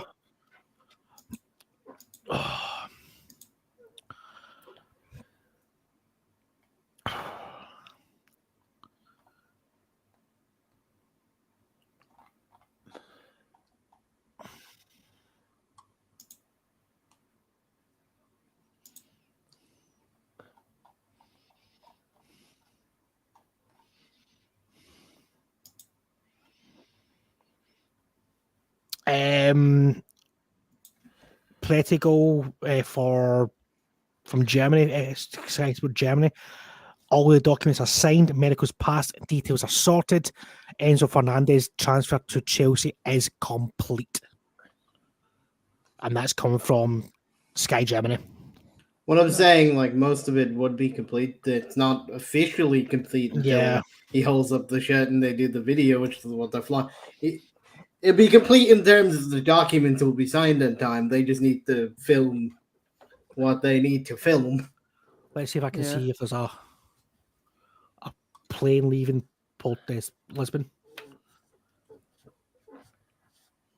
Wrexham have made the Owen O'Connell. They posted the official tweet about that now on their own Wrexham account. After Ryan Reynolds' funny video earlier. Yeah, seen that. Where is this Sabitzer announcement? Chris Martin and Kim Close have left Bristol City by mutual agreement. Yeah, there's talks of going for Chris Martin going back to Derby. So maybe that's one thing he can make as Well, a free they agent. both left as a free agent on mutual consent. Bess Sujin leaves Aberdeen on loan to Excelsior Rotterdam. Yeah. I just seen that there.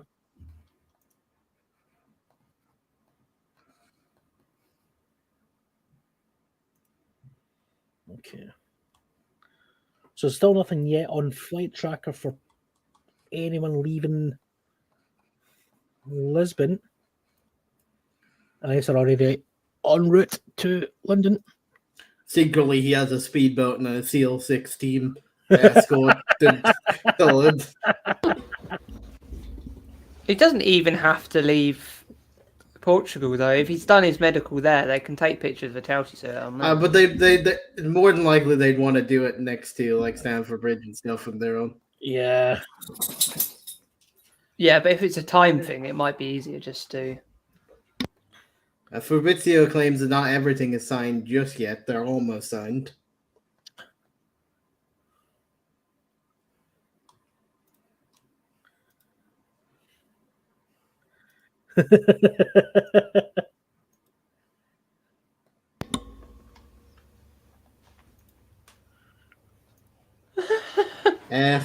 FOFANA. That would be funny. Yeah, get big Todd Boehly on. Oh yeah, with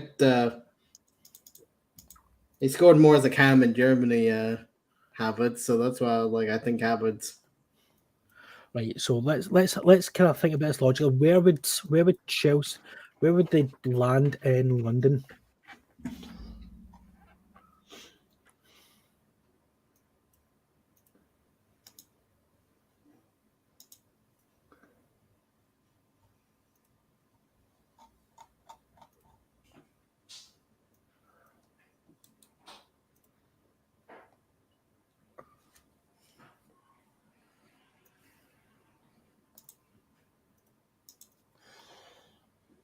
That's a good point. They've not announced Pedro Porro yet. Yeah, no, it's Yep. going to be at 8:00. No, they signed the contracts apparently at 8:00, Jonathan. Yeah. Oh, Wait, man, there's a. wait. Hold on. There's a Gulfstream just left London, which is a Gulfstream is a private aircraft. Well, perhaps it's going to land in Lisbon soon to bring him. No, it looks like it's actually heading to Paris, so that could be a certain Hakim Ziyech. But apparently he's could already be. in Paris. So.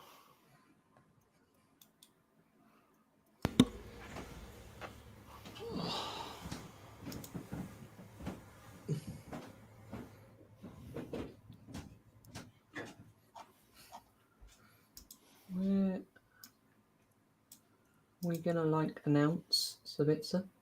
Right. Dude's falling through. He's seen Carrington as we said, and he's like, nope, I'm out. He's like, do we even have medical equipment here that is medical?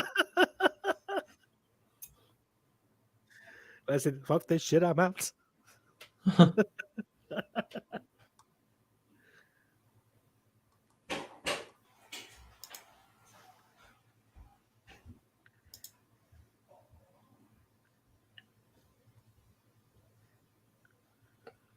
Right, here's a bit of a start for you. So you know who Tony Watt is, the guy who scored against Barcelona for Celtic. So after his loan, so he's just signed for St Mirren.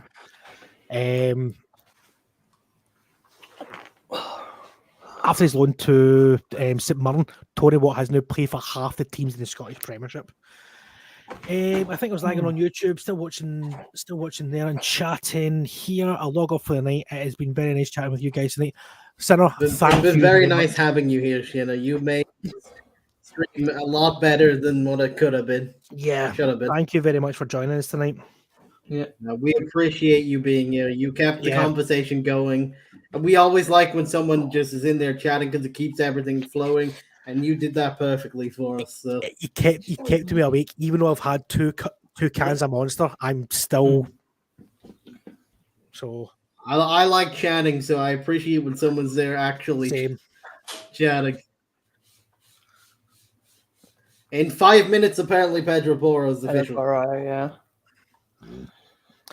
Deal falls through. Oh, by the way, with the extended press conference for Ten Hag, Scott McTominay is out for weeks, apparently. Oh, that's a With point. a muscular injury. I've just read a good point here.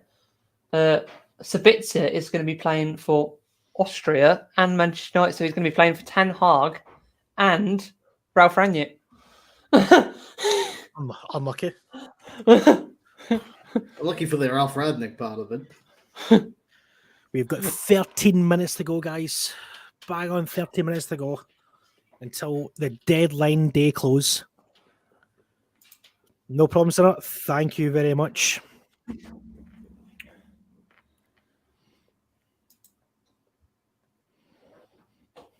We thanks for the praise, Jenner. We thank you for the praise. Thank you very much.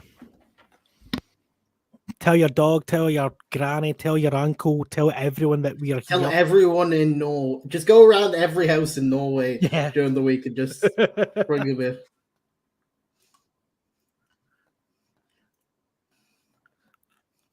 Thank you very much. See you next time. Tell even the brownie men to come subscribe. Thank you for coming in.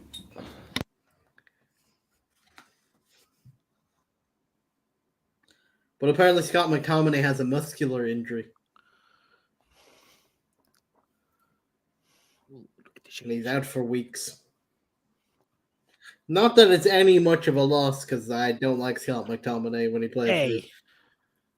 He's good for Scotland. I never said that. Hey. You leave McTominay alone. Chris, he's one of those players that, like Shane Duffy, is always good for the national team. Hey, see, to be fair, he's actually done okay for Man United when he came in recently. This season, the other season, I'm putting it all in total. I haven't. Fred's I'll give you that impressed me this more at season. the moment. Like the start of the season, he started the season well, and then Ten Hag says he doesn't change a winning team. So as soon as we lost to City, then he dropped him, and then Casemiro came in, and then it was just the end of that, really. He hasn't been the best since I've seen him in like the other games. God, McDominay. He also was the reason that Chelsea scored first in the game against coming on and being stupid. So I haven't forgiven him for that, Chris. Yeah. I think him and Harry Maguire leave in the summer. I've never faulted Scott McTominay for Scotland. He usually puts in a ship for Scotland.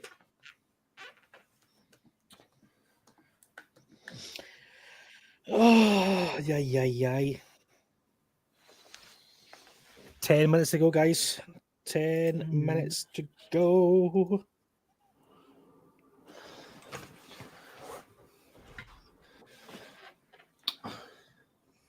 Tom McDonald.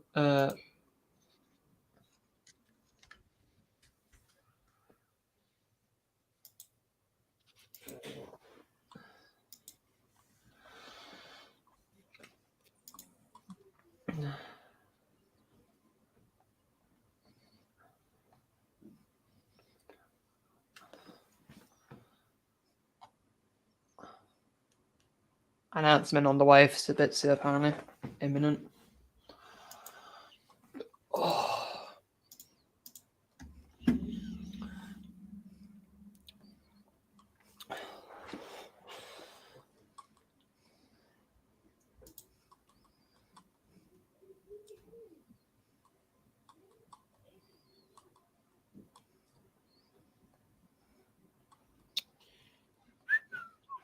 John Terry saying that he's really enjoying watching Newcastle play at the moment on Twitter.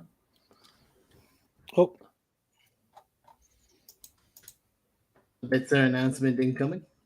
Yeah. That's football official, yeah. I've just seen it from That's Football.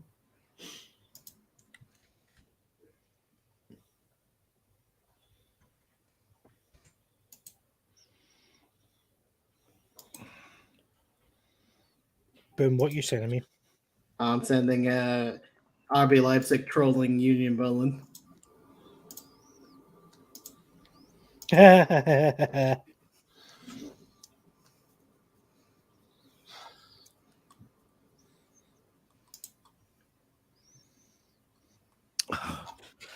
Juranovic sitting there. No.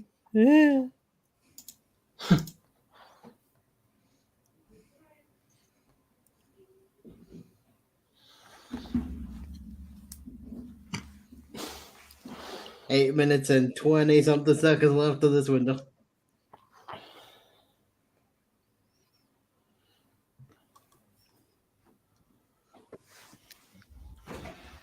Bit of a shots fired for Espanyol's fans. Yeah, I just said that.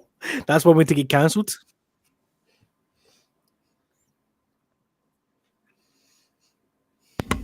Are we going to have any last minute collapses because they're running out of time? Do you have to give your paperwork in for an extension now? Would have had to complete medicals.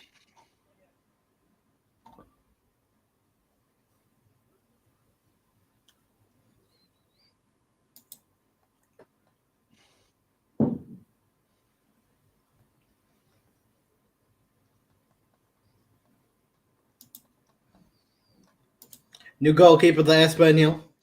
Yeah, Fernando Pacheco. I know that name from somewhere.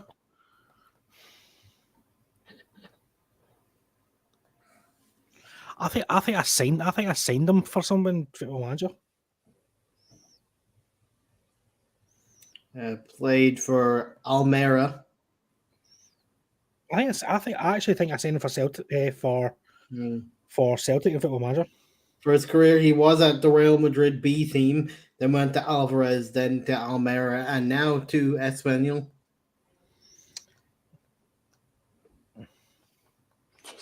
I've just watched the Poro announcement, and he's in a Zorro mask. Seriously. I mean, Poro, Zorro, I can see the connection. Went. I can see why they went that direction.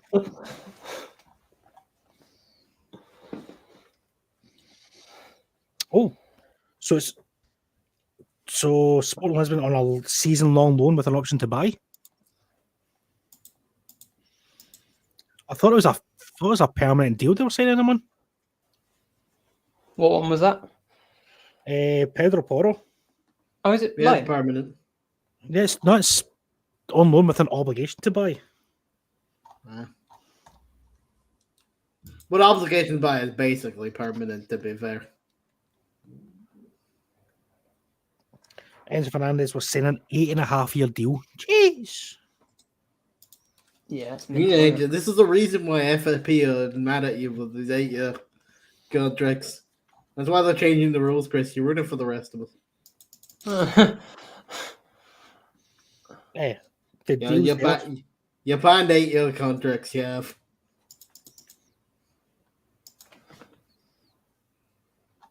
I was speaking to my dad when I was on my break earlier, and that Ramsey, he's now gone to Birmingham. Who was it? Norwich. I think he's got Borough. Yeah.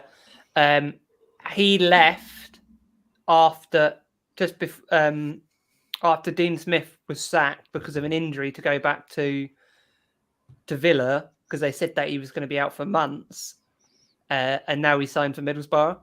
So there's rumours in Norwich that he's found out about Dean Smith leaving, and then left. Yeah.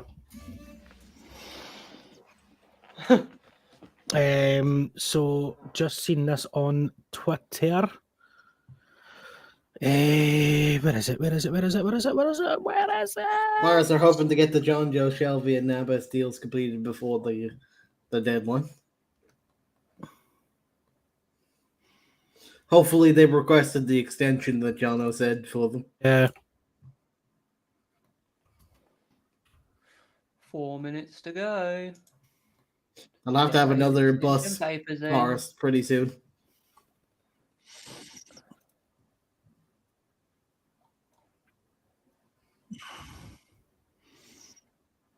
There he is.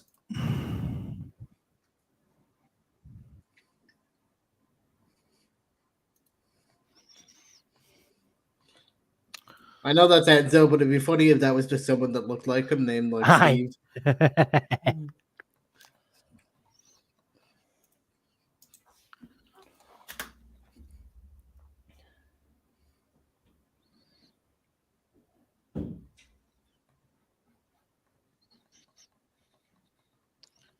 So these are the players that Chelsea have signed this January. I mean, you've outspent La Liga, Serie A, and the Bundesliga. And, With and just everyone spent- else. With just And everyone no, else. But I'm talking about league sense. Chelsea have outspended every other league by themselves. So Christopher Nkunku, Bemo Barashile, Yao Felix, Michael Mudrik, Andres Santos, Noni Madueke, Malo Gusto, and Enzo Fernandez. For about over like 500 million. 640 million pounds. Since last summer. No, that's since last 17 new players since last summer. That is fucking ridiculous. Yeah. Absolutely ridiculous.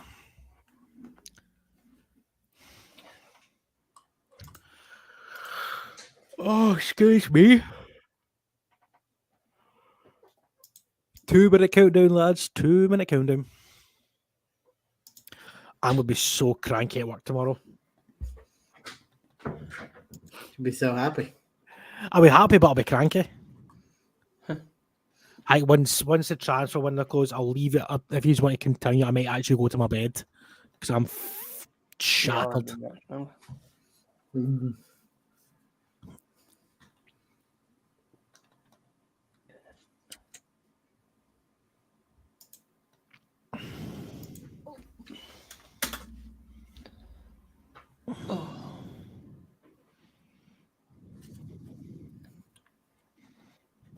Touch wood, it's announced in the next 2 months. This will be the last signing under the Glazers' ownership. This is when Glazer comes out and goes, "I'm not leaving." It's kind of interesting that Keylor Navas apparently could have gone to Napoli in the summer and chose not Yeah, to, and now he's going why to did Forest. why did they reject that?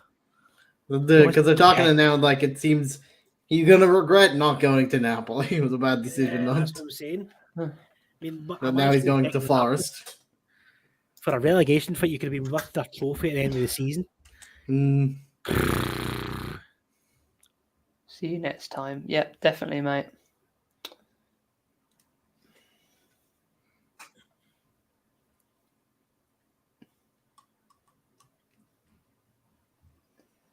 What's the point of having a break now? 30 seconds to go.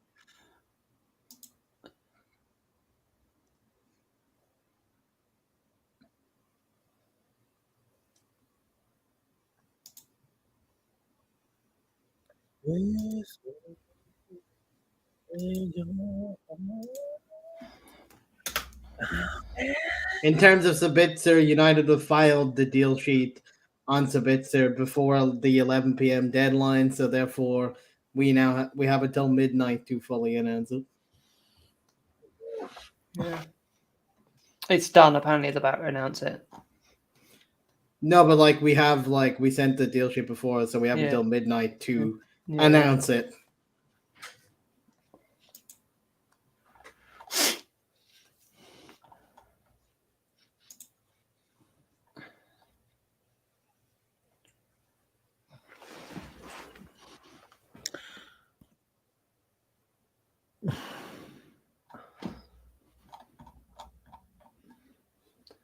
Ziyech was done that basically this morning, so I'm not so that's dragged all day. Yeah, it's because Chelsea changed something last minute in the deal.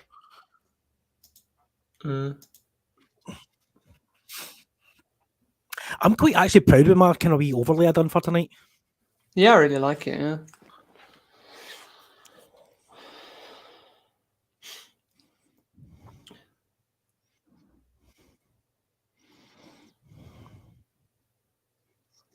I'll speak to you after this, but I think I've got another idea for next time. I was thinking about it in a minute ago, looking at that. What I'll them? tell you. Yeah, it just give me a small idea. I'll speak to you. Okay. After this. Well.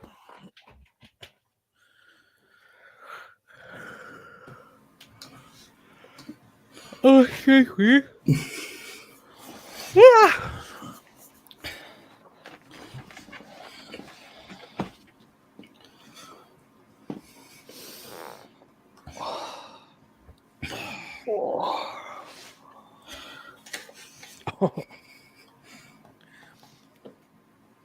Oh. You've got a cheeky talk. You've been off all day. Some of us have been up since 5:30 this morning, Jono. I wonder who that is. He hasn't mentioned that before. And who's up again at 5:30 tomorrow morning? This mug right here. Do you know I was actually meant to be off today, but I had to change my shift because they never gave me my holiday for the weekend, which was supposed to be off this weekend. So I had to change my shift for today.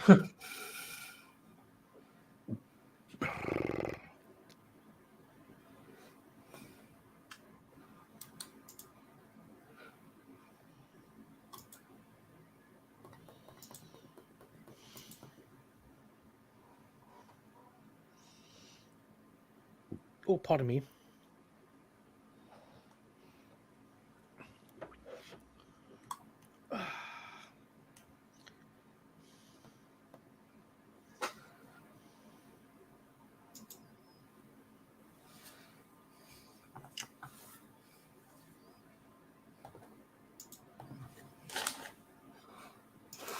I nearly panicked there, but it was a fake account.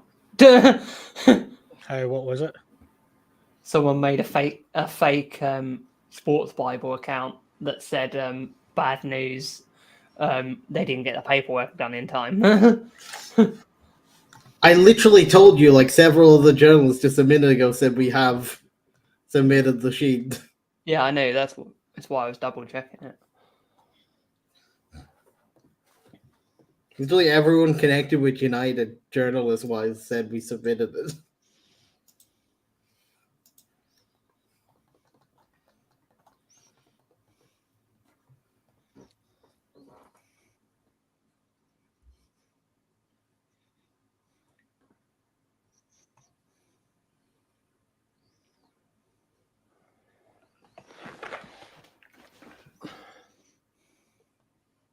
In fairness, I'm with them. I want a beer. I can murder a beer right now.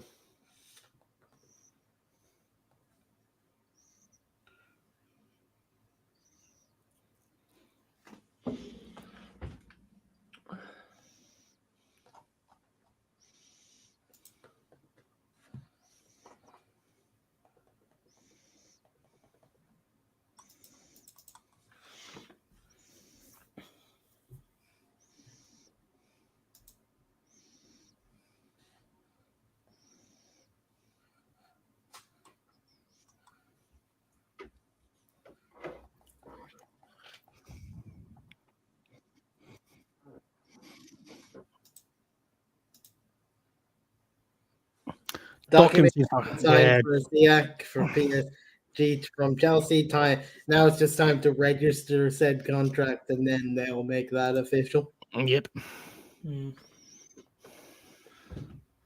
Shall the official sign for Yeah, Forest, 2.5 not the deal. Forest?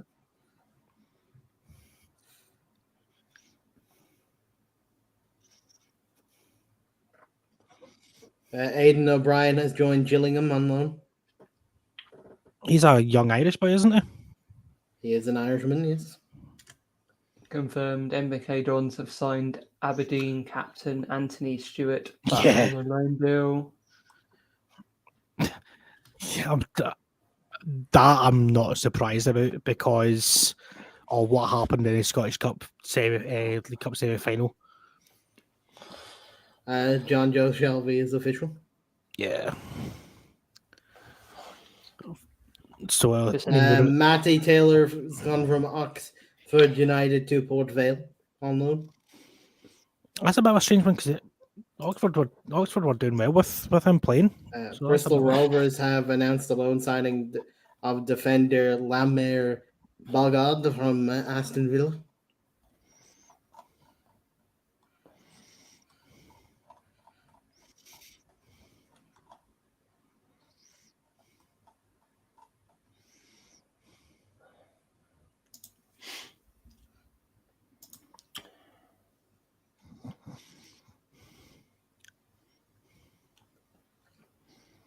But United have submitted the sheet to give us an extra hour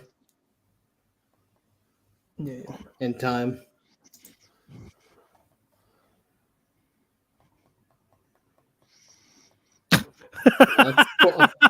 Poor John Joe.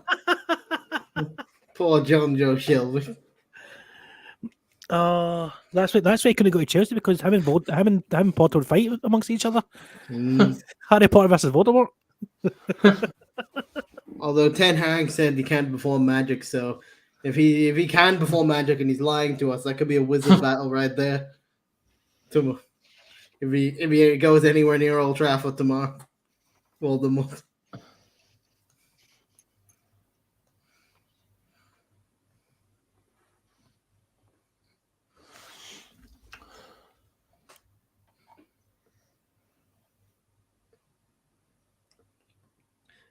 Southampton apparently have triggered the 1 hour extension.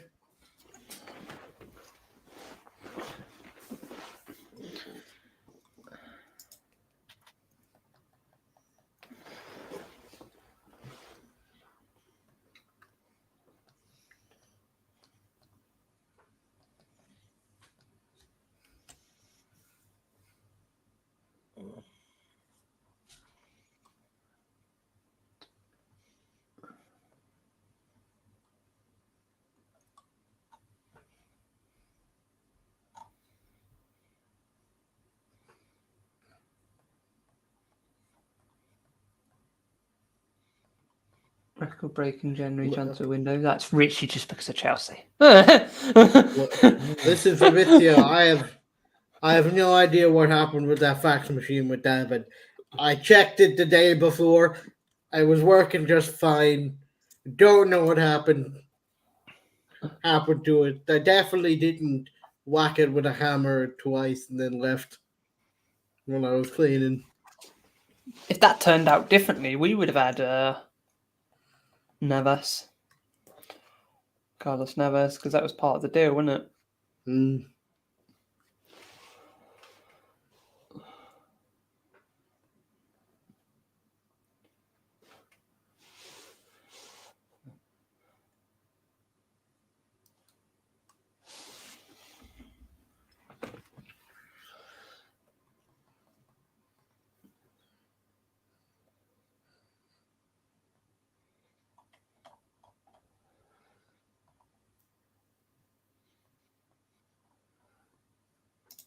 Come on, let's get some announcements.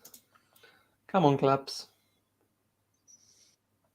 We have an hour to announce things.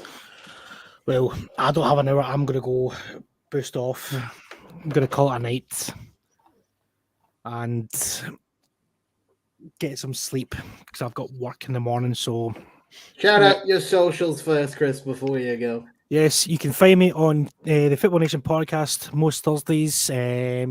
You can find me at Chris_Watt89 on Twitter. That is where you'll find me most. And like I said, you'll find me here on the Football Nation podcast every Thursday. Well, not enough every Thursday, but soon more so every time there's a football game on because we're going to be bringing a lot more watch-alongs, because I think tonight shows it that we can do it. We've had their interactions tonight, so again, I just want to say thank you to everyone who's joined me and myself, and And Chris, I, and Boom. me and myself, we're all just Me- Chris. We're all Yeah, Chris. they're all figments of my imagination. Jono tonight, from being in the background for most of the night, helping us out with some of the stories for tonight. I just want to say thank you to all y'all. And for me, it is good night, and I'll see you again soon. And on he Yeah. says, up the Chelsea. Yeah.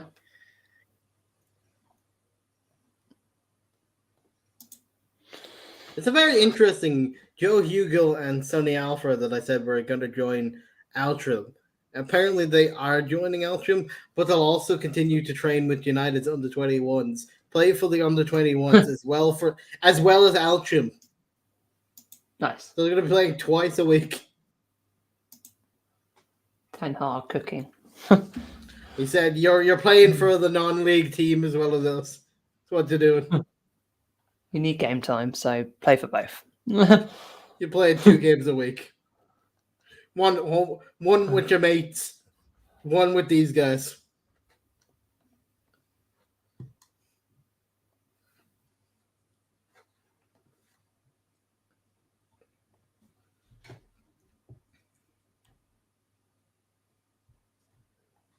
Reading those words, Manchester United won't have another transfer window under the Glazers is very, very fast. Yeah, it's the Satisfying. last window under the Glazier ownership. Could it be the last window for Liverpool under FSG? As it is. It'd be interesting. They're also looking, although he's more used the term investment more so than the Glazers have. The Glazers used it once, and I've never said it before, but FSG keep talking about investment more so than full sale. Yeah.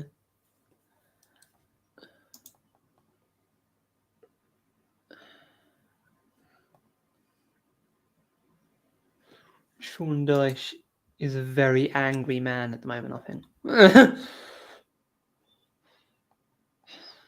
With their business. He's a man you don't really want to upset. And the Everton board might have upset him today, I think. You're talking, the one he's missing is Alexis Sanchez. They're talking about he's missing number 7, one of the famous number 7. The one you're looking for is Alexis Sanchez. I mentioned him earlier. Yeah, but him and Cavani, that's who you're missing. There was no other number 7. It was just Cavani and Alexis Sanchez. Yeah, right. Yeah, I'm not listening to him anymore.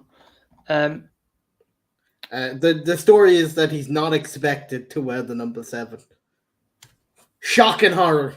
Sabitzer not given the number 7. Who would have guessed? And it's now official. Matt Doherty terminates his contract with Tottenham and joins Atletico Madrid on a free. Until that man has moved up in the world. Maybe they just didn't want to have the Spursy on loan.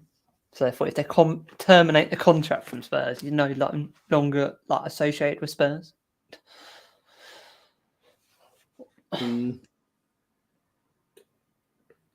The Ziyech deal. Chris has left, but there's some bad news that could potentially happen, Jono. Oh no! For him, there's a problem with the Ziyech deal. Ooh. It could end up collapsing due to an issue with registering the contract. It's not been validated. Uh-oh. Nottingham Forest have tweeted, "Time for one more?" ?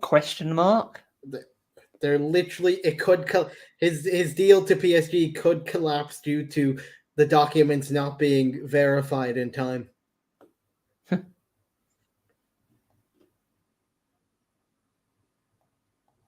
So there could be potential bad news for Chris after his good news of getting everything. Carlos Navas, official.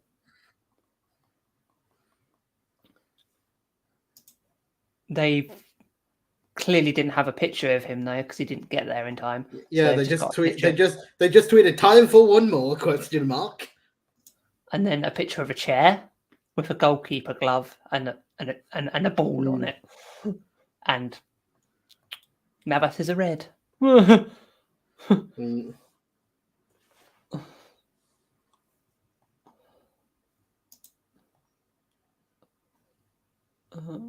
Your Why new is home Roman awaits. Abramovich mentioned?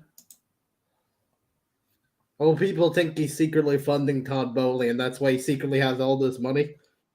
Roman is just secretly. They fired him as the figurehead, but he's still secretly manipulating Chelsea in the background.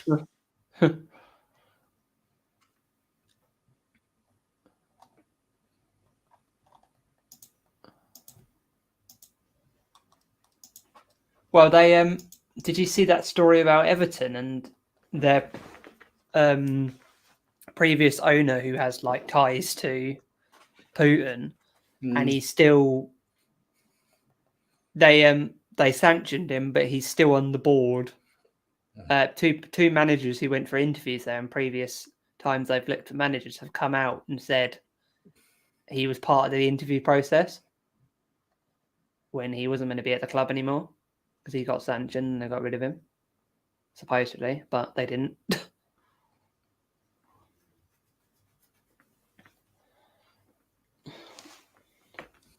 Duncan Castles has put a little bit of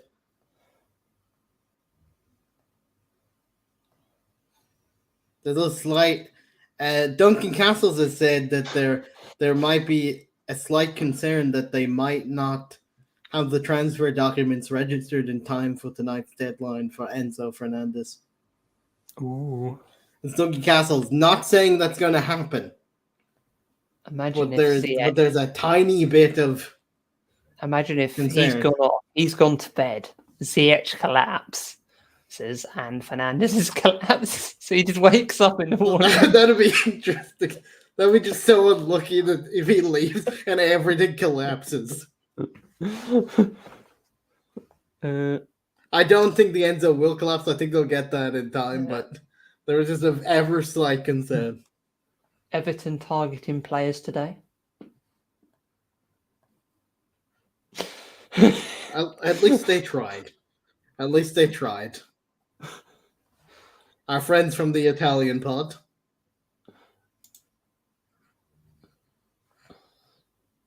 But yeah, he has.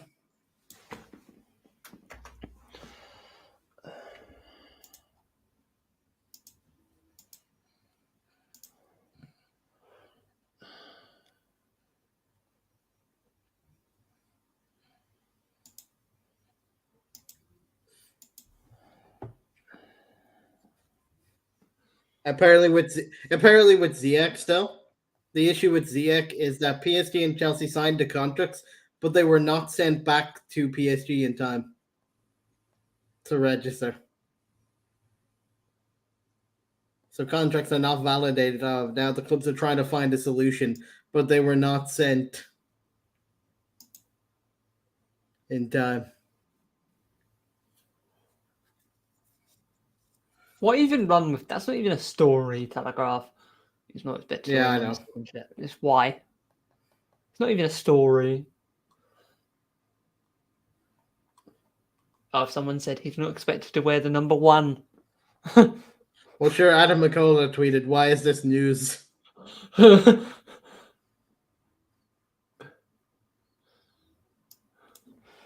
And Adam McCullough says, "My sources confirm he's not expected to wear the number 69 shirt."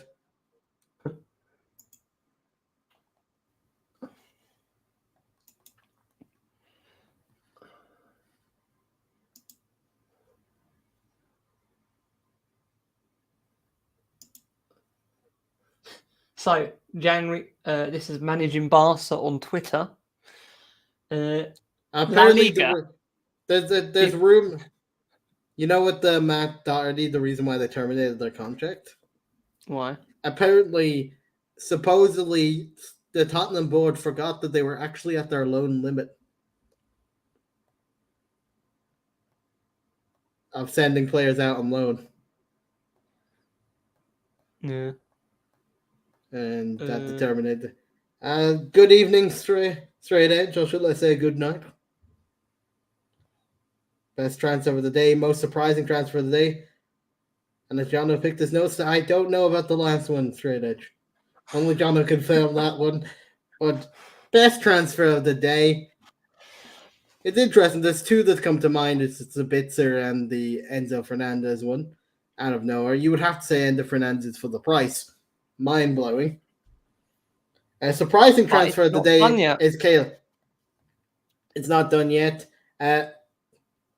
Surprising transfer of the day for me is Kayla Navas to Forest.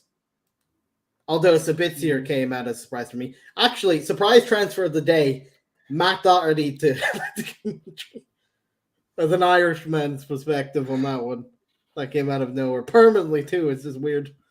We kind to of me. touched on it earlier with Chelsea's mad spending. This is mainly Chelsea, but January transfer windows spending. La Liga, £20 million. Premier League, 763 million. And your loan deal from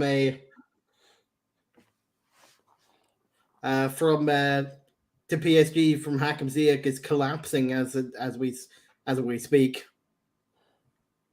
Yeah, paperwork issues. Because paperwork was not sent in time, so they're trying to sort that out, but there might be a bit of a collapse in progress of that one. We have no idea. He's currently in a hotel in Paris, so I'll be sad for him if it collapses.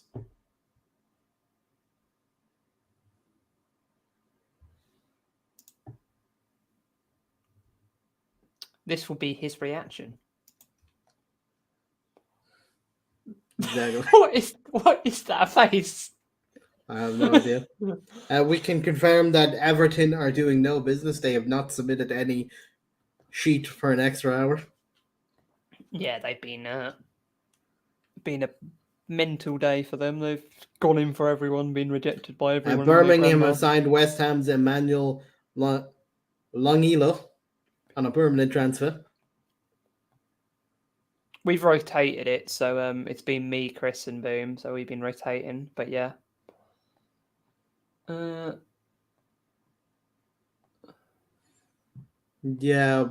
we've actually been Chris went for a few hours to have dinner. I left to have dinner when Chris came back. Then Jono left when I came back again. And now it's ended with me and Jono because Chris needs to get up at 5 a.m. Yeah. And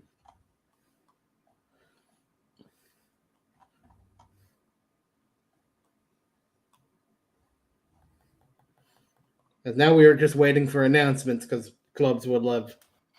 You didn't all have dinner together? No, surprisingly, because we're not in the same location, straight edge. As much as I'd love to have dinner with Chris, he's not in the same location as. What does he need to get? Because he has his work is at 5 a.m. He got up today at 5 a.m. for work and then came back to do this stream for several hours. Fair play to him. And then he has to go to bed to wake up at 5 a.m. again for work. He wasn't supposed to work today, straight edge, but he had to come in. What would your dinner choice be? If I had a choice of dinner, it's always a pizza for me. I love pizza. What is he, a postman?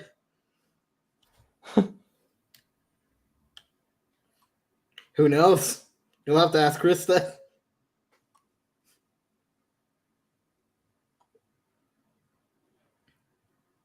Motherwell have signed Jack Atkinson from Barnsley. And Stoke City are very close to signing Axel Tuanzebe, though. One of Jono's pizzas. I've not had one of Jono's famous pizzas, myself. Have to try it one day, but it's not something I have partaken.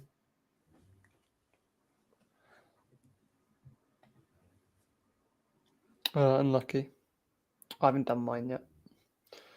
I haven't done mine yet. Gone with managing power most of the time these days. Mm. Of the unfortunate situation in Ukraine. So it's hard to organize a time that suits both of us. Mm.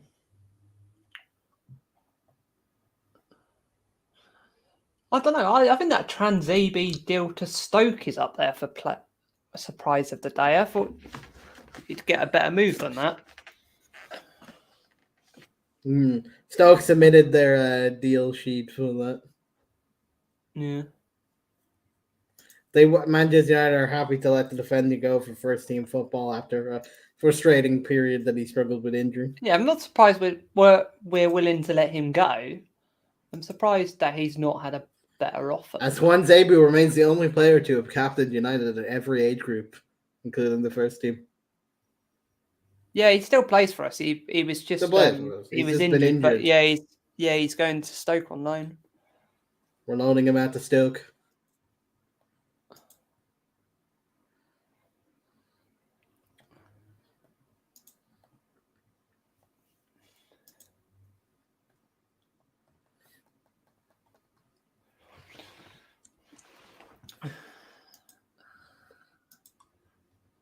Come on, clubs, get these announcements done. Everton are getting a lot of abuse online. He was a good prospect. Yeah, he was a good prospect, but he's been hit with like heavy injuries in the past season or so.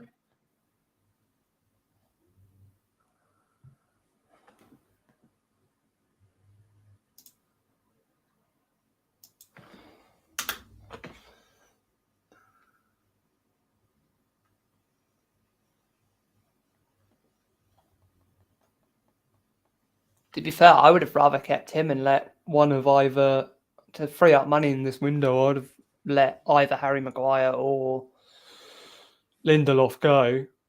What's the announcement for Rose to legit? Do you need a loser to step in? John, do you need a loser to step in?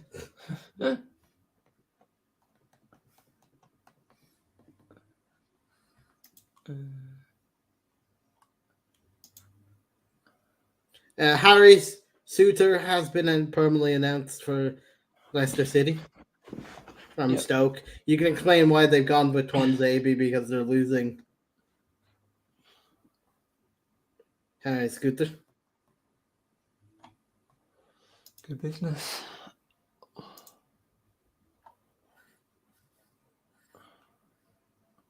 Clubs have 32 minutes to make their announcements after the paperwork. According to CBS journalist Ben Jacobs, he claims that the Hakim Ziyech deal is off and he's stranded in the PSG offices.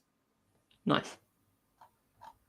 Low on confidence of any appeal or solution. Chelsea didn't submit the paperwork on time. He can't be registered and he's stuck in Paris.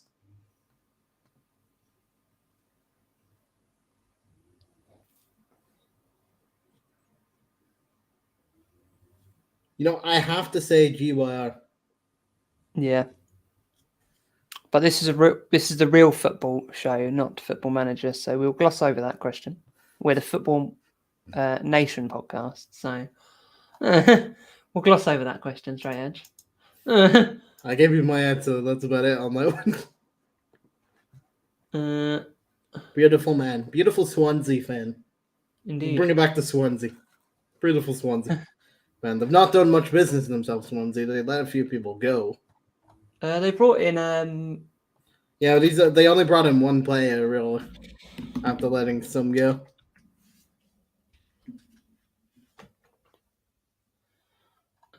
They brought in a player on.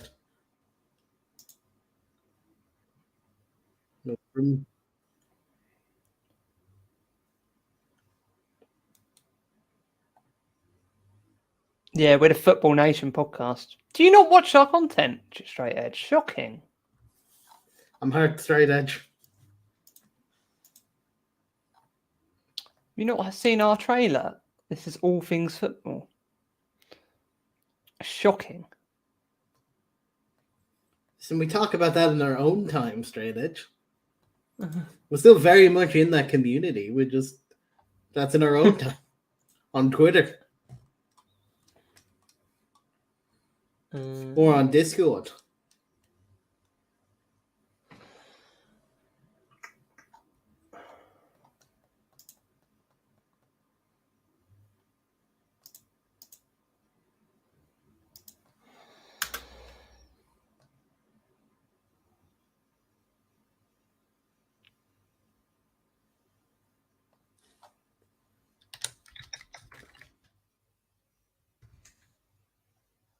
Come on, clubs, get these announcements done. I want to go to bed. About half an hour for these announcements have to be done.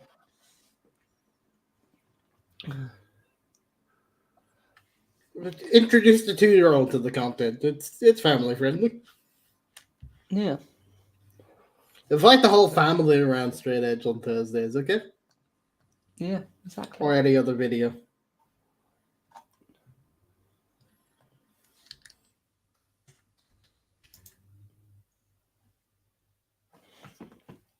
Question there for you, Johnny. What do you think of Southend's chances of promotion from the All National League? I think they got a good chance. You're going to have to try and push because you are behind in 9th. Going to have a good second half of the season there. Hmm.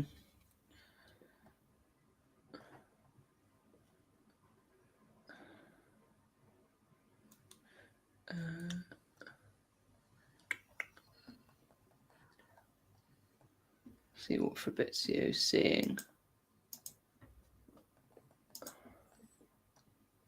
Well, Hakim Ziyech is extremely mad.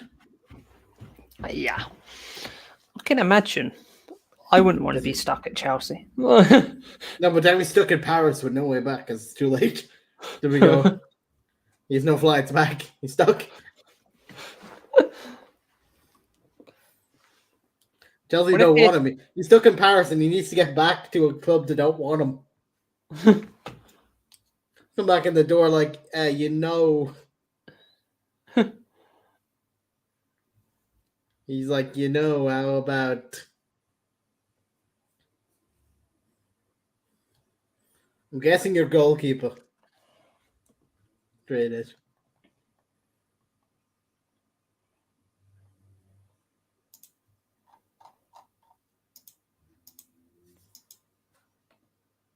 Carlos Navas still hasn't got a buy option, but we knew that. Mm.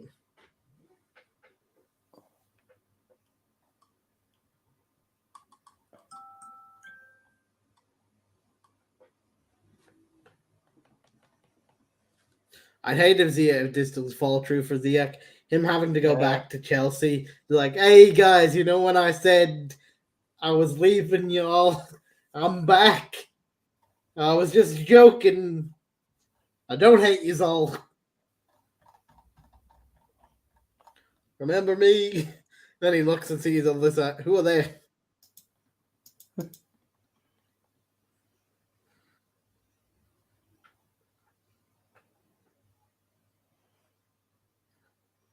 I'd be interested to see how Lakonga does at Palace. I think that's a good signing. Yeah, it is.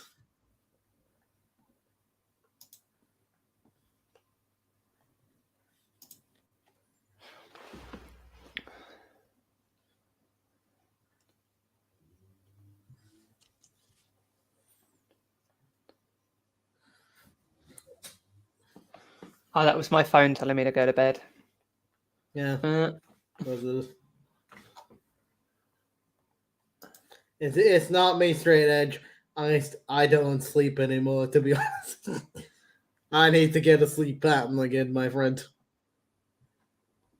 I've got the sound. It doesn't mean I'll listen to it.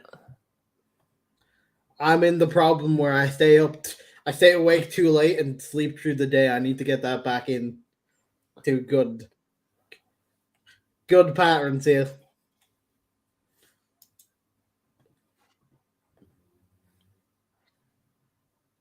Who's your top 4 of the Premier League? I think it will be Arsenal, Man City, Man United, Newcastle by the end. Yeah, I agree. I agree. Arsenal win the league, City will come second, we'll come third and win the Carabao Cup or the Europa League. And Newcastle come fourth. No, I have several hours of sleep, but I just don't. I don't fall asleep till around 3 a.m. most days. I put my alarm on for 9:30 and not bother looking at the phone after that.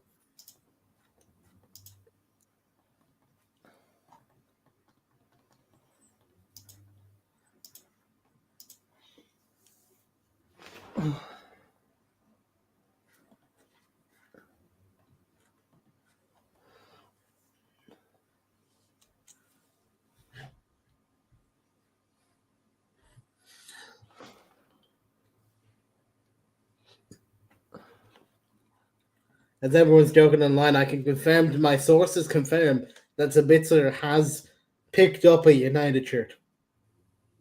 At least once. Nice. When everyone's going about the shirt numbers. I can confirm he did touch the grass.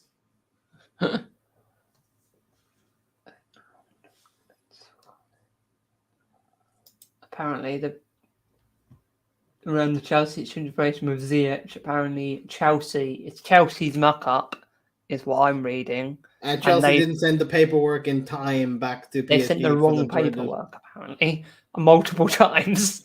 We were talking about that, Chris, that you go to bed and everything goes wrong with your good day. Apparently, you sent the wrong paperwork to Paris. I know you're unhappy. We literally were talking about that. The moment Chris leaves, everything goes wrong. It was literally like 2 minutes after you left the call. We get a message saying it's collapsed. Well, in doubt. Yeah, I reckon it would cost him more than that these days. No, knowing the Glaziers and the United shop the straight edge. Well, the 65. You're at least talking £80. Yeah, easy. Suleimana, Southampton is done. Yeah, they registered everything in time. Leicester have signed. Chris is on his way to Stamford Bridge to give out to the Chelsea fax machine people. Leicester have signed Harry Suter from Stoke on a permanent deal, confirmed.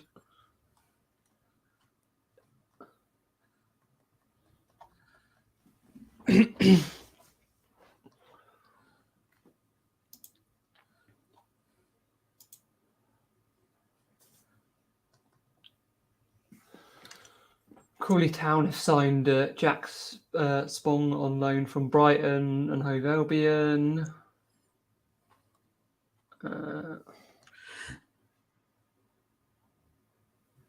A true straight edge, £100 if you're XL. It goes up in price the more.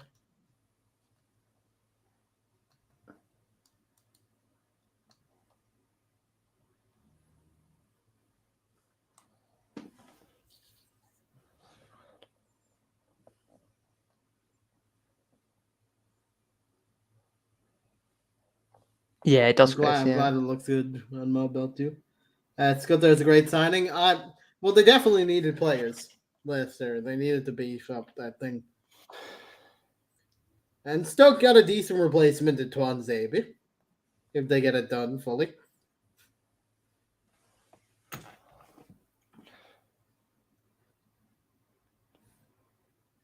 Yeah, it's a good signing. Yeah, they needed that centre back.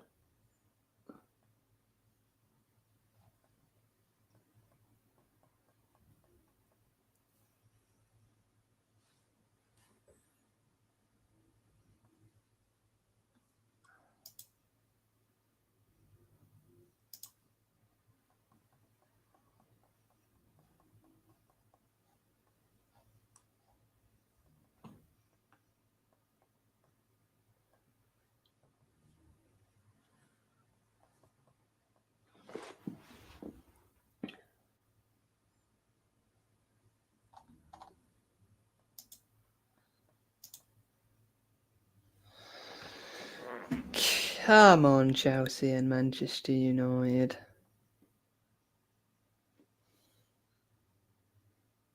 Get these announcements out.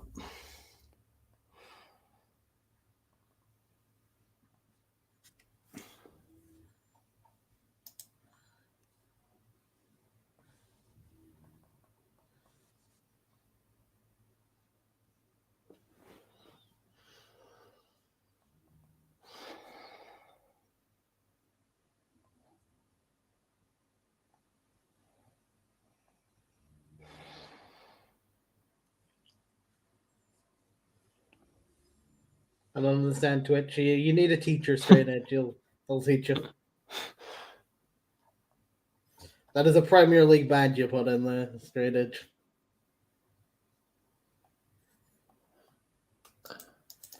Well, if you subscribed, you wouldn't have an advert, Chris. Yeah, Chris. There's only one way to get rid of adverts. I'm going back to either be on YouTube or subscribe. People they should want the money from adverts. Exactly. I need to put. This goes back to Chris anyway. His appearance fees are through the roof. To be fair, especially today, for a 9-hour stream, his appearance fees. Woo. We need all those ads.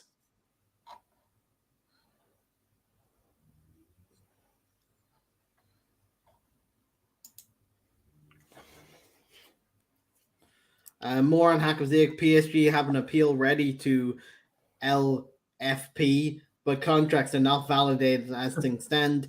After Chelsea and PSG exchange documents, the deal is currently off.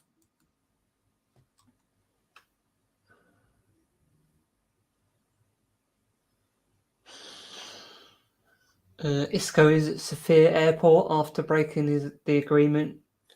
He was asked what happened with the club, and he said things happen in football. Goes Malaga in the future, and he didn't answer. I'd be happy at Greg sausage roll as a payment. Listen, we all can't get good deals for people. Listen, it's how we trick you to pay your own wages. It's a good strategy.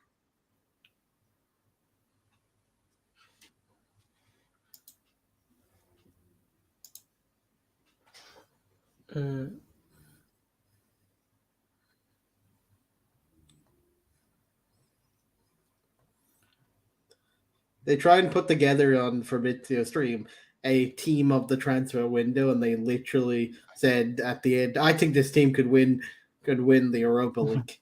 I'm pretty sure they want. If you're making a team of the window, you want it to be more than just the Europa League. Is it literally just Chelsea's transfers? Exactly, very much so. I can't believe that stat though. Over 900 million euros from the Premier League and 20 million from La Liga. Chris is back on YouTube, and Straight Edge asks, "How do we feel about United's business today?" I'm happy with the signing we're getting. So we've got a few players out on loan. I'm happy. A lot of good loan deals. Weghorst was a good signing throughout. We needed a player for that position.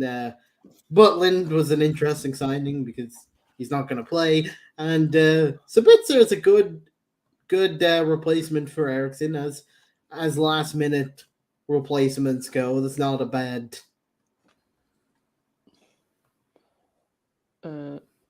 Yeah, I think he's fallen out with. No, not yet.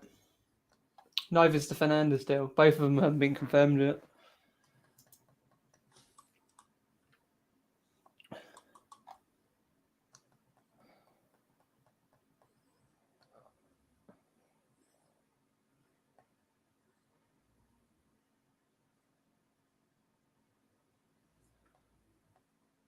I mean, one of them is the Nathan Bishop straight edge. I don't care about who the other. I just know the one United have. Of your ex South End keepers.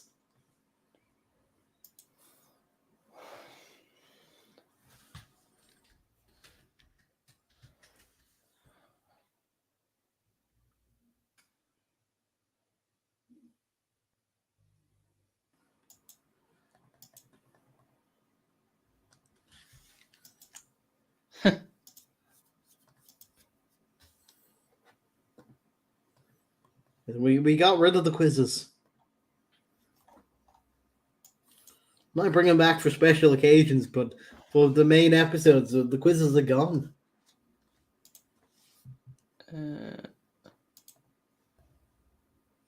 They were too goofy and most of the guests doing the quizzes were confused.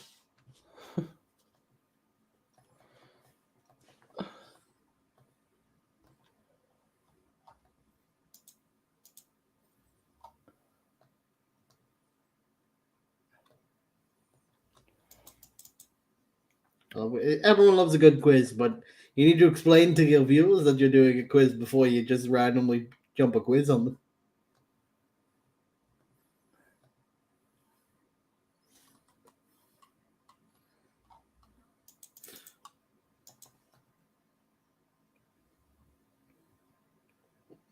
Giano, do you see what Chris put there? Yeah, after this I will.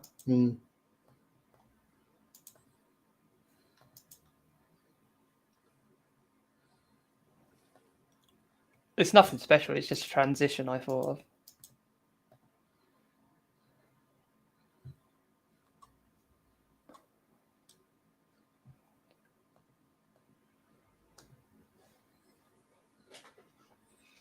Go on then. Go on then, straight edge.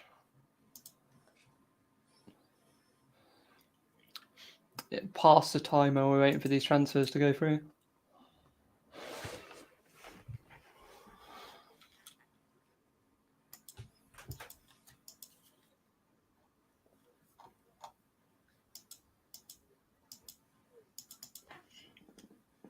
Contracts for Fernandez all signed. All signed, but we still wait for the announcement on that.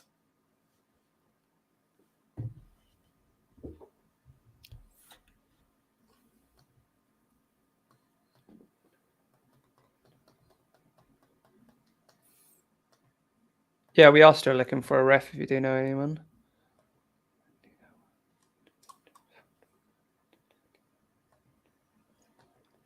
$50 million.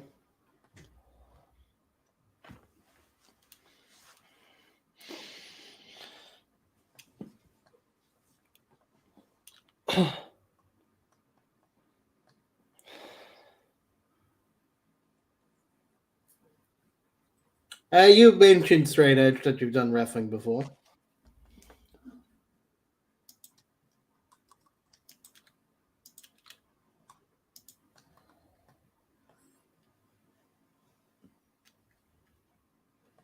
No, Andy Carroll was 50 million. Andy Carroll from Liverpool to Chelsea was 50 million. You can't even get your own quiz right. God. Your quiz is useless now. The quiz host doesn't know the answers. And then with that money, you're probably thinking because they used 30 million of that to Ajax to get Luis Suarez. So that's probably where you've got confused. With the reffing thing, if you want to do anything with the whole reffing side of what we want straight edge, you'd have to talk to Chris. He's dealing with that.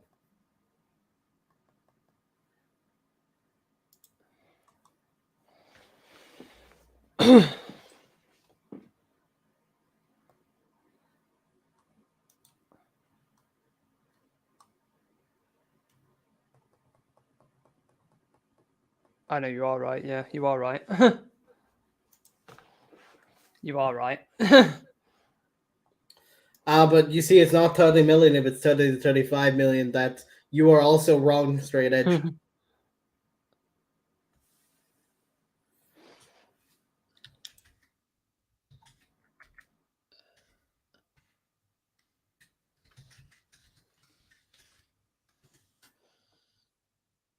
Enzo Fernandez, new Chelsea player. All documents are signed between the clubs with Benfica and player side on contract valid until 2031.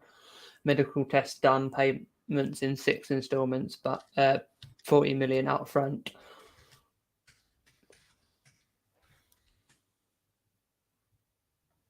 It was actually, for a fact, straight edge, it was 35 million. So you were wrong by saying 30 million. So therefore, both Jono and you were both wrong. So you're still a bad host for the quiz. Your quiz is still a shambles. Didn't realise he was so big. Look, didn't realise he was so tall. Mm. Sabitzer has left the training ground just now. Cool. It's...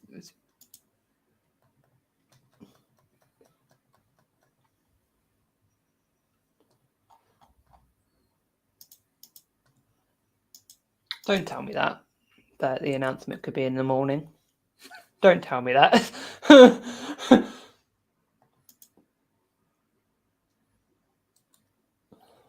If push comes to shove, we'll probably do our usual pending stuff. Question 2. Who has recently left the club but has made the Premier League team of the season 2 years in a row in 2 different positions?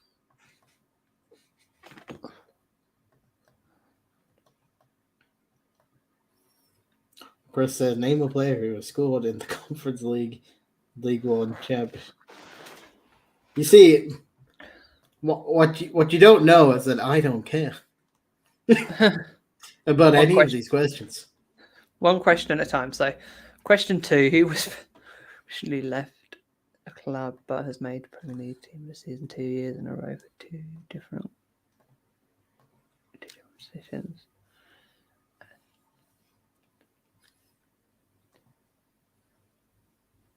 No idea.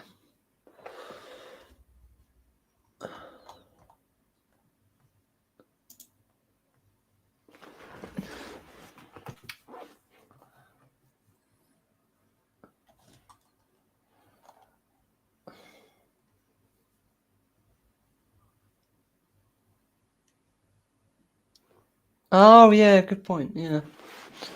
They switched him, didn't they?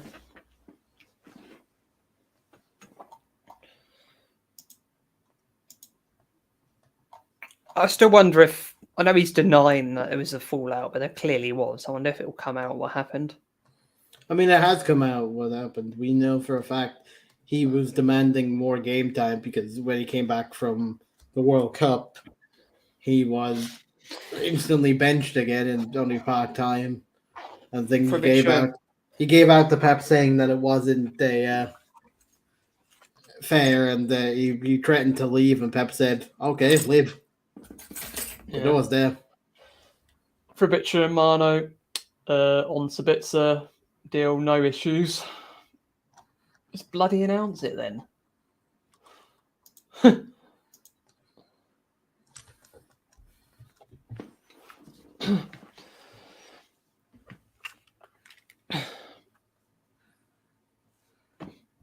If Eriksen's fit, what is your midfield 3 now? Boom. What do you go with? Oh, it depends on how Sabitzer is, but Sabitzer could easily take Eriksen's place. Yeah, so I like Bruno, so I'm gonna pick Bruno. Casemiro has to be there, and it's literally just Eriksen on Sabitzer. Yeah, I really like Sabitzer.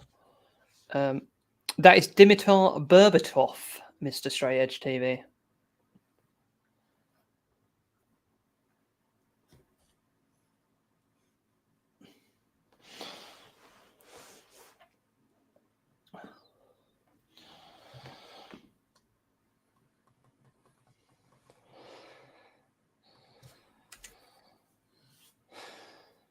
We were talking about that transfer earlier.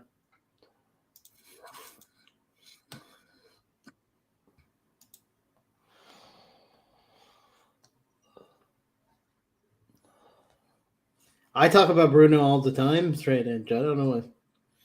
There's Bruno Fernandes, Bruno Guimaraes. There's a lot of Brunos out there.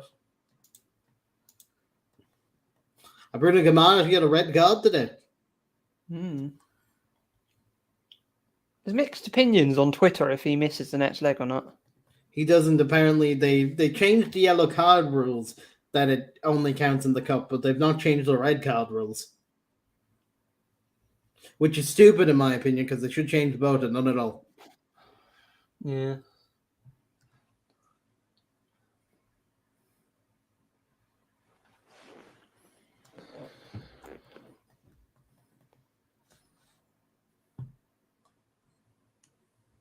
Has anyone had Prime? I haven't tried it yet. I've heard good things, but it's expensive. The shop opposite my work have got it in this week and are selling it £15 a bottle. So I refused. You see, it doesn't exist in Ireland for the people who have imported it in, and they're charging ridiculous prices for it in Ireland because it doesn't exist here yet.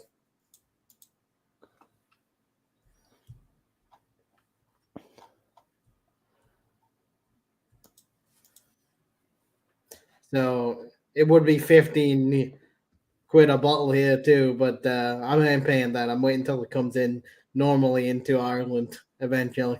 I agree. Well, on that, it might happen soon. It might happen soon because I might be going for senior chef. So,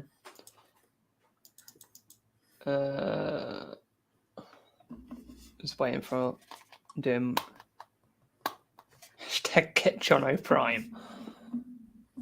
If Prime want to sponsor, if KSI and Logan Paul and Prime want to sponsor the Football Nation podcast after their lucrative Arsenal deal and their UFC deal, if they want to make this their next deal, we'll be all open. Yeah, definitely.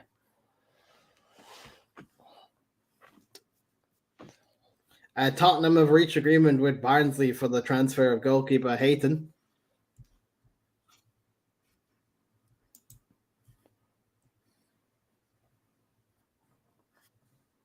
Oh, 100%.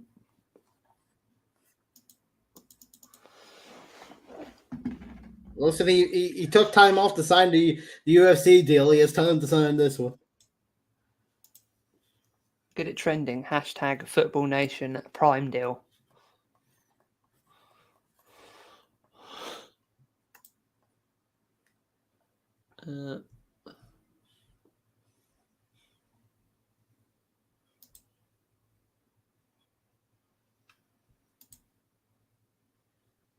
So he's going offline.